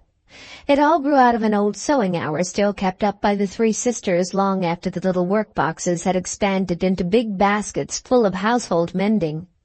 They were busy women, yet on Saturdays they tried to meet in one of the three sewing rooms, for even classic Parnassus had its nook where Mrs. Amy often sat among her servants, teaching them to make and mend, thereby giving them a respect for economy, since the rich lady did not scorn to darn her hose and sew on buttons. In these household retreats, with books and work, and their daughters by them, they read and sewed and talked in the sweet privacy that domestic women love, and can make so helpful by a wise mixture of cooks and chemistry, table linen and theology, prosaic duties and good poetry. Mrs. Meg was the first to propose enlarging this little circle, for as she went her motherly rounds among the young women she found a sad lack of order, skill, and industry in this branch of education. Latin, Greek, the higher mathematics, and science of all sorts prospered finely, but the dust gathered on the work baskets, frayed elbows went unheeded, and some of the blue stockings sadly needed mending. Anxious lest the usual sneer at learned woman should apply to our girls, she gently lured 2 or 3 of the most untidy to her house and made the hour so pleasant, the lesson so kindly, that they took the hint, were grateful for the favor, and asked to come again. Others soon begged to make the detested weekly duty lighter by joining the party, and soon it was a privilege so much desired that the old museum was refitted with sewing machines, tables, rocking chair, and a cheerful fireplace, so that rain or shine the needles might go on undisturbed. Here Mrs. Meg was in her glory, and stood wielding her big shears like a queen as she cut out white work, fitted dresses, and directed Daisy, her special aide, about the trimming of hats, and completing the lace and ribbon trifles which add grace to the simplest costume, and save poor, busy girls so much money and time. Mrs. Amy contributed taste and decided the great question of colors and complexions, for few women, even the most learned, are without that desire to look well which makes many a plain face comely, as well as many a pretty one ugly for want of skill and knowledge of the fitness of things. She also took her turn to provide books for the readings, and as art was her forte, she gave them selections from Ruskin, Hamerton, and Mrs. Jameson, who was never old. Bess read these aloud as her contribution, and Josie took her turn at the romances, poetry, and plays her uncles recommended. Mrs. Jo gave little lectures on health, religion, politics, and the various questions in which all should be interested, with copious extracts from Miss Cobb's Duties of Women, Miss Brackett's Education of American Girls, Mrs. Duffy's No Sex in Education, Mrs. Wilson's Dress Reform, and many of the other excellent books wise women write for their sisters now that they are waking up and asking, "What shall we do?" It was curious to see the prejudices melt away as ignorance was enlightened, indifference changed to interest, and intelligent minds set thinking, while quick wits and lively tongues added spice to the discussions which inevitably followed. So the feet that wore the neatly mended hose carried wiser heads than before. The pretty gowns covered hearts warmed with higher purposes, and the hands that dropped the thimbles for pens, lexicons, and celestial globes were better fitted for life's work, whether to rock cradles, tend the sick, or help on the great work of the world. One day a brisk discussion arose concerning careers for women. Mrs. Jo had read something on the subject, and asked each of the dozen girls sitting about the room what she intended to do on leaving college. The answers were as usual. "I shall teach, help mother, study medicine, art, etc., but nearly all ended with, "till I marry."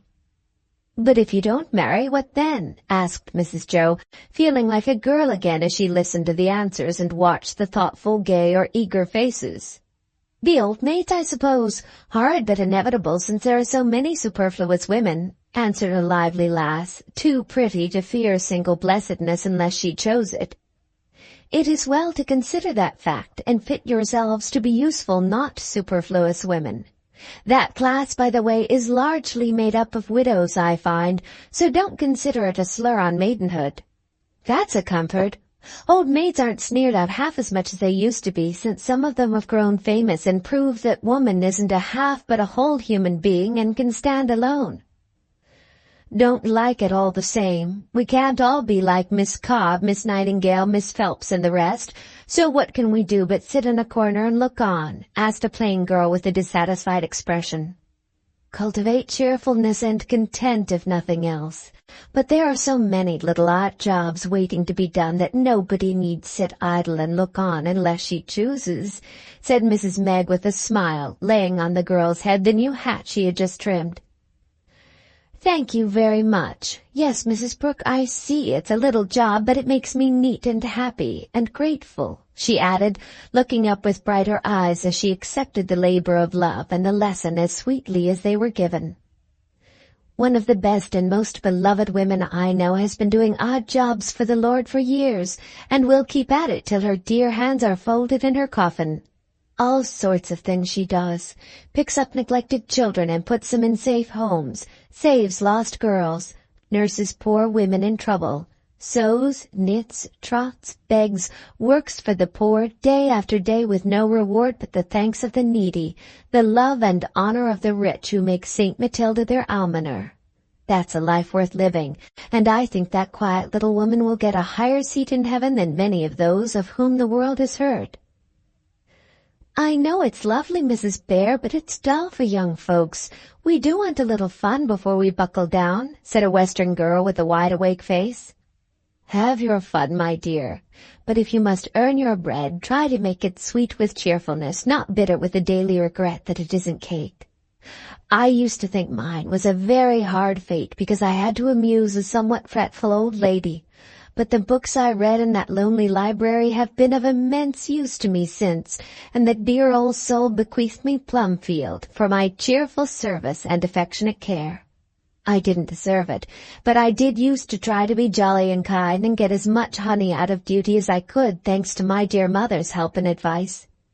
Gracious, if I could earn a place like this, I'd sing all day and be an angel.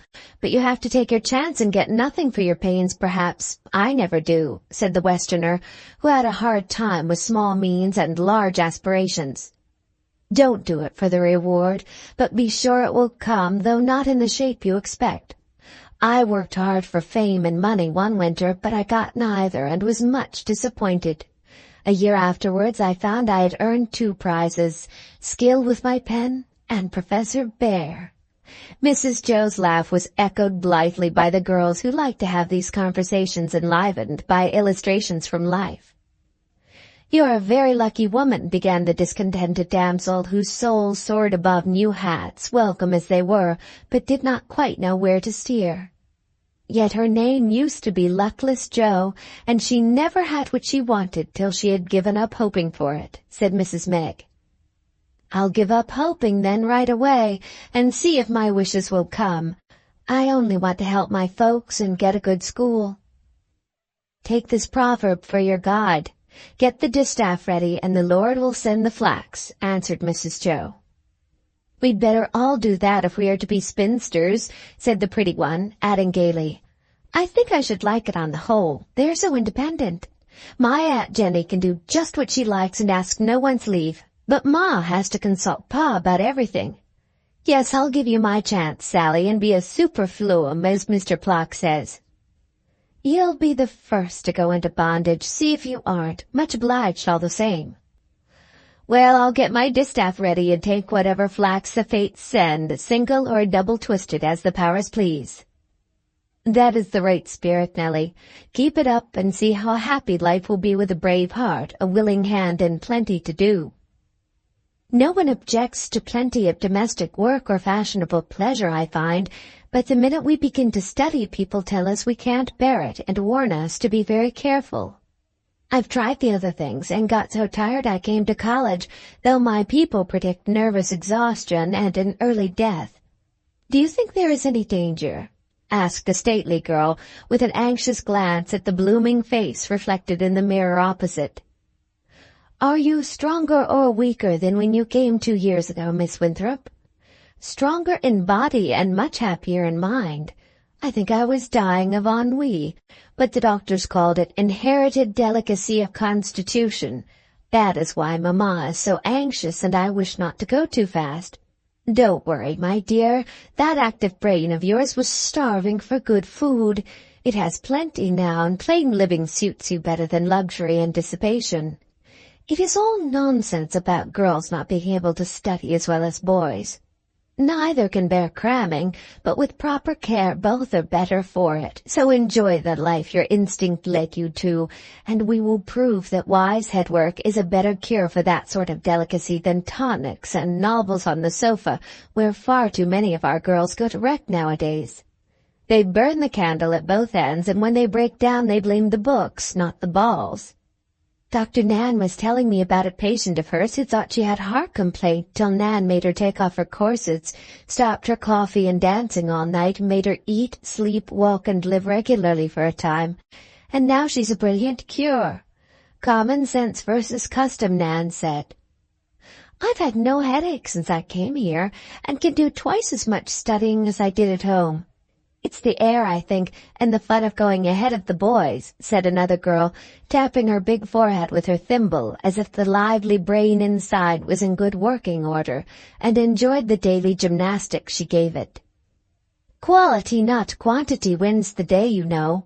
Our brains may be smaller, but I don't see that they fall short of what is required of them, and if I'm not mistaken, the largest-headed man in our class is the dullest," said Nellie with a solemn air which produced a gale of merriment, for all knew that the young Goliath she mentioned had been metaphorically slain by this quick-witted David on many a battlefield, to the great disgust of himself and his mates. "Mrs. Brooke, do I gauge on the right or on the wrong side?" asked the best Greek scholar of her class, eyeing a black silk apron with a lost expression. "The right, Miss Pearson, and leave a space between the tucks. It looks prettier so." "I'll never make another, but it will save my dresses from ink stain, so I'm glad I've got it." And the erudite Miss Pearson labored on, finding it a harder task than any Greek root she ever dug up. "We paper stainers must learn how to make shields or we are lost. I'll give you a pattern of the pinafore I used to wear in my blood and thunder days, as we call them," said Mrs. Jo, trying to remember what became of the old tin kitchen which used to hold her works. "Speaking of writers reminds me that my ambition is to be a George Eliot and thrill the world. It must be so splendid to know that one has such power, and to hear people own that one possesses a masculine intellect. I don't care for most women's novels, but hers are immense. Don't you think so, Mrs. Bhaer?" asked the girl with a big forehead and torn braid on her skirt. "Yes, but they don't thrill me as little Charlotte Bronte's books do. The brain is there, but the heart seems left out. I admire but don't love George Eliot, and her life is far sadder to me than Miss Bronte's, because, in spite of the genius, love, and fame, she missed the light without which no soul is truly great, good, or happy." "Yes, I know, but still it's so romantic and sort of new and mysterious, and she was great in one sense. Her nerves and dyspepsia do rather destroy the illusion, but I adore famous people and mean to go and see all that I can scare up in London some day." "You'll find some of the best of them busy about just the work I recommend to you, and if you want to see a great lady, I'll tell you that Mrs. Lawrence means to bring one here today. Lady Abercrombie is lunching with her, and after seeing the college is to call on us. She especially wanted to see our sewing school, as she is interested in things of this sort and gets them up at home." "Bless me! I always imagined lords and ladies did nothing but ride round in a coach and six, go to balls and be presented to the Queen in cocked hats and trains and feathers," exclaimed an artless young person from the wilds of Maine, whither an illustrated paper occasionally wandered. "Not at all. Lord Abercrombie is over here studying up our American prison system, and my lady is busy with the schools, both very high-born, but the simplest and most sensible people I've met this long time. They are neither of them young nor handsome, and dress plainly, so don't expect anything splendid. Mr. Lawrence was telling me last night about a friend of his who met my lord in the hall, and owing to a rough greatcoat and a red face mistook him for a coachman and said, 'Now, my man, what do you want here?' Lord Abercrombie mildly mentioned who he was and that he had come to dinner, and the poor host was much afflicted, saying afterward, 'Why didn't he wear his stars and garters, then a fellow would know he was a lord?'" The girls laughed again, and a general rustle betrayed that each was prinking a bit before the titled guest arrived. Even Mrs. Jo settled her collar, and Mrs. Meg felt if her cap was right, while Beth shook out her curls and Josie boldly consulted the glass. For they were women, in spite of philosophy and philanthropy. "Shall we all rise?" asked one girl, deeply impressed by the impending honor. "It would be courteous." "Shall we shake hands?" "No, I'll present you en masse, and your pleasant faces will be introduction enough." "I wish I'd worn my best dress. Ought to have told us," whispered Sally. "Won't my folks be surprised when I tell them we have had a real lady to call on us?" said another. "Don't look as if you had never seen a gentlewoman before, Millie. We are not all fresh from the wilderness," added the stately damsel, who, having Mayflower ancestors, felt that she was equal to all the crowned heads of Europe. "Hush! She's coming! Oh, my heart, what a bonnet!" cried the gay girl in a stage whisper, and every eye was demurely fixed upon the busy hands as the door opened to admit Mrs. Lawrence and her guest. It was rather a shock to find, after the general introduction was over, that this daughter of 100 earls was a stout lady in a plain gown and a rather weather-beaten bonnet, with a bag of papers in one hand and a notebook in the other. But the face was full of benevolence, the sonorous voice very kind, the genial manners very winning, and about the whole person an indescribable air of high breeding which made beauty of no consequence, costume soon forgotten, and the moment memorable to the keen-eyed girls whom nothing escaped. A little chat about the rise, growth, and success of this particular class, and then Mrs. Jo led the conversation to the English lady's work, anxious to show her pupils how rank dignifies labor and charity blesses wealth. It was good for these girls to hear of the evening schools supported and taught by women whom they knew and honored, of Miss Cobb's eloquent protest winning the protection of the law for abused wives, Mrs. Butler saving the lost, Mrs. Taylor, who devoted one room in her historic house to a library for the servants, Lord Shaftesbury, busy with his new tenement houses in the slums of London, of prison reforms and all the brave work being done in God's name by the rich and great for the humble and the poor.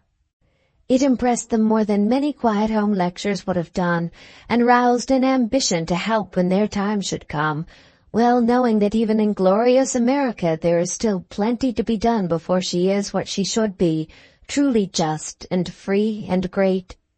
They were also quick to see that Lady Abercrombie treated all there as her equals, from stately Mrs. Lawrence to little Josie, taking notes of everything and privately resolving to have some thick-soled English boots as soon as possible. No one would have guessed that she had a big house in London, a castle in Wales, and a grand country seat in Scotland, as she spoke of Parnassus with admiration, Plumfield as a dear old home, and the college as an honor to all concerned in it. At that, of course, every head went up a little, and when my lady left, every hand was ready for the hearty shake the noble Englishwoman gave them, with words they long remembered.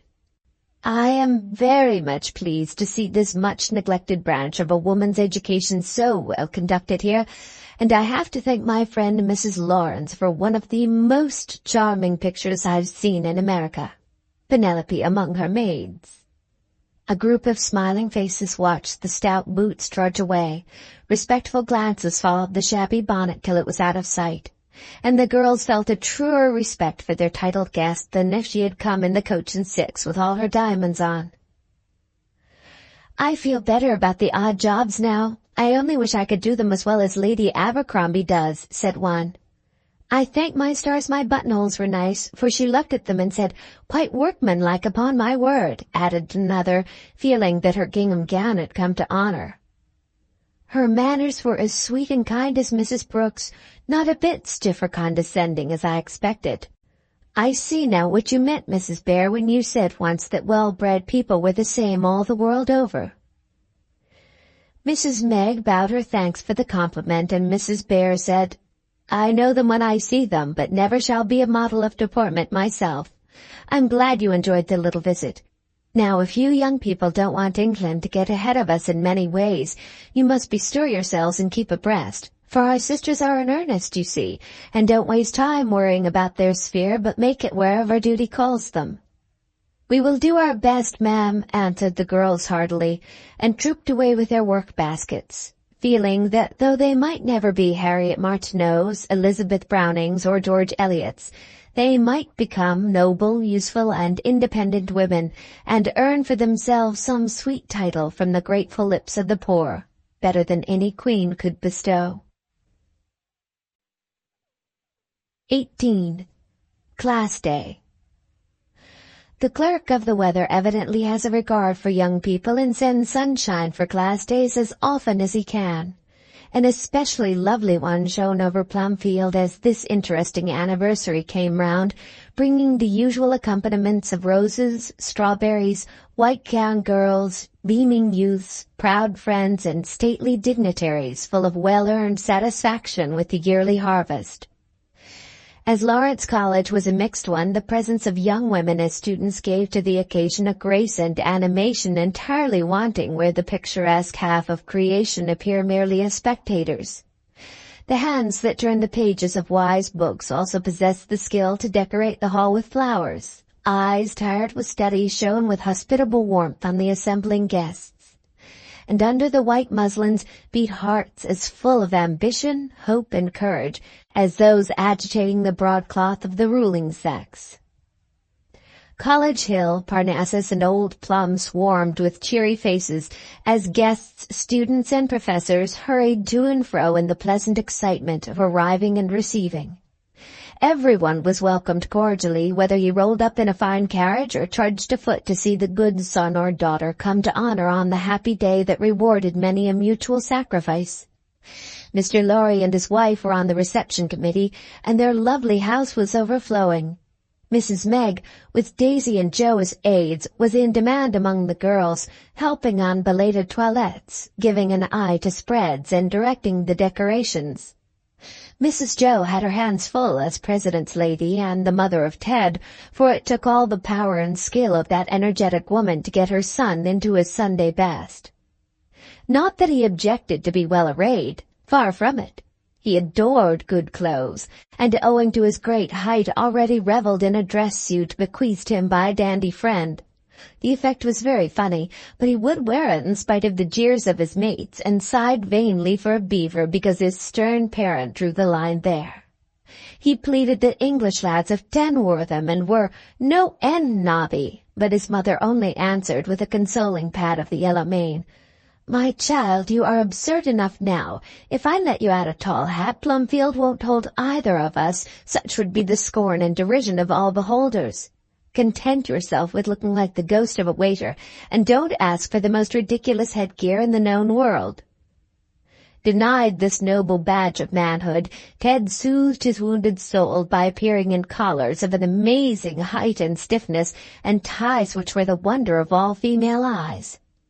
This freak was a sort of vengeance on his hard-hearted mother, for the collars drove the laundress to despair, never being just right, and the ties required such art in the tying that 3 women sometimes labored long before, like Beau Brummel, he turned from a heap of failures with the welcome words, "That will do."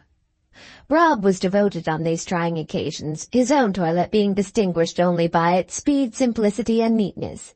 Ted was usually in a frenzy before he was suited, and roars, whistles, commands, and groans were heard from the den wherein the lion raged and the lamb patiently toiled. Mrs. Jo bore it till boots were hurled and a rain of hairbrushes set in.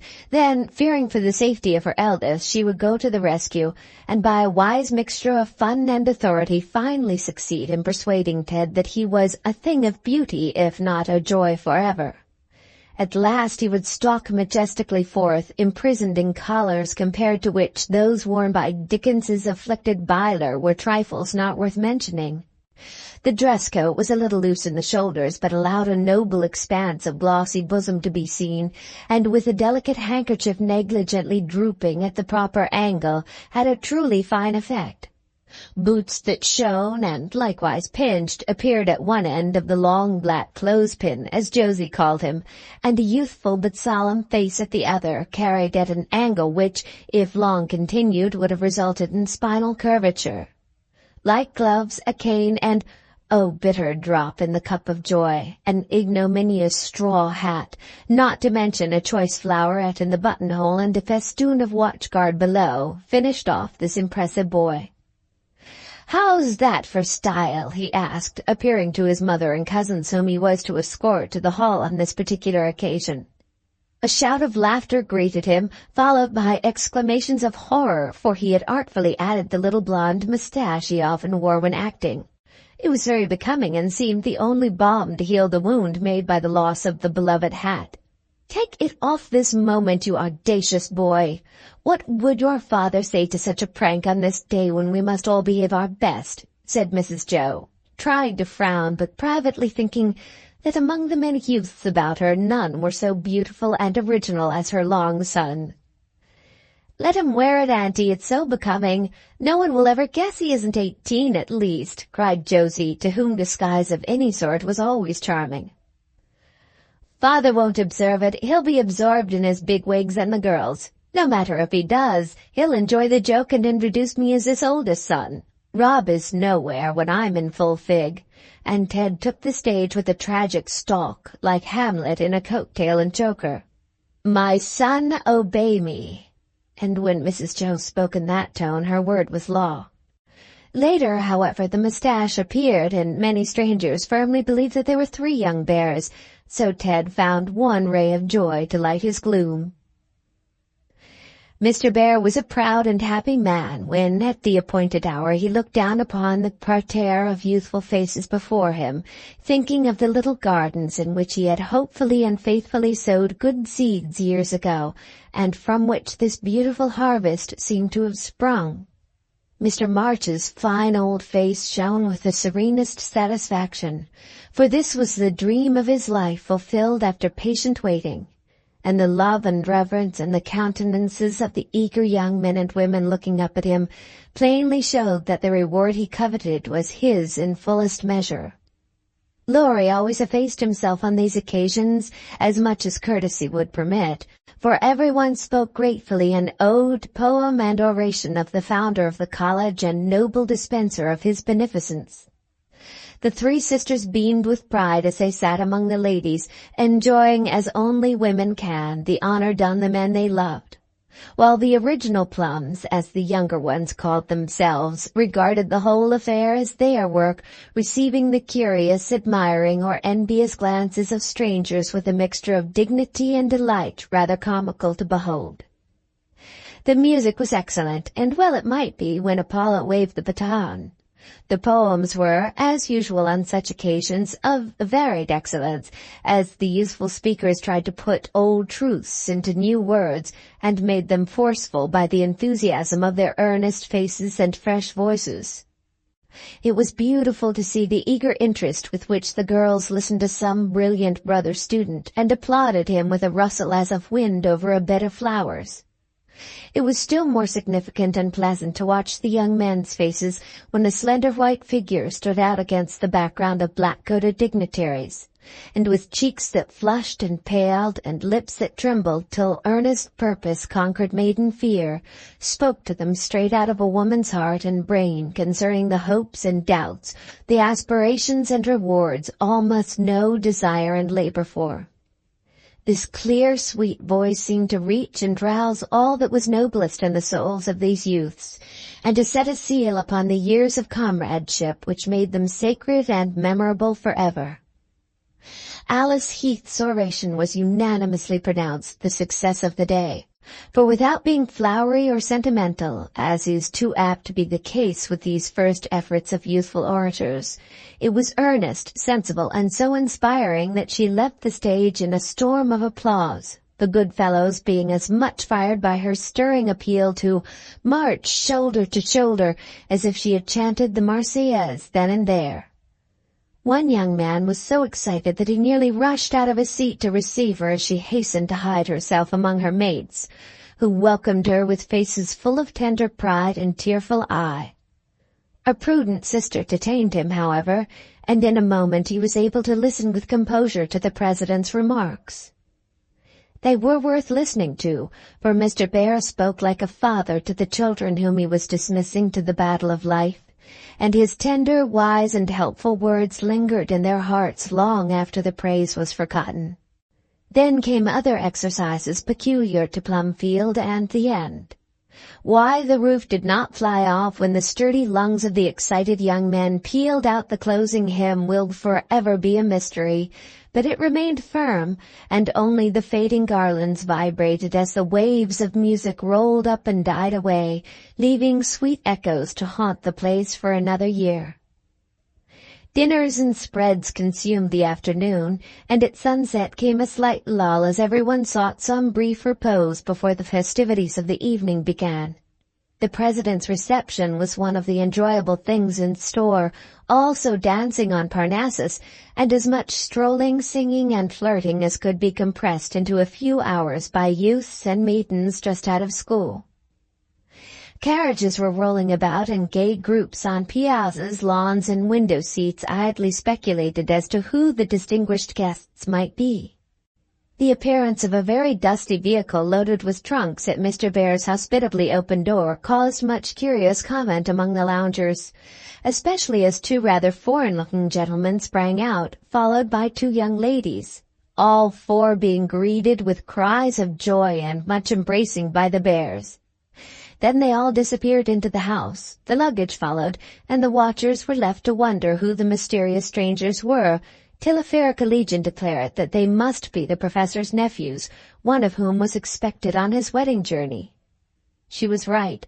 Franz proudly presented his blonde and buxom bride, and she was hardly kissed and blessed when Emil led up his bonny English Mary, with the rapturous announcement, "Uncle, Aunt Jo, here's another daughter. Have you room for my wife, too?" There could be no doubt of that, and Mary was with difficulty rescued from the glad embraces of her new relatives, who, remembering all the young pair had suffered together, felt that this was the natural and happy ending of the long voyage so perilously begun. "But why not tell us and let us be ready for two brides instead of one?" asked Mrs. Jo, looking as usual rather demoralizing in a wrapper and crimping pins, having rushed down from her chamber where she was preparing for the labors of the evening. "Well, I remembered what a good joke you all considered of Balori's marriage, and I thought I'd give you another nice little surprise," laughed Emil. "I'm off duty, and it seemed best to take advantage of wind and tide and come along as convoy to the old boy here. We hoped to get in last night, but couldn't fetch it, so here we are in time for the end of the jollification anyway." "Ah, my sons, it is too feeling full to see you both so happy and again in the old home. I have no words to outpour my gratitude, and can only ask of the dear Gott in Himmel to bless and keep you all," cried Professor Bhaer, trying to gather all four into his arms at once while tears rolled down his cheeks and his English failed him. An April shower cleared the air and relieved the full hearts of the happy family. Then, of course, everyone began to talk, Franz and Ludmilla in German with Uncle, Emil and Mary with the aunts, and round this group gathered the young folk, clamoring to hear all about the wreck and the rescue and the homeward voyage. It was a very different story from the written one, and as they listened to Emil's graphic words, with Mary's soft voice breaking in now and then to add some fact that brought out the courage, patience, and self-sacrifice he so lightly touched upon, it became a solemn and pathetic thing to see and hear these happy creatures tell of that great danger and deliverance. "I never hear the patter of rain now that I don't want to say my prayers. And as for women, I'd like to take my hat off to every one of 'em, for they are braver than any man I ever saw," said Emil, with the new gravity that was as becoming to him as the new gentleness with which he treated everyone. "If women are brave, some men are as tender and self-sacrificing as women. I know one who in the night slipped his share of food into a girl's pocket, though starving himself, and sat for hours rocking a sick man in his arms that he might get a little sleep. No, love, I will tell, and you must let me," cried Mary, holding in both her own the hand he laid upon her lips to silence her. "I only did my duty. If that torment had lasted much longer, I might have been as bad as poor Barry and the boatswain. Wasn't that an awful night?" And Emil shuddered as he recalled it. "Don't think of it, dear. Tell about the happy days on the Urania when Papa grew better and we were all safe and homeward bound," said Mary, with a trusting look and comforting touch which seemed to banish the dark and recall the bright side of that terrible experience. Emil cheered up at once, and sitting with his arm about his dear lass in true sailor fashion told the happy ending of the tale. "Such a jolly old time we had at Hamburg. Uncle Hermann couldn't do enough for the captain, and while Mamma took care of him, Mary looked after me. I had to go into dock for repairs. Fire hurt my eyes, and watching for a sail and want of sleep made 'em as hazy as a London fog. She was pilot and brought me in all right, you see, only I couldn't part company, so she came aboard as first mate, and I'm bound straight for glory now." "Hush, that's silly, dear," whispered Mary, trying in her turn to stop him with English shyness about tender topics. But he took the soft hand in his, and proudly surveying the one ring it wore, went on with the air of an admiral aboard his flagship. The captain proposed waiting a spell, but I told him we weren't like to see any rougher weather than we'd pull through together, and if we didn't know one another after such a year as this, we never should. I was sure I shouldn't be worth my pay without this hand on the wheel. So I had my way, and my brave little woman has shipped for the long voyage. God bless her. "Shall you really sail with him?" asked Daisy, admiring her courage but shrinking with cat-like horror from the water. "I'm not afraid," answered Mary with a loyal smile. "I've proved my captain in fair weather and in foul, and if he is ever wrecked again, I'd rather be with him than waiting and watching ashore." "A true woman and a born sailor's wife. You are a happy man, Emil, and I'm sure this trip will be a prosperous one," cried Mrs. Jo, delighted with the briny flavor of this courtship. "Oh, my dear boy, I always felt you'd come back. And when everyone else despaired, I never gave up, but insisted that you were clinging to the maintop jib somewhere on that dreadful sea." And Mrs. Jo illustrated her faith by grasping Emil with a true Pillicottian gesture. "Of course I was," answered Emil heartily, "and my maintop jib in this case was the thought of what you and Uncle said to me. That kept me up, and among the million thoughts that came to me during those long nights, none was clearer than the idea of the Red Strand, you remember, English Navy and all that. I liked the notion, and resolved that if a bit of my cable was left afloat, the red stripe should be there. And it was, my dear, it was. Captain Hardy testifies to that, and here is your reward." And Mrs. Jo kissed Mary with a maternal tenderness which betrayed that she liked the English rose better than the blue-eyed German cornblumen, sweet and modest though it was. Emil surveyed the little ceremony with complacency, saying as he looked about the room which he never thought to see again, "Odd, isn't it, how clearly trifles come back to one in times of danger? As we floated there, half-starved and in despair, I used to think I heard the bells ringing here, and Ted tramping downstairs, and you calling, 'Boys, boys, it's time to get up.' I actually smelt the coffee we used to have, and one night I nearly cried when I woke from a dream of Asia's ginger cookies. I declare it was one of the bitterest disappointments of my life to face hunger with that spicy smell in my nostrils. If you've got any, do give me one." A pitiful murmur broke from all the aunts and cousins, and Emil was at once borne away to feast on the desired cookies, a supply always being on hand. Mrs. Jo and her sister joined the other group, glad to hear what Franz was saying about Nat. "The minute I saw how thin and shabby he was, I knew that something was wrong, but he made light of it and was so happy over our visit and news that I let him off with a brief confession and went to Professor Baumgarten and Bergmann. From them I learned the whole story of his spending more money than he ought and trying to atone for it by unnecessary work and sacrifice. Baumgarten thought it would do him good, so kept his secret till I came. It did him good, and he's paid his debts and earned his bread by the sweat of his brow like an honest fellow. I like that in Nat. It is, as I said, a lesson, and he learns it well. He proves himself a man and has deserved the place Bergmann offers him," said Mr. Bhaer, looking well pleased as Franz added some facts already recorded. "I told you, Meg, that he had good stuff in him, and love for Daisy would keep him straight. Dear lad, I wish I had him here this moment," cried Mrs. Jo, forgetting in delight the doubts and anxieties which had troubled her for months past. "I am very glad, and suppose I shall give in as I always do, especially now that the epidemic rages so among us. You and Emil have set all their heads in a ferment, and Josie will be demanding a lover before I can turn round," answered Mrs. Meg in a tone of despair.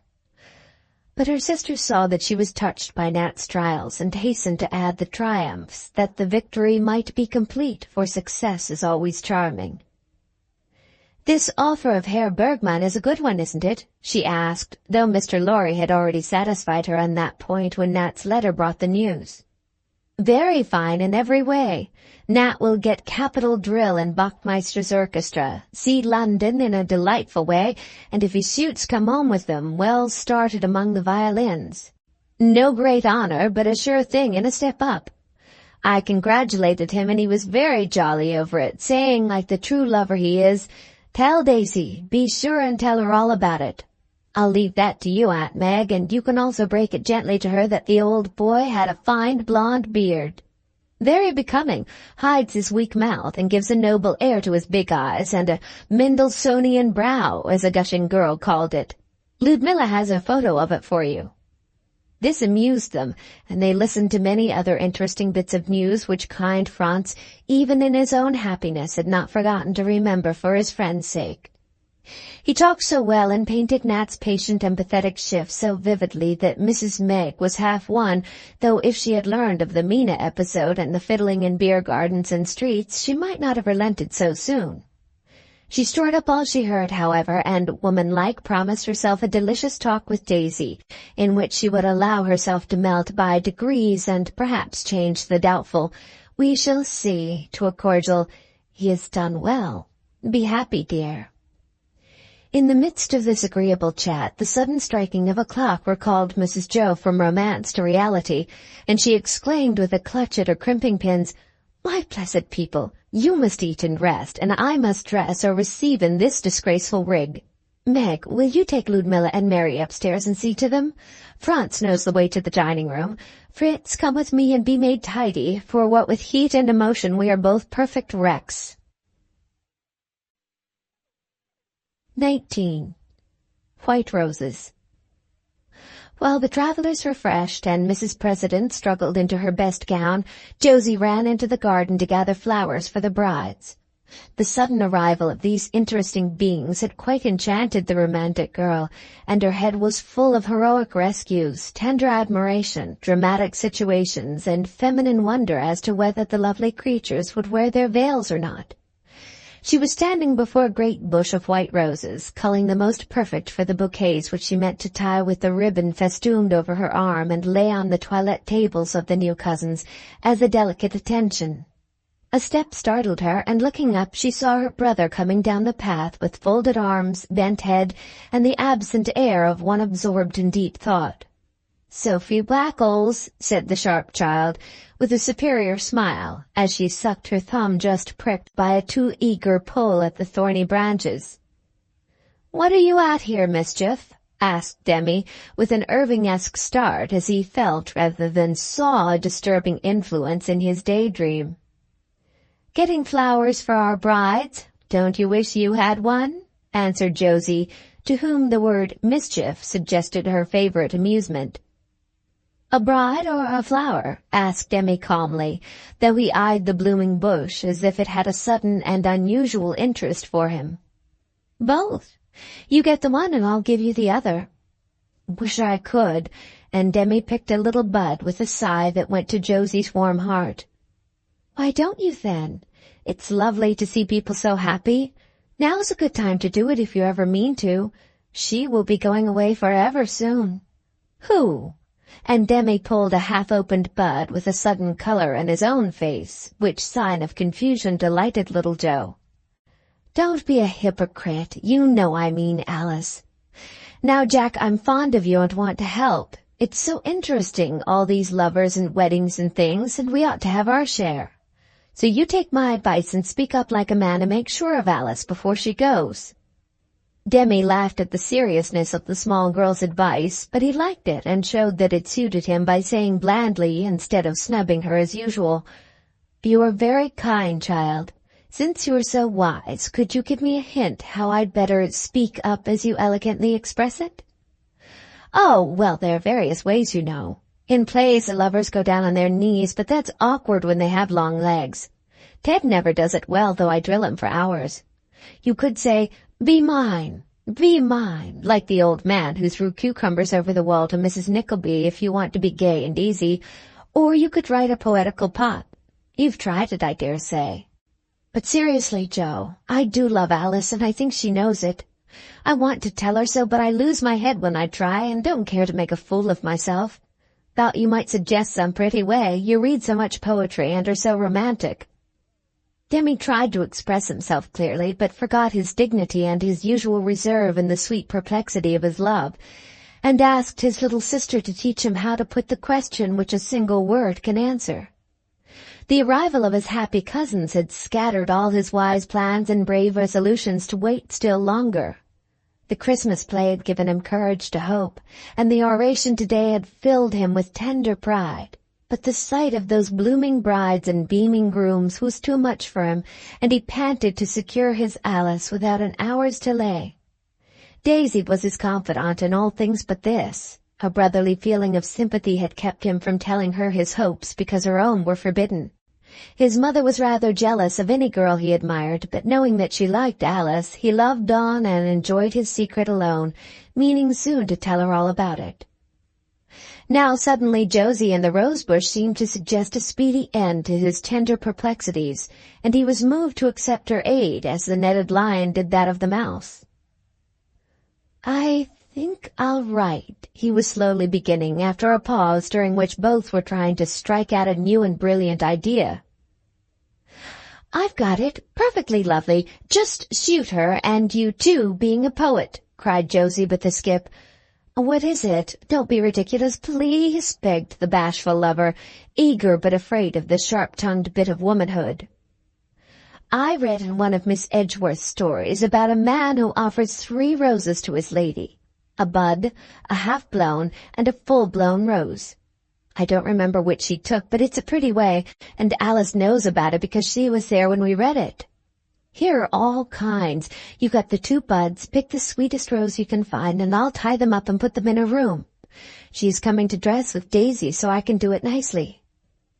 Demi mused a moment with his eyes on the bridal bush, and a smile came over his face so unlike any it had ever worn before that Josie was touched, and looked away as if she had no right to see the dawn of the great passion which, while it lasts, makes a young man as happy as a god.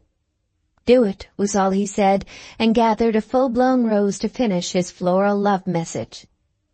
Charmed to have a finger in this romantic pie, Josie tied a graceful bow of ribbon about the stems and finished her last nosegay with much content, while Demi wrote upon a card, "Dear Alice, you know what the flowers mean. Will you wear one or all tonight and make me still prouder, fonder, and happier than I am? Yours entirely, John." Offering this to his sister, he said in a tone that made her feel the deep importance of her mission, "I trust you, Jo. This means everything to me. No jokes, dear, if you love me." Josie's answer was a kiss that promised all things, and then she ran away to do her gentle spiriting like Ariel, leaving Demi to dream among the roses like Ferdinand. Mary and Ludmilla were charmed with their bouquets, and the giver had the delight of putting some of the flowers into the dark hair and the light as she played mate at the toilettes of our brides, which consoled her for her disappointment in the matter of veils. No one helped Alice dress, for Daisy was in the next room with her mother, and not even their loving eyes saw the welcome which the little posy received, nor the tears and smiles and blushes that came and went as she read the note, and pondered what answer she should give. There was no doubt about the one she wished to give, but duty held her back, for at home there was an invalid mother and an old father. She was needed there, with all the help she could now bring by the acquirements 4 years of faithful study had given her. Love looked very sweet, and a home of her own with John a little heaven on earth, but not yet. And she slowly laid away the full-blown rose as she sat before the mirror, thinking over the great question of her life. Was it wise and kind to ask him to wait, to bind him by any promise, or even to put into words the love and honor she felt for him? No, it would be more generous to make the sacrifice alone and spare him the pain of hope deferred. He was young, he would forget, and she would do her duty better perhaps if no impatient lover waited for her. With eyes that saw but dimly and a hand that lingered on the stem he had stripped of thorns, she laid the half-blown flower by the rose, and asked herself if even the little bud might be worn. It looked very poor and pale beside the others, yet being in the self-sacrificing mood which real love brings, she felt that even a small hope was too much to give if she could not follow it up with more. As she sat looking sadly down on the symbols of an affection that grew dearer every moment, she listened half unconsciously to the murmur of voices in the adjoining room. Open windows, thin partitions, and the stillness of summer twilight made it impossible to help hearing, and in a few moments more she could not refrain, for they were talking of John. "So nice of Ludmilla to bring us all bottles of real German cologne. Just what we need after this tiring day. Be sure John has his. He likes it so." "Yes, Mother. Did you see him jump up when Alice ended her oration? He'd have gone to her if I hadn't held him back. I don't wonder he was pleased and proud. I spoiled my gloves clapping and quite forgot my dislike of seeing women on platforms. She was so earnest and unconscious and sweet after the first moment." "Has he said anything to you, dear?" "No, and I guess why. The kind boy thinks it would make me unhappy. It wouldn't, but I know his ways, so I wait and hope all will go well with him." "It must. No girl in her senses would refuse our John, though he isn't rich and never will be. Daisy, I've been longing to tell you what he did with his money. He told me last night, and I've had no time since to tell you. He sent poor young Barton to the hospital and kept him there till his eyes were saved, a costly thing to do. But the man can work now and care for his old parents. He was in despair, sick and poor and too proud to beg, and our dear boy found it out and took every penny he had and never told even his mother till she made him." Alice did not hear what Daisy answered, for she was busy with her own emotions, happy ones now to judge from the smile that shone in her eyes and the decided gesture with which she put the little bud in her bosom, as if she said, "He deserves some reward for that good deed, and he shall have it." Mrs. Meg was speaking, and still of John, when she could hear again. "Some people would call it unwise and reckless when John has so little, but I think his first investment a safe and good one, for he who giveth to the poor lendeth to the Lord, and I was so pleased and proud I wouldn't spoil it by offering him a penny." "It is his having nothing to offer that keeps him silent, I think. He is so honest he won't ask till he has much to give, but he forgets that love is everything. I know he's rich in that. I see and feel it, and any woman should be glad to get it." "Right, dear. I felt just so, and was willing to work and wait with and for my John. So she will be, and I hope they will find it out. But she is so beautiful and good I'm afraid she won't let herself be happy." "You would like it, Mother?" "Heartily, for a better, nobler girl doesn't live. She is all I want for my son, and I don't mean to lose the dear brave creature if I can help it. Her heart is big enough for both love and duty, and they can wait more happily if they do it together, for wait they must, of course." "I'm so glad his choice suits you, Mother, and he is spared the saddest sort of disappointment." Daisy's voice broke there, and a sudden rustle, followed by a soft murmur, seemed to tell that she was in her mother's arms, seeking and finding comfort there. Alice heard no more and shut her window with a guilty feeling but a shining face, for the proverb about listeners failed here, and she had learned more than she dared to hope. Things seemed to change suddenly. She felt that her heart was large enough for both love and duty.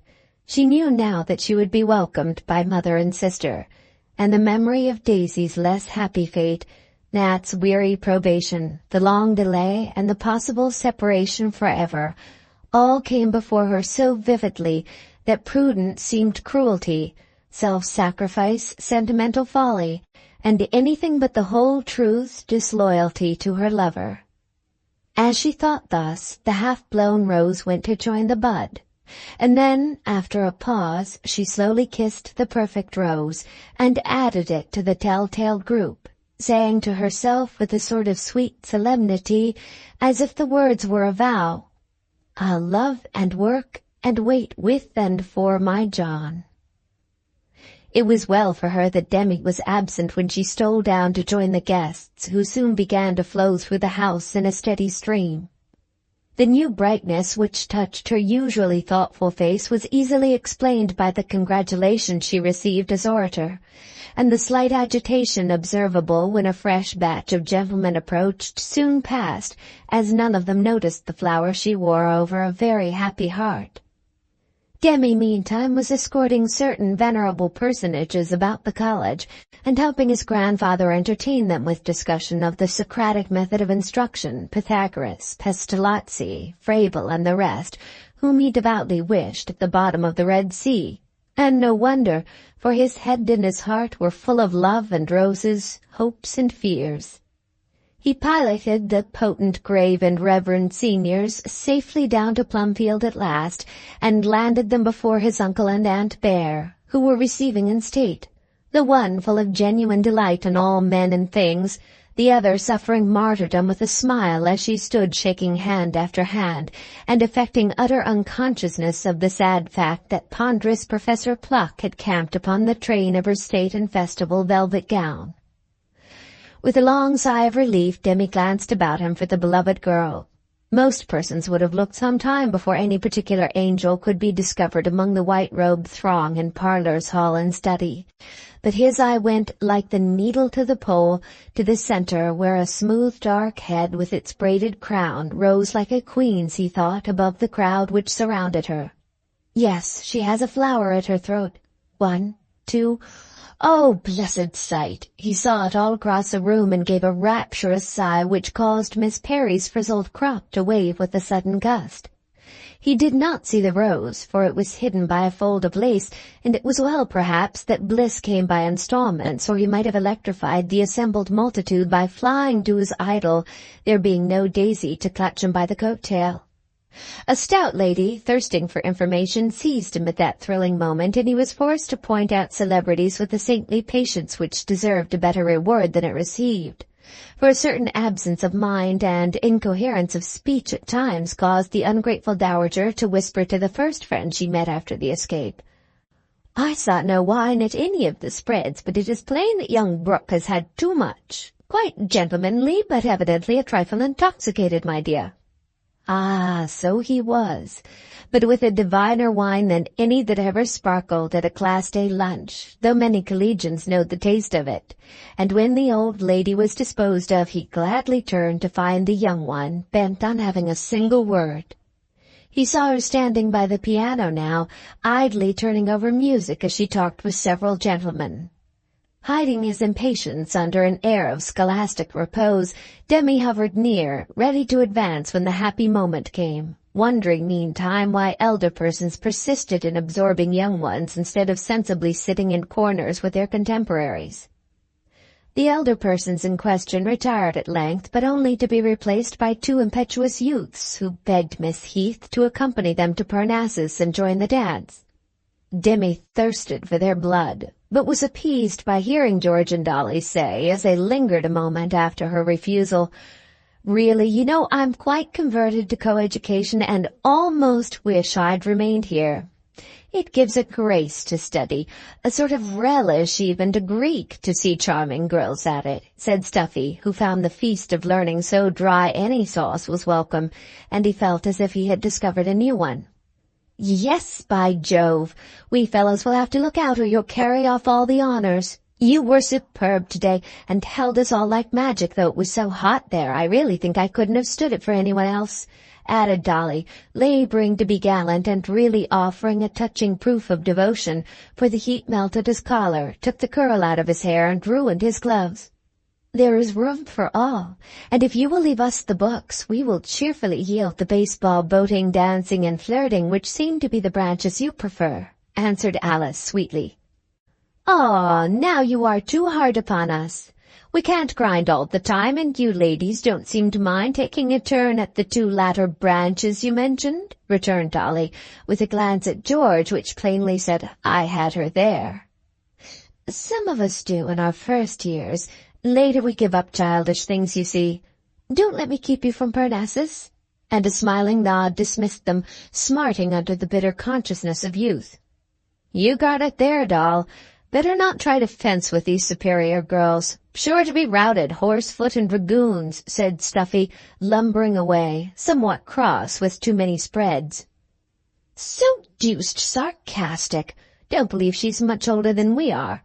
Girls grow up quicker, so she needn't put on airs and talk like a grandmother," muttered Dolly, feeling that he had sacrificed his kids upon the altar of an ungrateful palace. "Come along, and let's find something to eat. I'm faint with so much talking. Old Pluck cornered me and made my head spin with Kant and Hegel and that lot." I promised Dora West I'd give her a turn. Must look her up. She's a jolly little thing. It doesn't bother about anything but keeping in step." And arm in arm the boys strolled away, leaving Alice to read music as diligently as if society had indeed no charms for her.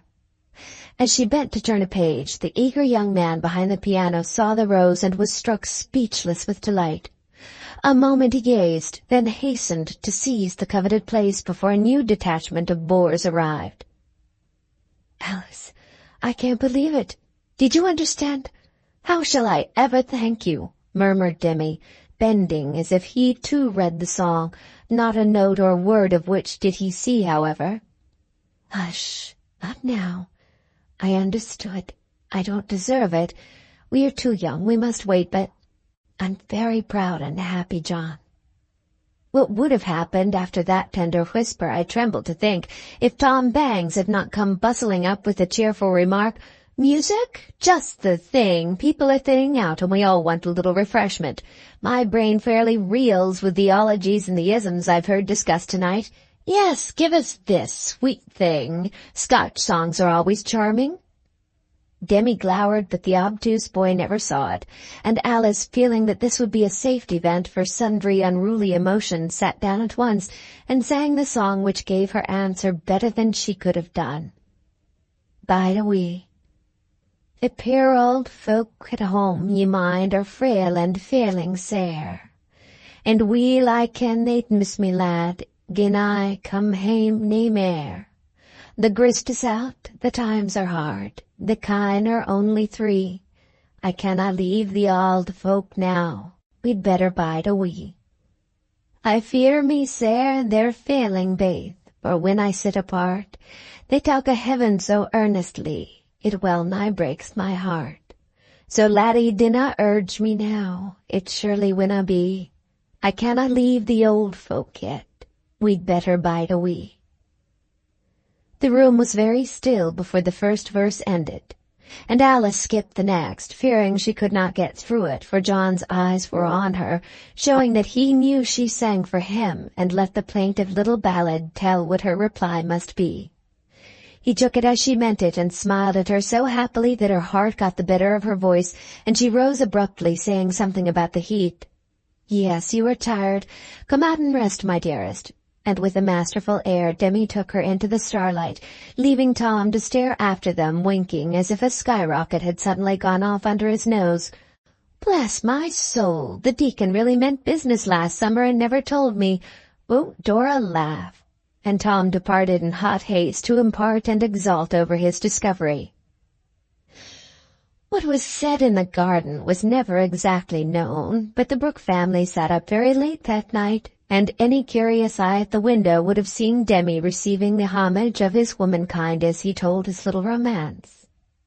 Josie took great credit to herself in the matter, insisting that she had made the match. Daisy was full of the sweetest sympathy and joy, and Mrs. Meg so happy that when Jo had gone to dream of bridal veils, and Demi sat in his room blissfully playing the air of Bide a Wee, she had her talk about Nat, ending with her arms round her dutiful daughter and these welcome words as her reward. "Wait till Nat comes home, and then my good girl shall wear white roses too." 20. Life for Life. The summer days that followed were full of rest and pleasure for young and old as they did the honors of Plumfield to their happy guests. While Franz and Emil were busy with the affairs of Uncle Herman and Captain Hardy, Mary and Ludmilla made friends everywhere, for though very unlike, both were excellent and charming girls. Mrs. Meg and Daisy found the German bride a hausfrau after their own hearts, and had delightful times learning new dishes, hearing about the semi-yearly washes and the splendid linen room at Hamburg, or discussing domestic life in all its branches. Ludmilla not only taught but learned many things, and went home with many new and useful ideas in her blonde head.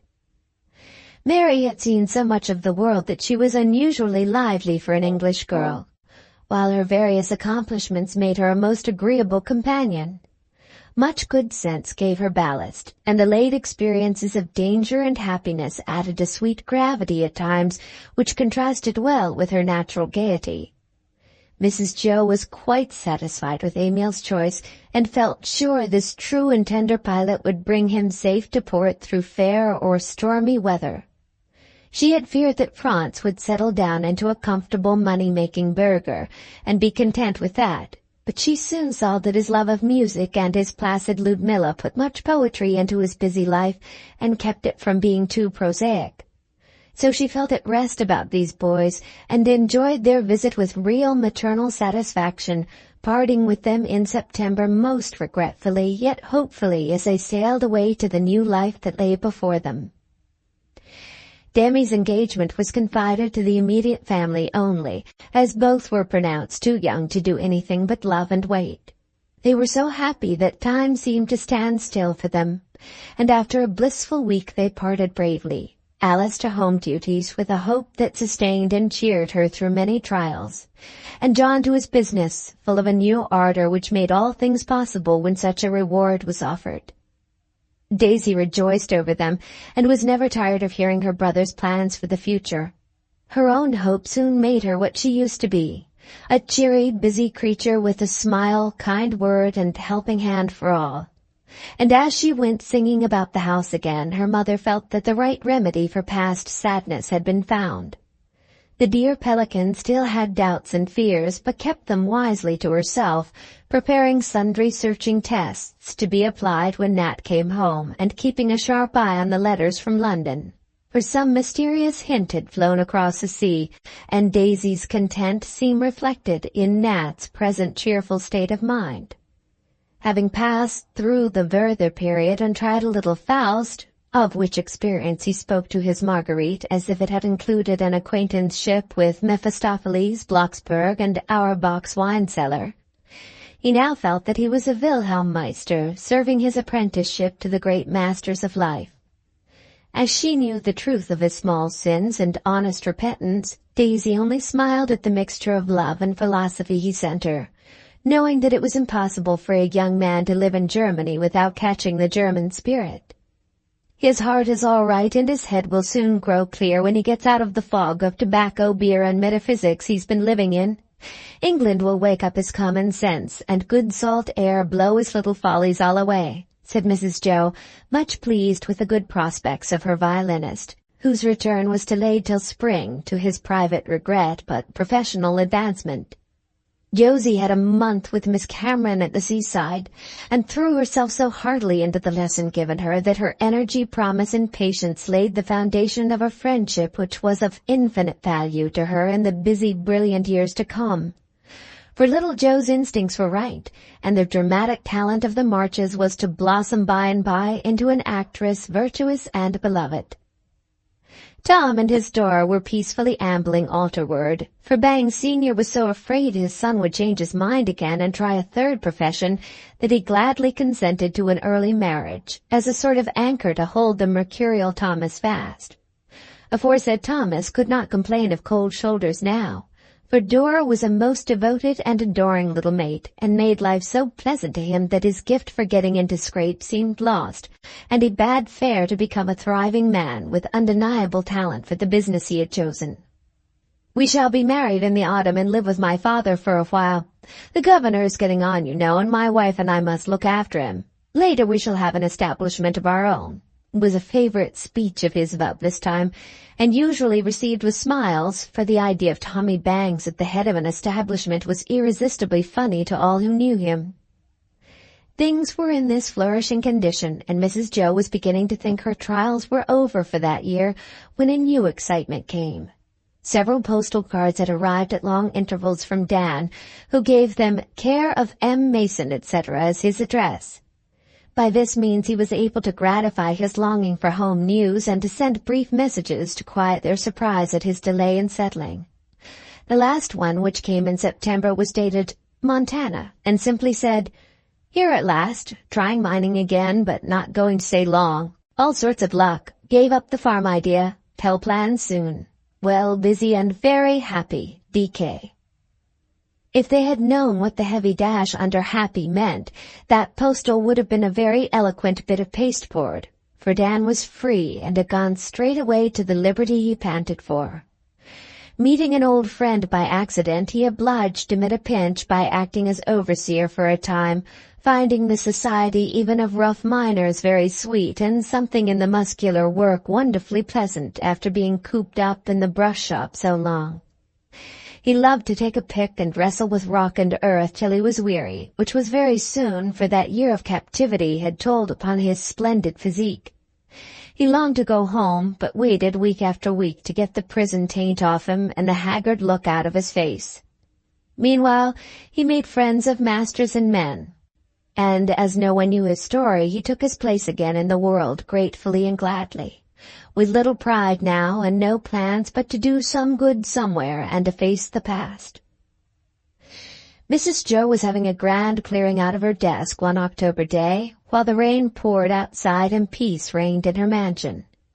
Coming across the postal, she pondered over them, and then put them carefully away in the drawer labeled Boys' Letters, saying to herself as she bundled 11 requests for autographs into the waste-paper basket, "It is quite time for another card, unless he is coming to tell his plans. I am really curious to know what he has been about all this year and how he's getting on now." That last wish was granted within an hour, for Ted came rushing in with a newspaper in one hand, a collapsed umbrella in the other, and a face full of excitement, announcing all in one breathless jumble, "Mine caved in, 20 men shut up, no way out, wives crying, water rising, Dan knew the old shaft. Risked his life, got him out, most killed, papers full of it. I knew he'd be a hero. Hooray for old Dan." "What? Where? When? Who? Stop roaring and let me read," commanded his mother, entirely bewildered. Relinquishing the paper, Ted allowed her to read for herself, with frequent interruptions from him and Rob, who soon followed, eager for the tale. It was nothing new, but courage and devotion always stir generous hearts and win admiration, so the account was both graphic and enthusiastic, and the name of Daniel Keene, the brave man who saved the lives of others at the risk of his own, was on many lips that day. Very proud were the faces of these friends as they read how their Dan was the only one who, in the first panic of the accident, remembered the old shaft that led into the mine, walled up, but the only hope of escape if the men could be got out before the rising water drowned them. How he was lowered down alone, telling the others to keep back till he saw if it was safe. How he heard the poor fellows picking desperately for their lives on the other side, and by knocks and calls guided them to the right spot, then headed the rescue party, and working like a hero got the men out in time. On being drawn up last of all, the worn rope broke, and he had a terrible fall, being much hurt, but was still alive. How the grateful women kissed his blackened face and bloody hands as the men bore him away in triumph, and the owners of the mine promised a handsome reward if he lived to receive it. "He must live, he shall, and come home to be nursed as soon as he can stir, if I go and bring him myself. I always knew he'd do something fine and brave, if he didn't get shot or hung for some wild prank instead," cried Mrs. Jo, much excited. "Do go and take me with you, Mum. I ought to be the one, Dan's so fond of me and I of him," began Ted, feeling that this would be an expedition after his own heart.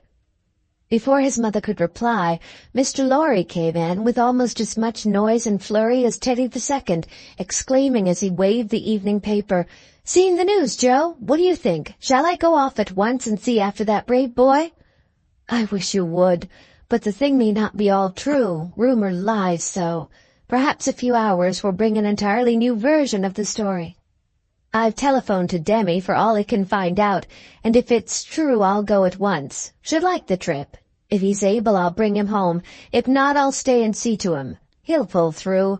Dan will never die of a fall of his head. He's got 9 lives and not lost half of them yet." "If you go, Uncle, mayn't I go with you? I'm just spoiling for a journey, and it would be such larks to go out there with you and see the mines and Dan and hear all about it and help. I can nurse, can't I, Rob?" cried Teddy in his most wheedlesome tones. "Pretty well, "But if Mother can't spare you, I'm ready if Uncle needs anyone," answered Rob in his quiet way, looking much fitter for the trip than excitable Ted. "I can't spare either of you. My boys get into trouble unless I keep them close at home. I've no right to hold the others, but I won't let you out of my sight or something will happen. Never saw such a year with wrecks and weddings and floods and engagements and every sort of catastrophe," exclaimed Mrs. Jo. "If you deal in girls and boys, you must expect this sort of thing, ma'am. The worst is over, I hope, till these lads begin to go off. Then I'll stand by you, for you'll need every kind of support and comfort, especially if Ted bolts early," laughed Mr. Lorry, enjoying her lamentations. "I don't think anything can surprise me now, but I am anxious about Dan and feel that someone had better go to him. It's a rough place out there, and he may need careful nursing. Poor lad, he seems to get a good many hard knocks, but perhaps he needs them as a mellowing process, as Hannah used to say. We shall hear from Demi before long, and then I'll be off." With which cheerful promise Mr. Lorry departed, and Ted, finding his mother firm, soon followed to coax his uncle to take him. Further inquiry confirmed and added interest to the news. Mr. Lorry was off at once, and Ted went into town with him, still vainly imploring to be taken to his Dan. He was absent all day, but his mother said calmly, "Only a fit of the sulks because he is thwarted. He's safe with Tom or Demi, and will come home hungry and meek at night. I know him." But she soon found that she could still be surprised, for evening brought no Ted, and no one had seen him. Mr. Bhaer was just setting off to find his lost son when a telegram arrived, dated at one of the way stations on Mr. Lorry's route. "Found Ted in the cars. Take him along. Write tomorrow. T. Lawrence." "Ted bolted sooner than you expected, Mother." "Never mind, Uncle will take good care of him, and Dad be very glad to see him," said Rob, as Mrs. Jo sat, trying to realize that her youngest was actually on his way to the Wild West. "Disobedient boy! He shall be severely punished if I ever get at him again. Laurie winked at this prank, I know he did, just like him. Won't the two rascals have a splendid time? Wish I was with them. Don't believe that crazy boy took even a nightgown with him or an overcoat. Well, there will be two patients for us to nurse when they get back, if they ever do. Those reckless express trains always go down precipices and burn up or telescope. Oh, my Ted, my precious boy, how can I let him go so far away from me?" And mother-like, Mrs. Jo forgot the threatened chastisement in tender lamentations over the happy scapegrace, now whizzing across the continent in high feather at the success of his first revolt. Mr. Lorry was much amused at his insisting that those words, "when Ted bolts," put the idea into his head, and therefore the responsibility rested upon his shoulders. He assumed it kindly from the moment he came upon the runaway asleep in a car with no visible luggage but a bottle of wine for Dan and a blacking brush for himself. And as Mrs. Jo suspected, the two rascals did have a splendid time. Penitent letters arrived in due season, and the irate parents soon forgot to chide in their anxiety about Dan, who was very ill and did not know his friends for several days. Then he began to mend, and everyone forgave the bad boy when he proudly reported that the first conscious words Dan said were, "Hello, Ted," with a smile of pleasure at seeing a familiar face bent over him. "Glad he went, and I won't scold any more.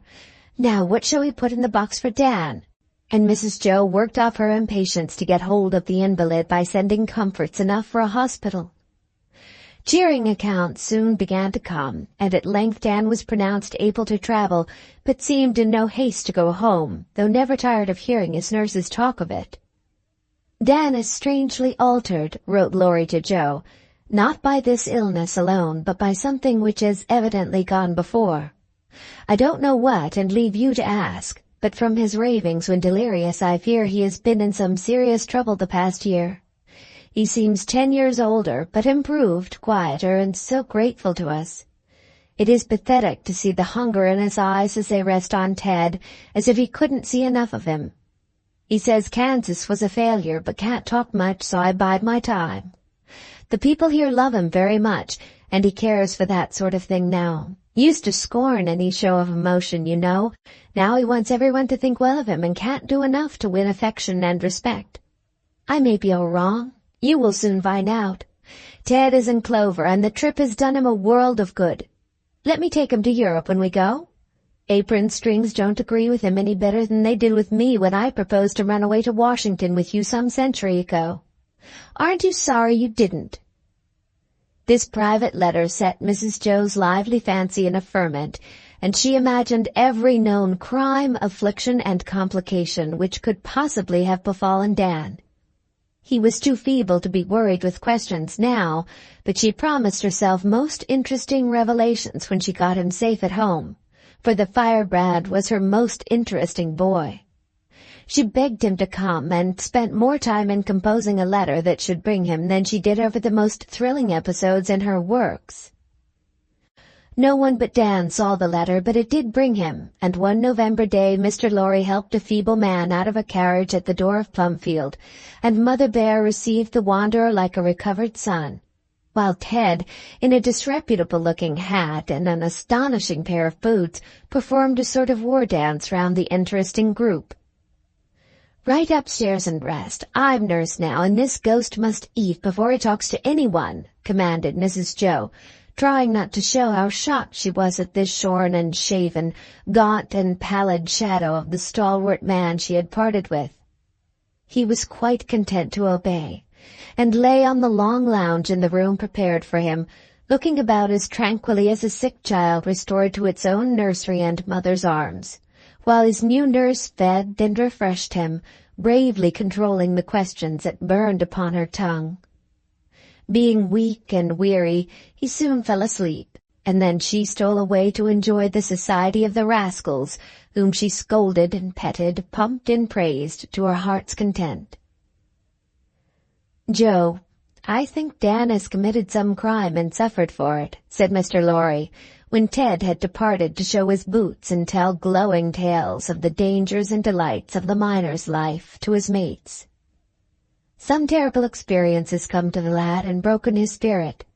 He was quite out of his head when we arrived, and I took the watching, so I heard more of those sad wanderings than anyone else.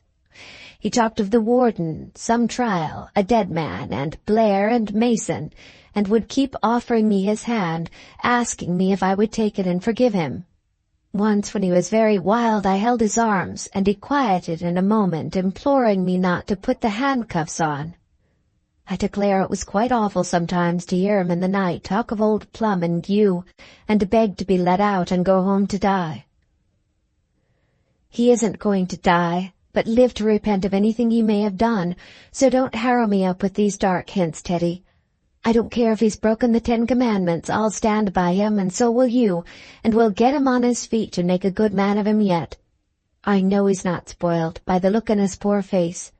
Don't say a word to anyone, and I'll have the truth before long," answered Mrs. Jo, still loyal to her bad boy, though much afflicted by what she had heard. For some days Dan rested and saw few people. Then good care, cheerful surroundings, and the comfort of being at home began to tell, and he seemed more like himself, though still very silent as to his late experiences, pleading the doctor's orders not to talk much. Everyone wanted to see him, but he shrank from any but old friends, and wouldn't lie an eye's worth a cent, Ted said, much disappointed that he could not show off his brave Dan. "Wasn't a man there who wouldn't have done the same, so why make a row over me?" asked the hero, feeling more ashamed than proud of the broken arm, which looked so interesting in a sling. "But isn't it pleasant to think that you saved 20 lives, Dan, and gave husbands, sons, and fathers back to the women who loved them?" asked Mrs. Jo one evening as they were alone together after several callers had been sent away. "Pleasant? It's all that kept me alive, I do believe. Yes, I'd rather have done it than be made president or any other big bug in the world. No one knows what a comfort it is to think I've saved 20 men to more than pay for—" There Dan stopped short, having evidently spoken out of some strong emotion to which his hearer had no key. "I thought you'd feel so. It is a splendid thing to save life at the risk of one's own as you did and nearly lose it," began Mrs. Jo, wishing he had gone on with that impulsive speech which was so like his old manner. "He that loseth his life shall gain it," muttered Dan, staring at the cheerful fire which lighted the room and shone on his thin face with a ruddy glow. Mrs. Jo was so startled at hearing such words from his lips that she exclaimed joyfully, "Then you did read the little book I gave you and kept your promise?" "I read it a good deal after a while. I don't know much yet, but I'm ready to learn, and that's something." "It's everything. Oh, my dear, tell me about it. I know something lies heavy on your heart. Let me help you bear it, and so make the burden lighter." "I know it would. I want to tell you, but some things even you couldn't forgive, and if you let go of me, I'm afraid I can't keep afloat." "Mothers can forgive anything. Tell me all, and be sure that I will never let you go, though the whole world should turn from you." Mrs. Jo took one of the big wasted hands in both of hers and held it fast, waiting silently till that sustaining touch warmed poor Dan's heart and gave him courage to speak. Sitting in his old attitude with his head in his hands, he slowly told it all, never once looking up till the last words left his lips. "Now you know. Can you forgive a murderer and keep a jailbird in your house?" Her only answer was to put her arms about him and lay the shorn head on her breast, with eyes so full of tears they could but dimly see the hope and fear that made his so tragical. That was better than any words, and poor Dan clung to her in speechless gratitude, feeling the blessedness of mother love, that divine gift which comforts, purifies, and strengthens all who seek it. 2 or 3 great bitter drops were hidden in the little woolen shawl where Dan's cheek rested, and no one ever knew how soft and comfortable it felt to him after the hard pillows he had known so long. Suffering of both mind and body had broken will and pride, and the lifted burden brought such a sense of relief that he paused a moment to enjoy it in dumb delight. "My poor boy!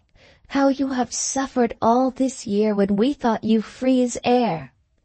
Why didn't you tell us, Dan, and let us help you? Did you doubt your friends?"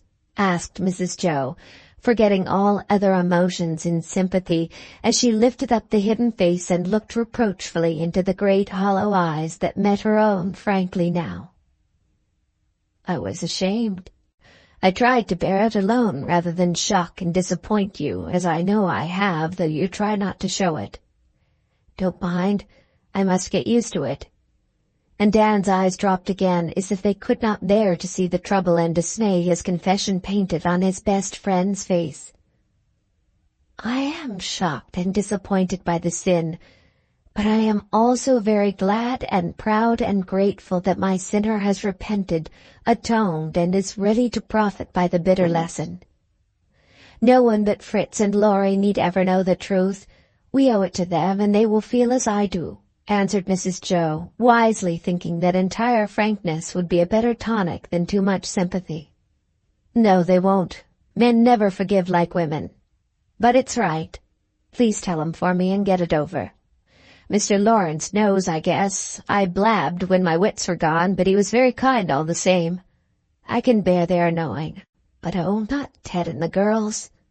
Dan clutched her arm with such an imploring face that she hastened to assure him that no one should know except the 2 old friends, and he calmed down as if ashamed of his sudden panic. "It wasn't murder, mind you. It was in self-defense. He drew first, and I had to hit him. Didn't mean to kill him, but it doesn't worry me as much as it ought, I'm afraid. I've more than paid for it, and such a rascal is better out of the world than in it, showing boys the way to hell. Yes, I know you think that's awful in me, but I can't help it. I hate a scamp as I do a skulking coyote, and always want to get a shot at him. Perhaps it would have been better if he had killed me. My life is spoiled." All the old prison gloom seemed to settle like a black cloud on Dan's face as he spoke, and Mrs. Jo was frightened at the glimpse it gave her of the fire through which he had passed to come out alive, but scarred for life. Hoping to turn his mind to happier things, she said cheerfully, "No, it isn't. You have learned to value it more and use it better for this trial. It is not a lost year, but one that may prove the most helpful of any you ever know. Try to think so and begin again. We will help and have all the more confidence in you for this failure. We all do the same and struggle on. I never can be what I was. I feel about 60 and don't care for anything now I've got here.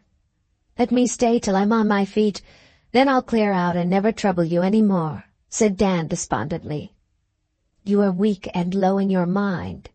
That will pass, and by you will go to your missionary work among the Indians with all the old energy and the new patient self-control and knowledge you have gained. Tell me more about that good chaplain and Mary Mason and the lady whose chance word helped you so much. I want to know all about the trials of my poor boy. Won by her tender interest, Dan brightened up and talked on till he had poured out all the story of that bitter year and felt better for the load he lifted off. If he had known how it weighed upon his hearer's heart, he would have held his peace. But she hid her sorrow till she had sent him to bed, comforted and calm. Then she cried her heart out, to the great dismay of Fritz and Laurie, till they heard the tale and could mourn with her, after which they all cheered up and took counsel together how best to help this worst of all the catastrophes the year had brought them. 21. A Sloggus Night. It was curious to see the change which came over Dan after that talk. A weight seemed off his mind, and though the old impetuous spirit flashed out at times, he seemed intent on trying to show his gratitude and love and honor to these true friends by a new humility and confidence very sweet to them, very helpful to him. After hearing the story from Mrs. Jo, the professor and Mr. Laurie made no allusion to it beyond the hearty hand grasp, the look of compassion, the brief word of good cheer in which men convey sympathy, and a redoubled kindness which left no doubt of pardon. Mr. Laurie began at once to interest influential persons in Dan's mission, and set in motion the machinery which needs so much oiling before anything can be done where government is concerned. Mr. Bhaer, with the skill of a true teacher, gave Dan's hungry mind something to do, and helped him understand himself by carrying on the good chaplain's tasks so paternally that the poor fellow often said he felt as if he had found a father. The boys took him to drive and amused him with their pranks and plans, while the women, old and young, nursed and petted him till he felt like a sultan with a crowd of devoted slaves, obedient to his lightest wish. A very little of this was enough for Dan, who had a masculine horror of mollycoddling, and so brief an acquaintance with illness that he rebelled against the doctor's orders to keep quiet, and it took all Mrs. Jo's authority and the girl's ingenuity to keep him from leaving his sofa long before strained back and wounded head were well. Daisy cooked for him, Nan attended to his medicines, Josie read aloud to while away the long hours of inaction that hung so heavily on his hands, while Bess brought all her pictures and casts to amuse him, and, at his special desire, set up a modeling stand in his parlor and began to mold the buffalo head he gave her. Those afternoons seemed the pleasantest part of his day, and Mrs. Jo, busy in her study close by, could see the friendly trio and enjoy the pretty pictures they made. The girls were much flattered at the success of their efforts, and exerted themselves to be very entertaining, consulting Dan's moods with the feminine tact most women creatures learn before they are out of pinafores. When he was gay, the room rang with laughter. When gloomy, they read or worked in respectful silence till their sweet patience cheered him up again. And when in pain, they hovered over him like a couple of angels, as he said. He often called Josie Little Mother, but Bess was always Princess, and his manner to the two cousins was quite different. Josie sometimes fretted him with her fussy ways, the long plays she liked to read, and the maternal scolding she administered when he broke the rules, for having a lord of creation in her power was so delightful to her that she would have ruled him with a rod of iron if he had submitted. To Bess, in her gentler ministrations, he never showed either impatience or weariness, but obeyed her least word, exerted himself to seem well in her presence, and took such interest in her work that he lay looking at her with unwearied eyes, while Josie read to him in her best style, unheeded. Mrs. Jo observed this and called them Una and the Lion, which suited them very well, though the lion's mane was shorn and Una never tried to bridle him. The elder ladies did their part in providing delicacies and supplying all his wants, but Mrs. Meg was busy at home, Mrs. Amy preparing for the trip to Europe in the spring, and Mrs. Jo hovering on the brink of a vortex, for the forthcoming book had been sadly delayed by the late domestic events. As she sat at her desk, settling papers or meditatively nibbling her pen while waiting for the divine afflatus to descend upon her, she often forgot her fictitious heroes and heroines in studying the live models before her, and thus by chance looks, words, and gestures discovered a little romance, unsuspected by anyone else. The portiere between the rooms was usually drawn aside, giving a view of the group in the large bay window. Bess at one side in her grey blouse, busy with her tools, Josie on the other side with her book, and between them, on the long couch, propped with many cushions, lay Dan in a many-hued Eastern dressing gown presented by Mr. Lorry and worn to please the girls, though the invalid much preferred an old jacket with no confounded tail to bother over. He faced Mrs. Jo's room, but never seemed to see her, for his eyes were on the slender figure before him, with the pale winter sunshine touching her golden head, and the delicate hands that shaped the clay so deftly. Josie was just visible, rocking violently in a little chair at the head of the couch, and the steady murmur of her girlish voice was usually the only sound that broke the quiet of the room, unless a sudden discussion arose about the book or the buffalo. Something in the big eyes, bigger and blacker than ever in the thin white face, fixed so steadily on one object, had a sort of fascination for Mrs. Jo after a time, and she watched the changes in them curiously, for Dan's mind was evidently not on the story, and he often forgot to laugh or exclaim at the comic or exciting crises. Sometimes they were soft and wistful, and the watcher was very glad that neither damsel caught that dangerous look, for when they spoke it vanished. Sometimes it was full of eager fire, and the color came and went rebelliously in spite of his attempt to hide it with an impatient gesture of hand or head. But oftenest it was dark and sad and stern, as if those gloomy eyes looked out of captivity at some forbidden light or joy. This expression came so often that it worried Mrs. Jo, and she longed to go and to ask him what bitter memory overshadowed those quiet hours. She knew that his crime and its punishment must lie heavy on his mind, but youth and time and new hopes would bring comfort and help to wear away the first sharpness of the prison brand. It lifted at other times and seemed almost forgotten when he joked with the boys, talked with old friends, or enjoyed the first snows as he drove out every fair day. Why should the shadow always fall so darkly on him in the society of these innocent and friendly girls? They never seemed to see it, and if either looked or spoke, a quick smile came like a sunburst through the clouds to answer them. So Mrs. Jo went on watching, wondering, and discovering, till accident confirmed her fears. Josie was called away one day, and Bess, tired of working, offered to take her place if he cared for more reading. "I do. Your reading suits me better than Jo's. She goes so fast my stupid head gets in a muddle and soon begins to ache. Don't tell her. She's a dear little soul and so good to sit here with a bear like me." The smile was ready as Bess went to the table for a new book, the last story being finished. "You are not a bear, but very good and patient, we think. It is always hard for a man to be shut up, Mamma says, and must be terrible for you who have always been so free." If Bess had not been reading titles, she would have seen Dan shrink as if her last words hurt him.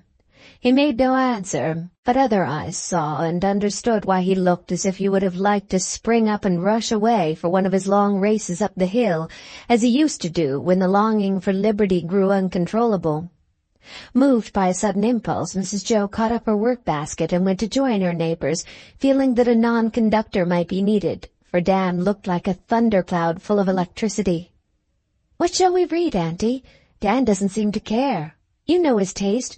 Tell me something quiet and pleasant and short. Josie will be back soon," said Bess, turning over the books piled on the center table.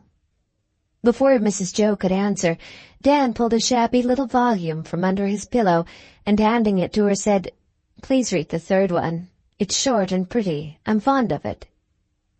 The book opened at the right place as if the third story had been often read, and Beth smiled as she saw the name. "Why, Dan, I shouldn't think you'd care for this romantic German tale. There is fighting in it, but it is very sentimental if I remember rightly." "I know it, but I've read so few stories I like the simple ones best. I had nothing else to read sometimes. I guess I know it all by heart, and never seem to be tired of those fighting fellows and the fiends and angels and lovely ladies. You read us Longest Night and see if you don't like it. Edwald was rather too soft for my fancy, but Frodo was first-rate, and the spirit with the golden hair always reminded me of you." As Dan spoke, Mrs. Jo settled herself where she could watch him in the glass, and Bess took a large chair facing him, saying as she put her hands up to retie the ribbon that held the cluster of thick, soft curls at the back of her head, "I hope his Laga's hair wasn't as troublesome as mine, for it's always tumbling down. I'll be ready in a minute." "Don't tie it up. Please let it hang. I love to see it shine that way.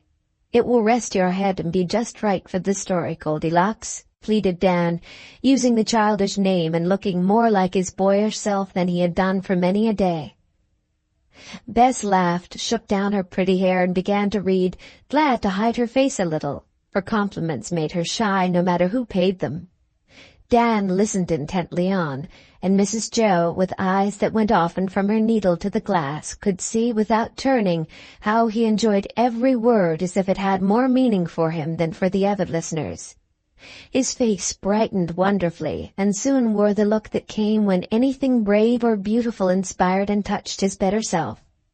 It was Fouquet's charming story of the knight Froda and the fair daughter of Sigurd, who was a sort of spirit, appearing to her lover in hours of danger and trial as well as triumph and joy, till she became his guide and guard, inspiring him with courage, nobleness, and truth, leading him to great deeds in the field, sacrifices for those he loved, and victories over himself by the gleaming of her golden hair, which shone on him in battle, dreams, and perils by day and night, till after death he finds the lovely spirit waiting to receive and to reward him. Of all the stories in the book, this was the last one would have supposed Dan would like best, and even Mrs. Jo was surprised at his perceiving the moral of the tale through the delicate imagery and romantic language by which it was illustrated. But as she looked and listened, she remembered the streak of sentiment and refinement which lay concealed in Dan like the gold vein in a rock, making him quick to feel and to enjoy fine color in a flower, grace in an animal, sweetness in women, heroism in men, and all the tender ties that bind heart to heart, though he was slow to show it, having no words to express the tastes and instincts which he inherited from his mother. Suffering of soul and body had tamed his stronger passions, and the atmosphere of love and pity now surrounding him purified and warmed his heart till it began to hunger for the food neglected or denied so long. This was plainly written in his too expressive face, as, fancying it unseen, he let it tell the longing after beauty, peace, and happiness embodied for him in the innocent fair girl before him. The conviction of this sad yet natural fact came to Mrs. Jo with a pang, for she felt how utterly hopeless such a longing was, since light and darkness were not farther apart than snow-white Bess and sin-stained Dan. No dream of such a thing disturbed the young girl, as her entire unconsciousness plainly showed. But how long would it be before the eloquent eyes betrayed the truth? And then what disappointment for Dan! What dismay for Bess, who was as cool and high and pure as her own marbles, and shunned all thought of love with maidenly reserve. How hard everything is made for my poor boy! How can I spoil his little dream, and take away the spirit of good he is beginning to love and long for? When my own dear lads are safely settled, I'll never try another, for these things are heartbreaking, and I can't manage any more, thought Mrs. Jo, as she put the lining into Teddy's coat sleeve upside down, so perplexed and grieved was she at this new catastrophe. The story was soon done, and as Bess shook back her hair, Dan asked as eagerly as a boy, Don't you like it?" "Yes, it's very pretty, and I see the meaning of it, but Undine was always my favorite." "Of course, that's like you. Lilies and pearls and souls and pure water. Sintram used to be mine, but I took a fancy to this when I was rather down on my luck one time, and it did me good. It was so cheerful and sort of spiritual in its meaning, you know."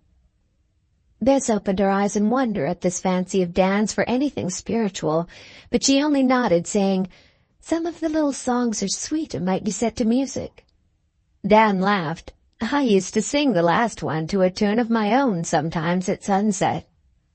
Listening to celestial lays, bending thy unclouded gaze on the pure and living light, thou art blessed, as long as night." And I was, he added under his breath as he glanced toward the sunshine dancing on the wall. "This one suits you better now." And glad to please him by her interest, Bess read in her soft voice, heal fast, ye hero wounds. O night, be quickly strong. Beloved strife for fame and life, oh, tarry not too long." "I'm no hero, never can be, and fame and life can't do much for me." "Never mind, read me that paper, please. This knock on the head has made a regular fool of me." Dan's voice was gentle, but the light was gone out of his face now, and he moved restlessly as if the silken pillows were full of thorns. Seeing that his mood had changed, Bess quietly put down the book, took up the paper, and glanced along the columns for something to suit him. "You don't care for the money market, I know, nor musical news. Here's a murder. You used to like those. Shall I read it? One man kills another—" "No!" Only a word, but it gave Mrs. Jo a thrill, and for a moment she dared not glance at the telltale mirror. When she did, Dan lay motionless with one hand over his eyes, and Bess was happily reading the art news to ears that never heard a word. Feeling like a thief who has stolen something very precious, Mrs. Jo slipped away to her study, and before long Bess followed to report that Dan was fast asleep. Sending her home with the firm resolve to keep her there as much as possible, Mother Bear had an hour of serious thought all alone in the red sunset. And when a sound in the next room led her there, she found that the feigned sleep had become real repose, for Dan lay breathing heavily, with a scarlet spot on either cheek and one hand clenched on his broad breast. Yearning over him with a deeper pity than ever before, she sat in the little chair beside him, trying to see her way out of this tangle, till his hand slipped down, and in doing so snapped a cord he wore about his neck and let a small case drop to the floor. Mrs. Jo picked it up, and as he did not wake, sat looking at it, idly wondering what charm it held, for the case was of Indian workmanship, and the broken cord of closely woven grass, sweet-scented and pale yellow. "I won't pry into any more of the poor fellow's secrets. I'll mend and put it back and never let him know I've seen his talisman." As she spoke, she turned the little wallet to examine the fracture, and a card fell into her lap. It was a photograph, cut to fit its covering, and 2 words were written underneath the face, "Maya Slauga." For an instant Mrs. Jo fancied that it might be one of herself, for all the boys had them.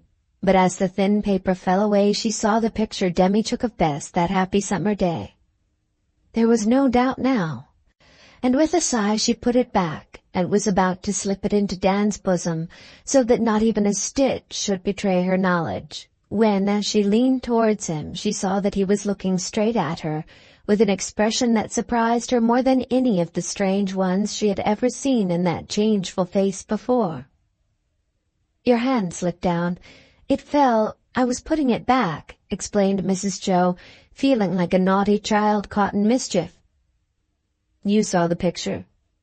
"Yes." "And know what a fool I am?" "Yes, Dan, and I'm so grieved. Don't worry about me. I'm all right. Glad you know, though I never meant to tell you. Of course it is only a crazy fancy of mine, and nothing can ever come of it. Never thought there would. Good Lord, what could that little angel ever be to me but what she is, a sort of dream of all that's sweet and good." More afflicted by the quiet resignation of his look and tone than by the most passionate ardor, Mrs. Jo could only say with a face full of sympathy, "It is very hard, dear, but there is no other way to look at it. You are wise and brave enough to see that, and to let the secret be ours alone. I swear I will. Not a word nor a look if I can help it. No one guesses, and if it troubles no one, is there any harm in my keeping this and taking comfort in the pretty fancy that kept me sane in that cursed place?" Dan's face was eager now, and he hid away the little worn case as if defying any hand to take it from him. Anxious to know everything before giving counsel or comfort, Mrs. Jo said quietly, "Keep it, and tell me all about the fancy.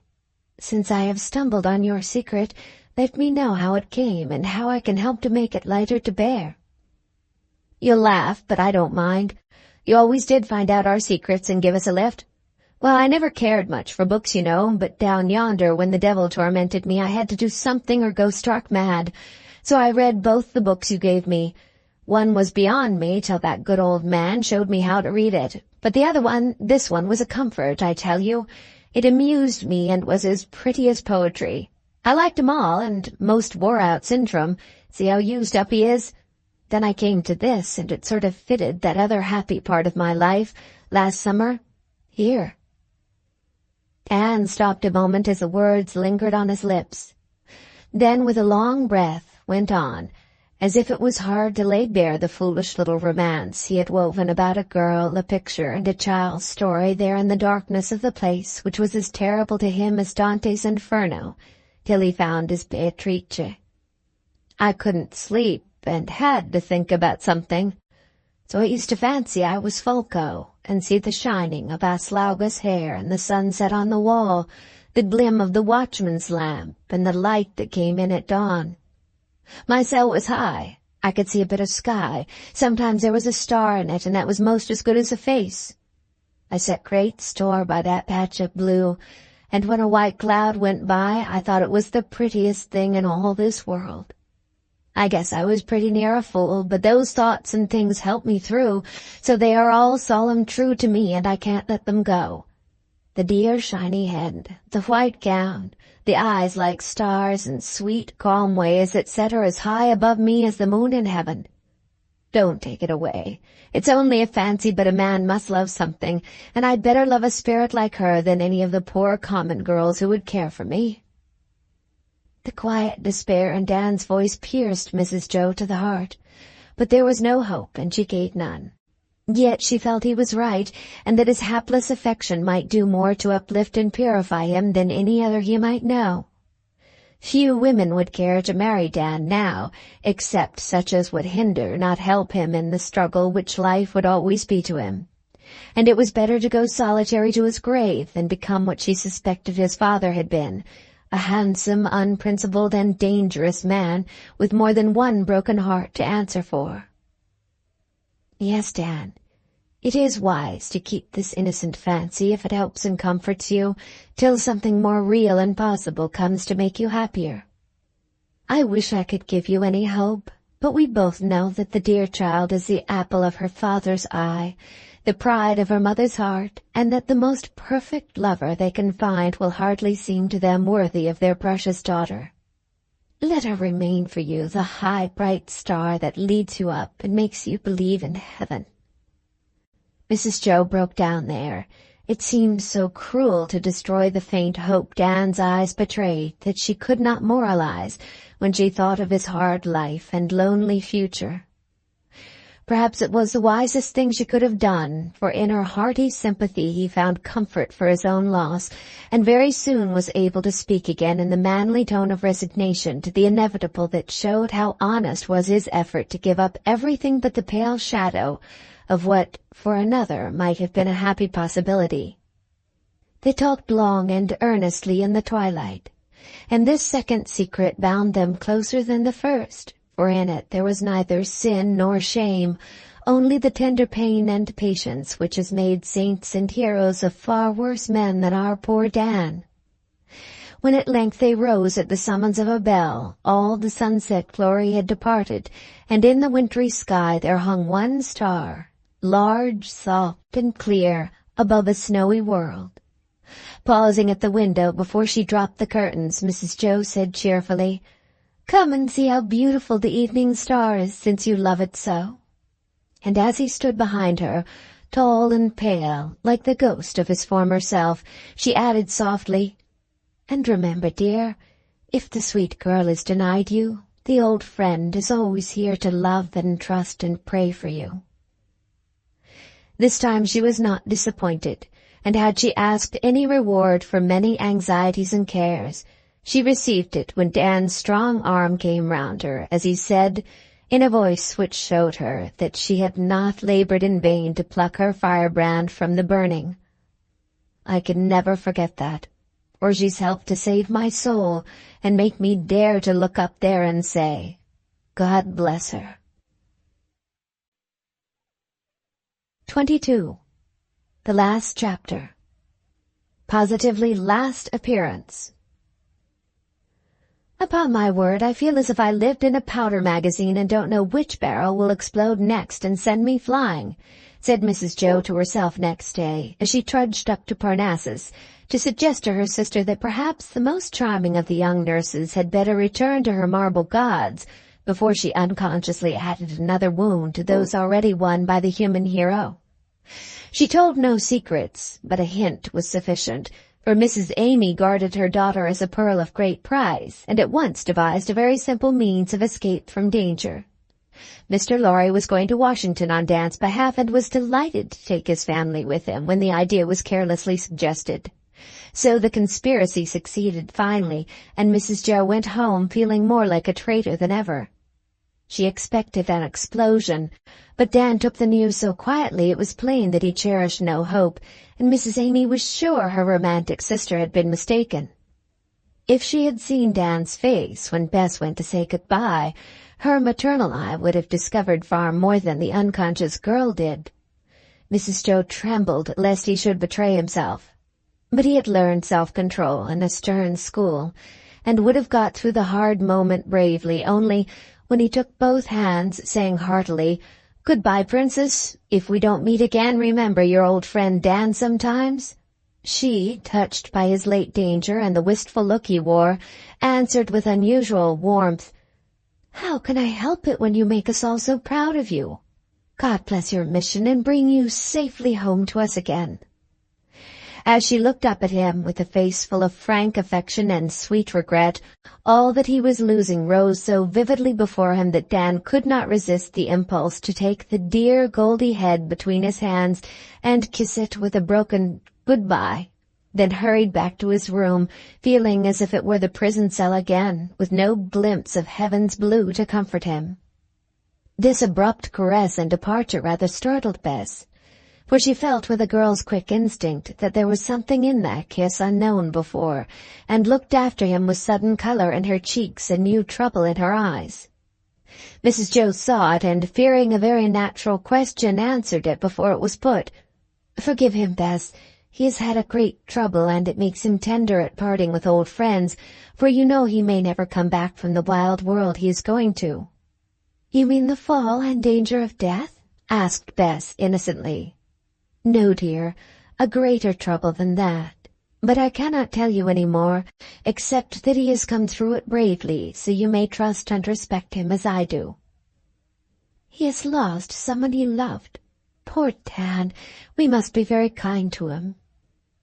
Bess did not ask the question, but seemed content with her solution of the mystery, which was so true that Mrs. Jo confirmed it by a nod, and let her go away, believing that some tender loss and sorrow wrought the great change all saw in Dan, and made him so slow to speak concerning the past year.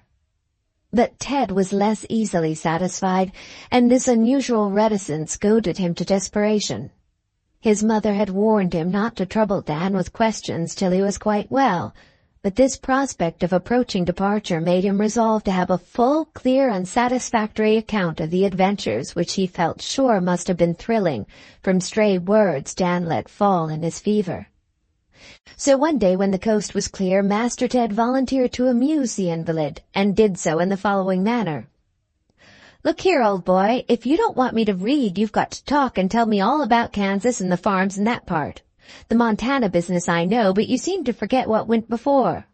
Brace up and let's have it," he began, with an abruptness which roused Dan from a brown study most effectually. No, I don't forget. It isn't interesting to anyone but myself. I didn't see any farms. Gave it up, he said slowly. Why? Other things to do. What?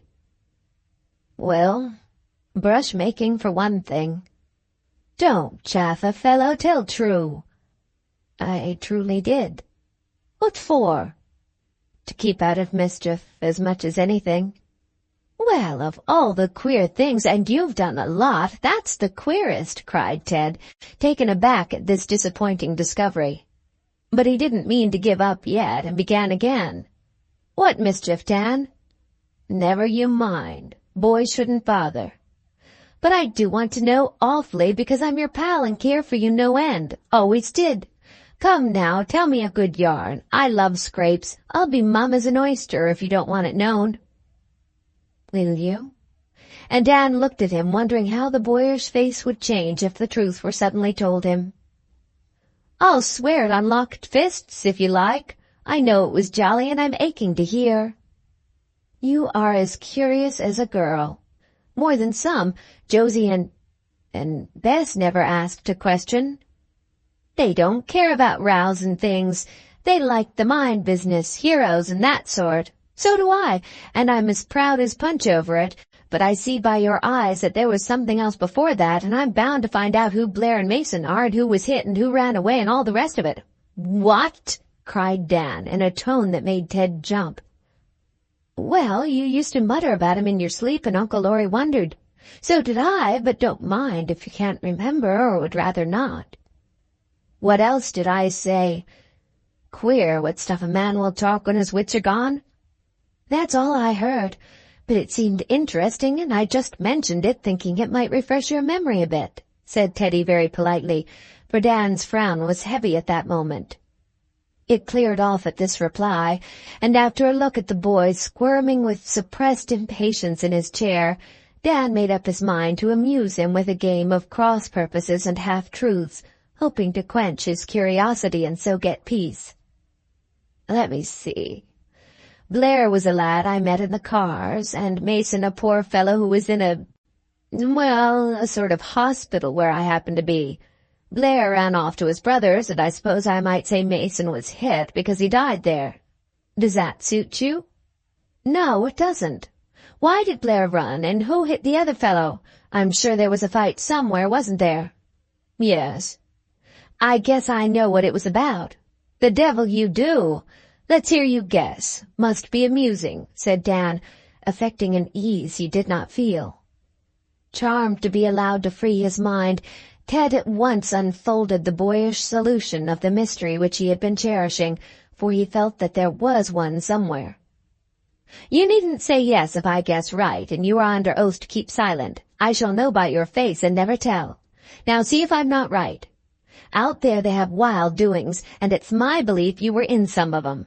I don't mean robbing mails and Ku Kluxing and that sort of thing, but defending the settlers, or hanging some scamp, or even shooting a few, as a fellow must sometimes in self-defense.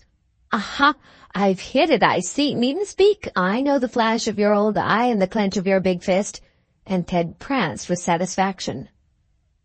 Drive on, smart boy, and don't lose the trail, said Dan, finding a curious sense of comfort in some of these random words, and longing, but not daring, to confirm the true ones.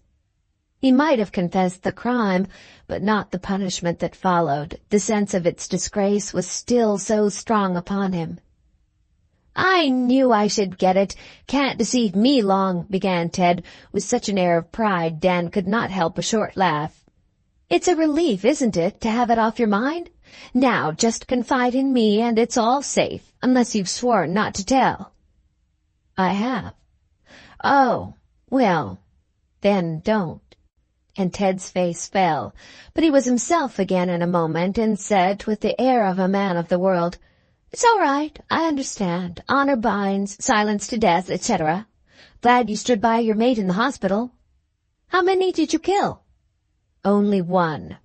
Bad lot, of course. A damned rascal. Well, don't look so fierce, I've no objection. Wouldn't mind popping at some of those bloodthirsty blackguards myself. Had to dodge and keep quiet after it, I suppose. Pretty quiet for a long spell.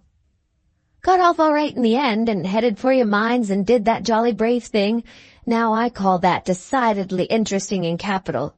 I'm glad to know it, but I won't blab. Mind you don't. Look here, Ted, if you'd killed a man, would it trouble you? A bad one, I mean. The lad opened his mouth to say, not a bit, but checked that answer as if something in Dan's face made him change his mind. Well, if it was my duty in war or self-defense, I suppose I shouldn't, but if I'd pitched into him in a rage, I guess I should be very sorry. Shouldn't wonder if he sort of haunted me and remorse gnawed me as it did Aram and those fellows. You don't mind, do you? It was a fair fight, wasn't it? Yes, I was in the right, but I wish I'd been out of it. Women don't see it that way and look horrified at such things. Makes it hard, but it don't matter. Don't tell 'em, then they can't worry, said Ted, with the nod of one versed in the management of the sex. Don't intend to. Mind you keep your notions to yourself, for some of 'em are wide of the mark. Now you may read if you like. And there the talk ended, but Ted took great comfort in it and looked as wise as an owl afterwards. A few quiet weeks followed, during which Dan chafed at the delay, and when at length word came that his credentials were ready, he was eager to be off, to forget a vain love and hard work, and live for others, since he might not for himself. So one wild March morning our Sintram rode away, with horse and hound, to face again the enemies who would have conquered him but for love's help and human pity. Ah me, it does seem as if life was made of partings, and they get harder as we go on, sighed Mrs. Jo, a week later, as she sat in the long parlour at Parnassus one evening, whither the family had gone to welcome the travellers back. And meetings too, dear, for here we are, and Nat is on his way at last. Look for the silver lining, as Marmee used to say, and be comforted, answered Mrs. Amy, glad to be at home and find no wolves prowling near her sheepfold. I've been so worried lately, I can't help croaking. I wonder what Dan thought at not seeing you again. It was wise, but he would have enjoyed another look at home faces before he went into the wilderness, said Mrs. Jo regretfully. Much better so. We left notes and all we could think of that he might need and slipped away before he came. Bess really seemed relieved. I'm sure I was. And Mrs. Amy smoothed an anxious line out of her white forehead as she smiled at her daughter, laughing happily among her cousins.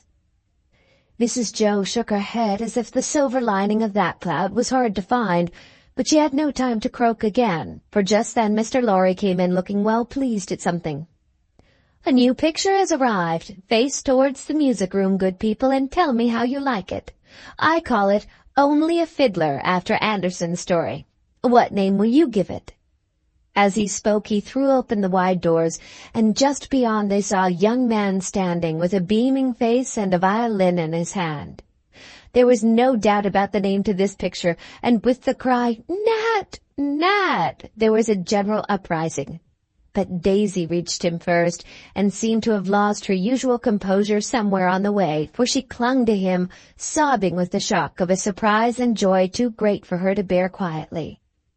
Everything was settled by that tearful and tender embrace, for though Mrs. Meggs speedily detached her daughter, it was only to take her place, while Demi shook Nat's hand with brotherly warmth, and Josie danced round them like Macbeth's 3 witches in one, chanting in her most tragic tones, "Chirper thou wast, second violin thou art, first thou shalt be, hail, all hail." This caused a laugh and made things gay and comfortable at once.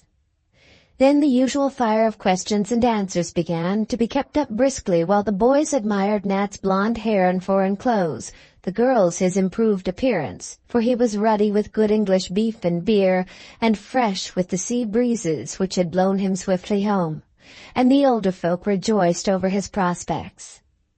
Of course all wanted to hear him play, and when tongues tired he gladly did his best for them, surprising the most critical by his progress in music even more than by the energy and self-possession which made a new man of bashful Nat. By and by, when the violin, that most human of all instruments, had sung to them the loveliest songs without words, he said, looking about him at these old friends with what Mr. Bhaer called a feeling-full expression of happiness and content, "Now let me play you something that you will all remember, though you won't love it as I do." And standing in the attitude which old Bull has immortalized, he played the street melody he gave them the first night he came to Plumfield. They remembered it and joined in the plaintive chorus, which fitly expressed his own emotions. "Oh, my heart is sad and weary everywhere I roam, longing for the old plantation and for the old folks at home." "Now I feel better," said Mrs. Jo as they all trooped down the hill soon after. "Some of our boys are failures, but I think this one is going to be a success, and Patient Daisy a happy girl at last. That is your work, Fritz, and I congratulate you heartily." "Ah, we can but sow the seed and trust that it falls on good ground. I planted, perhaps, but you watched that the fowls of the air did not devour it, and Brother Laurie watered generously, so we will share the harvest among us, and be glad even for a small one, heart's dearest." I thought the seed had fallen on very stony ground with my poor Dan, but I shall not be surprised if he surpasses all the rest in the real success of life, since there is more rejoicing over one repentant sinner than many saints, answered Mrs. Jo, still clinging fast to her black sheep, although a whole flock of white ones trotted happily before her. It is a strong temptation to the weary historian to close the present tale with an earthquake, which should engulf Plumfield and its environs so deeply in the bowels of the earth that no youthful Schliemann could ever find a vestige of it. But as that somewhat melodramatic conclusion might shock my gentle readers, I will refrain and forestall the usual question, how did they end, by briefly stating that all the marriages turned out well. The boys prospered in their various callings, so did the girls, for Bess and Josie won honors in their artistic careers, and in the course of time found worthy mates. Nan remained a busy, cheerful, independent spinster, and dedicated her life to her suffering sisters and their children, in which true woman's work she found abiding happiness. Dan never married, but lived, bravely and usefully, among his chosen people till he was shot defending them, and at last lay quietly asleep in the green wilderness he loved so well, with a lock of golden hair upon his breast, and a smile on his face which seemed to say that as long as night had fought his last fight and was at peace. Stuffy became an alderman and died suddenly of apoplexy after a public dinner. Dolly was a society man of mark till he lost his money, when he found congenial employment in a fashionable tailoring establishment. Demi became a partner and lived to see his name above the door, and Rob was a professor at Lawrence College. But Teddy eclipsed them all by becoming an eloquent and famous clergyman, to the great delight of his astonished mother. And now, having endeavored to suit everyone by many weddings, few deaths, and as much prosperity as the eternal fitness of things will permit, let the music stop, the lights die out, and the curtain fall forever on the March family.